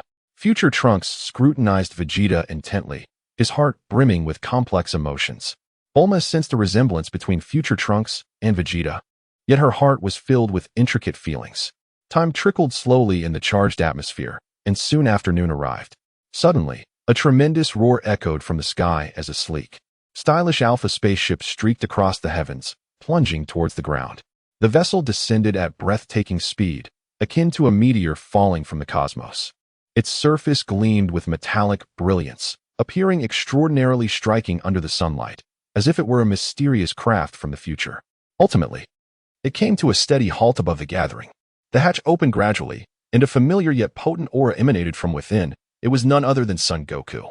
Chapter 65. News from the future on Earth. Sun Wukong suddenly furrowed his brow, his expression grave as he slowly turned his head. His hawk-like eyes scanned the surroundings, and a sense of perplexity unfurled within him like creeping vines. "I distinctly sense two incredibly powerful auras. One is undoubtedly Vegeta's, yet the other is strikingly unfamiliar. Who possesses such remarkable strength?" He narrowed his eyes, his brow furrowed in deep contemplation, as if striving to uncover the source of this enigmatic presence. At that moment, his heart was shrouded in a fog of uncertainty, yearning to unravel this mystery. While everyone else remained in confusion, a figure gradually emerged from the crowd. Future Trunks approached with a steady and purposeful gait, each step seemingly laden with a heavy mission. His gaze was resolute as it met Sun Wukong's, revealing a mix of urgency and anticipation. "Mr. Wukong, it is I. I have something of utmost importance to discuss with you privately." Trunks straightened his back slightly, his hands instinctively clenching into fists, fully aware of the significance of the news he bore. His eyes shimmered with unwavering conviction, as though he were a harbinger of hope for this world. Sun Wukong nodded slightly, his voice calm yet imbued with strength. "Very well." He tilted his head, curiosity regarding this unfamiliar young man evident in his gaze, pondering the astonishing news he might bring. Subsequently, the two ascended into the skies, their figures vanishing like lightning from the sight of the onlookers. Remaining behind, Piccolo, Son Gohan, Krillin, Tien Shinhan, Yamcha, Din, and Bulma all wore expressions of bewilderment, their eyes fixed on the departing figures, their curiosity igniting like a raging flame. Piccolo furrowed his brow slightly, resting his chin on his hand, deep in thought. What could these two be up to? Who is this young man, and why does he seek out Wukong? Is a significant crisis looming? A sense of apprehension permeated his mind. Krillin scratched his head, utterly perplexed. What on earth is happening? His mouth slightly agape. He gazed at the retreating Son Wukong and Trunks, his right hand unconsciously tugging at his clothing. Upon reaching an open expanse, Future Trunks halted and turned to face Son Wukong. He lifted his chin slightly, his expression grave as though the words he was about to utter were of paramount importance. "Mr. Wukong, please transform into a Super Saiyan. It will facilitate our communication." With arms crossed, he leaned forward, brimming with anticipation, knowing that only in the form of a Super Saiyan could he engage in profound discourse with Sun Wukong. Sun Wukong smiled gently, unleashing a powerful aura without hesitation. Instantly, he was enveloped in golden light, his hair shimmering in the wind, emanating a formidable presence that instilled awe. He lifted his chin, confidence radiating from him, though curiosity about the young man's request lingered in his heart. Seeing Sun Wukong successfully transform, Future Trunks promptly followed suit, becoming a Super Saiyan as well. In an instant, two radiant beams of light intertwined in the sky, reminiscent of two brilliant meteors streaking across the heavens. The golden glow illuminated the entire sky, conveying an unparalleled force. Then, the two engaged in an intense sparring match. Sun Wukong flickered into motion, appearing before Future Trunks like a phantom, launching a powerful punch. His fists, as hard as forged steel, bore the weight of cataclysmic force, the wind howling in response to each strike. Sun Wukong squinted slightly, exhilaration coursing through him. It had been a long time since he encountered such a formidable opponent. He sought to glean more about the power of a Super Saiyan through this exchange with the young man. Future Trunks sidestepped, swiftly lifting his leg to kick towards Sun Wukong's abdomen. His movements were agile and rapid, each maneuver imbued with both skill and force. slicing through the air like a keen blade. Trunks gritted his teeth, anxiety surging within. He understood that he could not afford to be outmatched by Sun Wukong. He aimed to prove his strength through this sparring. Sun Wukong executed a backflip, evading Trunks' kick with ease, and then unleashed a barrage of energy blasts. The key blast shot towards Trunks like meteors, carrying immense impact. Trunks crossed his arms, forming a protective barrier to withstand the assault. The collision of energies illuminated the surroundings, causing the ground to tremble slightly. Trunks, refusing to yield, vanished from sight, appearing behind Sun Wukong to deliver a powerful punch. Sun Wukong seemed to possess an uncanny awareness, sidestepping once more, then pivoting to kick towards Trunks. The two exchanged blows in a flurry of fierce attacks, their speed akin to lightning. The air around them resonating with the cacophony of their movements. Their battle unfolded like a mesmerizing dance, captivating all who bore witness. Each assault and defense was a flawless amalgamation of power and finesse. They darted through the air, their silhouettes akin to phantoms, eluding capture. The dazzling spectacle left the onlookers in awe, marveling at the prowess displayed by both combatants. Future Trunks, his expression somber, spoke gravely, "I hail from the future. My name is Trunks." On May 12th, 767 of the age, at precisely 10:17 a.m. Two extraordinarily fearsome androids will emerge on an island approximately 9 kilometers southwest of South City. Their strength is exceptionally formidable, far surpassing that of the current Super Saiyans. Trunks furrowed his brow, concern and fear evident in his eyes, aware that the arrival of these androids would herald great calamity for this world. Sun Wukong's eyes widened in shock, his face a mask of astonishment as he muttered, "Such formidable foes. What becomes of me?" He lowered his gaze slightly, a hint of worry flickering in his eyes.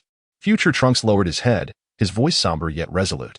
"Mr. Wukong, you will tragically succumb to a rare viral heart disease. However, rest assured, a cure has been successfully developed by my mother. In 3 years, I will travel back in time with the medicine." He raised his head, hope and determination illuminating his gaze, for he believed in his mother's ability to alter the fate of the world. Sun Wukong sighed with regret, reflecting, "What a pity. To possess such wisdom to challenge fate, your mother must be an extraordinary individual. Who is she?" He tilted his head, admiration and curiosity swirling within him, eager to learn more about this young man's mother. Future Trunks lifted his gaze, answering with unwavering resolve, "She is right beside you, Bulma." Trunks stood tall, pride evident in his eyes, brimming with admiration for his mother. Sun Wukong's realization dawned upon him, and curiosity piqued once more. "Bulma? And who is your father?" He squinted slightly, anticipation and intrigue evident in his expression. Future Trunks answered without hesitation, "Vegeta." Both Sun Wukong and Piccolo, who had been eavesdropping from a distance, were taken aback. Sun Wukong's eyes widened in disbelief as he pondered, Vegeta and Bulma married and had a son? How utterly unexpected. Sun Wukong slightly parted his lips, his eyes brimming with astonishment and curiosity, eager to learn how Vegeta and Bulma came to be together. Piccolo, however, furrowed his brow, resting his chin on his hand. Internally troubled, if what this young man says is true, then we shall face an immense crisis in the future. His heart was heavy with concern, uncertain whether this world could endure the impending turmoil. Future Trunks gazed solemnly at Sun Wukong, earnestly imploring, "Mr. Wukong, please keep this secret. We must not attempt to alter history, for it could jeopardize my very existence." Leaning slightly forward, his eyes radiated sincerity and hope. Sun Wukong nodded in affirmation, assuring, "Rest assured, Trunks. I comprehend the gravity of the situation and will not act recklessly." With a slight puff of his chest, his eyes conveyed unwavering resolve. He understood the importance of preserving history. Upon receiving Sun Wukong's reassuring response, Future Trunks exhaled a sigh of relief before turning to depart, his figure vanishing like a flash of lightning into the distance. Trunks raised his chin slightly, his gaze filled with hope, trusting that Sun Wukong would safeguard the secret. Sun Wukong, watching Trunks' retreating silhouette, approached the others, opening his mouth yet unsure of where to begin. He furrowed his brow in contemplation, grappling with how to explain the young man's sudden appearance. At that moment, Piccolo discerned Sun Wukong's predicament and stepped forward to elucidate the dire circumstances from the future. Upon hearing Piccolo's account, the expressions of the group turned grave. They understood that, in the face of an unknown and formidable foe, only through rigorous training could they hope to enhance their abilities and stand a chance against such an adversary. Gohan clenched his fists, determination gleaming in his eyes as he proclaimed, "We must train diligently to prevent the tragedies of the future." He raised his chin, exuding resolve. Krillin nodded in agreement, asserting, Indeed, we cannot remain idle. Though he lacked the strength of Sun Wukong and the others, his eyes were filled with determination to contribute to the protection of his friends. Tian Xinhan and Chaos exchanged a resolute glance. Tian Xinhan stated, "We will also give our utmost effort." He stood tall, while Chaos clutched the hem of his shirt, courage illuminating his gaze. Yamcha crossed his arms, adding, "Count me in." His expression bore a hint of determination. Meanwhile, Vegeta, accompanied by Bulma, returned the Frisia Force spaceship and the Alpha ship to Capsule Corporation, preparing for an in-depth study in hopes of acquiring advanced technology. As night enveloped the bustling West City, Bulma's home was aglow with light. Sitting on the couch, she gazed at Vegeta with curiosity, asking, "Vegeta, who do you think that mysterious young man from the future is?" Tilting her head playfully, her eyes sparkled with mischief, as if jesting with him. Vegeta crossed his arms, narrowing his eyes slightly as he replied, "Humph. Haven't you already figured it out?"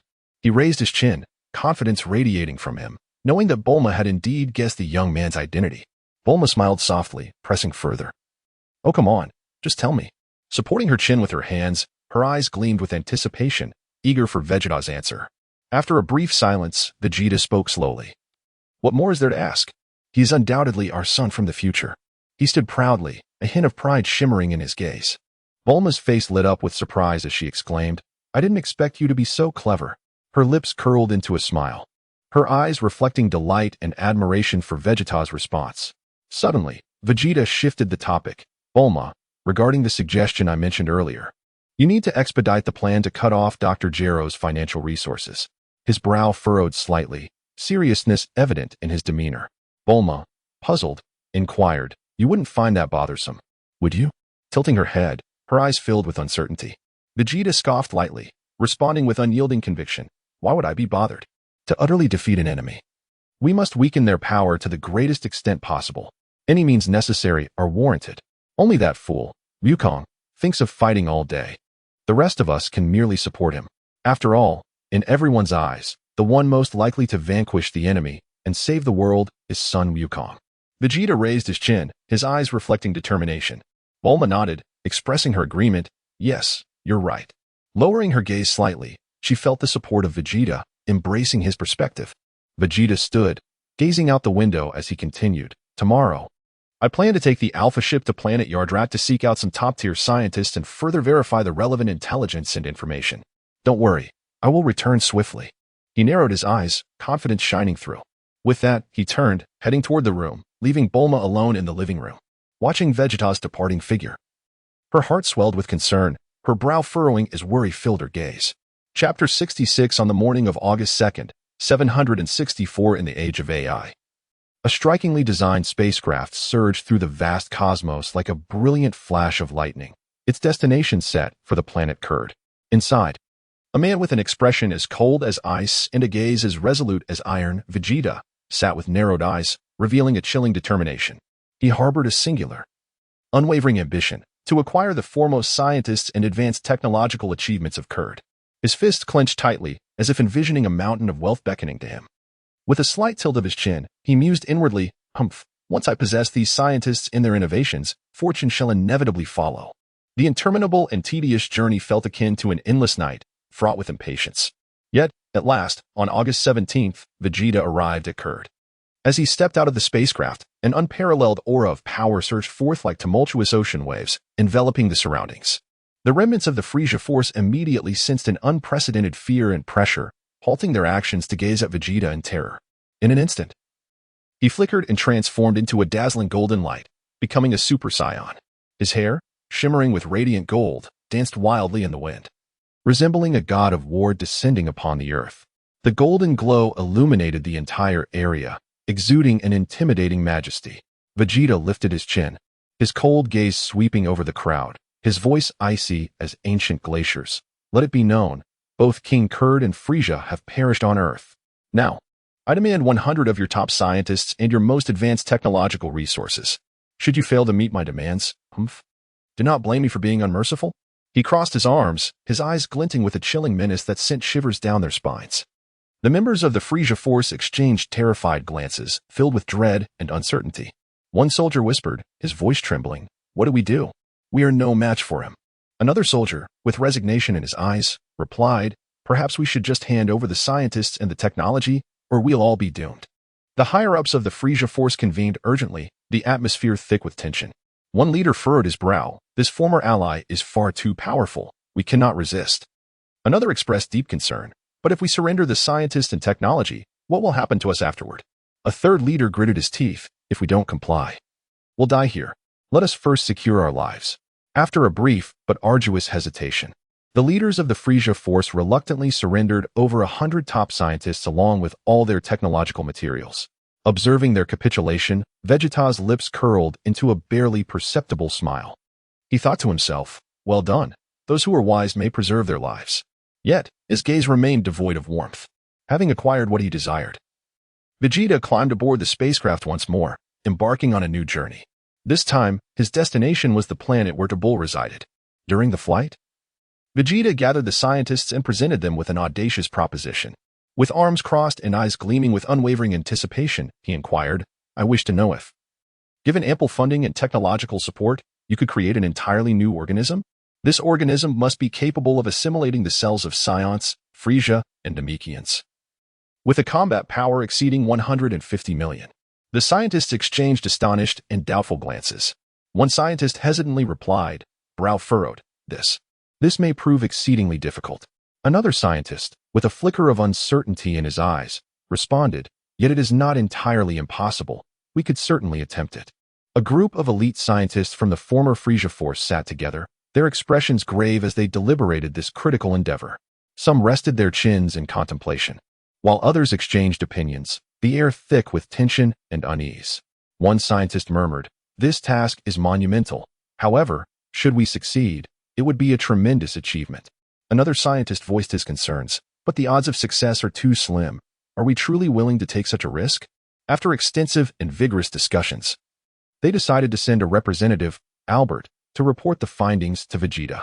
Albert approached Vegeta respectfully, bowing slightly as he spoke. Esteemed Lord Vegeta, after thorough research and analysis, we believe we can create the organism you described. However, achieving a combat power of 150 million carries an exceedingly low probability of success. To be precise, given our current scientific capabilities, reaching such a benchmark is highly challenging. Attaining even 100,000 combat power remains theoretical. After a pause, Albert cautiously asked, Lord Vegeta, do you summon us here with the hope of assisting you in crafting formidable weapons? Vegeta, arms crossed and gaze steadfast, shook his head solemnly, replying, No, I do not require weapons. My objective is for you to focus your energies entirely on the development of civilian technology. Rest assured, I harbor no intentions of harming you. Vegeta's eyes conveyed sincerity, offering the scientists a moment of relief. One scientist thought to himself, it seems this former comrade is not as merciless as we presumed, leading to a shift in their perceptions of Vegeta. On September 3rd, 764 in the age of AI, the day was destined to be extraordinary. In the depths of the boundless cosmos, a spacecraft gleaming with metallic luster sliced through the void, racing toward the planet inhabited by Tabul. Within this vessel sat the proud Saiyan warrior, Vegeta, alongside a group of solemn scientists. Seated in the cockpit, Vegeta gazed intently ahead, his heart filled with both anticipation and trepidation about the future. He furrowed his brow slightly, fingers gently tapping the armrest of his seat. After a lengthy journey, they finally arrived at their destination. Having received word in advance, Tabul, accompanied by his companions Eggplant, Grinpat, Naba, and Gully, awaited them on the planet's surface. As Vegeta and his entourage stepped out of the spacecraft, he nodded slightly, his expression reflecting the emotions of a long-anticipated reunion. It has been a while. He raised his chin, his gaze sweeping over the gathered crowd. Vegeta nodded slightly, his eyes filled with unwavering resolve as he addressed them. Friends. With King Kurd and Frisia both vanquished on Earth, this moment presents an unparalleled opportunity to restore the glory of the Saiyan race. While the Frisia force is significantly weakened, we must seize this rare chance to develop and strengthen ourselves swiftly. Tabul's face revealed hesitation as he spoke. Brother, I truly do not wish to attack those planets.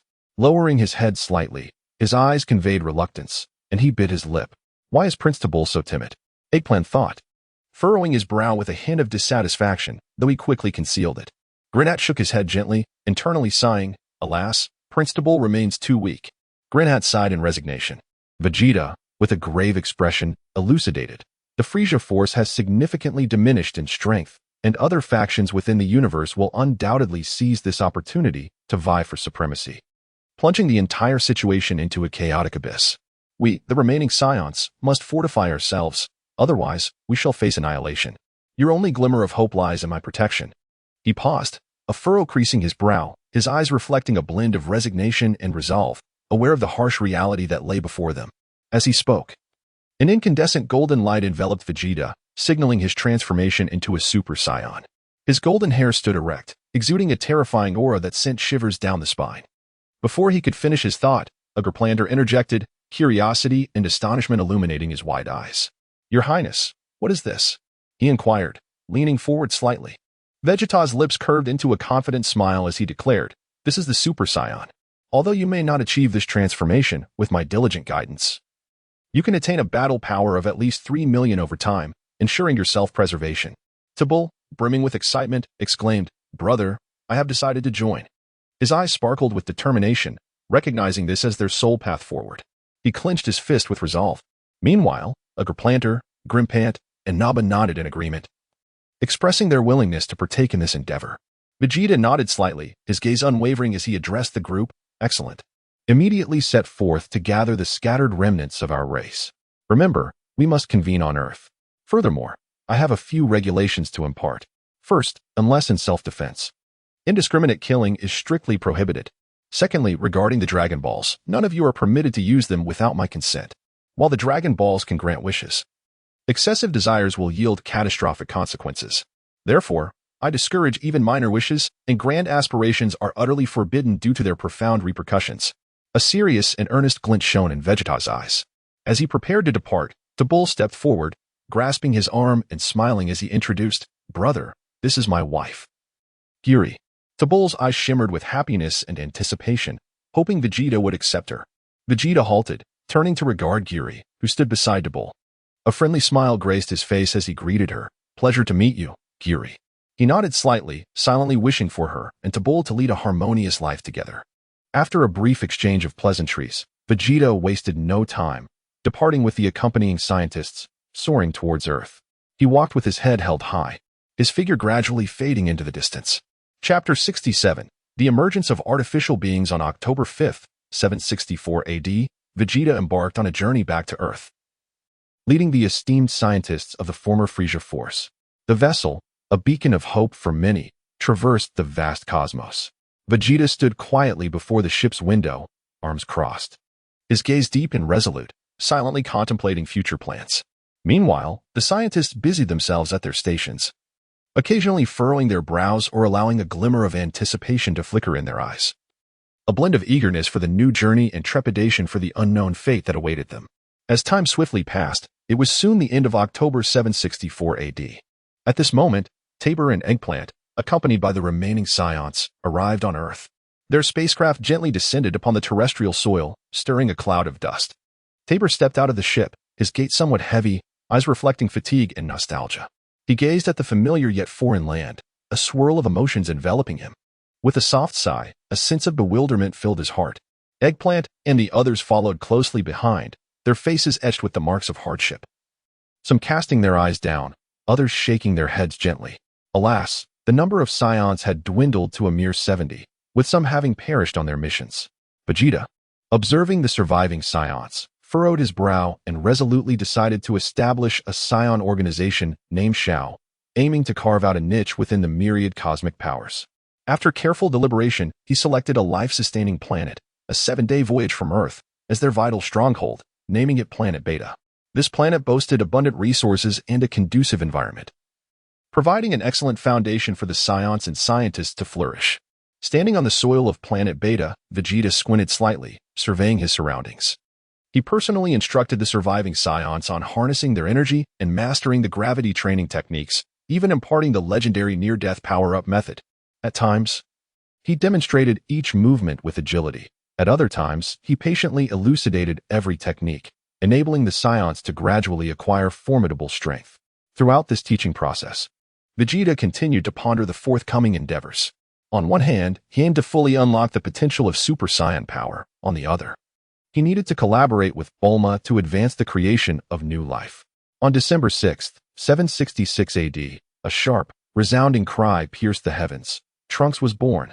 Vegeta gazed at the infant in the cradle, his eyes brimming with tenderness. He gently extended his hand to caress the child's cheek, his touch incredibly soft. From that moment forth, he vowed to become a responsible father, straightening his back with determination. Meanwhile, in a clandestine research facility on Earth, Dr. Gero was wholly engrossed in his experiments. He occasionally lowered his gaze to the instruments, pacing back and forth, his eyes alight with fervor as though driven by an enigmatic force. Through his studies of the power of rules, he found himself profoundly impacted by this mysterious and potent energy. This force was immense. Should I harness it for weapon development, I could create unparalleled armaments. Dr. Gero wandered the laboratory, manipulating various instruments and data, pausing occasionally to furrow his brow in contemplation. Thus, he resolved to apply this extraordinary power of rules to the creation of weapons. After countless trials and failures, androids 16, 17, and 18 gradually took shape. These formidable beings stood silently, exuding a powerful aura. Remarkably, they possessed extraordinary strength, even rivaling that of Super Saiyans. However, as the research progressed, Dr. Gero encountered a grave issue. These powerful androids were challenging to control. Frowning in thought, he stroked his chin, realizing the severity of the situation. If they remained uncontrollable, they could unleash catastrophic consequences. He recognized that if this issue went unresolved, these androids could pose a threat to him as well. Consequently, Dr. Gero was compelled to temporarily seal away 16, 17, and 18, redirecting his focus to create a more manageable android, 19. He labored in the laboratory, adjusting various parameters and protocols, rapidly typing on the keyboard, and meticulously observing instrument data, hoping to produce a more stable creation. Simultaneously, he undertook audacious modifications to himself, successfully transforming into Android 20. Dr. Gero regarded his new form, lifting his chin slightly, filled with confidence. I now possess greater strength to better realize my ambitions. He believed he had harnessed newfound power to advance his plans. At that moment, influenced by the power of rules, a remarkable idea blossomed in Dr. Gero's mind. He would create an unprecedented life form, Cell. This endeavor necessitated the amalgamation of cells from various powerful races, including Saiyans, Frisia, the King of Cold, and Namekians. With fervor, Dr. Gero gesticulated in the laboratory, his eyes ablaze with madness and obsession, envisioning the grandeur of Cell's emergence. Furthermore, to maximize Cell's potential, he unhesitatingly infused the majority of his own power of rules into Cell's being. His gaze was filled with fervor and determination, as he envisioned the illustrious future following Cell's creation. Additionally, he meticulously crafted a directive that must be obeyed: eliminate Son Goku. Dr. Gero harbored a deep-seated hatred for Son Goku. The latter had become the greatest obstacle to his plans. Once all preparations were complete, Dr. Gero methodically began collecting various experimental data and assembling the substantial resources needed to construct Cell. On May 7, 767 AD, the 24th World Martial Arts Tournament commenced. Mr. Satan stood upon the stage, arms raised high, brimming with pride and self-importance. I am the world champion. I am invincible. He waved his arms, showcasing his triumph to the audience. Videl, displaying greater composure and confidence, wore a slight smile, her gaze resolute, knowing her victory was earned through diligence and strength. I will continue to strive, aspiring to be a hero like my father. The audience erupted in cheers, celebrating their victories. Chapter 68. The emergence of androids on the morning of May 12, 767 AD. At 9 o'clock a.m. Sunlight poured over the bustling metropolis of South City like a golden veil, gently and warmly illuminating every corner. A soft breeze rustled the leaves, whispering of an impending storm. Sun Wukong, Piccolo, Son Gohan, Krillin, Tien Shinhan, Yamcha, and Din had gathered together. They stood silently in the sunlight, their figures seemingly bearing an invisible weight, akin to the oppressive air before an approaching tempest, heralding a thrilling challenge ahead. Piccolo furrowed his brow, his expression grave, as his green skin shimmered with a mysterious glow under the sun. Crossing his arms, he spoke in a low voice. Although I have assimilated with the gods and attained power equal to that of a Super Saiyan, we must not let our guard down. Alongside the enigmatic androids, there exists a bizarre and mysterious creature that continually assaults humanity on Earth. We must exercise utmost caution.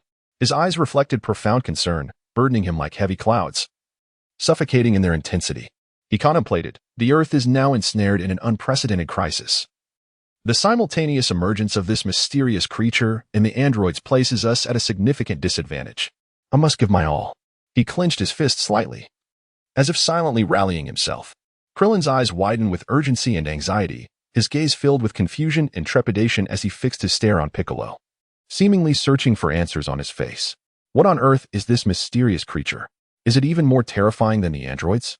An unsettling anxiety enveloped him, quickening his heartbeat.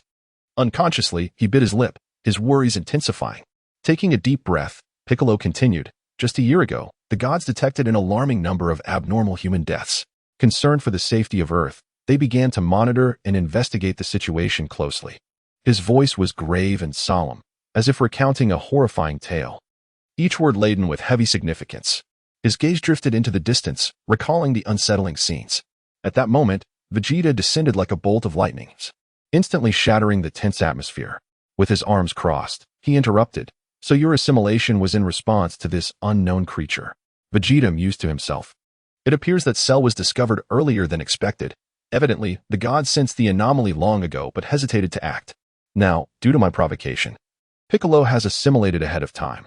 Vegeta squinted, his eyes glinting with complexity.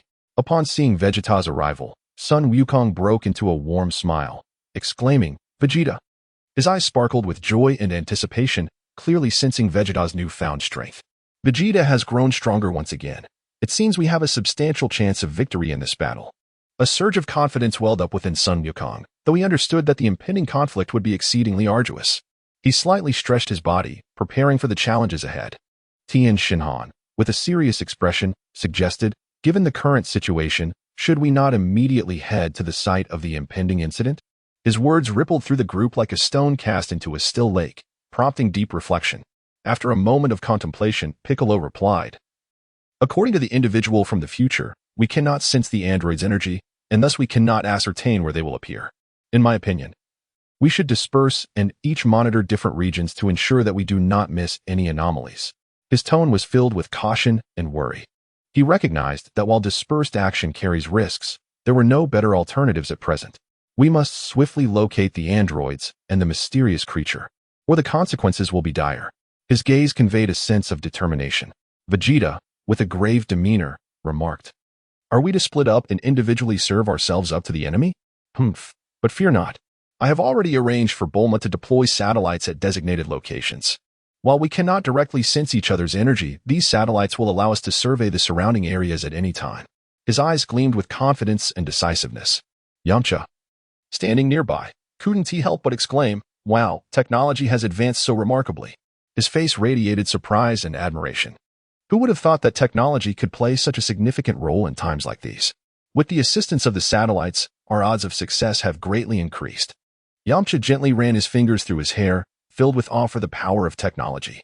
Subsequently, the Z fighters, led by Sun Wukong, Vegeta, and Piccolo, set off towards the small island. Their figures traced beautiful arcs through the air, swift and radiant like shooting stars. Their postures were strong and resolute, resembling a fearless band of warriors charging into an unknown battlefield. The wind howled around them, as if cheering them on. As time ticked by, finally, at 10:17 a.m. on May 12, 767 A.D., a thunderous roar erupted from the small island, located approximately 9 kilometers southwest of South City. In an instant, a massive mushroom cloud ascended, engulfing the entire island in flames and thick smoke.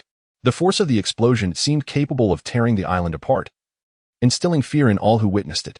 The winds howled, and the air was thick with dust, as if the apocalypse had arrived. Vegeta, who had been closely monitoring the satellite feed, immediately pinpointed the exact location of the android's attack. He exclaimed, "Found it! Stay close to me." His voice was filled with urgency and decisiveness. He knew time was of the essence, and there could be no delay. Indeed, Dr. Gero had not perished. This fellow had proven remarkably resilient. A cold glint passed through Vegeta's eyes as he clenched his fists, ready to confront the imminent battle. With Vegeta leading the way, the Z fighters swiftly followed, employing their flying techniques. They raced through the air like a fearless battalion charging into combat. At that moment, the small island transformed into a vast battlefield, the tension palpable. The scent of gunpowder hung in the air, and the ground was littered with craters and shattered trees. The wind howled, as if composing a mournful symphony for this life and death struggle. An exhilarating and perilous confrontation was about to commence, one that would determine the fate of the Earth. Chapter 69, The Z Warriors vs. Androids. A small island in the southern part of Earth. Once a picturesque haven of tranquility, now resembled a purgatory. Under a somber sky, the island was shrouded in a gloomy hue, the howling sea winds lamenting the tragic fate of this land. Android 20, a terrifying entity driven mad by the remnants of its programming, was wildly wielding its bloodthirsty hands, mercilessly slaughtering the innocent local populace. Each attack was accompanied by splashes of blood and piercing screams, enveloping the world in an endless shroud of fear. The eyes of Android 20 gleamed with an icy malevolence, as if concealing an abyss of despair that sent chills down one's spine. Its movements were as swift as lightning, brutally efficient, embodying the essence of a soulless killing machine. The terrified residents fled in panic, their faces etched with despair and dread, stumbling across the rugged terrain and kicking up clouds of dust. Yet, like cornered beasts in a desperate plight, they found no escape from the clutches of Android 20. Their cries for help echoed painfully in the air. In the heart of this chaos, Android 20 was consumed by a singular, frenzied thought, to demonstrate its formidable power through carnage. I am undeniably powerful. Only combat can truly validate my strength. Son Goku, prepare to meet your demise. It roared internally. Just as Android 20 unleashed its rampage, several figures darted through the air like bolts of lightning. Upon closer inspection, they were Son Goku, Vegeta, and Piccolo. Their presence illuminated the dark atmosphere like a beacon of hope, shattering the oppressive gloom. Their arrival seemed to conjure a powerful gust, sending dust and debris swirling in every direction. Android 20 stared incredulously at these uninvited guests, exclaiming, "How could you arrive so quickly?" Yet inwardly, it pondered, "Fortunately, cell has been completed. Now it is merely a matter of time." Confusion and unease filled Android 20's mind as it never anticipated they would locate it so swiftly. How could they have found me here? Did someone betray my location? No, that is impossible. It narrowed its eyes, warily scrutinizing the figures before it. In response to Android 20's inquiry, Son Goku remained silent. Instead, he focused intently, his energy surging dramatically, golden light radiating brilliantly as he transformed into a Super Saiyan. His eyes burned with determination and fury. He could not tolerate the atrocities perpetrated by Android 20. In an instant, he dashed forward with blinding speed, launching a fierce assault against Android 20. Goku crouched slightly, then propelled himself off the ground like a golden tempest, his fists imbued with a searing energy. Each strike akin to a meteor crashing down upon Android 20. The android hastily raised its arms to defend, but Goku's onslaught was too swift and powerful, leaving it struggling to keep pace. Goku's fists fell relentlessly, creating thunderous echoes that reverberated through the air, distorting the very atmosphere around them. Android 20 could do little but defensively brace itself, astonished by the sheer ferocity of the assault. Simultaneously, Android 20 retaliated, launching a powerful punch towards Goku, the force of which sliced through the air like a howling gale. Goku deftly sidestepped the attack, then leaped into the air, delivering a kick aimed at Android 20's head. The android quickly raised its arm to block, yet was still sent staggering backward, leaving deep imprints in the ground beneath it. Meanwhile, Android 19, witnessing its companion's plight, rushed forward to assist. Piccolo swiftly unleashed a ki blast to intercept, forcing Android 19 to activate its protective shield in a desperate attempt to defend. Anger flickered in Android 19's eyes as he glared at Piccolo, leaning forward as if poised to strike. He then unleashed a barrage of energy blasts, which streaked across the sky like meteors, carrying lethal intent. Piccolo adeptly evaded the onslaught while countering with his own ki blasts. The two sides clashed in a dazzling display of energy, illuminating the sky like fireworks. Thus, the fierce confrontation unfolded, with fists flying and energy blasts colliding, neither side willing to yield. Trees succumbed to the shockwaves, and the ground was pockmarked with craters. As the battle raged on, Goku's energy continued to surge forth. Yet, unexpectedly, a sharp pain gripped him, and the once vibrant power began to drain away rapidly. His viral heart condition had flared up, causing a drastic decline in his combat capabilities. Goku's complexion turned pale as he trembled slightly, beads of sweat forming on his brow. Gritting his teeth, he fought to endure. Android 20 keenly sensed Goku's distress, a glint of cunning flashing in its eyes. It struck Goku hard, then extended its hand, seeking to absorb Goku's energy. At last, you are faltering, allowing me to siphon your power, it thought, greed etched across its face. In a critical moment, Vegeta, who had been observing the battle, intervened just in time, transforming into a Super Saiyan and launching himself toward Android 20 like a shooting star. His speed was unparalleled, his gaze as frigid as ice. In an instant, he stood before Android 20, unleashing a key sword that struck with precision. Android 20 desperately attempted to defend and absorb the attack, but Vegeta pierced through its arms with twin beams. Then, with a swift maneuver, he decapitated Android 20. The sound of a resounding crash echoed as the android's body fell, severed from its head, collapsing heavily to the ground. Lying there, Android 20's head thought, impossible. This cannot be. The power of the rules is immense. Have they somehow cheated? Meanwhile, engaged in combat with Android 19, Piccolo realized the android could detect their energy absorption technique. He swiftly switched to physical combat as his primary strategy. Like a phantom, Piccolo darted around Android 19, his movements dazzlingly swift. Panicking, Android 19 attempted to fend off Piccolo's attacks, but the angles of Piccolo's strikes were so intricate that he could hardly keep up. Eventually, Piccolo seized an opportune moment, delivering a crushing blow to Android 19's vital points, ultimately defeating it before launching a ki blast to obliterate the android. With a sigh of relief, Piccolo murmured, "Finally, it's done." In the future, Trunks raced to the scene like a bolt of blue lightning, bearing a special medicine that could save Goku's life. His face was etched with urgency and concern as he clutched the precious remedy tightly, as if it were the very hope of salvation for the world. His eyes scanned the surroundings, searching for Goku's figure. Upon witnessing the scene, Yamcha unhesitatingly accepted the medicine handed to him by Trunks, gingerly lifting it with the utmost care, prepared to administer it to the gravely injured and unconscious Goku. Yamcha's movements were remarkably gentle, his heart brimming with concern for Goku's well-being, fervently wishing for his swift recovery. "Goku, you must pull through." Yamcha's eyes radiated deep compassion. Piccolo, with unwavering resolve, issued a command. "Krillin, Yamcha, Kaiatsu, Tan, and Gohan, you must quickly transport Goku back to the base for immediate treatment and close observation." His voice resonated with urgency and apprehension. Fully aware that Goku's condition could not afford any delays, Piccolo fixed his determined gaze upon the group, his fists slightly clenched.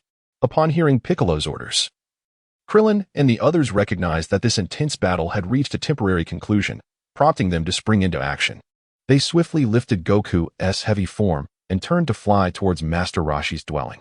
Krillin, equally troubled by Goku's peril, thought as he flew, "Goku, you must hang on. We will reach the Master's house shortly."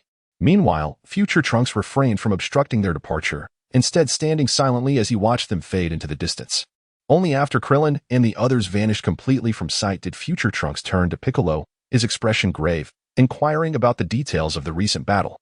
Trunks' eyes were filled with confusion and concern, understanding that the outcome of this conflict would profoundly influence the future. What exactly transpired? Trunks furrowed his brow, arms crossed over his chest. Piccolo took a deep breath and began to recount the entire sequence of events. His voice was low and solemn, articulating each detail of the battle with clarity. As future Trunks attentively listened to Piccolo's narrative, he meticulously surveyed the surrounding environment. Suddenly, his gaze fell upon the defeated heads of androids 19 and 20 nearby. He frowned slightly, muttering to himself, "Strange, these two androids do not align with my understanding." Piccolo, upon hearing this, felt a surge of shock within, disbelief etched across his face. At that moment, the previously silent Vegeta spoke up, stating, "To uncover the truth, we must inquire of that Dr. Gero." Vegeta's cold eyes fixated on the head of Android 20 lying on the ground. Before the words had fully escaped his lips, Piccolo and future Trunks simultaneously queried, "Where is Dr. Gero?" Vegeta, maintaining an expressionless demeanor, pointed toward the lifeless form of Android 20 and coldly replied, "This individual before us is Dr. Gero himself." Chapter 70. The Assault of Cell on Earth. Mere moments ago, Piccolo and the future Trunks were engaged in a hushed conversation, their expressions grave, casting furtive glances over the ravaged battlefield. Smoke lingered in the air, and the remnants of shattered edifices and charred earth stood as silent witnesses, narrating the brutality of the recent fierce confrontation. Piccolo furrowed his brow slightly, arms crossed over his chest, his eyes filled with concern. His green skin appeared somewhat dull under the sunlight, and the wrinkles on his forehead seemed to echo the turmoil within. Trunks, on the other hand, wore a tense expression, frequently turning to assess the surrounding situation, his blue hair fluttering gently in the breeze, revealing a demeanor of vigilance. Meanwhile, Vegeta's piercing gaze was fixated on the lone remaining head of Dr. Gero. A mysterious power flickered faintly above the head, a residual force that seemed to protect Dr. Gero from immediate demise. An intense instinct surged within Vegeta, and a contemplative expression crossed his austere features. He pondered internally. This force harbors a fusion of two rule powers, one resonating with the essence of the dragon on Earth, the other steeped in a destructive aura. How can I be so certain it is the rule of destruction? Peculiar. Vegeta's eyes grew increasingly profound, as if attempting to penetrate the enigma of this power to unveil the hidden secrets behind it. He squinted slightly, leaning forward, seemingly wishing to observe Dr. Gero's head more closely. Resolving to pause his introspection, a flicker of determination flashed in his gaze as he began to contemplate how to locate the android's research facility. He calculated that to prevent unforeseen circumstances, a microlocator should be affixed to Dr. Gero's head. His fingers curled slightly, and the next steps of his plan were already mapped out in his mind. With a subtle motion, he commenced the installation of the microlocator. At that moment, a small aircraft sliced through the sky, roaring towards them. The thunderous sound shattered the brief tranquility of the battlefield as the cabin door slowly opened, and Bulma hurriedly descended the steps, cradling the infant Trunks in her arms. Her long blue hair danced in the wind, and her beautiful face was etched with worry and tension. Her eyes were slightly swollen, clearly having shed tears moments before, upon witnessing the gruesome scene before her. Particularly the dismembered head of Dr. Gero, a wave of sorrow and reflection washed over her. Dr. Gero, such a pity, Bulma remarked calmly, though her tone carried a hint of complex emotion. Gazing at the once-mad scientist, she felt a mixture of anger towards his actions and regret for his talents. Shaking her head gently, she tightened her embrace around the child, whose cherubic face was flushed, blissfully unaware of the chaos surrounding him. Upon hearing Bulma's words, Vegeta immediately interjected.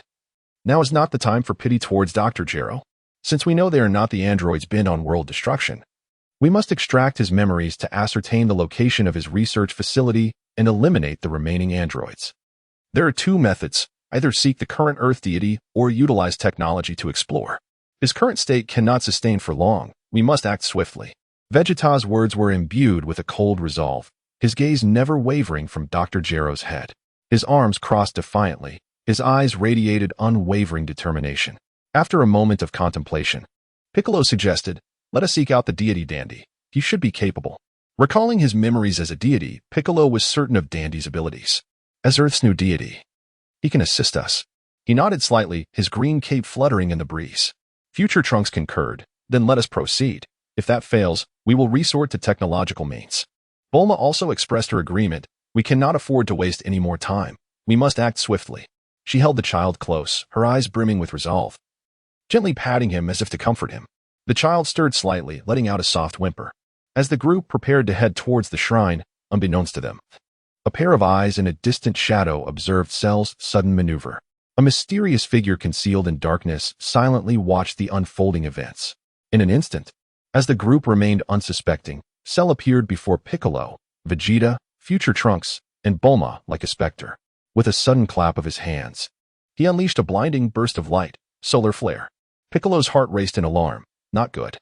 He quickly raised his arm in a futile attempt to shield himself from the onslaught of luminosity. His body leaned slightly backward as he raised his arm before his eyes. Agony etched across his face as the brilliance seared his vision. Vegeta mused inwardly, I didn't anticipate Cell's early emergence. Indeed, the timeline has shifted. Thankfully, I had the foresight to install the locator. Frowning slightly, a flicker of caution crossed his eyes as he tensed, ready to counter Cell's assault. Future Trunks swiftly raised his arm to shield Bulma and the child. Be careful. His body taut, he positioned himself protectively between them, concern etched in his eyes. Fearing for his mother and his own young self, Bulma, in a panic, exclaimed, "What is happening?" She clutched the child tightly, terrified of any harm that might come to him. Trembling, she secured the infant in her embrace, her complexion pale and her eyes wide with fear. Piccolo, Vegeta, Future Trunks, and Bulma were engulfed by the blinding light, rendering them momentarily sightless. Cell moved with lightning speed, his eyes glinting with cunning and cruelty. Seizing this opportune moment, he swiftly grasped Dr. Gero's head and without hesitation, turned to make his escape, preparing to enact his next phase. It became evident that through the incessant absorption of humanity's essence, Cell had attained the power level of a Super Saiyan first stage. His green form radiated a formidable aura, every movement imbued with strength. His body bore black markings, seemingly narrating his malevolence. He contemplated, I must swiftly absorb androids 17 and 18. I must become perfect. Only by achieving perfection can I fulfill my desires. With a slight motion, he vanished from sight, eager to return to the secret base that once nurtured him. Upon arrival, Cell was astonished to find the entire facility reduced to ruins. A wave of confusion and unease welled within him. His eyes narrowed as he scrutinized his surroundings. What is happening? The timeline appears to be subtly shifting. This alteration unsettled him. Faced with this unforeseen circumstance, Cell displayed no signs of retreat. Rather, he resolutely decided, given that the situation has surpassed expectations, I must adopt an offensive strategy to navigate these unforeseen variables. I, Cell, shall become perfect. His eyes gleamed with unwavering determination. Meanwhile, as Piccolo and the others gradually regained their vision after the blinding light, they realized that Cell had absconded with Dr. Gero's head. Piccolo gritted his teeth, exclaiming, This unknown creature has emerged now. This is troublesome. His fists clenched tight, his eyes ablaze with fury. His body trembled slightly, clearly incensed by Cell's sudden appearance. Vegeta continued, I installed a microlocator on Dr. Gero's head. We can track him from a distance. Bulma, you should return. The situation is becoming increasingly perilous. However, it would be prudent to create several pairs of eyes capable of withstanding the Sun Fist. We cannot afford to suffer another defeat. Vegeta stood with his arms crossed, his gaze imbued with calmness and resolve. Bulma replied, Indeed. She nodded, cradling the child closer, and turned toward the aircraft. Her footsteps were somewhat heavy, her heart laden with apprehension. Thus, a thrilling chase was about to commence. Chapter 71 of this moment on Earth. Cell was stealthily concealing his presence like a phantom, hastening towards Dr. Gero's research facility while bearing the chilling head of the doctor himself. With remarkable speed, Cell's green form darted through the air, creating a gentle whistling sound as the breeze trailed behind him. He squinted slightly, his gaze fixated on a singular obsession, to swiftly locate the base and absorb androids 17 and 18, achieving his perfect form. His hands clutched Dr. Gero's head tightly, for it was the crucial key to his evolution. As he sped forward, the scenery around him whirled by like a fast-forwarded film, with time itself seemingly bending under his astonishing velocity. Trees, mountains, and rivers flashed before Cell's eyes, ephemeral as mere illusions. Suddenly, breaking the silence, Dr. Gero posed a question. Are you Cell? Impossible. You should be in your juvenile phase. The unexpected inquiry thickened the atmosphere with tension. Doubt seeped into Dr. Gero's voice as he tilted his head, his piercing gaze locking onto Cell. The remnants of his head flickered with profound light, and weariness etched across his features. Upon hearing this question, Cell felt a surge of surprise, yet he responded coolly and resolutely. I am Cell. I hail from the future. You created me. His voice was as frigid as ice, a cruel smile gracing his lips. Upon hearing this, Dr. Gero was momentarily taken aback, then erupted into a maniacal laughter. Ha! It truly is you. It seems my experiment has finally borne fruit. His laughter reverberated through the air, chilling to the bone. A frenzied grin spread across Dr. Gero's face, excitement gleaming in his eyes. However, Cell remained unfazed by Dr. Gero's enthusiasm. He urgently pressed on, quickly tell me where the base is.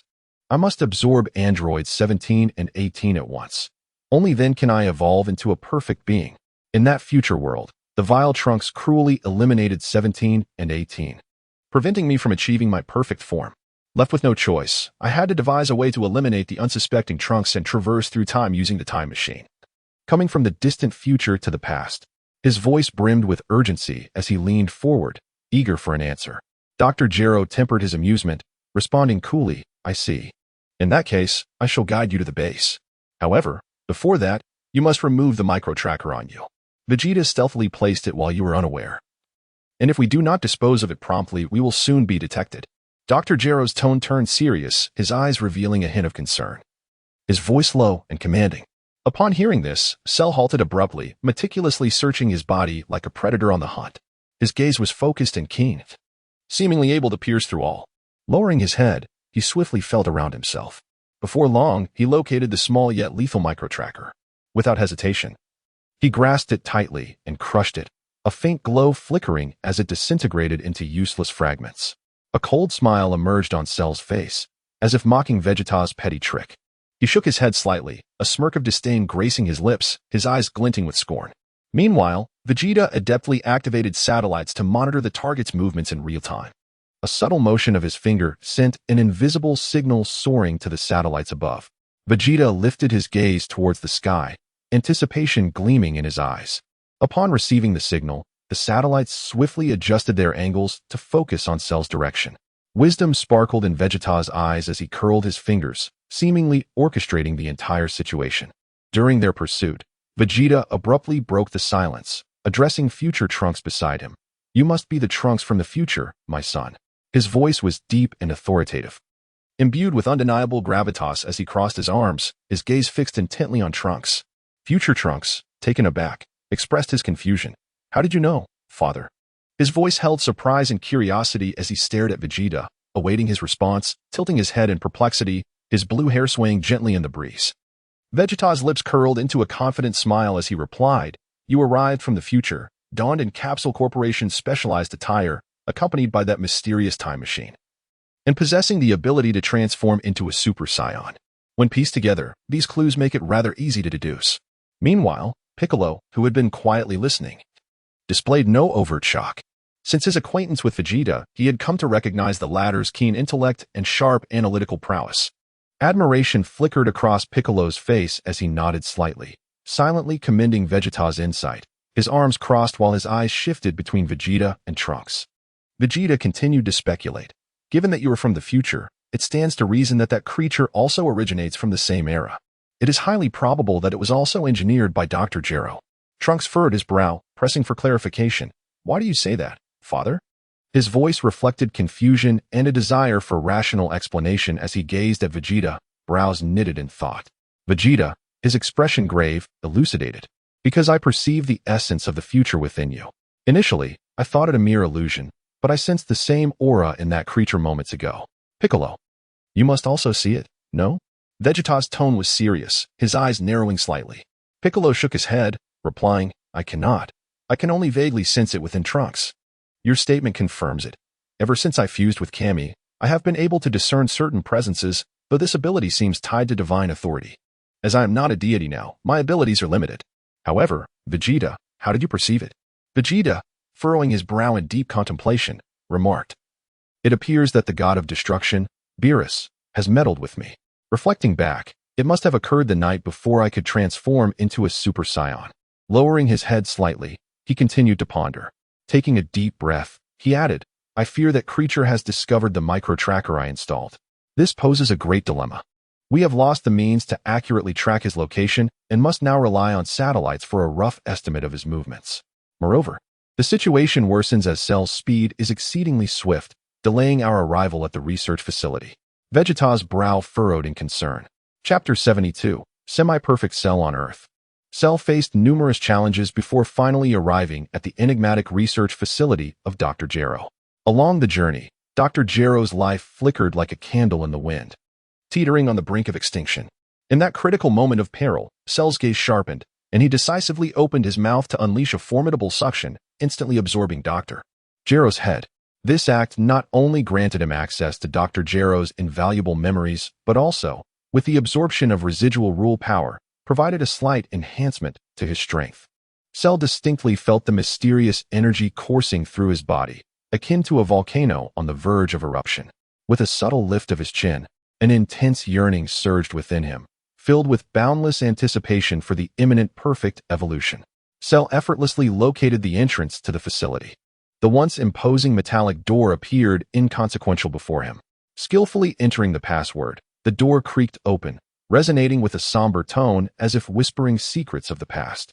With measured steps, Cell entered the facility, his fingers lightly grazing the surfaces, while he contemplated the imminent realization of his perfect evolution, ever vigilant of potential dangers lurking nearby. Upon entering the facility, Cell's gaze darted like lightning towards the containment chamber of Android 17. His eyes brimmed with fervent desire and expectation, as if he had glimpsed the key to a hidden treasure. Crouching slightly, he resembled a cheetah poised to pounce, cautiously approaching the chamber. His eyes remained fixated on the door, plotting a lethal strike while ensuring 17 was completely unaware. When he deemed the moment ripe, he swiftly opened the chamber door, launching himself at 17 with the swiftness of a predator. Before 17 could react, Cell seized him, instantly absorbing him into his own being. Feeling the surge of newfound power within, Cell was overwhelmed with joy and confidence. He closed his eyes, tilting his head back slightly, savoring the torrent of strength as if swimming in an ocean of power. He was a step closer to achieving perfection, silently repeating this in his mind. A cold smile crept onto his lips. With the absorption of Android 17, Cell underwent a dramatic transformation. His body began to swell, the green skin shimmering with an otherworldly glow, reminiscent of a demon from the depths of hell. An overwhelming, suffocating aura erupted from him like a volcanic explosion. Cell slightly spread his arms, reveling in the powerful energy surging within, filled with elation and confidence. He understood that he had successfully evolved into a semi-perfect form, with complete perfection just within reach. Yet, his ambition was far from satiated. With resolute determination, Cell turned and strode towards the containment chamber of Android 18, ready to replicate his previous actions and achieve flawless evolution. At that moment, however, an unexpected turn of events occurred. Vegeta, future Trunks, and Piccolo descended upon him like divine warriors, suddenly appearing before Cell. Vegeta reacted with astonishing speed, swiftly shaking his head and unleashing a solar flare. Its blinding light illuminating the entire facility, momentarily blinding both Cell and Android 18. Following this, Vegeta positioned himself with legs slightly apart, fists clenched at his sides, completing his transformation into a Super Saiyan, radiating a golden aura. Simultaneously, Piccolo clenched his teeth, his eyes reflecting unwavering resolve. He swiftly raised his hands, gathering energy to unleash his full power. Future Trunks, with a grave expression, crouched slightly before leaping high into the air, also transforming into a Super Saiyan, his golden aura blazing fiercely. In an instant, a fierce battle erupted. They launched a relentless assault on Cell, their fists and feet colliding, energy blasts ricocheting throughout the facility. The cacophony of combat enveloped the entire base, as if heralding the apocalypse. Cell found himself in an extremely passive position, his body enduring continuous attacks, fresh wounds appearing as blood splattered. Were it not for the Namekian cells within him, bestowing him with extraordinary vitality, he would have surely met his demise. In a state of desperation, Cell thought, I never anticipated their arrival would be so swift. I must devise a means of escape. I will undoubtedly absorb 18 later. They remain unaware of my true intentions. While fending off their attacks, he anxiously searched for an opportunity to flee, his eyes darting around as he maneuvered his body.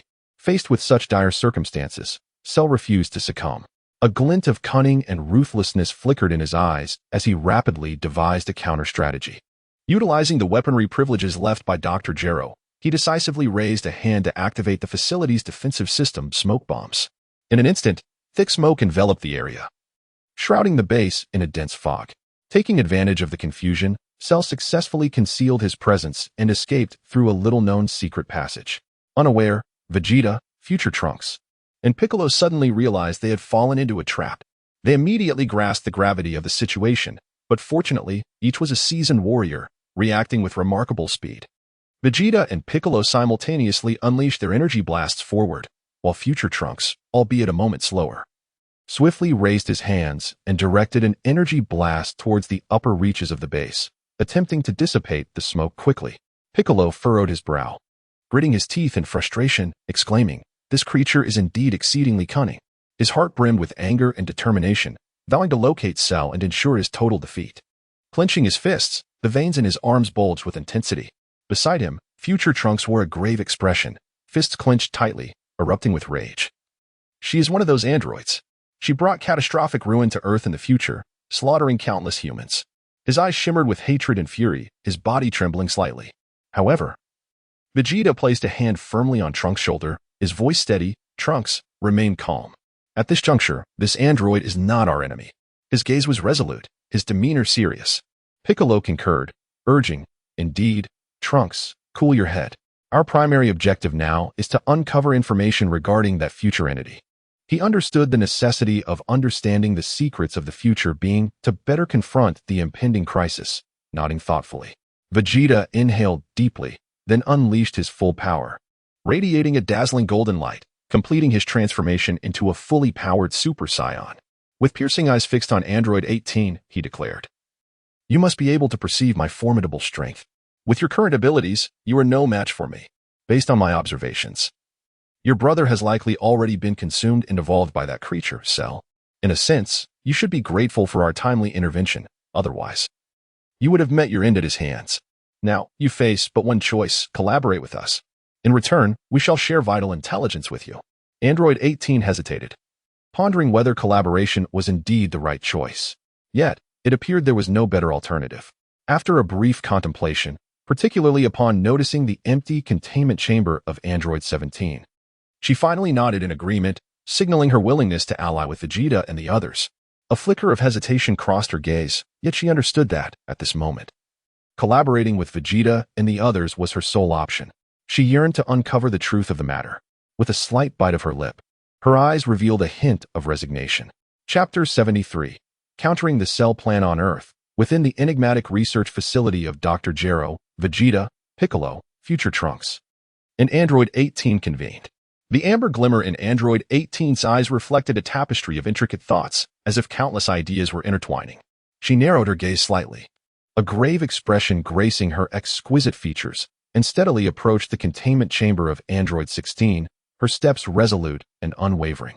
As the chamber door creaked open, a formidable and mysterious aura surged forth like a tidal wave.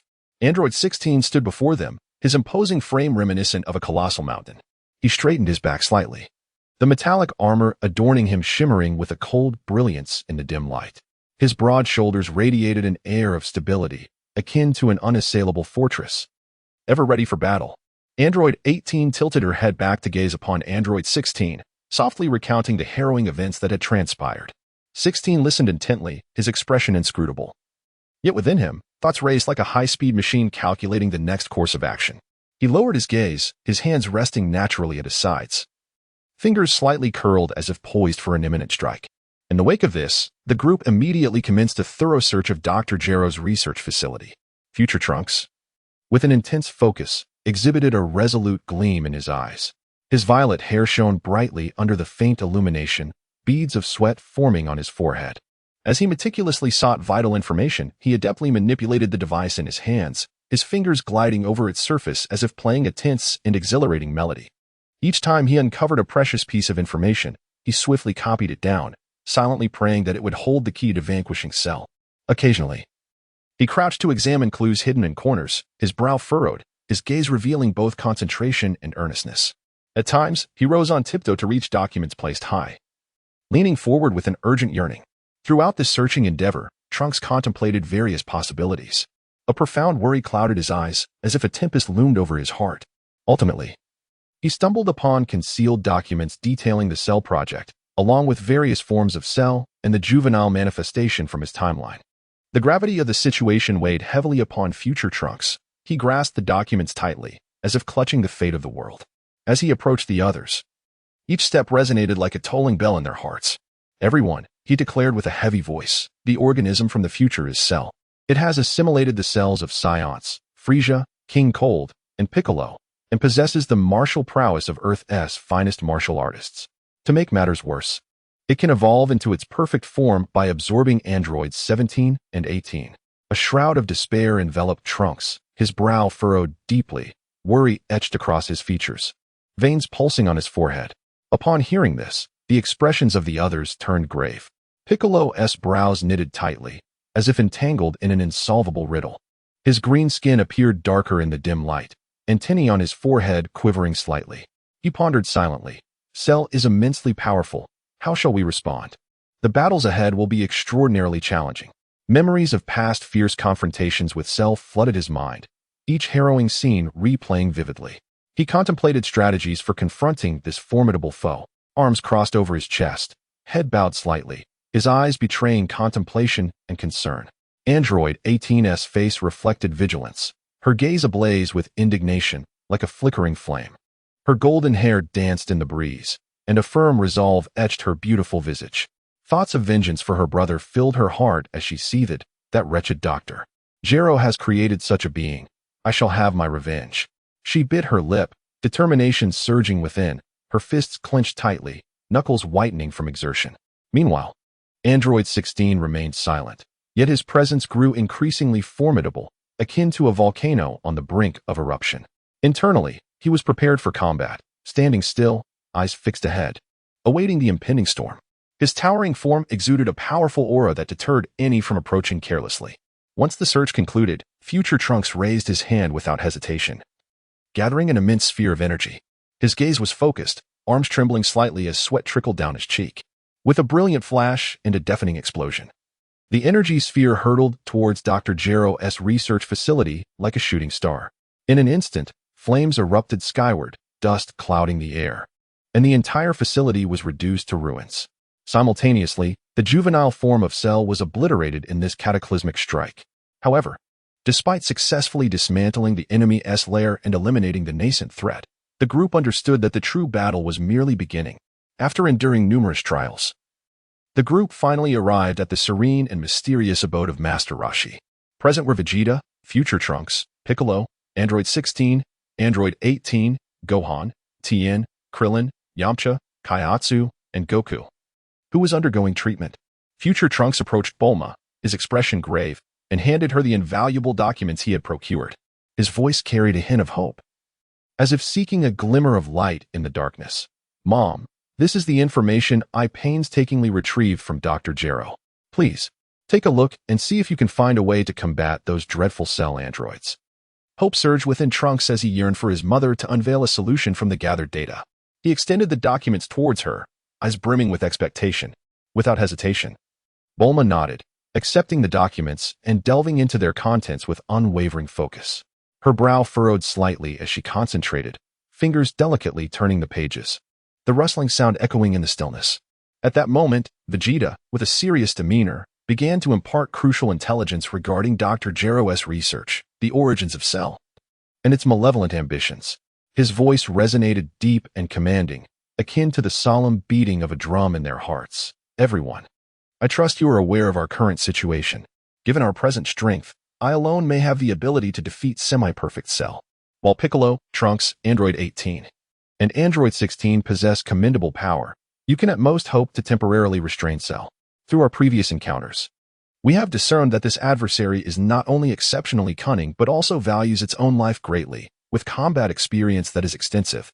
Thus, the forthcoming battle will be exceedingly arduous. We must exert ourselves to the fullest to have any hope of victory." With these words, Vegeta clenched his fists tightly, his gaze resolute, brimming with fighting spirit. With a grave expression, Piccolo continued, "Indeed, especially after experiencing the fierce battle at the research base, when Cell unleashed his astonishing aura, I realized that with my current abilities, defeating him is utterly impossible. Although I can impose some restraint on him for a brief period, the effect is negligible. Now, with the enemy concealed and our vulnerabilities exposed, the situation is evidently dire for us." Worry and helplessness flickered in Piccolo's eyes, as he understood the arduous battles that lay ahead, akin to groping through darkness. He let out a slight sigh, shaking his head, his forehead and tinny quivering subtly. Upon hearing this, Krillin, with a face full of concern, inquired, "How should we respond then?" His voice carried a hint of urgency and unease, and his eyes brimmed with apprehension for the future. He clenched his hands tightly, his expression tense, beads of sweat forming on his forehead. Vegeta pondered for a moment before responding. "Currently, there are two viable strategies, but regardless of the choice, we must possess sufficient strength and combat capability to support our endeavors. The first strategy is to protect Android 18 at all costs while attempting to lure Cell out and eliminate him. However, the greatest challenge lies in our severe lack of personnel with formidable combat strength. Maintaining a continuous, comprehensive guard over 18 for 24 hours is nearly an insurmountable task. Consequently, Cell may very well seize the opportunity to launch a surprise attack and successfully absorb 18. A profound contemplation reflected in Vegeta's gaze as he squinted slightly, tapping his chin thoughtfully. After a brief pause, he continued, "As for the second strategy, it extends from the outcome of the first. If Cell successfully absorbs 18, we can preemptively place a locator on her. This would instantaneously shift the tides, turning the tables in our favor, allowing us to track Cell's movements and precise location at all times. Subsequently, our task would be to diligently enhance our own strength, and when the moment is ripe, we shall gather our might to besiege and eliminate Cell. However, this plan harbors a significant flaw. We cannot accurately predict how powerful Cell will become after achieving his perfect form. Of course, post-battle, we could utilize the Dragon Balls to resurrect androids 17 and 18. Piccolo, with a serious demeanor, remarked, "Vegeta's analysis is indeed precise and comprehensive. The two most pressing issues before us are, firstly, our acute lack of formidable combat power. Secondly, the dwindling precious time. He paused momentarily before adding, however, it is fortunate that concerning time, we have the miraculous room of spirit and time at our disposal, where 1 year inside equates to 1 day outside. Piccolo furrowed his brow, his eyes reflecting deep thought, his forehead and tinny twitching lightly. At this juncture, Piccolo exhaled slightly, though he soon furrowed his brow again and continued, yet, even so, everything hinges on whether Goku can successfully complete his treatment and fully recover. Therefore, our immediate task is to monitor the time closely and prepare for contingencies. Upon hearing Piccolo's words, everyone present nodded in agreement. Chapter 74. The Healing of Sun Wukong on the morning of May 15, 767 A.D. The sunlight poured through the thin, misty clouds like golden gossamer, casting a warm and radiant glow across the vast landscape. This luminous light, akin to a sacred herald of hope and vitality, heralded a brand new dawn for the world. After several days of meticulous treatment and attentive care, Sun Wukong had finally made a complete recovery. Once tormented by a viral heart condition, he now stood tall and proud like a majestic pine, exuding a vigorous energy as if reborn. He stood there quietly, his eyes shimmering with unwavering determination, resembling an immovable grand mountain.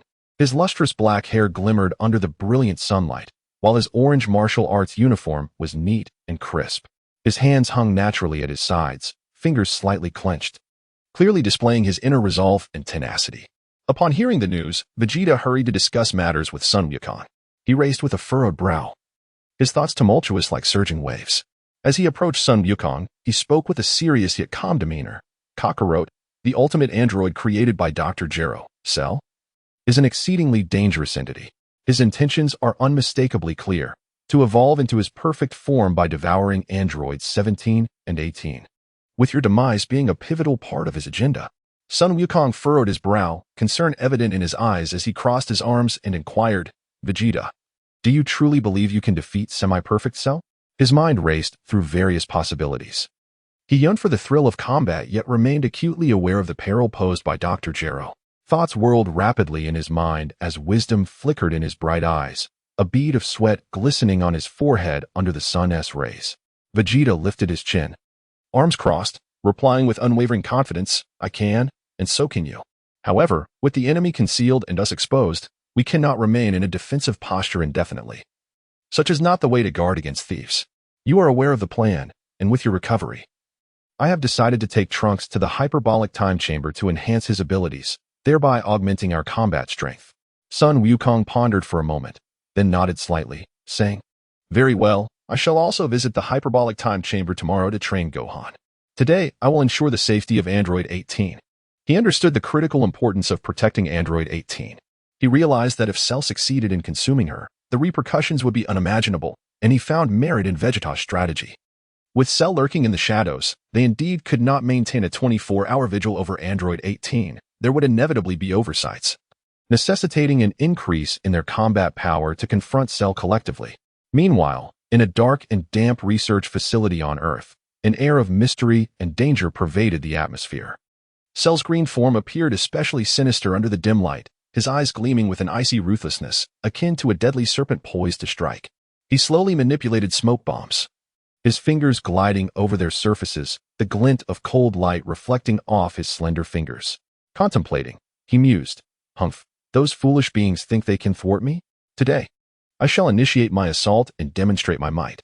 Although the Cell Juniors I have spawned are weaker than I, they will serve as effective decoys to throw them into disarray. When chaos ensues, I will seize the opportunity to devour Android 18 and, upon achieving my perfect form, I will become the most formidable being in existence. Cell meticulously arranged the smoke bombs, gazing at them with an air of cold calculation, as if scrutinizing his soon-to-be prey. These smoke bombs were his secret weapon, poised to play a significant role in the impending confrontation. Utilizing the satellites left by Dr. Gero and the pervasive spy drones, Cell had roughly pinpointed Android 18's location over the past few days. A cold smile crept across his lips as he crossed his arms, his eyes brimming with ambition and confidence, as if the entire world were within his grasp. His green skin appeared even more eerie under the faint light, and the markings on his forehead glimmered with an enigmatic glow. Inwardly, Cell reveled in his impending dominance. Once I attain my perfect form, no one shall stand a chance against me. Cell commenced the intricate planning of his attack. With narrowed eyes, he gestured in the air, his long fingers orchestrating a grand battle. He positioned the Cell Juniors strategically, preparing to launch a feigned assault at the opportune moment.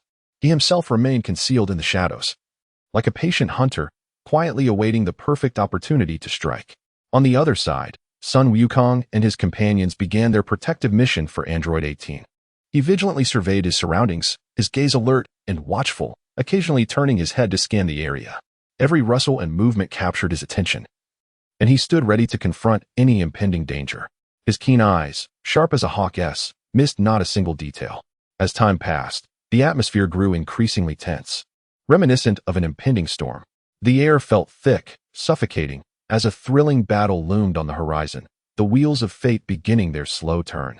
With the future of the world shrouded in uncertainty and challenge. Chapter 75, The Perfect Form of Cell, revised in the early hours of May 16th. 767 of the Age of Earth, the world seemed engulfed in an endless, profound silence, akin to a colossal, dark tower shrouded in quietude. The darkness hung heavily, suffocatingly, like an oppressive curtain over the earth, while distant stars twinkled faintly, resembling mysterious and profound eyes silently observing the world, as if bearing witness to an impending, heart-stopping battle. Cell lay concealed, masking his presence like a fierce leopard lurking in the shadows, tightly coiled in an unseen corner. His sharp gaze fixated on the cruise ship housing Android 18, as if his eyes were two swords capable of piercing through anything. He narrowed his eyes slightly, his green form blending into the darkness, resembling a demon poised to pounce. Internally, he mused, do these fools think they can thwart me? Even if Vegeta were here, he could not impede my plans. He waited patiently for a full 3 hours, his steadfast patience reminiscent of a predator in the hunt, with every passing moment amplifying the flames of anticipation and tension within him. At last, he resolved to launch his ambush at this very moment, lifting his chin with confidence, the slight curl of his lips betraying his certainty of victory, as if triumph were already firmly in his grasp. Within the cruise ship, the atmosphere was so tense it felt suffocating, as if the air had transformed into heavy lead. Android 18, Android 16, Piccolo, and Goku were all equipped with Bulma's invention, the anti-sunlight glasses, bracing themselves for the impending confrontation. The beauty of Android 18 was marred by a frigid expression, her hands trembling slightly as she clenched her fists. She stood firm, her stance unyielding, like an indomitable statue. Her sapphire eyes brimmed with vigilance, acutely aware that Cell's attack could strike at any moment. She pressed her lips together, her body taut like a bowstring, ready to unleash a formidable force at a moment's notice. Android 16 stood silently, his towering frame resembling a formidable mountain, stable and unshakable. His hands hung naturally at his sides, his resolute gaze sweeping the surroundings, exuding an aura of cataclysmic power. His massive form cast a profound shadow, instilling a sense of security akin to an impregnable fortress. Piccolo's eyes reflected wariness and determination, his body slightly leaning forward, a bead of sweat glistening on his forehead, tension and concern evident in his demeanor. He silently prayed, "I hope Cell discovers us 2 days from now. It would afford us a greater margin for error." Goku, taut with anticipation, felt a flicker of alertness in his eyes, internally pondering, "I just hope we don't suffer a surprise attack in these 2 days." His body quivered slightly, as if struggling to suppress the surging desire for battle. His vibrant orange GI stood out starkly against the darkness, his black hair gently swaying. Meanwhile, in the distant heavenly palace, Bulma cradled the infant Trunks, seeking refuge alongside Tien, Kaiatsu, Krillin, Yamcha, and Gohan. Cell decisively commanded his subordinate, Cell 1, to initiate the assault. With deliberate slowness, Cell 1 raised his hands, powerful energy rapidly coalescing within his palms, surging forth like a tidal wave on the verge of breaking. Suddenly, a devastating energy sphere shot forth like a meteor, hurtling towards the cruise ship.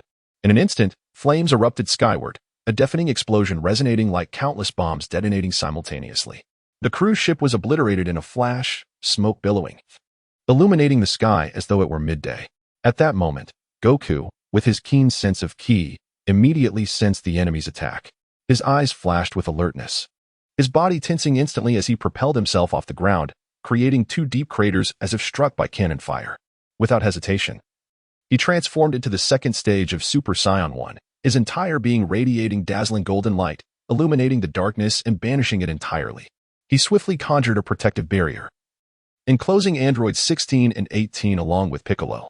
Unfazed by Goku's reaction, Cell 1 unleashed the solar flare, a blinding light that momentarily blinded everyone, while he thought, "No matter how strong you are, you cannot thwart my plans." With a powerful flap of his wings, he summoned a fierce wind and sped towards Android 18, aiming to capture her and escape. His speed was so swift it resembled lightning, leaving no room for response. In a blink, Goku feigned blindness from the solar flare. Standing still with his head bowed, patiently awaiting Cell 1's approach to Android 18. When Cell 1 neared her, a glint of cunning sparkled in Goku's eyes as he silently chuckled, "Humph, just as I anticipated." In a flash, he darted beside Cell 1. His fist imbued with immense power striking Cell 1's body with a resounding thud. As Cell 1 was hit, his body trembled slightly, astonishment and fury evident in his gaze. He quickly adjusted his stance, flapping his wings again to summon a whirlwind, preparing to launch another attack. Goku, relentless, seized the opportunity to unleash the Kamehameha. A torrent of blue energy exploded from his palms, hurtling towards Cell 1 with apocalyptic force. The energy beam roared like a dragon, seemingly capable of annihilating everything in its path. With a thunderous crash, Cell 1 disintegrated under the weight of this terrifying assault, vanishing without a trace as if he had never existed. Despite successfully vanquishing Cell 1, a flicker of doubt crept into Goku's mind. The brief encounter had revealed to him that Cell might not be as formidable as he had presumed, recognizing that Piccolo could potentially hold his own. His expression turned contemplative, brow furrowing slightly. At that moment, Cell, concealed in the distance, observed the battle through his spy robots. A cruel smile crossed his lips as he thought, Vegeta has yet to appear. While Goku is present, it matters little. Soon, he realized that the glasses worn by his opponents could guard against the blinding effects of the solar flare. Understanding this, he promptly ordered Cell 2 to launch a fierce counteroffensive while simultaneously releasing a barrage of smoke bombs to obscure their movements. The smoke bombs exploded in the air, enveloping the battlefield in a thick shroud, akin to a dense fog. Goku pondered in confusion. How can there still be enemies? Yet, seasoned by countless battles, he quickly regained his composure. His eyes revealed unwavering resolve, devoid of fear, as he tightened his fists, the knuckles cracking softly. Without hesitation, he plunged into combat, confronting the ferocious Cell 2. In an instant, a fierce clash of energy erupted between them, casting a brilliant light across the battlefield. The radiance resembled a dazzling fireworks display. Yet it was laden with peril, akin to a lavish yet brutal dance of death. Goku and Cell 2 engaged in an intense aerial battle, their forms darting like lightning, nearly indistinguishable, as if they were beams of light traversing the fabric of time and space. Their fists and energy attacks collided with thunderous roars, echoing like countless bombs detonating in their vicinity. Cell 2, undeterred, fought back with tenacity, engaging Goku in a desperate struggle, akin to a frenzied beast. At this moment, the cunning Cell stealthily approached Android 18 with the aid of a miniature spy robot. His gaze revealed a hint of pride and coldness, as though everything lay within his grasp. He mused to himself, success was imminent. Once he achieved his perfect form, no one would be able to thwart him. In an instant, he struck with lightning speed, first wounding Android 16, followed by a sudden assault on Piccolo. His velocity was so swift, akin to a flash of lightning, that it left no time for reaction. Meanwhile, after a fierce battle, Goku managed to inflict significant damage on Cell 2, rendering it severely injured. However, Cell 2 did not retreat. Instead, it seized the opportunity to self-destruct, employing this extreme measure to momentarily restrain Goku. Although Goku promptly activated a protective shield for defense, Cell, capitalizing on the momentary distraction, successfully absorbed Android 18. With the assimilation of Android 18, Cell achieved the long-coveted evolution into his perfect form. At that moment, Cell's aura surged with unprecedented power, as if he commanded everything in the universe. His body radiated an overwhelming pressure, evoking a sense of suffocation, reminiscent of a volcano on the brink of eruption. Sensing the terrifying might of Cell's perfected state, Goku felt a weight in his heart, yet he harbored no fear. Instead, he made a swift decision, utilizing his instant transmission ability to transport the injured Piccolo and Android 16 to the lookout. Cell acutely sensed the surge in his own strength, juxtaposed with Goku's relative weakness at that moment. He reveled in the belief that utterly defeating Goku and fulfilling Dr. Gero's ambitions was now within his effortless reach. Thus, Cell resolved to deliver a decisive blow to Goku through a fair match, allowing the world to witness his formidable power. His eyes gleamed with arrogance and confidence, as he thought haughtily, "Goku, your end is nigh." Chapter 76. The Conclusion of Training. The Saiyan Prince and his son time rewinds to May 15th, 767. In the Age of the Dragon, gentle sunlight cascades over the earth like a soft veil. As the door to the hyperbolic time chamber opens, the figures of Vegeta and future Trunks appear instantaneously within. Vegeta, with his austere visage and hawk-like gaze, fixes a resolute stare upon future Trunks. He slightly raises his chin, his demeanor solemn as he proclaims, "Trunks, the forthcoming year is of paramount importance. I shall dedicate myself wholly to training, striving to assist you in mastering the power of the Super Saiyan. Likewise, I must endeavor to transcend the limits of the Super Saiyan form." Future Trunks nods slightly, determination gleaming in his eyes. He straightens his posture, resembling a steadfast pine tree, and responds, "Understood, Father." In his heart, he reflects on the stark contrast between his father's imposing presence and the image painted by his mother. Vegeta regards future Trunks with unwavering seriousness, an overwhelming aura emanating from him. He slowly raises his hands, gently clenching his fists, the joints emitting faint sounds. "Trunks, prepare to witness the various stages of my Super Saiyan transformation." As the words leave his lips, his hair stands erect, radiating a brilliant golden light, akin to flickering flames. He instantly transitions into the first stage of Super Saiyan. This is the first stage of the Super Saiyan, Vegeta elucidates. While it significantly enhances strength, its drawbacks are equally pronounced. Energy depletes rapidly, and one's emotions can easily sway performance. Thus, in combat, a lack of emotional control can lead to a disadvantage. Currently, you find yourself at this stage. Then, Vegeta unleashes a more potent aura, his feet slightly apart as he leans forward, akin to a cheetah poised to pounce. He ascends into the second stage of Super Saiyan, his energy intensifying, muscles becoming more pronounced, resembling solid rock imbued with strength. I shall designate this phase as the second stage of Super Saiyan. Compared to the first, it offers remarkable enhancements in strength, speed, and energy management. However, the cost is an even swifter energy depletion. Nonetheless, with such power, you are capable of confronting semi-perfect Cell. Future Trunks is profoundly awed by his father's formidable presence. His eyes wide with astonishment and aspiration. Filled with resolve, he silently vows, "I must avenge my friends in the future."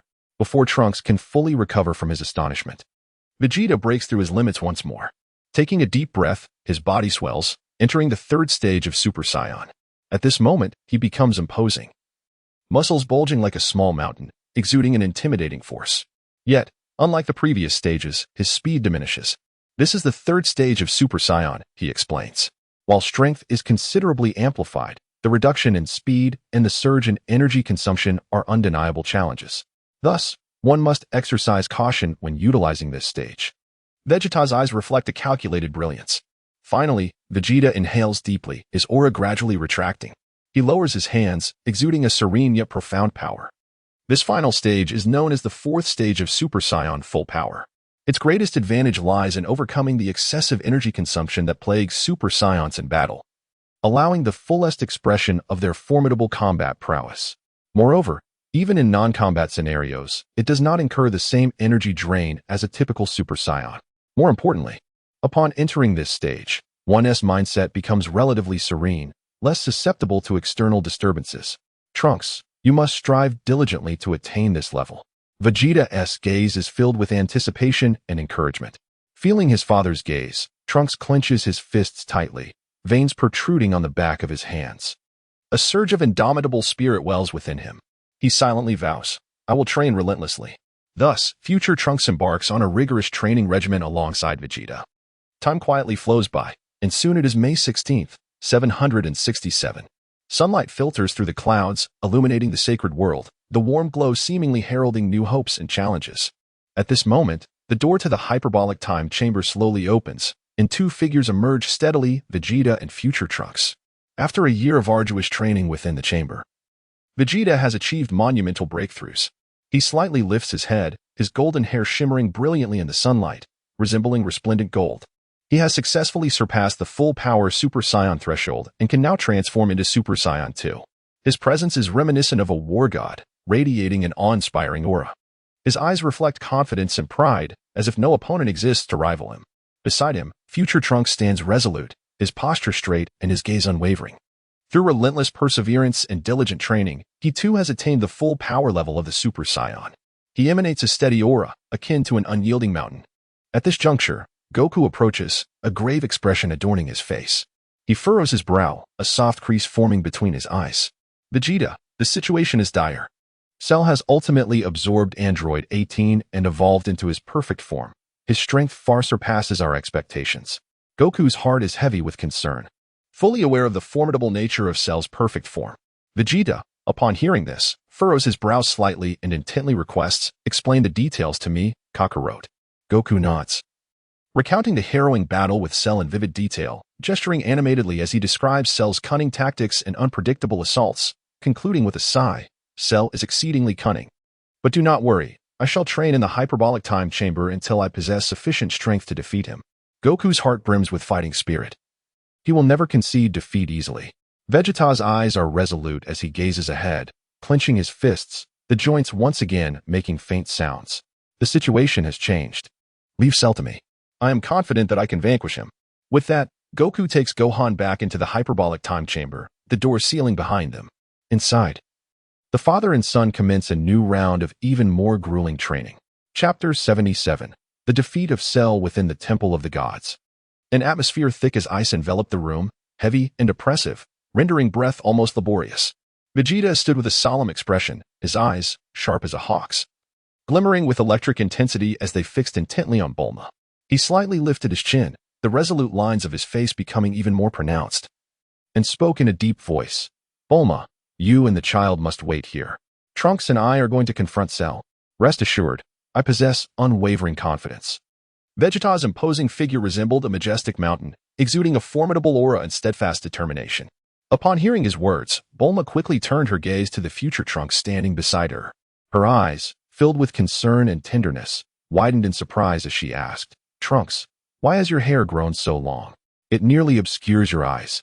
Gently, she extended her slender fingers to playfully touzle Trunks' lengthy locks.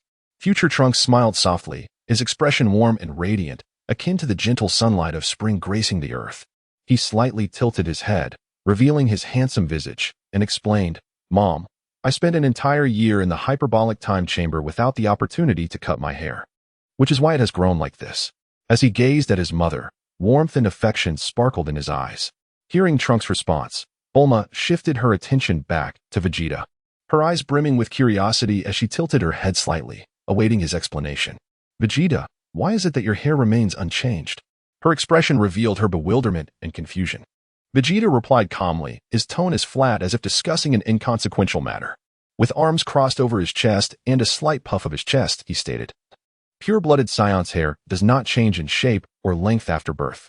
His face bore no hint of emotion, as if this were the most ordinary fact. Bulma shook her head helplessly, then tenderly addressed future Trunks. "Come, let me help you trim your hair." She retrieved a pair of scissors that glimmered silver in the sunlight. Carefully, she began to snip away at future Trunks' hair, each movement imbued with gentleness. After a while, Bulma completed the task. Trunks touched his newly shortened hair, nodding in satisfaction, his face breaking into a radiant and sincere smile as he thanked his mother. His smile blossomed like a flower, brimming with vitality.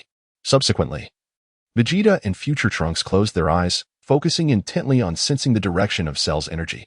Moments later, they abruptly opened their eyes, their forms darting away like lightning, racing towards Cell's location with astonishing speed.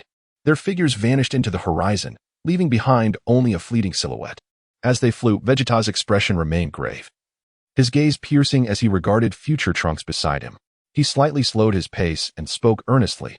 "Trunks, there are certain things you must remember. First and foremost, no matter how formidable your opponent may be, you must never succumb to fear. Should fear take root within you, eroding your confidence in battle, your strength will plummet, and you will inevitably fall prey to your adversary." Future Trunks nodded solemnly, resolutely declaring, "Father, I will remember." A determined light flickered in Trunks' eyes, signifying his commitment to his father's words. After a brief pause, Vegeta continued with earnest gravity. "Secondly, every battle must be approached with utmost dedication. Understand that in the future world you inhabit, you stand utterly alone. Thus, retreat is not an option." Trunks' eyes brimmed with unwavering resolve as he clenched his fists, responding, "I understand, Father. From now on, I will give my all in every battle." His voice resonated with confidence and resolve. Then, taking a deep breath, Vegeta began to impart crucial intelligence regarding Cell. This Cell is, in truth, a product of the entire android series. The terrifying power they possess is not something Dr. Gero could have created solely by his own abilities. There lurks a shadow of divinity behind this. In some ways, the absence of Dragon Balls in the future may be a fortunate circumstance. Remember, under no circumstances should you use the Dragon Balls to make wishes lightly. Time travel is a grave sin, and greater challenges await you in the future. Therefore, you must enhance your strength upon returning. As for Cell, though he poses a significant challenge, I am confident in our ability to defeat him. Of course, you must actively participate in that battle. Additionally, it is of utmost importance to note that Cell has absorbed Namekian cells, making his complete eradication exceedingly difficult. Only by utterly destroying him along with every single cell can he be vanquished. Trunks pondered deeply, responding earnestly, "Father, I will remember these words." Chapter 78, The Defeat of Cell, with unabashed confidence, unleashed his aura, standing arrogantly upon the vast and desolate plain. The fierce winds howled like frenzied beasts, sweeping across the land and raising clouds of dust, as if heralding the impending brutal clash of battle. He raised his chin slightly, a cold and proud expression gracing his features, reveling in the thought, "With my immense power, why should I conceal my presence?" The grand arena he had constructed for the martial arts tournament exuded an air of solemnity and authority under the sun's gaze. The massive stone pillars stood like titans, steadfastly supporting the expansive platform, silently narrating the fierce confrontation that was about to erupt, a life and death struggle capable of altering the very fabric of reality. With arms crossed, Cell lightly tapped his fingers against his arms, contemplating how to intimidate the king into announcing the martial arts tournament. A cruel and cold smile crept across his lips. At that moment, he detected two powerful and heart-stopping auras swiftly approaching, those of Vegeta and the future Trunks. Sensing their imminent arrival, Cell thought to himself, "Humph, this is perfect. I have been waiting for you." A sinister smile curled at the corners of his mouth, his cold gaze glinting with excitement and malice, as if a spectacular yet bloody battle was about to unfold. Thus, he decided to remain rooted in place, anticipating the arrival of Vegeta and Trunks, eager to repay Vegeta for his previous interferences.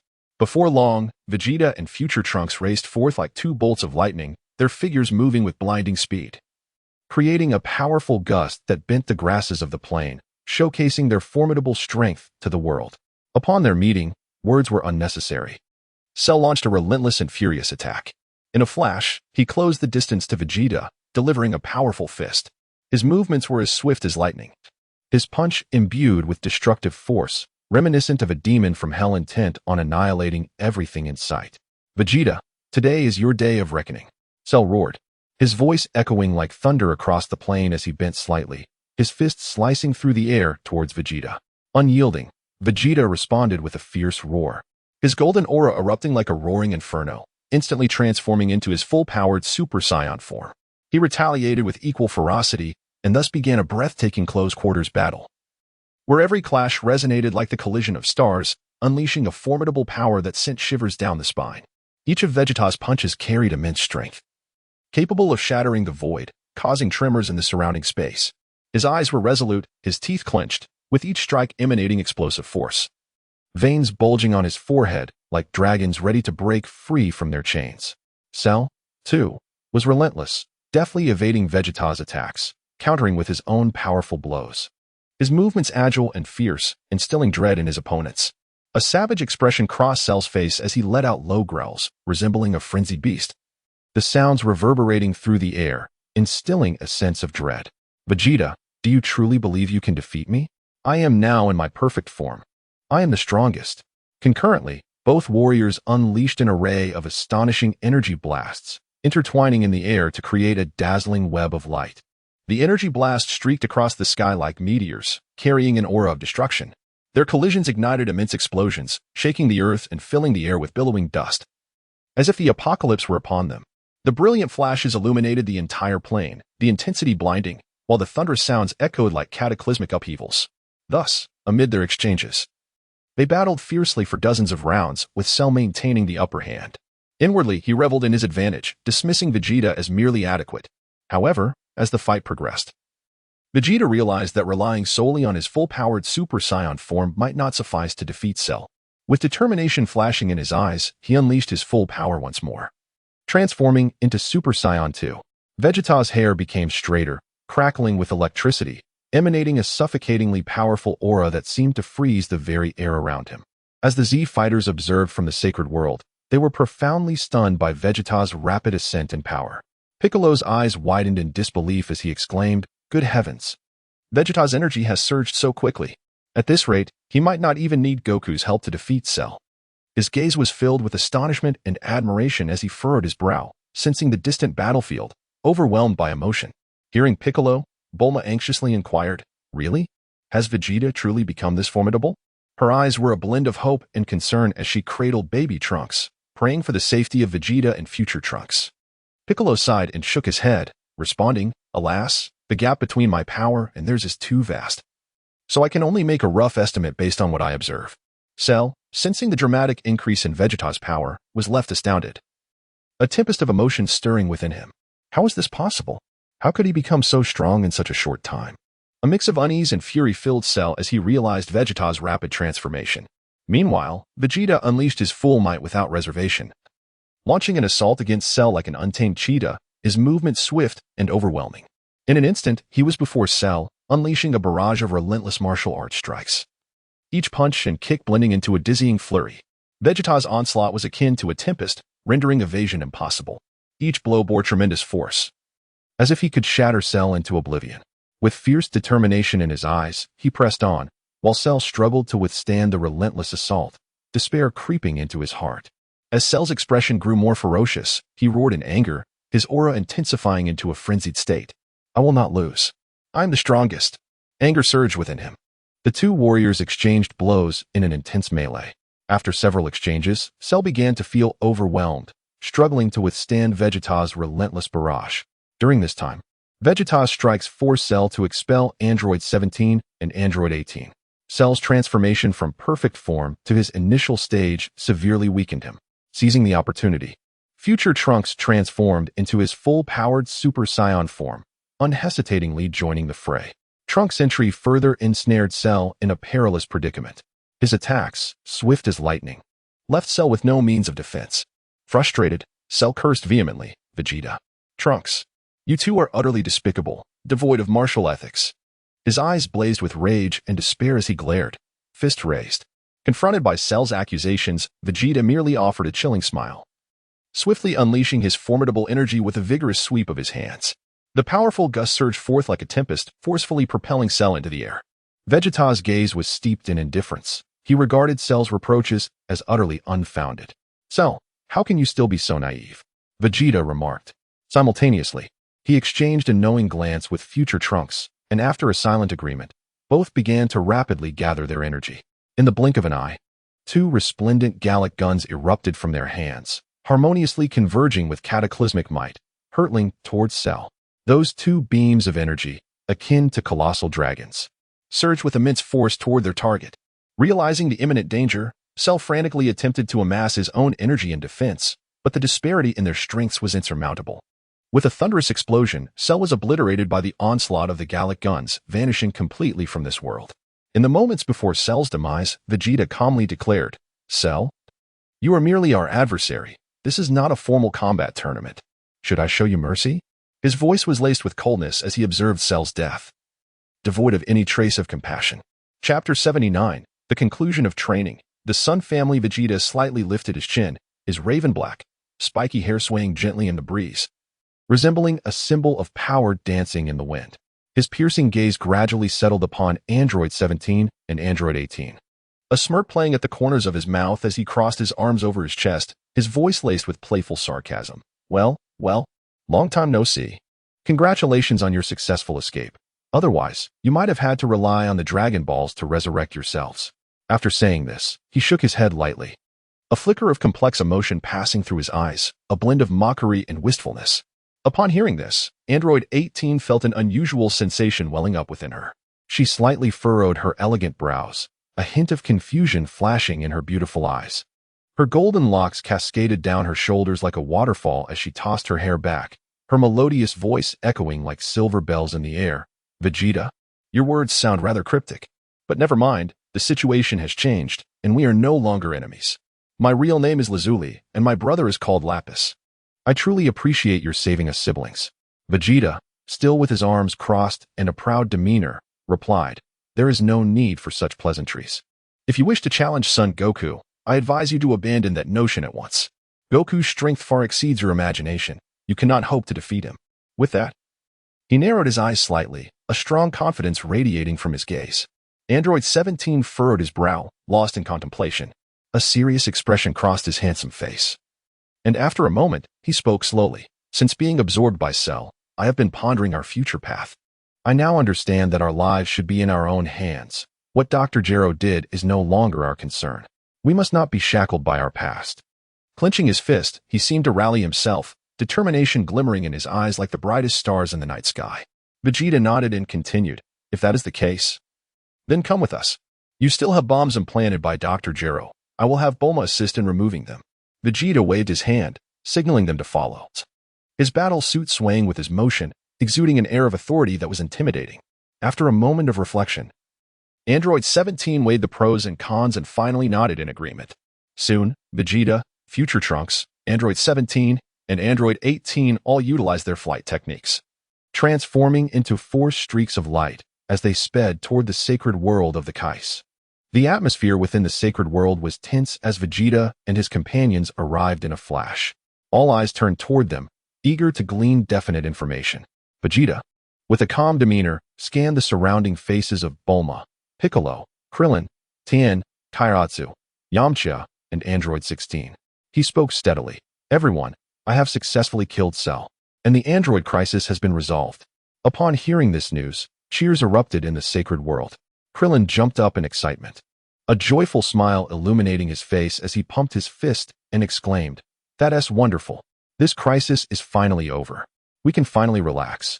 His bald head glimmered in the sunlight, and his martial arts uniform swayed slightly with his movements, as if celebrating this hard-won victory. Tien and Kairatsu also displayed expressions of relief. Tien nodded slightly, saying, "Indeed, we can finally breathe easy." Kairatsu beamed, his adorable smile radiating warmth like the sun, filling hearts with hope. Yamcha clapped his hands enthusiastically, exclaiming, "Vegeta, well done." His long black hair danced in the wind, his eyes filled with admiration. The previously silent King Kai, Dend, finally spoke. "I have just inquired with King Enma, and it is confirmed that Cell has indeed passed on." Dend's voice was gentle yet solemn, as if announcing an important revelation.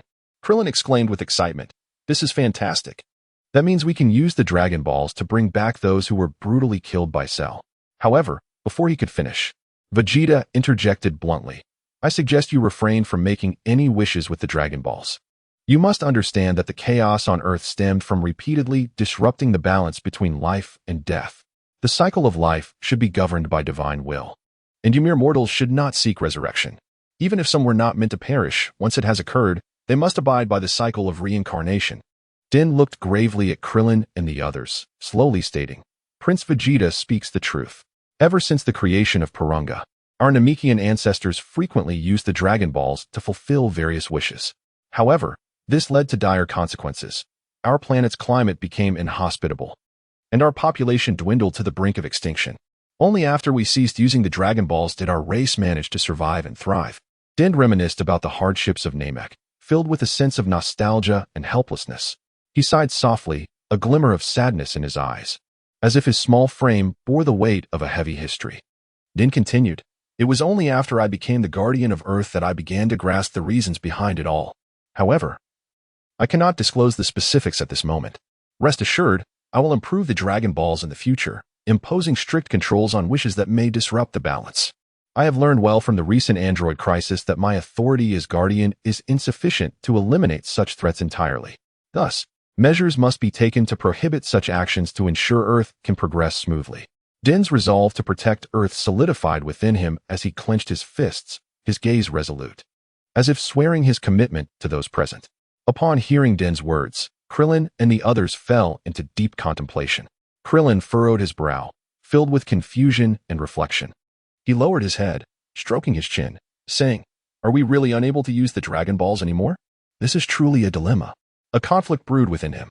Tien and Kaiatsu also bowed their heads in silence. Tien crossed his arms and remarked, "Indeed, while the power of the Dragon Balls is formidable, it has also brought about many troubles."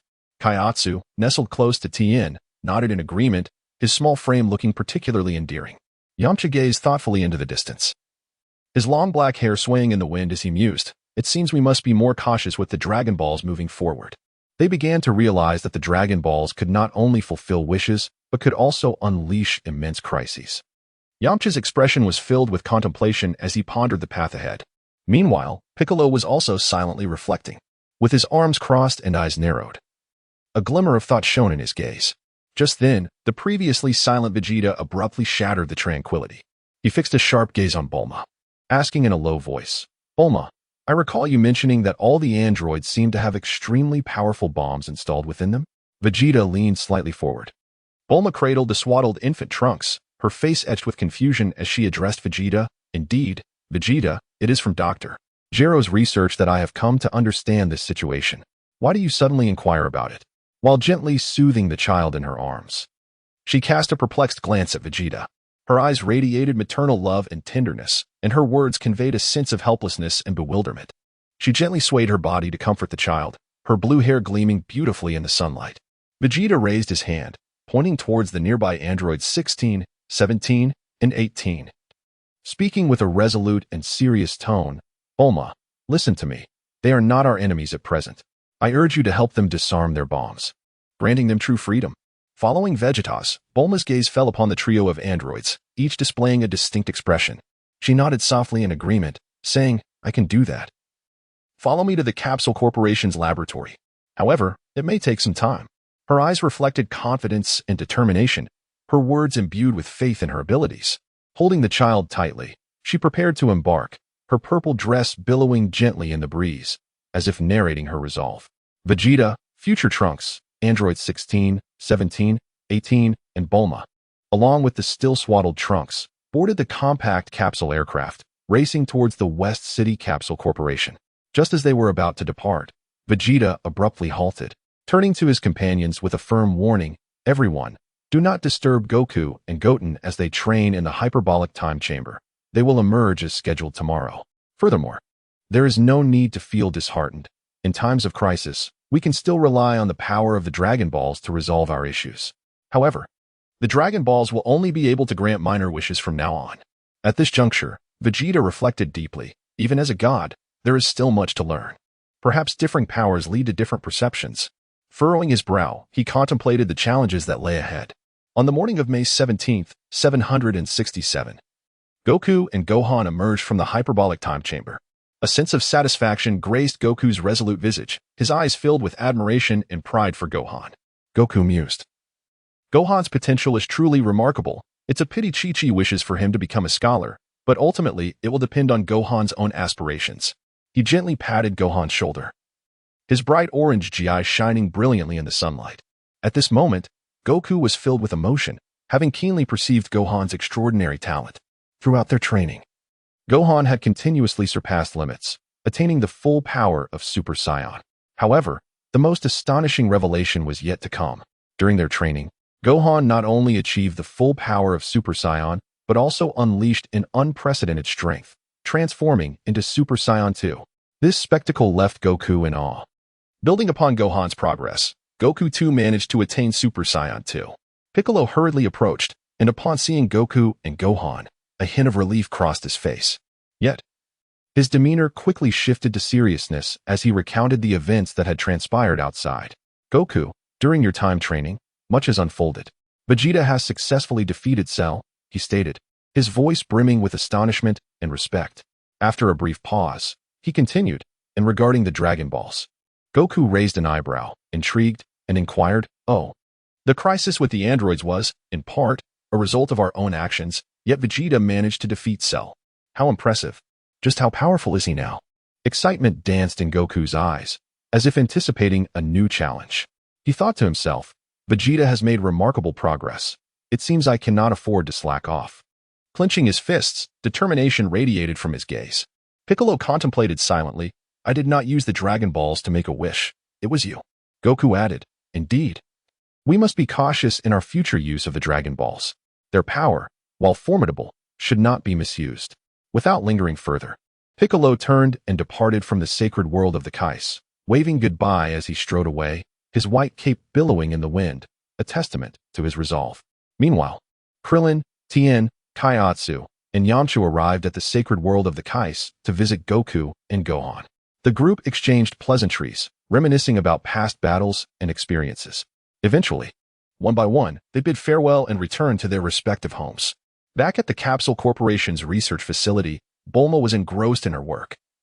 Surrounded by an array of advanced instruments and equipment, with androids 16, 17, and 18 standing nearby, Vegeta and future Trunks observed quietly, their eyes filled with anticipation. Bulma was wholly focused on operating the machines, her expression radiating concentration and diligence. Her blue hair shimmered under the lights, and her purple dress exuded an air of mystery. Chapter 80, Revised, Combat Tournament. Vegeta vs. Son Goku on the afternoon of May 17, 767. The warm sunlight cascaded over the bustling West City like a golden veil, gently enveloping the lively atmosphere.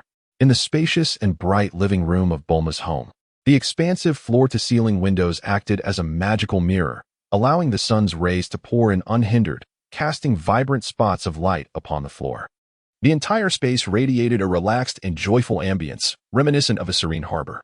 Bulma, adorned in a fashionable dress, had her long blue hair cascading casually over her shoulders. Tilting her head slightly, her exquisite features were alight with delight.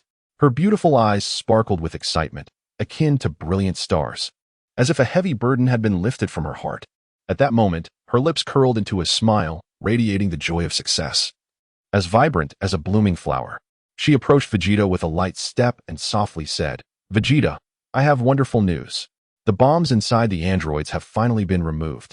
Vegeta lifted his gaze slightly, observing the ecstatic Bulma, and a wave of joy surged within him. He nodded gently, a subtle smile gracing his lips as he replied, "Indeed. That is excellent news." However, after the initial joy, Bulma's brow furrowed slightly, and she posed another question. "So, does that mean we can no longer use the Dragon Balls?" Vegeta's expression turned contemplative as he furrowed his brow, his gaze deepening with seriousness, as though grappling with a significant issue. After a moment of reflection, he responded slowly, "Well, if it's just a few minor wishes, it should still be feasible. However, to avoid unnecessary complications, it would be wise to minimize our usage of the Dragon Balls. Additionally, I would like to spend a few more days with future Trunks before sending him back to the future." As he spoke, his eyes softened with tenderness. Upon hearing Vegeta's decision, Bulma nodded without hesitation, expressing her agreement. "All right, then count me in, and our adorable little Trunks too." She gently stroked the head of baby Trunks, her face beaming with happiness. Filled with maternal love, Bulma gazed at the infant Trunks in her arms, as if seeing the promise of the future. She tenderly kissed his forehead, whispering, "Darling, may our family remain this blissful forever." As time passed to May 26, 767. The bright sunshine streamed through the windows, illuminating Bulma's cozy living room with golden threads. Vegeta sat quietly on the sofa, his posture erect like a silent mountain, exuding an air of authority and composure. With his hands clasped on his lap, he found himself lost in memories of the past few days spent with family, each moment flashing through his mind like scenes from a film. A smile involuntarily played on his lips as he felt an indescribable sense of happiness swell within him. Reflecting on such moments, Vegeta mused, "This time truly is beautiful." His thoughts drifted to how he could better nurture young Trunks, yet he felt at a loss. Unsure of where to begin, he furrowed his brow, sinking into deep contemplation, as if exploring an uncharted realm. He gently bit his lip, a hint of confusion flickering in his eyes. Perhaps it is best to set these thoughts aside for now. Vegeta shook his head, rising with renewed determination, his gaze igniting with fiery resolve. He waved his hand, calling out to future Trunks beside him, "Come on, Trunks, we have an appointment to keep." Together, they stepped out into the open air, soaring into the sky towards their destination. During their flight, Vegeta glanced down at future Trunks, who wore a serious expression, and spoke earnestly, "Trunks, tomorrow you will return to the future. Today's battle between me and Kakarot will provide you with a rare learning opportunity. Although your generation possesses talents that surpass mine and Kakarot, you still lack experience in combat. Therefore, observe us closely. I am confident you will gain valuable insights from this experience." Future Trunks nodded vigorously, his eyes resolute as he replied, "Understood, Father. I know there is much for me to learn. I will observe carefully and strive to improve myself." With that, he followed closely behind Vegeta, quickening his pace. anticipation for the imminent battle lighting up his eyes, his fists clenched in eagerness. In an open area, Vegeta and future Trunks arrived swiftly, like two bolts of lightning. At that moment, Son Goku, Gohan, Piccolo, Krillin, Tien, Yamcha, and Chaozu had already gathered, their figures standing tall in the sunlight, akin to unwavering peaks. Vegeta's sharp gaze locked onto Son Goku, his competitive spirit unabashedly evident. He slightly raised his chin and declared in a deep voice, "Let us begin." Kakarot. Son Goku responded with a warm smile, "Vegeta, give it your all. Otherwise, it won't be fun." His grin radiated warmth, his eyes brimming with confidence and composure. He recognized that this battle would be a fierce contest, a calm before the storm. No sooner had he spoken than Vegeta unleashed a tremendous aura, his muscles tensing as golden light engulfed him, transforming into a Super Saiyan at full power. He appeared encased in a cocoon of golden radiance, the potent energy causing the air around him to tremble, crashing against the surroundings like surging waves. Simultaneously, Son Goku matched his intensity, emanating dazzling golden light as he completed his own transformation into a Super Saiyan at full power. Their energies collided, resembling two formidable storms ravaging the training ground. With fierce winds howling and dust swirling chaotically, in an instant, they surged towards each other like shooting stars, engaging in a fierce display of martial arts. Every move was infused with immense power, fist roaring and legs intertwining, the speed dizzying to behold. Vegeta's fists were as hard as steel, each strike delivering a tremendous impact, akin to cannon fire, tearing through the air with a sharp crack.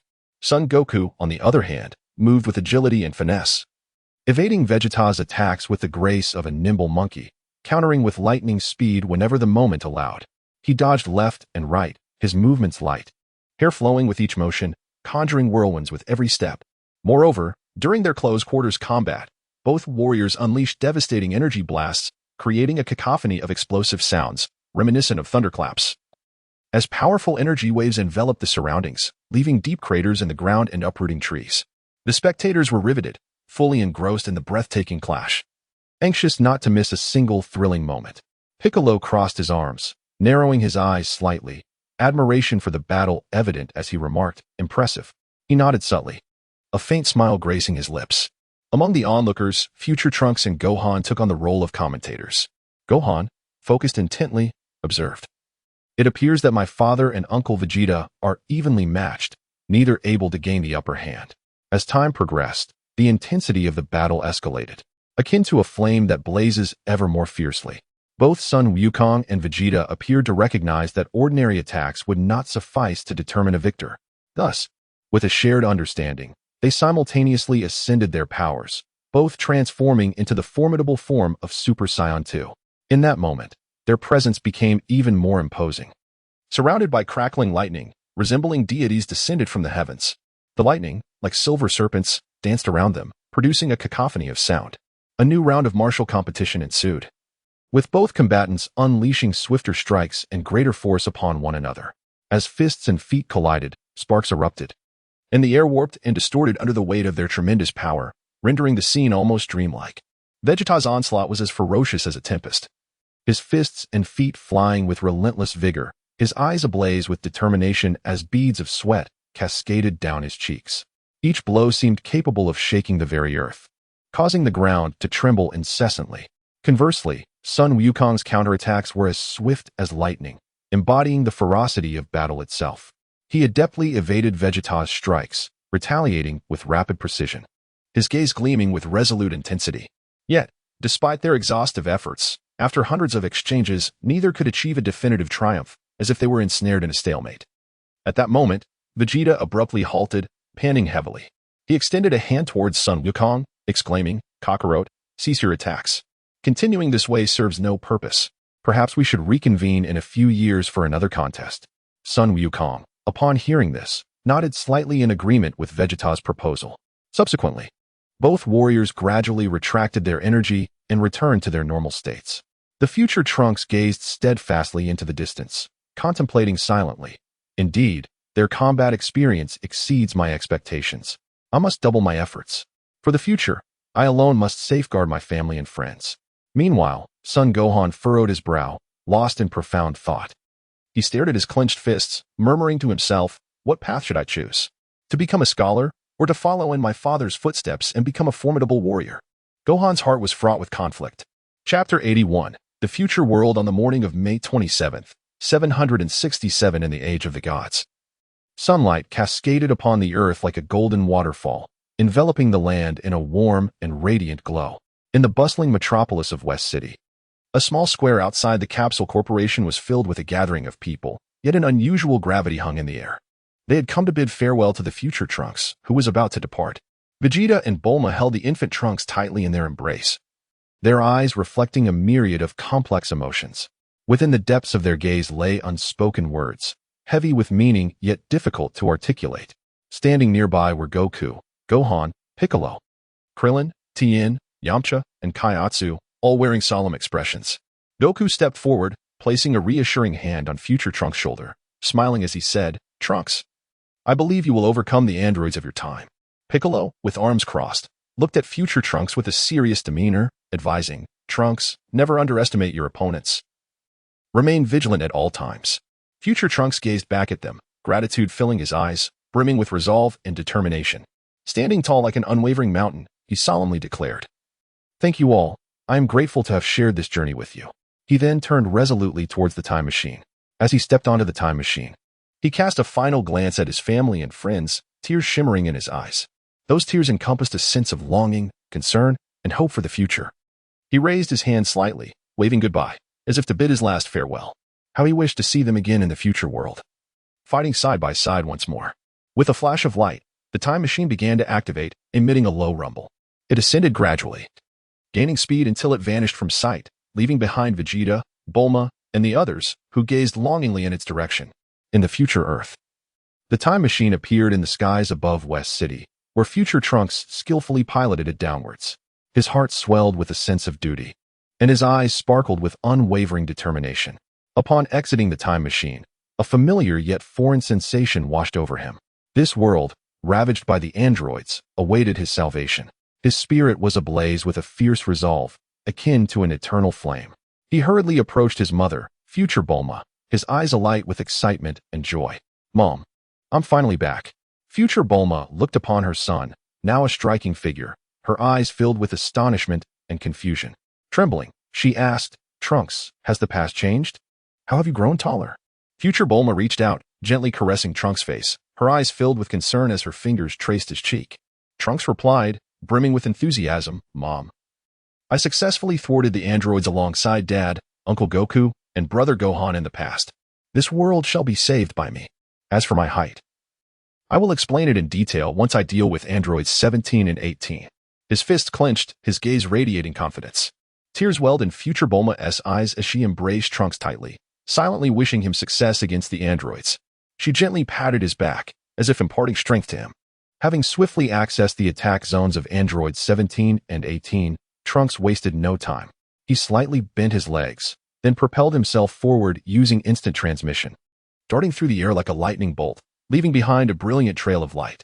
That shimmering light was a surreal reflection of his courage and determination. Trunks emanated a dazzling golden aura, instantly transforming into a Super Saiyan at full power.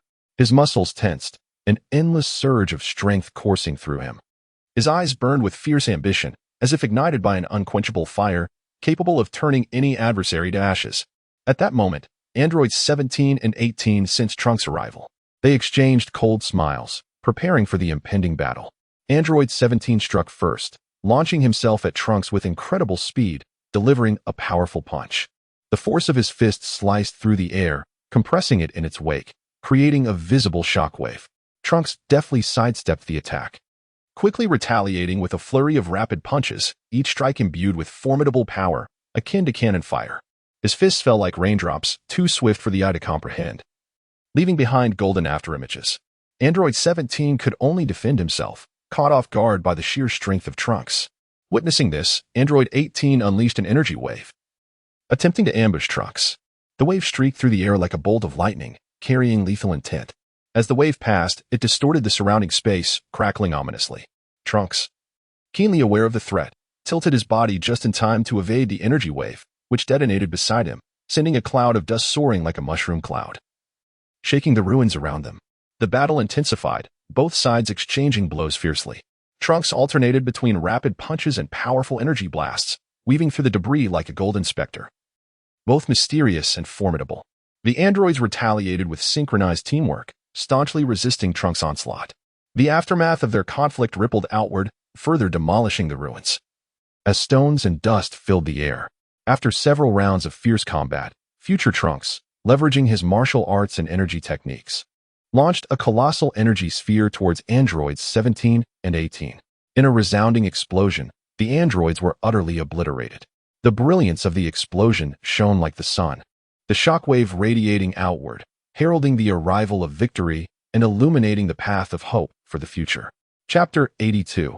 The Future World in the Future.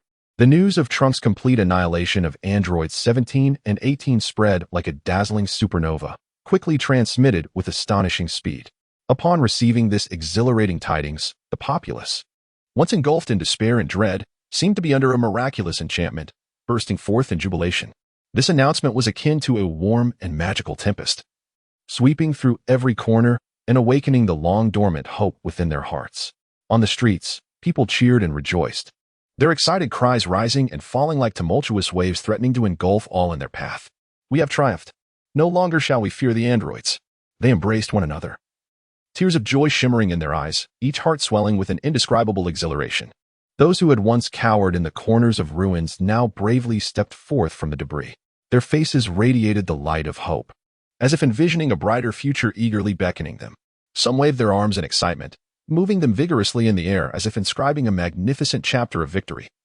Others leaped joyously, their feet leaving the ground like exuberant birds yearning to soar into the skies. The survivors of Earth began to unite in their efforts to rebuild their homeland, and amidst the rubble, new hope emerged like an indestructible seed quietly rising. In West City, Bulma had successfully created miniature robots. Future Trunks, aware of Cell's ability to conceal his presence, resolved to utilize these robots to monitor Cell's movements. With narrowed eyes, he vigilantly surveyed his surroundings, his gaze sharp as that of a hawk, seemingly capable of piercing through any obstruction, leaving no suspicious sign unnoticed. He pondered, although Cell appears manageable at this stage, his skill in cloaking his presence is indeed formidable. However, with these miniature robots, I shall be better equipped to detect him. Standing tall like a pine tree, Trunks' blue hair shimmered in the sunlight. Cell had also caught wind of the demise of androids 17 and 18, this news crashing into his heart like a colossal stone, stirring an overwhelming sense of anxiety. Could it be Trunks? It shouldn't be. I must gather more information. He decided to investigate, stealthily approaching West City like a specter, carefully observing his surroundings. His body slightly leaning forward, moving as silently as a cat, as if he were a ghost that did not belong to this world. Upon spotting future Trunks, he calculated, I shall strike him down when he is unprepared. Thus, he resolved to launch a surprise attack. A cunning and cold gleam flickered in Cell's eyes, his body taut like a predator poised to pounce on its prey. Yet, future Trunks remained vigilant. With the keen perception provided by the miniature robots, he sensed Cell's approach. In an instant, as Cell launched his ambush, an astonishing aura erupted from Trunks. His hair stood on end, glowing with a golden radiance as he transformed into a full-powered Super Saiyan. This golden light was as blinding as a solar explosion, illuminating the entire universe. Trunks' heart raced, and his gaze sharpened, seemingly capable of piercing through all. Cell, you have indeed come. Today marks your end. He slightly raised his chin, fists clenched tightly, as though harnessing boundless power capable of obliterating the world. A resolute expression adorned Trunks' face, his eyes ablaze with the fire of battle. Confronting Cell, future Trunks did not hesitate. He understood that fighting in West City would lead to its immediate destruction. Fixing his determined gaze upon Cell, he proclaimed, Cell, this place is unsuitable for combat. With that, future Trunks concentrated his energy, summoning a powerful gust that surged towards Cell like a roaring dragon. As this force swept through the air, it tore apart the atmosphere with a deafening roar, catching Cell off guard and propelling him into the distant open space. Anger surged within Cell, his brow furrowed as if resembling treacherous mountain ranges. How could this be? His face twisted with rage, eyes brimming with defiance. Future Trunks seized the opportunity. Condensing an energy sphere, a colossal orb gradually formed, emanating a chillingly powerful aura, akin to a bomb poised to annihilate the world. With a thunderous force, future Trunks hurled the energy sphere towards Cell. A cataclysmic explosion resonated as the energy sphere collided with Cell, unleashing a dazzling brilliance that illuminated the entire sky. When the dust settled, Cell had been utterly obliterated, vanishing without a trace. With the knowledge of Cell's complete destruction, future Trunks finally felt a wave of relief wash over him. A smile graced his face as he thought, I have finally eradicated the androids. And the future will inherit the legacy of the Z warriors. I shall protect my family and home. He gently closed his eyes, reveling in the joy of victory. Slowly descending to the ground, future Trunks gazed upon the reconstruction of their homeland, his heart filled with reflection. He stood there quietly, hope radiating from his eyes, illuminating the path to the future like brilliant stars. In the sunlight, Trunks appeared especially towering, embodying the guardian of this world, tirelessly striving for the future of its people. Chapter 83. On July 1st, 767 of the Age of the Gods, the sun cascaded down like a golden waterfall, casting its splendid rays upon the expansive and opulent courtyard of Bulma's residence in West City. The flora within the courtyard sparkled under the sun's embrace, resembling exquisite masterpieces sculpted by the hands of nature itself. The vibrant blossoms, with petals glistening like dew, displayed a kaleidoscope of colors akin to a painter's dream palette, each flower appearing as a meticulously crafted work of art. The verdant leaf shimmered with a lustrous vitality, akin to jade, as if each leaf harbored boundless life and energy. A gentle breeze wafted through, carrying with it a heady fragrance that intoxicated the senses. It caressed each flower and leaf like tender fingers, bringing with it a refreshing essence. Vegeta stood silently by the window, his brow furrowed deeply, revealing the turmoil within his heart. His gaze was piercing, akin to two swords, fixed upon the vast expanse of the sky. With a slight lift of his chin, he exuded a regal demeanor, arms crossed over his chest, muscles subtly defined, embodying an immense strength. Thought surged within him like a tidal wave. The looming threat of Majin Buu's 7 years hence enveloped him like a heavy shroud, instilling a sense of pressure akin to a mountain upon his shoulders. He pondered silently, Majin Buu's power is no trifling matter. I must transform myself during these 7 years to become stronger in order to protect my family. After much contemplation, he resolved to utilize the forthcoming 7 years to meticulously devise a series of comprehensive plans to confront the impending storm of crisis. First and foremost, Vegeta set an unwavering goal, intensive training until he attained the power equivalent to Super Saiyan 3. He clenched his fists, muscles tightening as though forged from steel. A fierce determination ignited within him, burning with an intensity capable of incinerating all obstacles. Furthermore, he resolved to journey to Yardrat to learn 2 critical techniques from the Yardrat elders, the spirit separation technique and instant transmission. The spirit separation technique was paramount, a weapon against Majin Buu, and would also serve against any future adversaries, such as Maro. Additionally, as a father bearing great responsibility, he was determined to guide Trunks diligently, ensuring he did not squander his potential. He gently stroked his chin, eyes reflecting unwavering resolve. His fingers traced thoughtfully over his jaw, contemplating the best approach to nurture Trunks' growth. Imbued with profound paternal affection, lastly, Vegeta made the resolute decision to strengthen the Z fighters. He aimed to elevate the remaining Scion's powers to an astonishing 3 million, utilizing the extensive time available to him. Simultaneously, he would endeavor to assume the assets and influence originally belonging to a quarter of Frisia's army, thereby laying a solid foundation for Trunks' future. With his intentions firmly established, Vegeta turned decisively and strode toward the living room. Sunlight streamed through the grand floor-to-ceiling windows, cascading like golden silk across the floor, forming dazzling patches of light. He found Bulma, who was busily engaged in her tasks, clad in a delicate blue dress. Her silky hair flowed like a waterfall over her shoulders. Her hair glistened, reminiscent of the Milky Way, while her face radiated a gentle smile akin to spring flowers.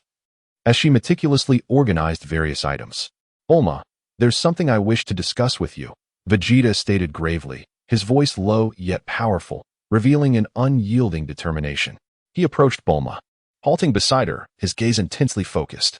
Bulma paused her work, lifting her head slowly to meet his gaze, eyes filled with curiosity. What is it? You seem rather serious. Her voice was melodious, like the sound of silver bells. She straightened, placing her hands gracefully in front of her, resembling a noble princess. I intend to leave Earth for a while to train on other planets, Vegeta declared plainly, his eyes resolute and unwavering, devoid of hesitation.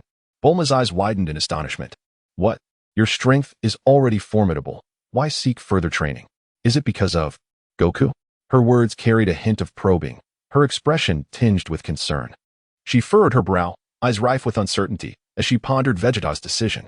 Vegeta paused for a moment, then nodded firmly. It is not because of Kakarot. I have my own plans. He clenched his fist, determination radiating from his gaze. However, you need not worry. I shan't be gone long. I will return swiftly. During my absence, I can have Tabul and his wife, Gyuri, keep you company. His eyes softened with warmth and affection as he gently patted Bulma's shoulder in comfort. His touch radiating care. Bulma's brow furrowed in curiosity. Tabul? Who is he? I've never heard of him. Her voice brimmed with intrigue. Her head tilted slightly as she regarded him with curiosity. Vegeta patiently clarified. Tabul is my brother. He has been living on another planet. He possesses a gentle and kind nature, and I am confident you will get along splendidly. He reassured her with a gentle pat on her shoulder. A smile gracing his lips. Bulma hesitated, yet upon seeing Vegeta's unwavering gaze, she chose to support him. Go ahead, but if possible, remember to bring back some gifts for Trunks. Her eyes sparkled with anticipation as she tenderly stroked Trunks' hair, maternal love evident in her gaze. Vegeta nodded slightly, acknowledging her wish. Understood. Gratitude filled his eyes. Subsequently, Vegeta swiftly retrieved his communicator, reaching out to Tabul, who was far away, instructing him and his wife, Gyuri, along with their companion, Agplan, to hasten to Earth for an important discussion. His fingers danced across the communicator, urgency and expectation gleaming in his eyes. Time slipped away swiftly, and 10 days passed in the blink of an eye. On this day, the sun shone brilliantly, akin to a resplendent gem, while a gentle breeze caressed the earth. Reminiscent of a tender touch, a few white clouds floated in the sky, soft and endearing like cotton candy. The land thrived with vitality. Flowers and trees swaying lightly in the breeze, as if celebrating this beautiful day. Those clouds, pure as snow, resembled angels' wings drifting across the heavens. At last, Tabul, Gyuri, and Agplan arrived on Earth. They descended in a small spacecraft, landing gently on the outskirts of West City. As the hatch of the ship opened, Tabul emerged first. Clad in a pristine white battle suit, his handsome features striking. The suit gleamed in the sunlight, and he squinted slightly, warily surveying his surroundings, feeling a twinge of nervousness. For this was his first encounter with his brother's family. Gyuri followed closely, her face adorned with a warm smile, her eyes brimming with happiness. She gently carried a petite suitcase, filled with the items they had meticulously prepared for their journey. Her heart brimmed with curiosity about the Earth, eagerly anticipating her meeting with Bulma. The excitement of this impending adventure shone through her expectant expression. At last, Agplan emerged, clad in a sleek black combat suit. His imposing figure standing tall and his countenance resolute as iron. They proceeded as agreed to Bulma's residence in West City. Upon entering, they were greeted by the sight of Vegeta seated in the living room, while Bulma cradled her adorable young son, Trunks, dressed in a delicate sky-blue dress. Bulma's long hair cascaded like a waterfall over her shoulders. A gentle smile illuminated her face, her eyes radiating maternal affection as she tenderly rocked Trunks in her arms.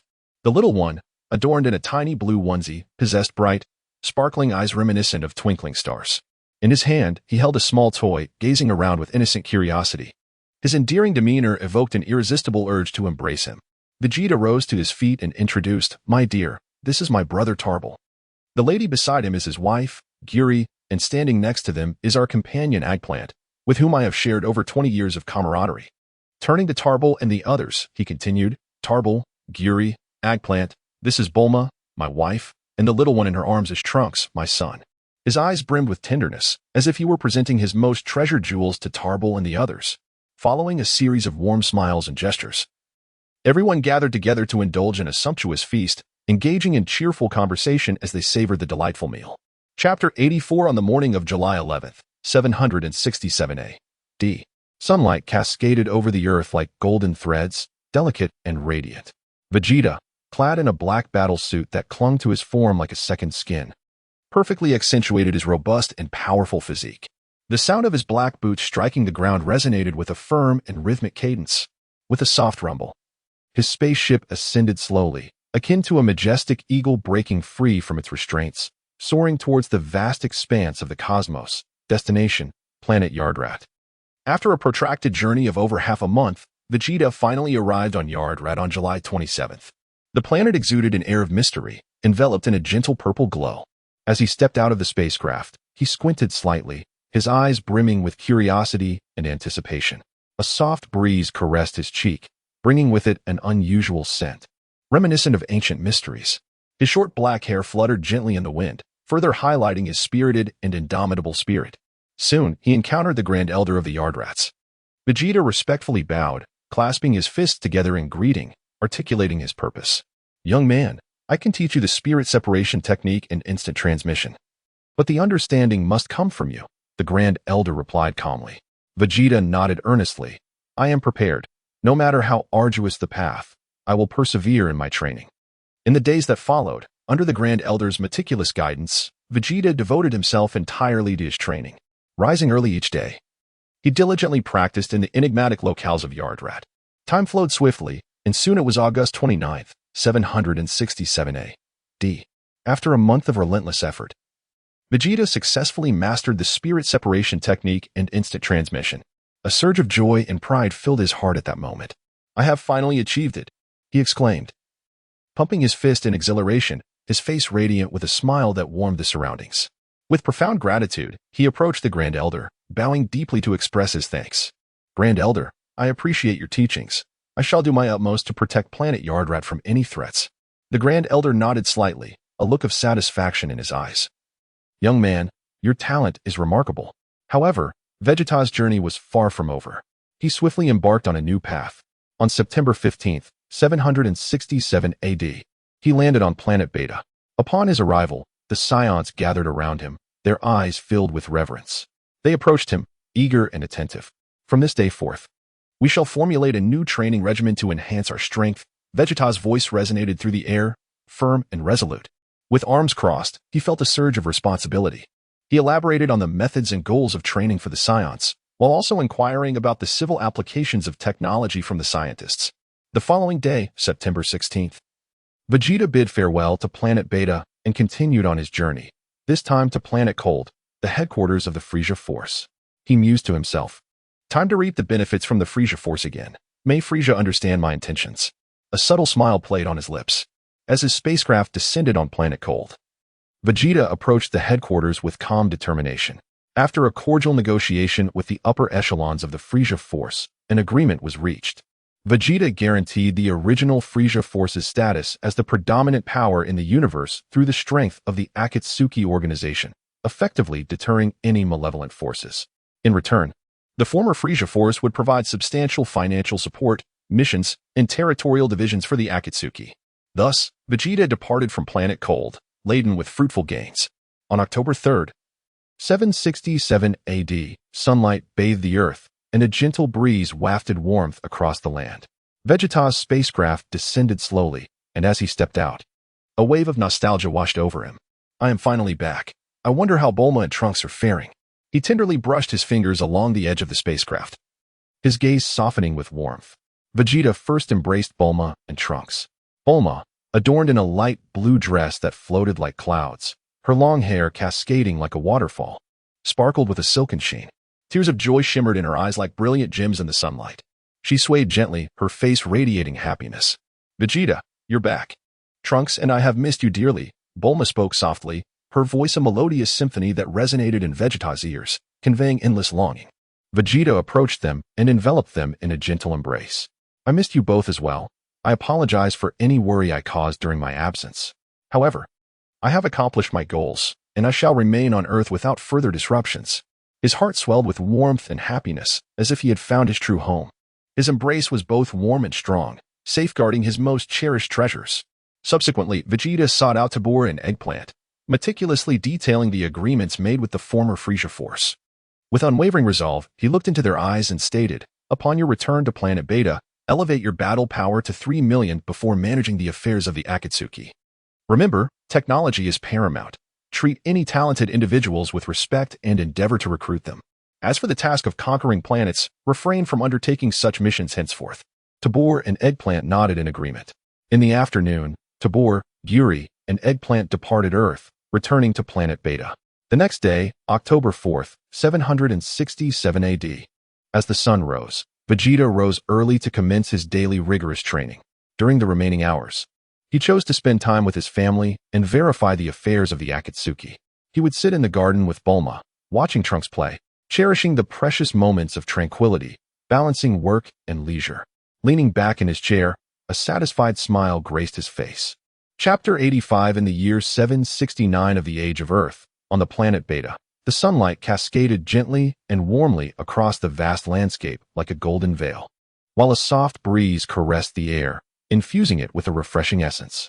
Vegeta stood with his arms crossed, his posture as rigid as a pine tree, the black battle suit glimmering with a mysterious sheen under the sun. He was engaged in conversation with his brother, Tarbal, who radiated pride and excitement, his brilliance seemingly capable of illuminating the entire planet. "Brother, do you know? This year, the Saiyans in the organization have all successfully transcended the battle power limit of 3 million after years of arduous training," Tarbal exclaimed, his voice brimming with enthusiasm, his eyes sparkling as if witnessing the grand future of the organization unfolding before him. "We have exerted so much effort, and we have finally achieved it. Everyone is particularly exhilarated. Our standard of living is far superior to before." Vegeta slightly lifted his chin, a glimmer of satisfaction and pride evident in his gaze. He squinted slightly, a swell of pride surging within him, akin to an unstoppable tide. Nodding slightly, he remarked, "Well done, you have not disappointed me." Vegeta's eyes were sharp as swords, seeming to penetrate all layers, glistening with wisdom and strength. A faint, almost imperceptible smile graced his lips. Tarbal continued, "Moreover, starting this year, the organization has begun to undertake high-stakes missions from the Frieza Force. The organization's reputation now ranks among the foremost in the cosmos." His tone brimmed with pride as he gestured animatedly, as if proclaiming the rise of the organization to the entire universe. "Everyone is highly motivated. Those challenging tasks pose little difficulty for us Saiyans." Vegeta pondered quietly, a smile flickering on his face. He mused, "This brother of mine is not particularly astute. The commissions are high due to my dealings with the Frieza Force. Otherwise, they would have been thoroughly beaten by other factions and reduced to a laughingstock, allowing the Galactic Patrol to rise as the supreme power." Simultaneously, the organization's grasp on civilian technology had become a formidable tool for wealth accumulation. This advanced technology began to be sold to other cosmic factions and planets, yielding significant profits that injected robust momentum into the organization's growth. As time flowed, the year 770 of the Age of Earth arrived. For Krillin, this year undoubtedly marked one of the most pivotal moments of his life. He stood in a beautiful garden, sunlight gracing his face, illuminating his joyful smile.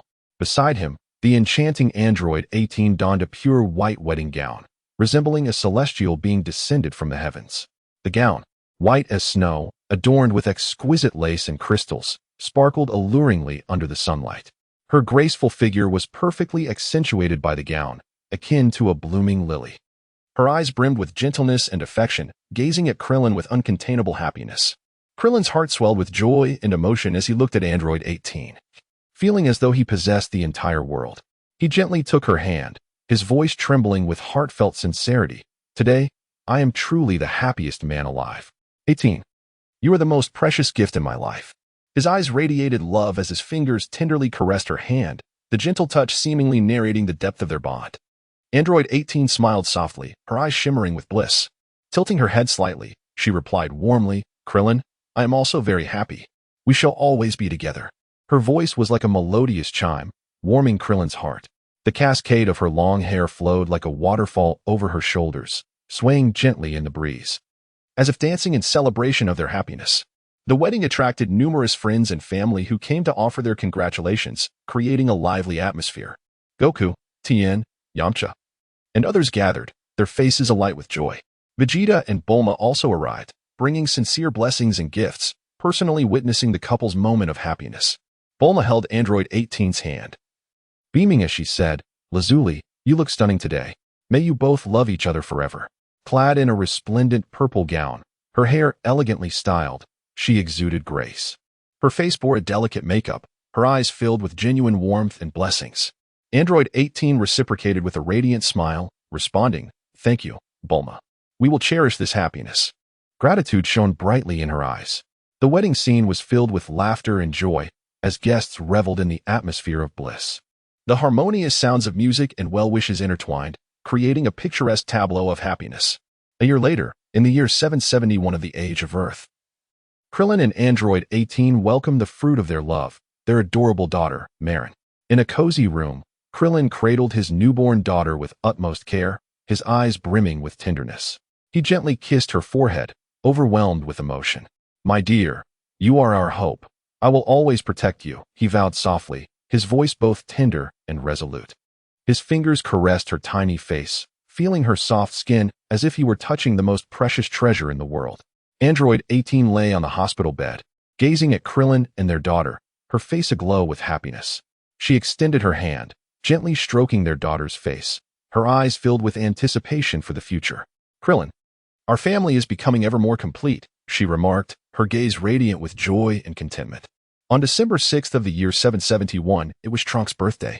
Vegeta stood with his hands clasped behind his back, his gaze unwavering and filled with expectation as he looked at Trunks. Today, you will train with me.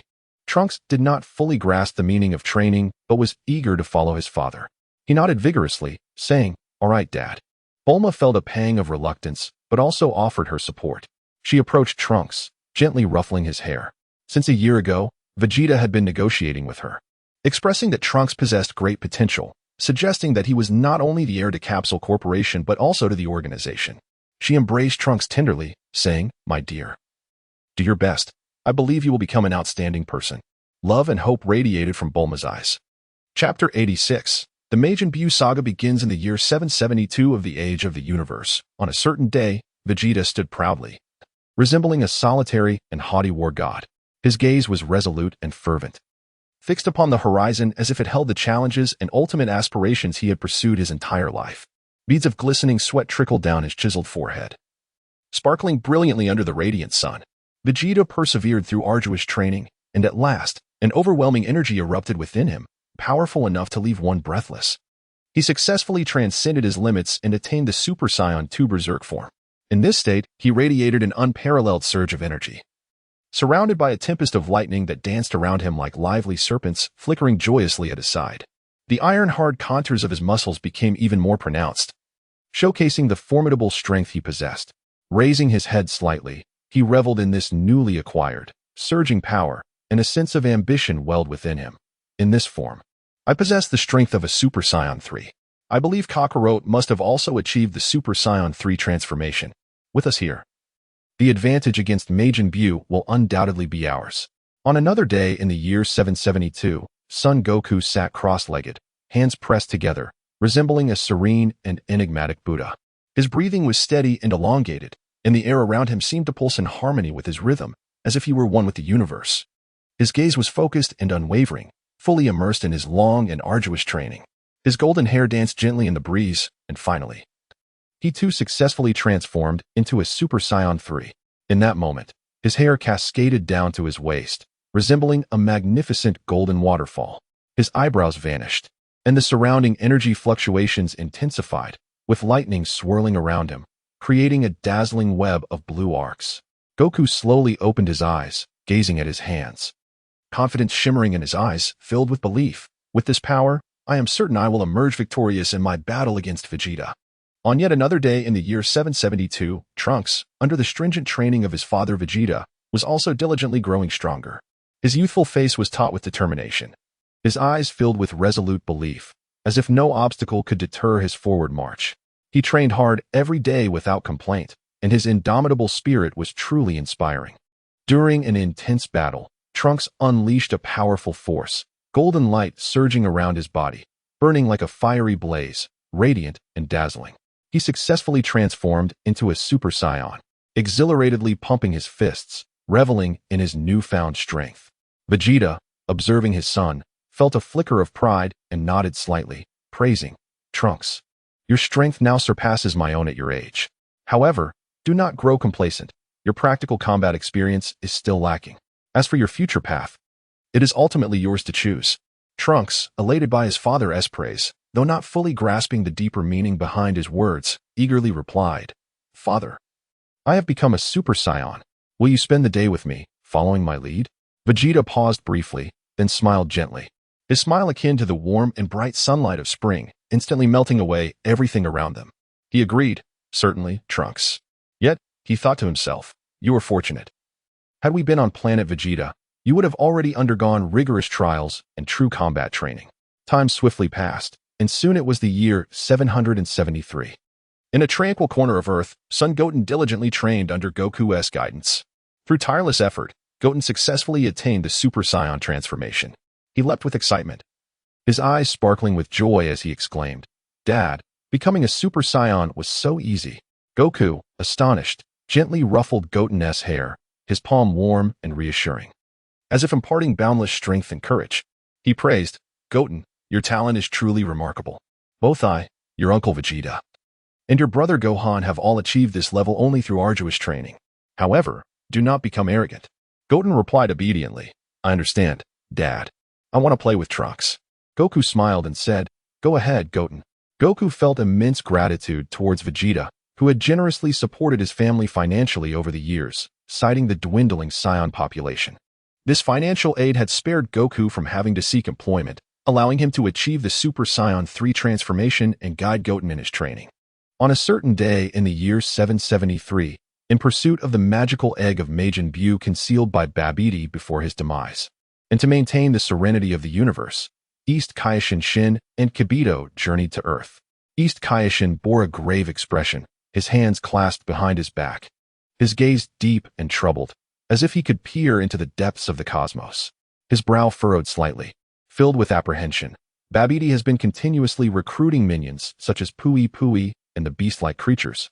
If he finds Majin Buu first, the universe will be in peril. Kibito closely followed East Kaioshin, vigilantly surveying the surroundings, his eyes brimming with caution, akin to a wary leopard, ever ready to confront any imminent danger. Chapter 87, revised. On a certain day in the year 773 of the Age of the Gods, the East Kaioshin, Shin, and Jebit resolutely embarked on the arduous journey to locate the Majin Buu egg on Earth. Yet, fate seemed to mock their efforts. After enduring a long and grueling quest, their results were profoundly disappointing.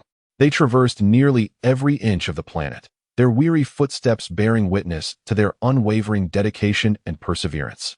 At times, East Kaioshin Shin would pause, furrowing his brow as he stroked his chin, scanning the surroundings as if in search of a glimmer of a clue. Jebit, on the other hand, constantly surveyed the area, his eyes filled with anxiety and unease. Still, no trace of Buu could be found. Reluctantly, they began their journey back, laden with regret and heavy hearts. East Kaioshin Shin lowered his gaze slightly, his steps heavy, his departing silhouette radiating a profound solitude, as if it bore the disappointment of the entire universe. Ultimately, they returned to the Kaioshin planet, though they had not yet discovered the Majin Buu egg. East Kaioshin Shin was acutely aware that Buu's resurrection would herald catastrophic consequences for the universe. He could not afford to relinquish his vigilance over the situation on Earth. Thus, he spent his days anxiously observing every movement of the planet below. With arms crossed and brow furrowed, his expression seemed to encapsulate the universe's collective concerns. Deep within, he quietly devised a series of seemingly absurd yet potentially viable plans, continually contemplating various possibilities, his gaze betraying profound worry. As time swiftly flowed by, it was soon February of the year 774. Sun Wukong, brimming with excitement, made his way to Bulma's residence in West City.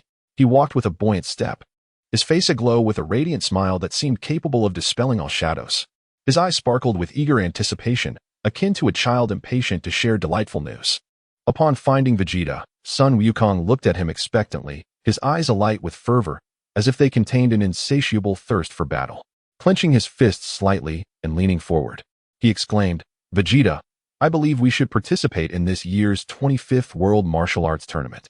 It would also fulfill the promise we made 7 years ago." Vegeta stood there, a flicker of hesitation crossing his gaze.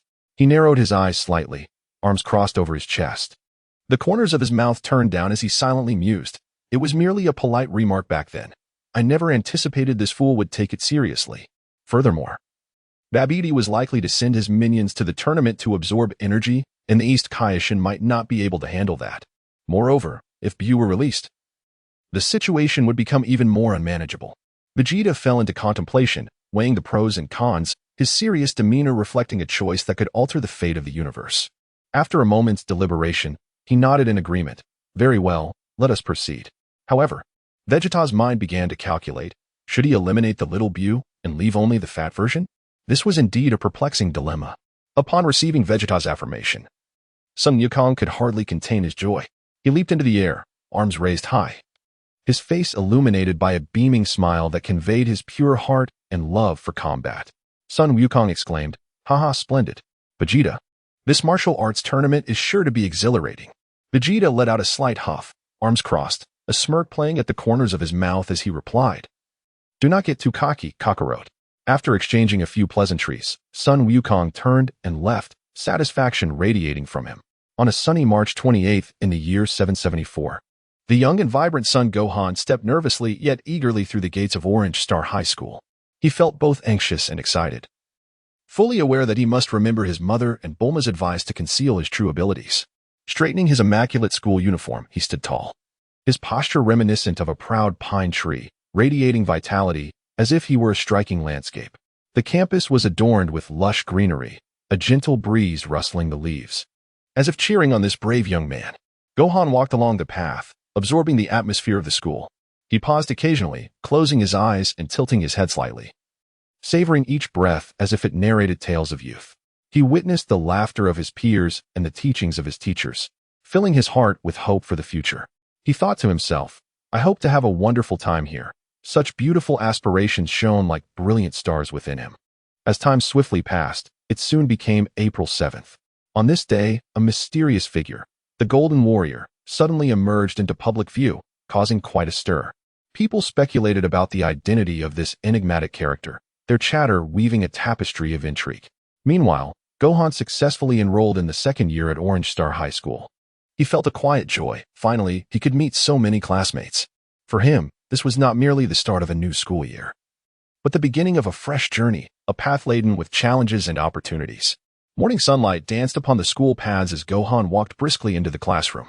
There, he encountered the lively and cheerful Videl. Their eyes met, and an extraordinary connection quietly blossomed.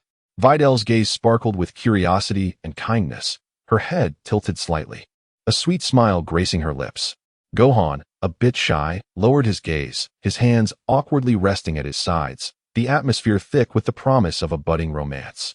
Their meeting seemed destined, planting seeds for their future. Videl smiled at Son Gohan and said, "Hello there, new classmate. It's a pleasure to meet you. I'm Videl." Her voice rang clear and sweet, like the chime of silver bells. Gohan, feeling a bit nervous, replied, "Hello. I'm also very pleased to meet you. I'm Son Gohan." His voice was low, tinged with shyness. Around 3 p.m., after school, Gohan did not head straight home, but instead made his way to Bulma's house. Upon arrival, he found Bulma busy in her laboratory, tinkering with an array of high-tech devices. With intense focus, she manipulated various buttons on the instruments, her eyes brimming with concentration as she thought, "I hope to quickly create what Gohan needs." Upon seeing Gohan, she broke into a warm smile and enthusiastically invited him inside. Son Gohan eagerly asked, "Aunt Bulma, can you make a transformation suit?" His eyes sparkled with anticipation. Bulma, with concern, replied, "What's the matter, Gohan?" Her voice was gentle and inviting. Gohan explained, "Aunt Bulma, now that I'm in high school, I sometimes encounter criminals on the streets. I want to use a transformation suit to conceal my identity and do good." Bulma nodded, saying, "Gohan, please wait here for a moment." After a brief wait, at precisely 5:12 p.m., Gohan finally received the freshly crafted transformation suit. He excitedly took hold of it, cradling it in his arms, filled with joy and anticipation. As if he possessed a priceless treasure. Gohan thought, "I no longer need to worry about being discovered." He could hardly wait to debut as the Saiyan masked hero in town.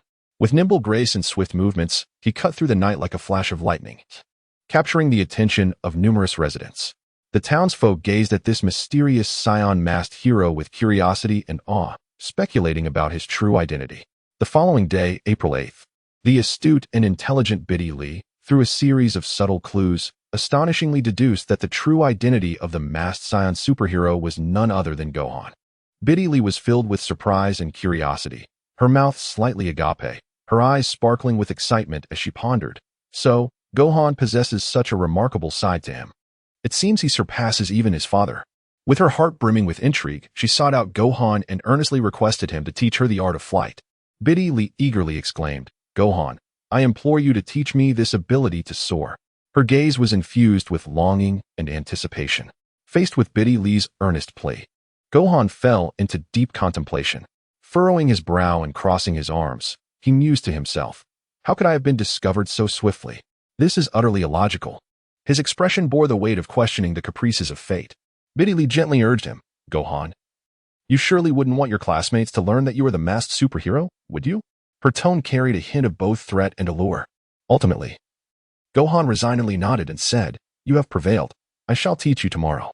Yet, within his heart, he was beset by trepidation, uncertain of the consequences this decision might entail. Chapter 88. On April 9th, 774, the sun bathed the tranquil little town in a golden light, as gentle and warm as fine silk. A soft breeze caressed the air like tender fingers, bringing with it a refreshing and uplifting essence. Filled with joy, Bidalai walked briskly to Gohan's doorstep. She smoothed her attire, took a deep breath to ease her nervousness, and then raised her hand to knock on the door. The crisp sound echoed through the serene atmosphere, reminiscent of a pebble cast into a still lake, creating ripples of anticipation. Before long, Gohan opened the door, a warm smile gracing his features, bright and comforting, akin to the sun in spring. The two exchanged knowing smiles, a silent understanding woven between them, an emotion that transcended words. They then proceeded to an open area, where Bidalai lifted her chin slightly, her eyes sparkling with expectation as she prepared to learn Gohan's flight technique, her heart brimming with excitement and trepidation.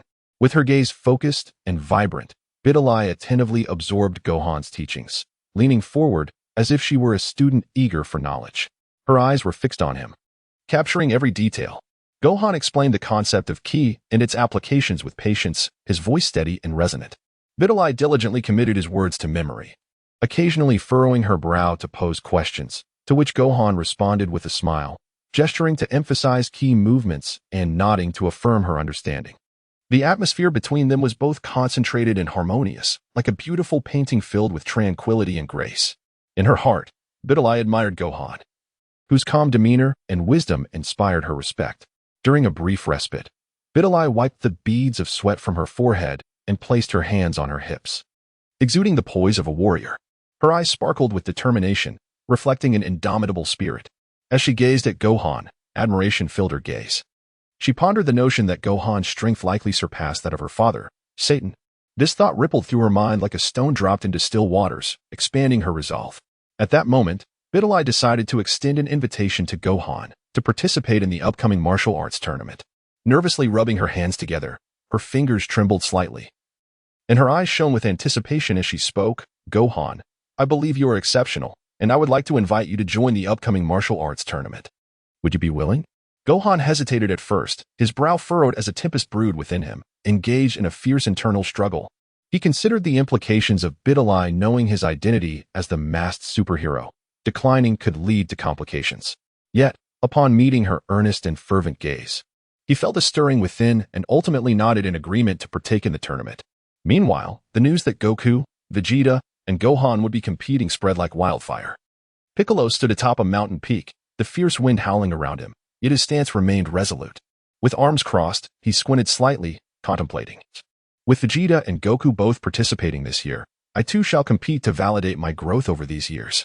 His cloak billowed in the wind, resembling a battle standard, proclaiming his determination. Tien Shinhan was also set to enter the tournament, clad in traditional martial arts attire, gently stroking the hem as if cherishing a precious memory.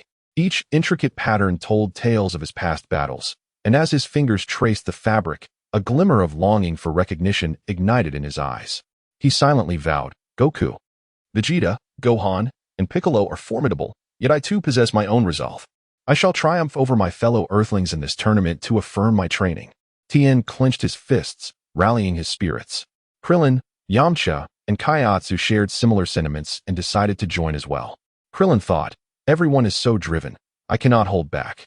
I must showcase my strength in the competition." He tightened his fists, a gesture of his resolve. Yamcha mused, "This is an excellent opportunity to demonstrate my progress." His hands clasped behind his head, exuding a relaxed demeanor imbued with anticipation, as if envisioning his triumph on the field. Kaiatsu, too, was eager to follow Tien's lead and validate his growth. Android 18 contemplated the possibility of reaping unexpected rewards and decided to participate. With her arms crossed and a slight smirk on her lips, she exuded confidence like a queen, her eyes glimmering with cunning, akin to a leopard waiting for the perfect moment. Thus, heroes from all corners gathered, and a thrilling martial arts celebration was on the verge of commencing. On April 20th, the sun shone brightly, and a gentle breeze sang praises for this splendid day. After arduous training, Bidalai had finally mastered the flight technique with grace. She danced through the air like a bird in free flight, her elegant movements leaving onlookers in awe. Arms outstretched, she embraced the wind, merging with nature. Her face radiant with joy and pride, her eyes sparkling with exhilaration. Upon completing her final practice, Bidalai inhaled deeply, gently descending to the ground. Looking at Gohan, she smiled and expressed, "Thank you for your guidance, Gohan. I will continue to strive." Gohan nodded, replying, "You possess talent, Bidalai. Keep up the hard work. But I suggest you consider a shorter hairstyle." Bidalai's cheeks flushed, her hands instinctively brushing her hair, her bashful demeanor reminiscent of a blooming flower. A ripple of thought crossed her mind. Does Gohan prefer girls with short hair? Gohan quickly clarified, "No, shorter hair is simply more practical for combat." Bidalai felt a flicker of irritation at Gohan's response. She turned to leave, her back exuding a sense of defiance, as if narrating her discontent. Meanwhile, in a distant corner of Earth, a malevolent aura permeated Babbidi's spaceship, resembling a dark swamp. Clad in a black robe, Babbidi moved with an elegant yet sinister grace. His eyes gleamed with treachery, akin to a snake poised to strike. Each step he took seemed to further his insidious plans. Learning about the grand martial arts tournament set to unfold on Earth, Babbidi chuckled to himself. "This tournament will be my opportunity. I shall exploit these foolish Earthlings to gather energy to resurrect Buu." His voice echoed like a curse from the underworld, sending shivers down the spine. Babbidi wielded formidable magic, his hands weaving intricate patterns as he chanted incantations. Dark energy surged around him, resembling a horde of famished demons, seeking out those with malevolent intentions. Soon, he identified two fitting targets, Spopovich and Yamu. Spopovich and Yamu, already brimming with greed and malice, fell under the influence of Babbidi's magic and readily pledged their allegiance to him. Clenching his fists, Spopovich thought, "I crave power, I seek vengeance against this society." His gaze was rife with ambition and desire, a fierce countenance resembling one blinded by hatred. In his heart, Yamcha pondered, "I require Sony. I shall accept any conditions he presents." A glimmer of greed flickered in Yamcha's eyes, his avarice eliciting disdain. As the magical glow flashed momentarily, Spopovich and Yamcha were instantaneously transformed into loyal subordinates of Babbidi, kneeling before him and pledging their allegiance. Babbidi donned a satisfied smile, well aware that his scheme was progressing smoothly. On the planet of King Kai, East Kai Shun had been closely monitoring Earth's every movement through a peculiar spell. Seated in his palace, the crystal ball before him shimmered with various scenes from Earth. Leaning slightly forward, he scrutinized the orb, and upon detecting Babbidi's ominous magical fluctuations, a pang of concern gripped his heart. Drawing on years of experience, he surmised that Babbidi was likely seeking to harness the energy required to resurrect the demon Majin Buu through the martial arts tournament. East Kashin furrowed his brow. Filled with trepidation, Babbidi's nefarious plot must not succeed. "I must take action." His eyes revealed a resolute determination to fulfill his duties. However, his previous reconnaissance had failed to pinpoint the exact location of Majin Buu's egg. Lost in thought, he rested his chin on his hand, his contemplation resembling a tumultuous intellectual battle unfolding within his mind. After a brief moment, he reached a pivotal decision to personally participate in the upcoming martial arts tournament and closely track Babbidi and his minions to swiftly ascertain the whereabouts of the egg and eliminate Buu. Rising with unwavering resolve, East Kaishin addressed his companion, "Jebit, we must act. We cannot allow Babbidi's plot to come to fruition, for it would plunge the universe into peril." Jebit nodded in agreement, stating, "As you command, Lord Kaishun," his eyes brimming with loyalty and obedience. Simultaneously, to enhance the likelihood of success, East Kaishin contemplated inviting the Saiyans currently on Earth to join the endeavor. After all, news of their victory over Frieza had spread throughout the cosmos. With their assistance, the confrontation against malevolent forces might possess a greater chance of triumph. Chapter 89, revised, on the morning of May 6, 774 AD, during the selection rounds of the 25th Martial Arts Tournament. The sun poured down upon the vast expanse of the earth like a magnificent golden veil, soft yet resplendent. A gentle breeze danced through the air, reminiscent of a lively spirit, bringing with it refreshing and uplifting scents. Vegeta, Trunks, and Bulma arrived first at the entrance of the tournament, clad in a blue battle suit. Vegeta stood tall, slightly narrowing his eyes, arms crossed over his chest, contemplating. "Today, I hope to find the East Kaishin and devise a strategy to counter Buu, praying that things do not go awry." Trunks, brimming with excitement, closely followed his father, his bright eyes darting around in curiosity and anticipation. He occasionally rose onto his toes, striving to see further, secretly thinking, wow, I've never seen so many participants for the martial arts tournament selection before. Bulma's heart was also filled with myriad thoughts. As she gazed at her husband and son, a wave of happiness and nostalgia washed over her, gently linking her arm with Vegeta's. Her tender gesture seemed to express boundless affection. Smiling, she remarked, "It's been years since I came to watch the martial arts tournament in person. Now, with a loving husband and a talented, adorable child, I truly feel blessed." Vegeta strode purposefully towards the registration desk, his gaze sharp and eagle-eyed as he scanned the surroundings, yet failing to spot Goku and the others, stirring a sense of confusion and urgency within him.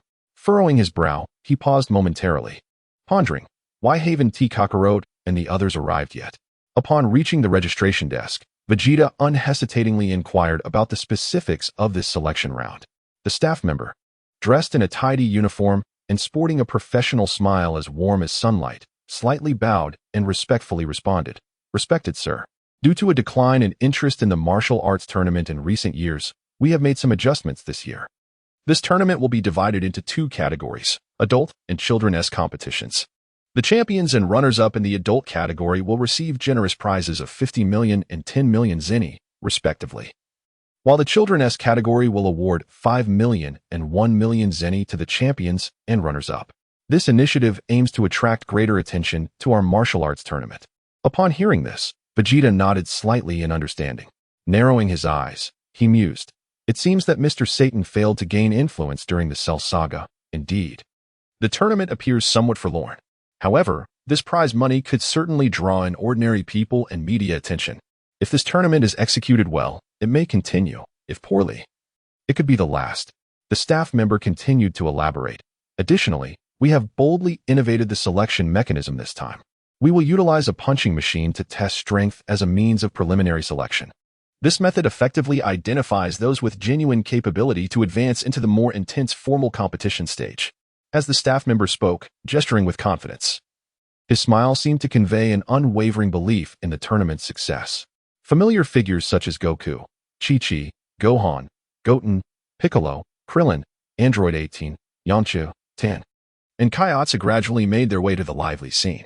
Goku, ever the cheerful optimist, wore a radiant smile as he spotted Vegeta, waving enthusiastically and calling out, "Vegeta, you arrived quite early." Vegeta slightly lifted his chin in response, stating, "Kakarot, I have already registered." The staff mentioned that this year's competition is divided into adult and children's categories. Perhaps Trunks and Goten could participate together, as the prizes are quite substantial. Scratching his head, Goku pondered for a moment before replying, That's a great idea. Goten, do you want to enter the children's competition?" Goten, sparkling with curiosity, looked around and, upon hearing his father's words, leaped with excitement, his lively demeanor akin to a joyful fawn. He exclaimed, Yes, I want to participate." Chi-Chi, however, wore a worried expression, tightly gripping Goten's hand, repeatedly urging, "Goten, you must be careful. You cannot get hurt." Gohan's gaze wandered, contemplating, "I wonder when Videl will arrive for the competition. Does she share my anticipation for this tournament?" He turned his head occasionally, his eyes filled with hope. Goku, Gohan, Goten, and Trunks proceeded to the registration desk to sign up. Upon Piccolo's arrival, he surveyed the bustling scene, a surge of determination swelling within him. He strode purposefully towards the registration desk, thinking, "In this competition, I must ascertain just how far behind I am compared to Vegeta and Goku." Krillin, accompanied by Android 18, gently led the adorable little girl Marin into the vibrant atmosphere. Krillin's face radiated warmth as he tenderly held Marin's small hand, his actions brimming with affection. Android 18, exuding maternal tenderness, carefully brought Marin before Bulma and Chi-Chi, smiling as she said, "Bulma, Chi-Chi, could you please look after Marin? I must join the competition." Without hesitation, Bulma and Chi-Chi nodded, expressing their willingness to help. Bulma squatted down, kindly holding Marin's hand, assuring her, "Don't worry, we will take good care of her." Chi-Chi gently stroked Marin's hair, offering Android 18 a reassuring smile. Grateful for their affirmation, Android 18 gently bent down, caressing Marin's soft hair, her touches tender as a spring breeze. She softly admonished, "Sweetheart, be sure to listen well." Standing upright, she exchanged a knowing smile with Krillin before they made their way to the registration desk, drawing many admiring glances along the way. yet they remained focused solely on completing their registration. Tien, Kaiatsu, and Launch, accompanied by Tien's 4 disciples, also arrived. Tien addressed his disciples sternly. For this martial arts tournament, you shall observe first and participate later. The disciples responded in unison, Yes, Master. At this moment, Tien and Launch shared mutual feelings, preparing for marriage and establishing a dojo to support their family. Tien gazed at Launch, his eyes filled with gentleness. A look that seemed capable of melting anything. He nodded slightly before proceeding to register with Kaiatsu. Yamcha arrived with his fiancée, Bulma, filled with happiness and determination. He thought, with Bulma by my side, I must perform admirably. He held Bulma's hand tightly, his resolute gesture revealing his love. After registering, he introduced her to the others. This is my fiancée, Bulma. The participants, each harboring different emotions, awaited the selection round scheduled for the afternoon. Tomorrow, the official competition will commence, and the surprises and challenges it brings remain unpredictable. Chapter 90. The selection tournament of the 25th Martial Arts Conference in the afternoon. The highly anticipated selection tournament commenced magnificently, resembling a dazzling star illuminated by the brilliant sunlight. The radiant sun, while still shining brightly, paled in comparison to the fervent atmosphere that enveloped the venue. This tournament was divided into 2 categories, the adult competition and the children's competition, drawing a multitude of participants eager to register, akin to a surging tide. Statistics revealed that the number of entries for the adult category reached an impressive 300. Some contestants arrived driven by an intense desire for honor, their gazes resolute and fists clenched, silently vowing to prove themselves in this competition and become heroes admired by all, ensuring that their names would echo far and wide. Their eyes burned with an indomitable spirit, resembling 2 blazing flames. Others fought fiercely for the substantial prize money, constantly calculating its potential uses, pondering how it would allow them to create a better future for their families and provide them with a happy life. Their eyes sparkled with love and responsibility towards their families. There were also those who simply cherished martial arts, their eyes glimmering with a longing for combat, eagerly anticipating the opportunity to enhance their abilities, quietly reflecting on how this competition was a splendid chance for personal growth that they must seize. Their eyes radiated dedication and passion for the martial arts. The children's competition, filled with vitality and energy, also attracted a substantial 100 young participants. The atmosphere was extraordinarily lively, with staff members meticulously adhering to the carefully crafted selection process, rigorously evaluating the competitors. Their busy figures weaved through the crowd like cheerful musical notes, diligently recording each contestant's remarkable performance. One staff member, observing the exceptional displays, nodded appreciatively, his pen dancing swiftly in hand like a nimble bird. He couldn't help but exclaim inwardly about the contestants' vibrancy, recognizing that this tournament was destined to be spectacular. After a series of intense contests, 36 young participants emerged as finalists in the children's competition, including Trunks and Goten. Simultaneously, the adult competition was equally fierce, akin to a thrilling tempest. Ultimately, after rigorous selection, only 20 elite individuals advanced as official contestants, namely Vegeta, Goku, Gohan, Piccolo, Android 18, Krillin, Tien, Yamcha, Kaiatsu, King Kai, Jebet, Spopovich, Yamu, Videl, Mr. Satan, Dend, and 4 bystanders. As night fell, resembling a grand black curtain descending slowly, the organizers kindly informed all contestants to proceed to designated hotels for rest. Detailing the upcoming schedule, children's matches would commence in the morning, followed by the exhilarating adult competition in the afternoon. The contestants, each harboring different emotions, made their way to the hotel. Some exuded confidence, their strides firm and powerful, akin to roaring flames, eagerly anticipating the next day's battles. Their eyes sparkled with desires and expectations of victory. Conversely, some appeared anxious, like Videl, who nervously bit her lip, troubled by concerns about her performance in the competition and the fear of disappointing her father. Her eyes reflected unease and tension, her hands tightly clasped together. That night, a mysterious aura enveloped the tranquil air, akin to a delicate veil. Vegeta, clad in a black combat suit, stealthily pursued King Kai and Jebet, his movements light and agile, each step silent, resembling a leopard lurking in the shadows. His gaze was sharp as a blade, fixated on his target ahead. King Kai, sensing the presence of a follower due to his formidable abilities, furrowed his brow, a flicker of confusion crossing his face, as if a small stone had been cast into a calm lake. Could this individual be the fabled candidate for the god of destruction? If so, that could spell trouble. He decided to play along, intentionally leading the pursuer to a secluded area. With piercing eyes, King Kai called out, "Step forward. I know you've been tracking us. From the energy you emit, you are clearly not an earthling." Vegeta calmly emerged from the shadows, devoid of fear, chin slightly raised, and introduced himself. "I am Vegeta, the Saiyan. You must be the King Kai, correct?" King Kai scrutinized the self-assured Saiyan before him, contemplating. This individual's energy is indeed formidable, far surpassing that of an ordinary Saiyan, yet it seems he has yet to reach the level capable of defeating Frieza. His gaze remained fixed on Vegeta, seeking to glean more information from his expression. Noticing King Kai's skepticism, Vegeta's lips curled into a confident smile as he crossed his arms and stated, "King Kai, you may not fully comprehend the Saiyans. I can transform into a Super Saiyan, boosting my power 50-fold in an instant.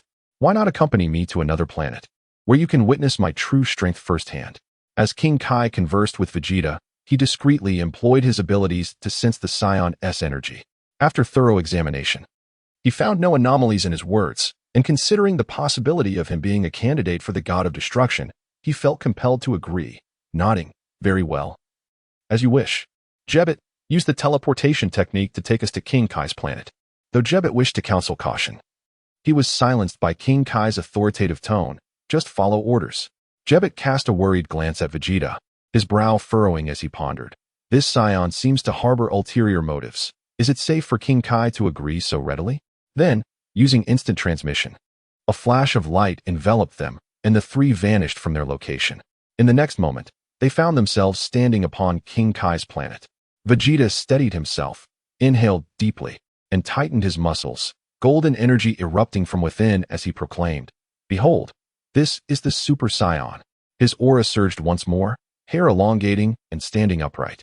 Surrounded by crackling electricity, his power escalating immensely. This was Super Saiyan 2. After showcasing his transformation, Vegeta gradually returned to his normal state. King Kai regarded Vegeta with a serious expression, slowly stating, "Vegeta, I must admit you are indeed strong, but for now, you are not a match for the upcoming battle." King Kai's mind raced with concern over the imminent conflict. Having witnessed the might of Majin Buu, he furrowed his brow, fearing that Vegeta might not be prepared. Vegeta's lips curled into a confident smile as he replied, "I possess even more forms. I can achieve a state 4 times stronger than Super Saiyan 2. However, this form cannot be sustained for long. Additionally, I have a companion named Kakarot, whose strength rivals my own. Perhaps we should discuss the opponent's details." With a grave demeanor, King Kai explained, "The enemy is Majin Buu, currently sealed within a magic egg. He first emerged in ancient times and was later awakened by Babidi." He proceeded to recount the fierce battles fought by the 4 King Kais against Majin Buu and the evolution of Buu, each harrowing moment vividly replaying in his mind.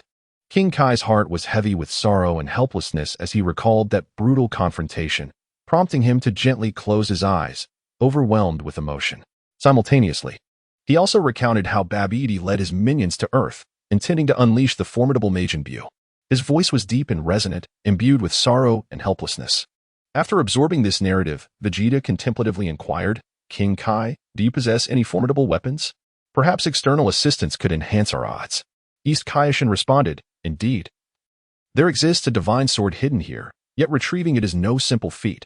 It will depend upon your capabilities."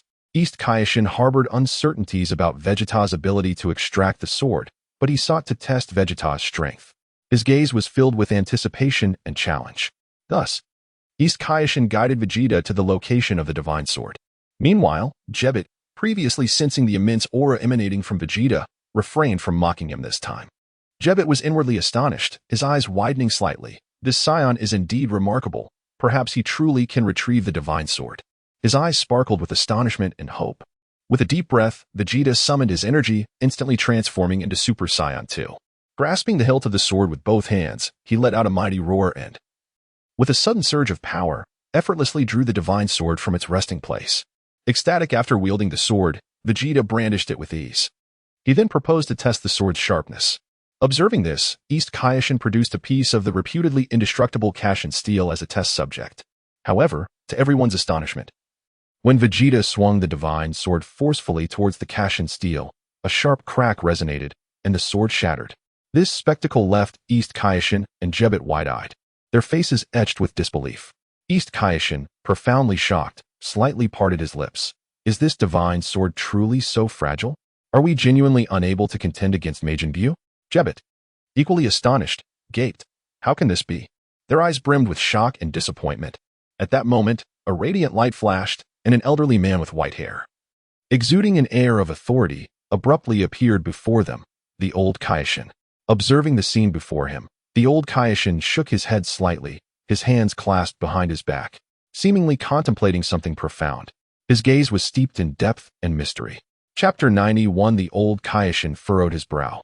The deep furrows etched upon his face revealing a mix of confusion and vigilance. His gaze was piercing, fixated on Vegeta as if he sought to penetrate the very depths of his soul to uncover hidden secrets. The old Kaioshin raised his hand slightly, fingers dancing gracefully as he cast a spell to scrutinize Vegeta closely. He pondered to himself, this individual emanates an aura that disrupts the fabric of reality, and it is steadily growing in intensity, intertwined with a hint of temporal energy. It seems highly probable that he is a candidate for a destroyer from the future, which could inevitably provoke significant turmoil. With a grave tone, the old Kaioshin probed, a candidate for a destroyer from the future? Manipulating time is a grave offense. Such actions could disrupt the balance and unleash unforeseen calamities upon the entire universe. His voice resonated deeply, each word striking Vegeta's heart like a hammer, underscoring the gravity of the situation. Vegeta, upon hearing this, inwardly cursed, realizing that Beerus had indeed meddled with him. Yet, he maintained an outward composure, narrowing his eyes slightly with a confident smirk curling upon his lips. With arms crossed over his chest and posture straightened, he resembled an unyielding mountain. He proclaimed, I am not a being from the future. I am Vegeta, the Saiyan. However, I can occasionally glimpse fragments of the future, though the occurrences are sporadic. And even I struggle to comprehend the nature of these visions. Nevertheless, I have inquired about the matter concerning Buu with the Kaioshin, and I am certain that what I saw pertains to the future. Perhaps it is a curse of sorts bestowed upon me by the divine. His voice was steady and forceful, aiming to persuade the old Kaioshin of his sincerity. The old Kaioshin narrowed his eyes slightly, wisdom glimmering within their depths like brilliant stars. He scrutinized Vegeta intently, his gaze sharp as an eagle's, as if he sought to pierce through Vegeta's facade to unveil his true intentions. After a moment of silence, he spoke slowly. I am the 15th generation of Kaioshin. Therefore, you might as well elaborate on the future events you have witnessed. With the old Kaioshin's permission, Vegeta inhaled deeply, lifting his chin in a manner reminiscent of a proud monarch, and began recounting the narrative of the original Dragon Ball saga involving Majin Buu. His voice was deep and resonant, evoking the memories of that brutal battle, each word laden with historical weight. He commenced with the introduction of the plump, seemingly innocuous Majin Buu, who concealed a deadly threat. Subsequently, the enraged Buu gradually split into the slender Buu, who consumed the fat Buu, culminating in the emergence of the formidable Kid Buu. Meanwhile, Goku's Super Saiyan 3, the enhanced fusion of Gotenks Super Saiyan 3, and the fusion of Vegeta and Goku through the Potara earrings were also mentioned. Once the old Kaioshin had listened to the entire account, a flicker of indignation crossed his wrinkled visage. He furrowed his brow, dissatisfaction and reproach glimmering in his eyes as he inwardly lamented. This current Kaioshin Shin is truly remiss. Such vital information should not have been withheld, leading to a grave intelligence blunder on our part. If not for our fortuitous circumstances, we might have already fallen victim to that wretched Majin Buu. The old Kaioshin then employed his magic to communicate with Kaioshin Shin, gently closing his eyes to inquire about the forms of Majin Buu. Upon receiving confirmation, he opened his eyes anew, his expression now imbued with seriousness.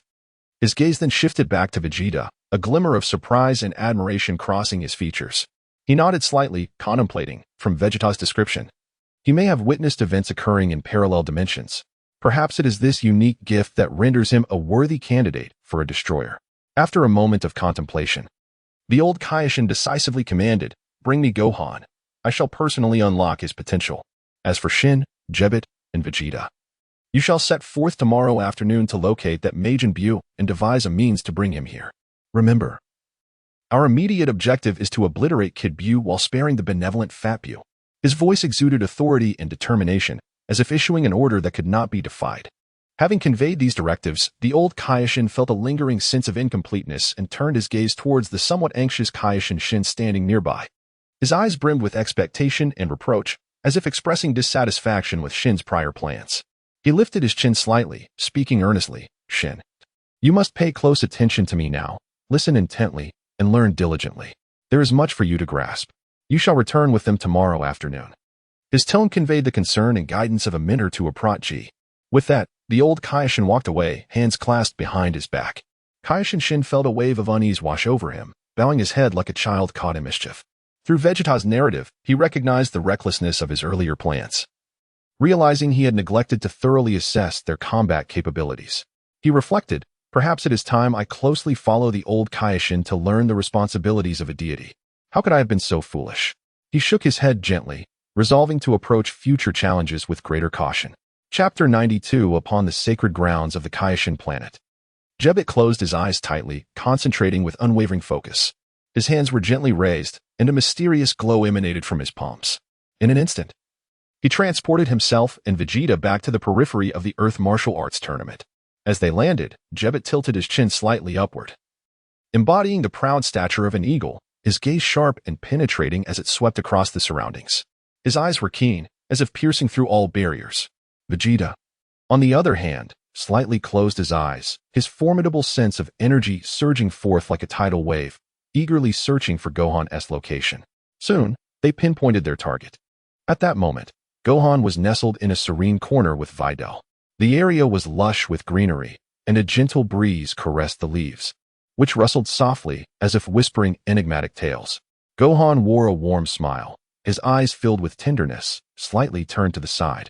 His tousled hair adding a touch of effortless charm reminiscent of a free-spirited youth. He conversed with Videl in hushed tones, their words floating like soft murmurs in the gentle wind, enchanting and tender.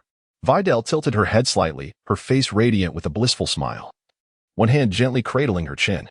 Her eyes sparkled with clarity and warmth, akin to a constellation of brilliant stars. The entire ambience was imbued with warmth and harmony, resembling a beautiful painting that captivated the soul. Observing this scene, Vegeta approached with measured steps. "Gohan, I apologize for interrupting your rendezvous. However, there is a matter of utmost importance that requires your immediate attention." At his words, both Gohan and Videl's faces flushed crimson. Gohan hastily waved his hands in denial, explaining, "Uncle Vegeta, you've misunderstood. We are not on a date. We are merely classmates attending this martial arts tournament together." A flicker of panic crossed Gohan's eyes as he spoke, his voice hurried, eager to clarify the misunderstanding.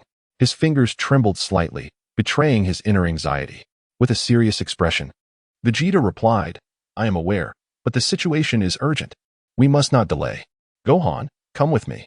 This crisis is even more daunting than the one posed by Cell." Gohan's expression grew grave at Vegeta's words. He furrowed his brow, contemplation flickering in his eyes as he absent-mindedly stroked his chin. After a moment of reflection, he nodded in agreement, responding, "Understood, Uncle Vegeta." He then turned to Videl, his gaze filled with regret. "Videl, I'm truly sorry, but I must attend to something important right now. I promise to explain everything when I return." Though a hint of disappointment lingered in her heart, Videl mustered a smile. "It's all right, Gohan. You go take care of what you need to do. Just be careful." Her smile radiated warmth, akin to sunlight, as she gently patted Gohan's shoulder in support. In her heart, she thought, "Gohan is always so brave. I must not hold him back. I must support him." Her eyes shone with determination, as if cheering him on. Gohan, touched by Videl's encouragement, resolutely turned and followed Vegeta. Vegeta closed his eyes momentarily, his powerful sense of energy allowing him to swiftly locate Goku's position. His form darted through the air like a flash of lightning, leaving behind a blurred afterimage, akin to a meteor slicing through the sky, as he arrived before Goku in an instant. "Kakarot," Vegeta called out with a serious tone.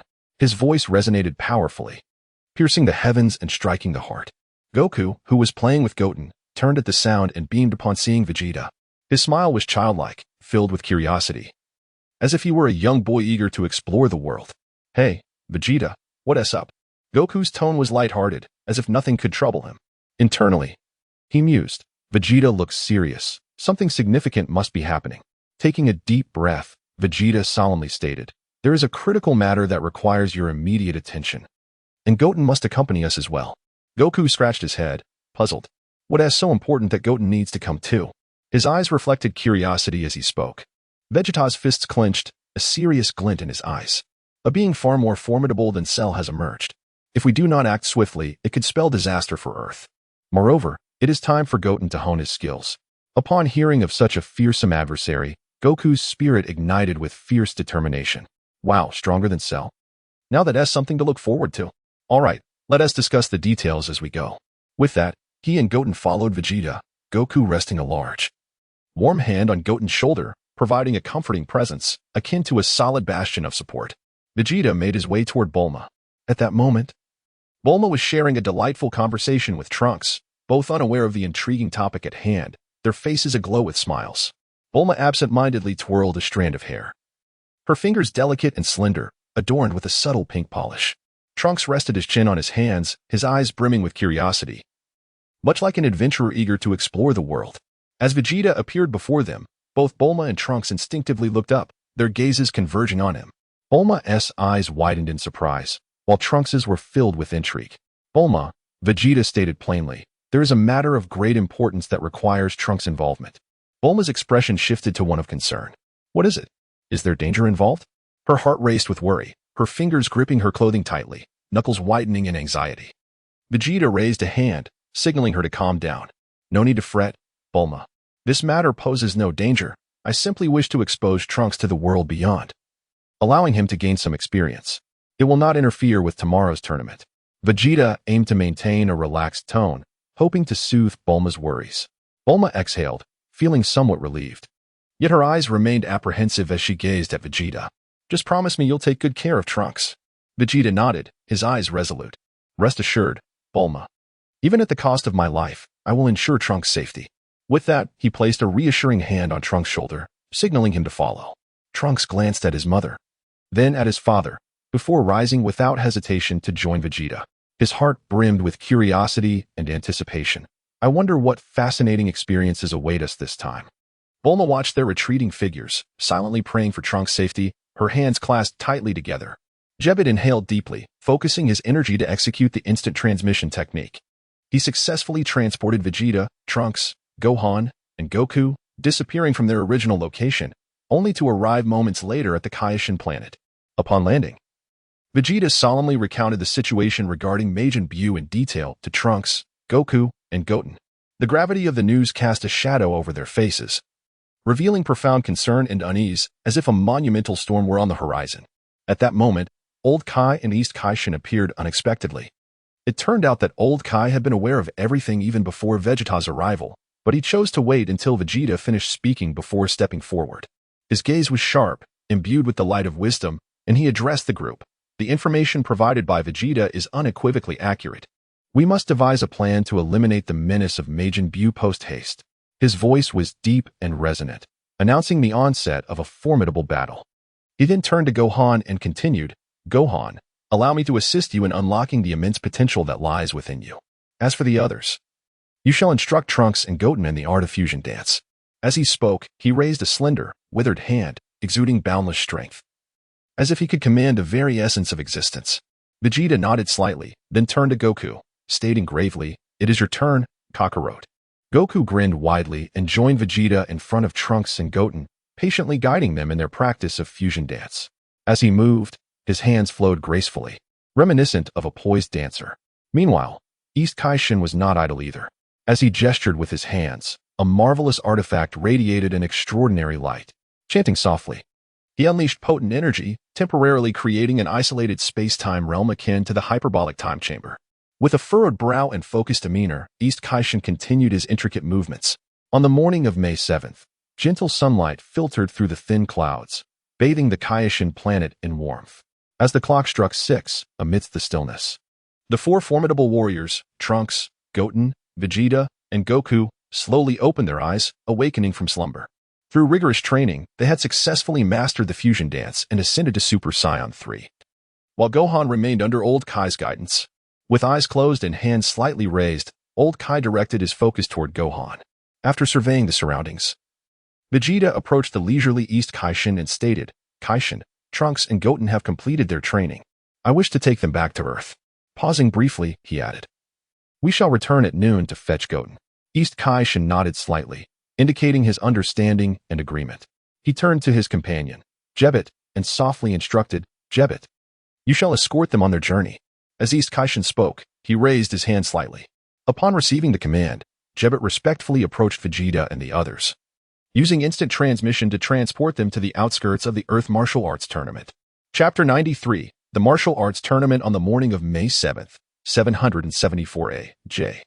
The sun emerged from the horizon like a dazzling pearl, casting its gentle rays upon the earth, reminiscent of golden dreams woven into delicate veils. The warm light, akin to the brushstrokes of nature's extraordinary artist, meticulously painted vibrant hues across every inch of land, enveloping the world in a tranquil and harmonious atmosphere. At this picturesque moment, the highly anticipated children's competition of the World Martial Arts Tournament commenced with the force of a stunning tempest. As the clock struck 8, the arena was instantly enveloped in an atmosphere charged with tension and excitement. Young competitors from around the globe gathered like a lively assembly of spirited cheetahs, each one eager to showcase their prowess. Some of the contestants stood on tiptoe, their eyes ablaze with fervent anticipation, their faces radiating the indomitable vitality of youth and a profound yearning for victory. The stands were packed, with spectators waving vibrant flags that danced in the sunlight, the fabric fluttering gently in the breeze, producing a soft rustling sound. Cheers and shouts reverberated like surging ocean waves as the crowd rallied passionately for their favorite contenders. With a crisp and authoritative signal from the referee, the competition officially began. The participating children were invigorated and filled with fighting spirit, akin to blazing suns. They unleashed their martial arts techniques and engaged in fierce battles. Time swiftly passed, and soon the match reached its climax, the finals. The two contenders standing in the arena were Trunks and Goten. Clad in black combat attire, Trunks' purple hair shimmered brilliantly under the sun as he lifted his chin slightly, his gaze resolutely fixed ahead. Goten donned orange clothing, his black hair gently swaying, his face adorned with a confident smile, arms crossed over his chest, exuding a demeanor of calm assurance. At this moment, the audience's attention converged upon them like concentrated beams of laser light, breath held in anticipation. They watched every move on the arena floor. Trunks and Goten faced each other, their eyes sparking with electric intensity. Trunks squinted slightly, his brow furrowed, resembling a poised predator ready to spring. Meanwhile, Goten bit his lip gently, his fingers subtly shifting as he prepared for the impending tempest of battle. The match commenced, and both competitors immediately launched into a fierce combat. Trunks struck first, his movements swift as lightning as he charged at Goten, fists cutting through the air with a whoosh. His footsteps were rapid, each stride imbued with formidable power. Goten, undeterred, evaded Trunks' strikes with agility, akin to a swift swallow. He leapt gracefully, his body as light as a feather. The two engaged in a relentless exchange, fists and feet colliding, each impact resonating with thunderous sound, shaking the entire arena. After numerous rounds of intense combat, Trunks gradually gained the upper hand. With the keen insight of a hawk, he seized upon a flaw in Goten's defense and unleashed a barrage of attacks that caught Goten off guard. Trunks' fists fell like torrential rain upon Goten, leaving him struggling to defend. A surge of determination welled up within Trunks. This is the moment, Goten. His eyes gleamed with resolve as his onslaught intensified. Ultimately, Trunks succeeded in propelling Goten out of the competition, winning this exhilarating match. When the referee announced Trunks as the champion of the children's division of the World Martial Arts Tournament, thunderous applause and cheers erupted throughout the arena. Trunks raised his arms triumphantly, his face beaming with the joy of victory. He leapt with excitement, his voice filled with pride and elation, as if he were about to soar into the heavens. Although Goten had lost, he remained undaunted, smiling as he congratulated Trunks with a gentle pat on the shoulder. At noon, the sun blazed fiercely upon the earth, enveloping the world in a sweltering heatwave that rendered it nearly blinding. Just then, the eagerly awaited announcement of the adult competition matchups was about to be revealed. A palpable tension and excitement filled the crowd, who were impatient to discover the opponents their favored contestants would face. Whispers circulated, speculating about the outcomes, as some rubbed their hands anxiously, reflecting the gravity of the moment. Palms slightly sweaty, fingers fidgeted, betraying their inner anticipation and anxiety. Others nervously bit their nails, their eyes filled with expectation and concern, fixated on the host, fearful of missing a single name. When the host proclaimed the matchups, a wave of fervent cheers erupted. Krillin versus Hash, Shin versus Piccolo, Videl versus Popovich, Gohan versus Yamcha, Vegeta versus Goku, Tien Shinhan versus Kimura, Android 18 versus Jabbit, Yamcha versus Jackson, and Chaozu versus Dimitri, Satan versus Ju-Air. Each name announced ignited a chorus of applause and cheers as spectators rallied for their beloved competitors, eager for their dazzling performances. Some waved their fists, as if cheering on their idols, arms swinging powerfully, faces alight with excitement. Others jumped in exhilaration, their faces glowing with joy, eyes sparkling with anticipation for the visual feast to come. Meanwhile, East Kaioshin Shin and Jabit used their remarkable instant transmission abilities to quietly arrive at the outskirts of the martial arts tournament alongside Gohan, who had completed the Elder Kaioshin's potential unlocking. At that moment, Gohan radiated a formidable aura, his hair gently swaying in the breeze like a warrior poised for battle. East Kaioshin Shin and Vegeta huddled together, quietly strategizing for the competition. With a slight furrow in his brow and a hint of concern in his eyes, East Kaioshin Shin stroked his chin and said, "Vegeta, my previous strategy was a bit reckless. What do you suggest?" His long, slender fingers delicately caressed his chin as he pondered the matter. Vegeta nodded slightly, his eyes glimmering with determination as he crossed his arms and stated, "Babbidi's minions will undoubtedly appear in this tournament. We must carefully detect and identify them during the matches, then extract Babbidi's precise location through rigorous interrogation." East Kaioshin Shin shook his head, waving his hand dismissively. "Too cumbersome, and the information may not be reliable.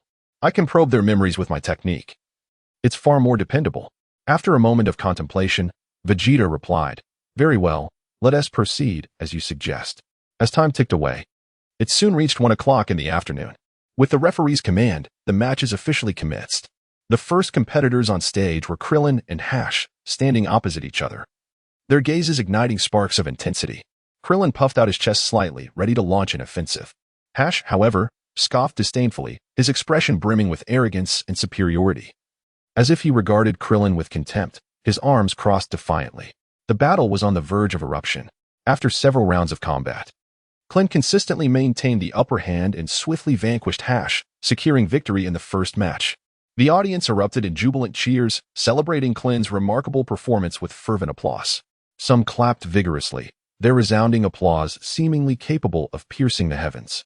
Their palms turned crimson, yet they continued to applaud, embodying their excitement and elation. Others shouted Krillin's name with exuberance, their voices brimming with joy. Meanwhile, Hash wore a face of discontent. How infuriating to lose so swiftly. He stomped his foot in frustration, his anger palpable enough to shatter the earth beneath him.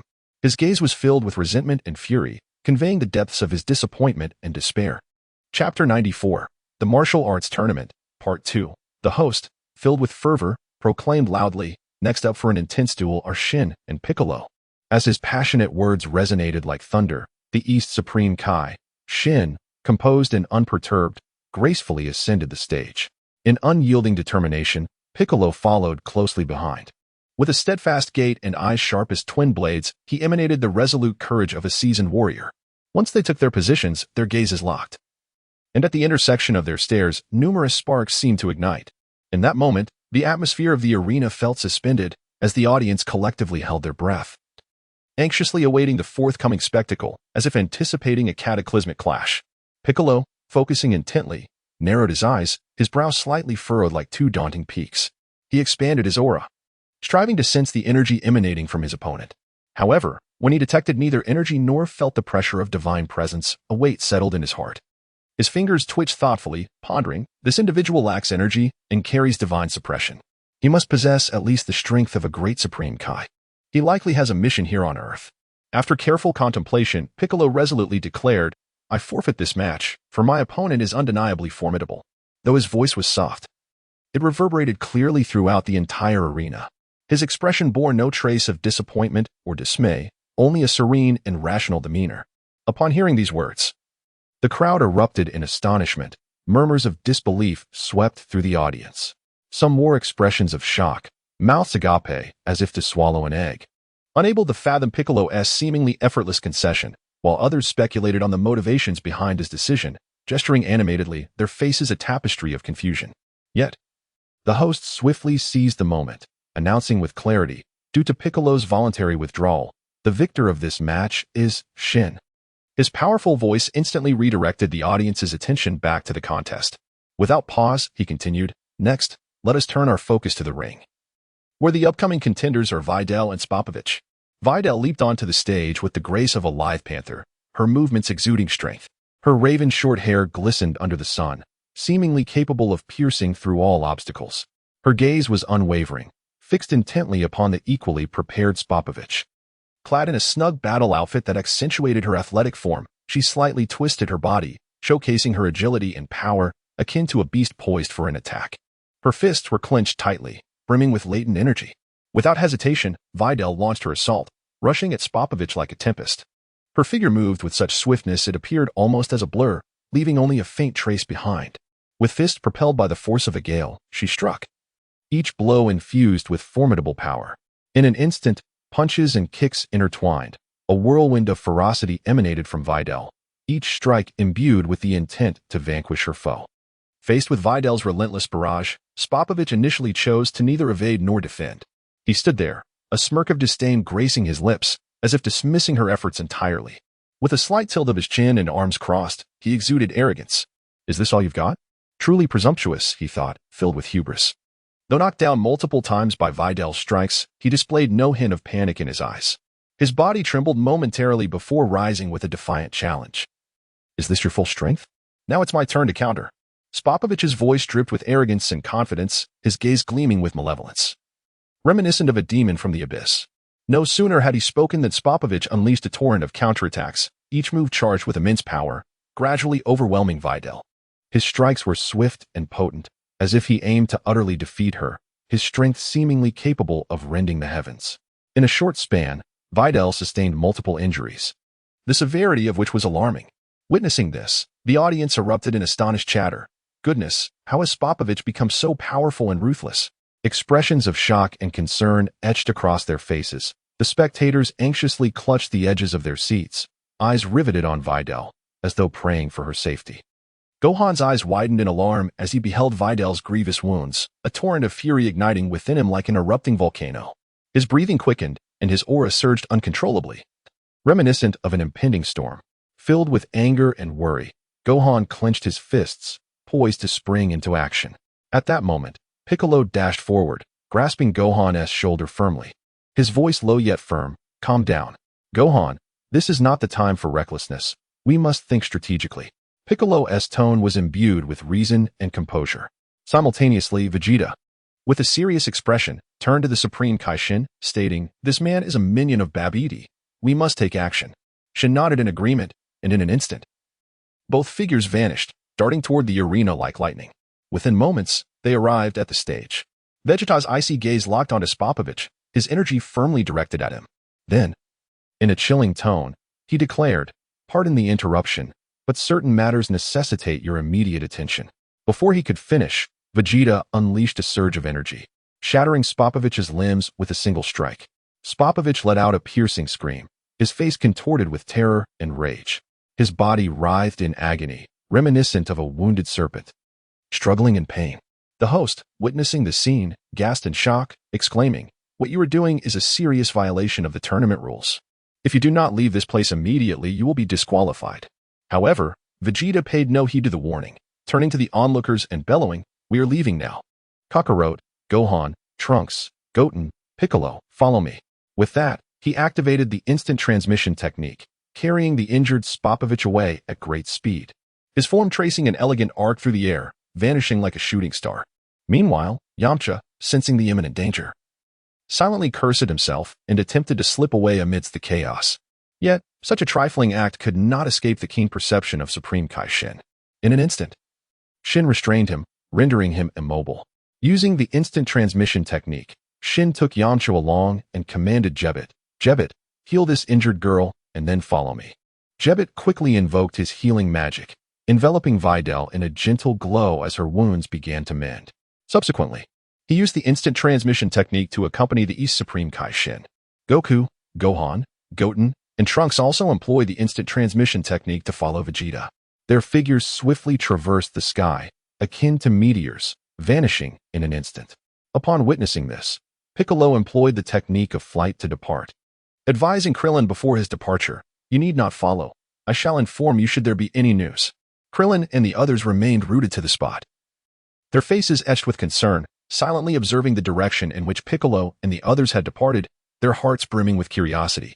They pondered the dangers that lay ahead for them, hoping for their safe passage. Inwardly, Krillin offered a silent prayer. Subsequently, they prepared to face the forthcoming tournament. Chapter 95, Defeating Babidi and Dubra on Earth. The East Kaioshin, Shin, was fully engrossed in casting a divine spell. He slightly raised his hands, the tips of his fingers shimmering with mysterious light, as the surrounding air seemed to be drawn by the immense gravitational pull of his magic, slowly swirling into indistinct vortices. With his eyes tightly shut, his expression was as serious as a sculpted visage. Concentrating deeply as he delved into the memories of Spopovich and Yamu to uncover Babidi's exact location. Beside him, Vegeta's gaze was sharp as a blade, intently observing the proceedings. His arms were crossed over his chest, his entire being tense, resembling a leopard poised to strike, exuding an intimidating aura of power. Just as the East Kaioshin successfully discerned Babidi's hiding place and relayed the information to the others, Vegeta suddenly sprang into action. He moved like a streak of black lightning, unleashing a catastrophic force that could obliterate the heavens and earth. Without hesitation, he unleashed a ki blast aimed at Spopovich and Yamu. In that instant, they were utterly annihilated, unable to even utter a cry of despair. Humph, these pests are a menace, and since they became Babidi's minions, they are no longer Earthlings, Vegeta remarked calmly, his voice as frigid as ice. However, time was of the essence, leaving no room for delay. The East Kaioshin, Vegeta, Goku, Gohan, Trunks, Goten, Piccolo, and Jabbit swiftly accelerated, racing towards Babidi's concealed location like radiant meteors. They soared through the air, leaving behind dazzling trails akin to vibrant rainbows. Babidi, the malevolent sorcerer, had meticulously set a magical alarm in the vicinity. This alarm functioned like an invisible, colossal web of magic, enveloping a vast area. Should someone inadvertently trigger it, it would instantly relay the message to Babidi with lightning speed. Babidi quickly sensed the disturbance and began casting spells to ascertain the identity of the intruders. Closing his eyes slightly, he moved his hands like phantoms, the power of magic swirling around him like surging black waves. Who could it be? Babidi pondered uneasily, his brow furrowing like two perilous peaks, his gaze betraying a hint of confusion and vigilance. After a thorough scan, he was astonished to discover that the approaching group was led by East Kaioshin Shin. Remembering his father, who had met a tragic end at the hands of the East Kaioshin, a fiery rage ignited within Babidi. His eyes blazed with fury, resembling the infernal flames of hell. Filled with hatred and wrath, he bit his lip tightly, as if to channel his inner rage through his teeth. East Kaioshin, I shall make you pay in blood for the murder of my father. Moreover, by killing you, I can obtain energy to resurrect Majin Buu. Babidi swore through gritted teeth, his fists clenched tightly, his body trembling slightly with barely contained fury. Without hesitation, Babidi summoned his most formidable subordinate, Dubra. Dubra, towering and exuding a powerful aura of malevolence that sent chills down spines, awaited Babidi's command with a slight bow of respect. Dubra, the East Kaioshin and his companions are here. We must launch a surprise attack to eliminate him, Babidi declared, his voice brimming with rage. Yes, I am confident. Dubra replied with respect, his voice deep and resolute, radiating self-assurance. The East Kaioshin furrowed his brow, his gaze piercing like a drill as he scrutinized the ground before him. I never anticipated that Babidi would be so cunning as to hide his spaceship underground. No wonder we had not detected its presence earlier.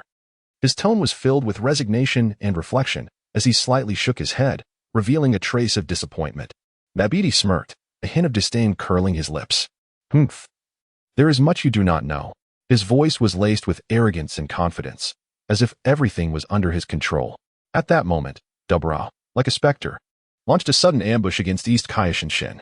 His form moved with the swiftness of lightning, appearing behind the East Kaioshin in an instant. His fist, imbued with the force of a meteor, struck towards the East Kaioshin. Aha, East Kaioshin, perish, Dubra thought triumphantly, a cruel smile spreading across his face like that of a demon. However, his attack was intercepted in the nick of time by Gohan, who flashed forward as if teleporting, placing himself before East Kaioshin Shin. His body radiated a formidable aura, akin to a fortress forged of steel, blocking Dubra's ferocious blow. Apologies, but your opponent is me, Gohan stated calmly. Meanwhile, Vegeta and Goku transformed without hesitation into their Super Saiyan 2 forms. Their hair turned golden and stood upright, resembling blazing golden flames. Under the sunlight, their golden locks shimmered with dazzling brilliance, exuding power and majesty. A potent aura surged forth, warping the surrounding air into strange vortices. They crouched slightly, poised to strike like a coiled predator. Humph, Dubra, today marks your end, Vegeta declared coldly, his voice chilling as ice. Apologies, I would have preferred a one-on-one duel. But your ideology is simply too dangerous. I must eliminate you first, Goku added, his tone steady. The two launched a fierce assault against Dabra simultaneously. Their punches and kicks came like a tempest, rapid enough to dazzle the eye. Each strike was imbued with immense power, as if capable of shattering mountains, leaving Dabra overwhelmed. Their movements resembled lightning, leaving behind afterimages, as if countless versions of themselves were attacking at once. Gohan unleashed his ultimate liberation, Mystic Gohan, his aura becoming incredibly potent, his strength surging exponentially. A mysterious radiance enveloped his body, shimmering like the sun, rendering it blinding to behold. Faced with the onslaught from all sides, Dabra gradually found himself at a disadvantage, struggling to cope. Fear and rage painted his features as he retreated, desperately attempting to evade their strikes. His eyes betrayed a sense of despair and helplessness. Damn it, how can they all be so strong? Dabra thought, his fists clenched tightly, his body trembling like leaves in the wind. Babidi, witnessing the dire situation, sought to summon Yago and Pui Pui to shield himself. His hands moved through the air like frantic butterflies, the power of magic surging around him. But his intentions had already been discerned by East Kaioshin Shin, who quickly cast a divine spell to firmly restrain Babidi, rendering him utterly immobile. Humph, do not think to play any more tricks, East Kaioshin Shin commanded, his voice resonating with authority akin to thunder. Simultaneously, Piccolo, Trunks, and Goten remained ever vigilant, closely monitoring the battlefield for any signs of additional foes seeking to exploit the situation. Their eyes reflected caution and readiness, their bodies slightly crouched, prepared for any unforeseen developments. We must remain alert for other enemies, Piccolo advised, his tone imbued with vigilance and caution. East Kaioshin Shin successfully seized control of Babidi's spaceship and the spells for sealing and unsealing Majin Buu. A faint smile of relief appeared on his face, as if he had glimpsed the dawn of victory. Seizing this opportunity, Piccolo's eyes glinted with a cold light, and he ruthlessly unleashed an energy sphere to strike Babidi. The sphere, imbued with formidable power, instantly engulfed Babidi. Evil fiend, meet your demise, Piccolo declared with chilling indifference. With Babidi's demise, the tide began to turn in favor of justice.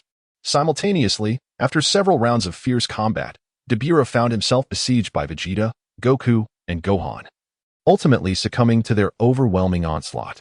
Dabura's body gradually disintegrated under their relentless attacks, his visage contorted with despair and rage. His eyes betrayed a sense of unwillingness and helplessness, as if he lamented his impending defeat. His frame trembled slightly, as though engaged in a final struggle. I refuse to accept this. I am the demon king of the demon realm. How can I be bested by you? Dabura cried out, his voice thick with desperation and fury.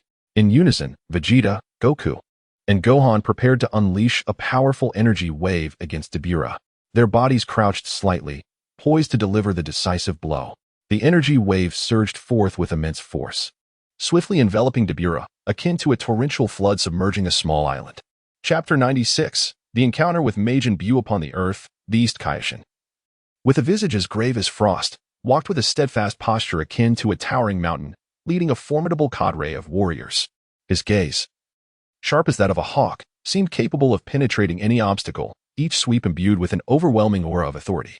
Following closely behind were Vegeta, Goku, Gohan, Piccolo, Trunks, Goten, and Jebet, their powerful auras surging like tumultuous waves, instilling fear in all who beheld them. Guided by the memories gleaned from Babidi, the East Kaioshin resolutely directed his companions toward the concealed spacecraft beneath the ground. Their figures darted through the dimly lit corridors, the sound of their footsteps resonating like thunder in the silence. Suddenly, two shadowy figures erupted from the darkness, blocking their path, the nefarious Pui Pui and Yakan. These vile beings bore grotesque visages and exuded an odious presence, their eyes gleaming with malevolence reminiscent of demons from the abyss. Pui Pui bared his sharp teeth, blending ominously in the dim light, and snarled, "You shall not pass. Submit to your demise." Yakan brandished his weapon with fervor, slicing through the air with a sharp whoosh, proclaiming, "Today marks your end." His gaze radiated madness and cruelty, as if intent on devouring all before him. Yet, in the face of such adversaries, Piccolo remained remarkably composed. Narrowing his eyes in disdain, he mused internally, "These fools are but mere shadows of my strength." In a flash, he propelled himself toward the foes with lightning speed, his movements a blur, leaving only a fleeting afterimage in his wake. Channeling his energy, He conjured a brilliant blue orb of power that illuminated the dark corridor like a miniature sun, its radiance pulsating with formidable might. With a decisive throw, the energy blast surged through the void like a bolt of lightning, exuding a devastating force. Pui and Yakon swiftly evaded, their agility akin to that of nimble monkeys. "This guy is strong," Pui exclaimed in alarm, his expression betraying his fear as he narrowly dodged. Yakon, equally terrified, shouted, "Get out of the way," gripping his weapon tightly, bracing for Piccolo's onslaught. After a fierce exchange, Piccolo, utilizing his intellect and might, seized the moment to unleash a Kamehameha wave that obliterated Pui and Yakon. The azure beam engulfed them instantly, a relentless tide of energy that consumed the foes entirely. Looking down at the fallen adversaries, Piccolo coldly remarked, "Overestimating yourselves." His voice, frigid as ice, sent shivers down the spine. With the immediate threat neutralized, the group pressed onward, their figures darting through the dim passages with the swiftness of a tempest. They finally arrived at the lowest level of the ship, where a colossal magical egg lay quietly in the corner, emanating waves of eerie energy, the egg of Majin Buu. Its surface bore intricate patterns, whispering tales of ancient malevolence, akin to mysterious runes radiating evil. Jebet decisively resolved to use instant transmission to whisk the East Kaioshin, Vegeta, Goku, Gohan, Piccolo, Trunks, and Goten away to the Kaioshin planet. In a flash of blinding light, they vanished, as if they had never existed.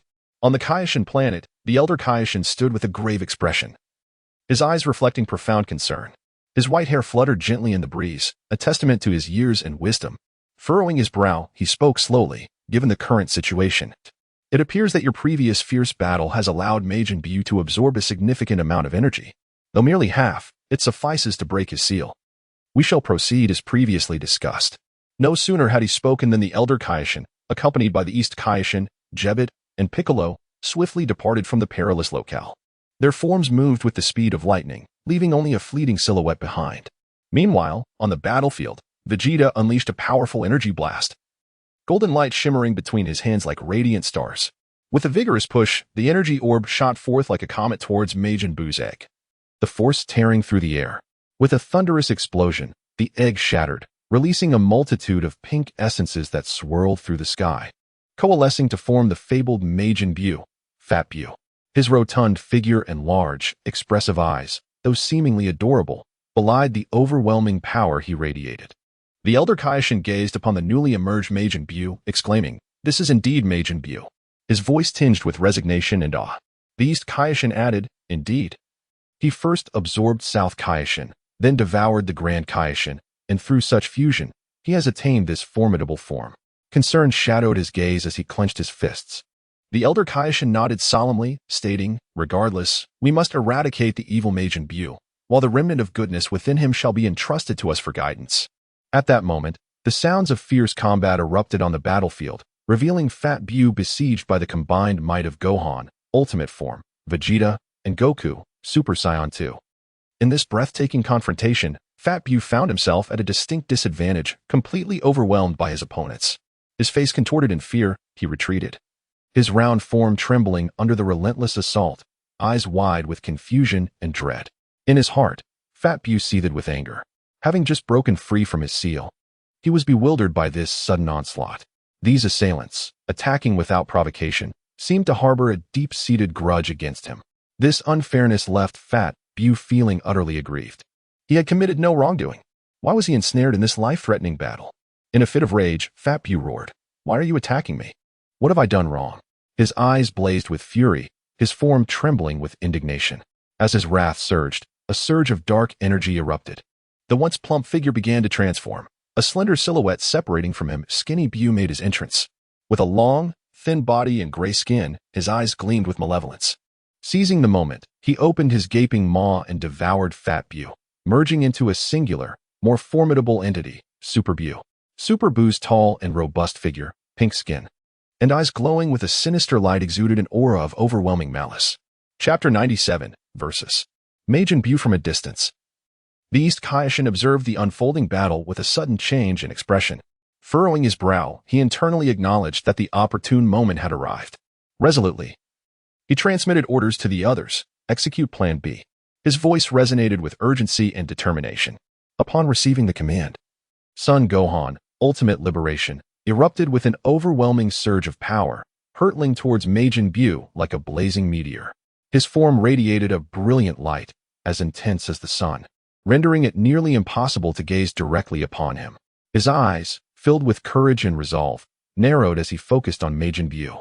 He unleashed a flurry of fierce techniques, his fists and legs weaving a dense web of attacks, launching relentless offensives against Buu. Yet, concealed within this seemingly ferocious assault, Son Gohan strategically crafted opportunities for Majin Buu to exploit. Meanwhile, Vegeta and Son Goku opted to observe from the sidelines, their expressions grave as they fixated on the fierce clash at the heart of the battlefield, ever ready to respond to any unforeseen developments. On another front, Trunks and Goten anxiously engaged in their fusion dance. Their movements were impeccably synchronized, in exquisite harmony. As their rhythm quickened, an increasingly radiant light enveloped them. Gotenks had emerged. Under Son Gohan's unyielding and razor-sharp onslaught, Majin Buu gradually found himself at a disadvantage. However, the cunning adversary refused to succumb passively. Seizing a moment when his form was momentarily dispersed, Majin Buu lunged towards Son Gohan with blinding speed, attempting to engulf him. His movements were as swift as lightning, leaving behind only a fleeting blur. In a critical instant, Son Gohan remained composed, swiftly conjuring a protective barrier to envelop himself securely. Majin Buu managed to draw Son Gohan entirely within him. Witnessing this, Vegeta and Son Goku did not hesitate to transform into Super Saiyan 2. Racing towards Majin Buu like twin bolts of lightning, unleashing a barrage of devastating attacks. Each blow they struck was infused with cataclysmic energy, effectively restraining Majin Buu and buying Son Gohan precious time. Their figures darted with the swiftness of lightning, their strikes as fierce as an oncoming storm. Vegeta roared, "Majin Buu, your opponent is me now." Son Goku echoed, "And me." In a brief span, Son Gohan located the pudgy Buu trapped within the confines of Majin Buu. Without hesitation, he extended his hands and forcefully tore apart the bindings that ensnared him. His actions were decisive and powerful, as if imbued with boundless strength. Seizing the opportunity, Son Gohan swiftly whisked the pudgy Buu away from Majin Buu's body, his form vanishing like a flash of lightning. At the moment of their successful escape, Majin Buu began to undergo a shocking transformation.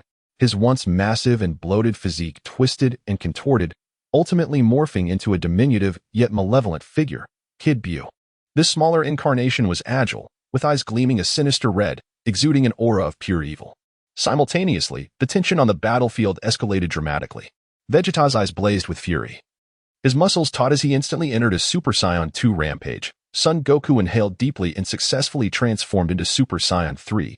Gotenks, refusing to be outdone, unleashed his full power, achieving Super Saiyan 3 as well, and Son Gohan, freshly liberated from Majin Buu, unleashed his full potential, entering the state of ultimate liberation. Their forms resembled divine beings descending from the heavens, their auras surging like a tempest. These four formidable warriors unleashed their entire might without reservation, surging towards Kid Buu like a torrential flood. In an instant, martial prowess and energy blast intertwined, creating a dazzling spectacle in the air. Their onslaught was as ferocious as a storm, their movements as swift as lightning.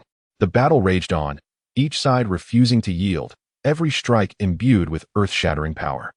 The air was filled with the roar of fists, the dance of hands, and energy blasts streaking like meteors across the sky, illuminating the entire battlefield.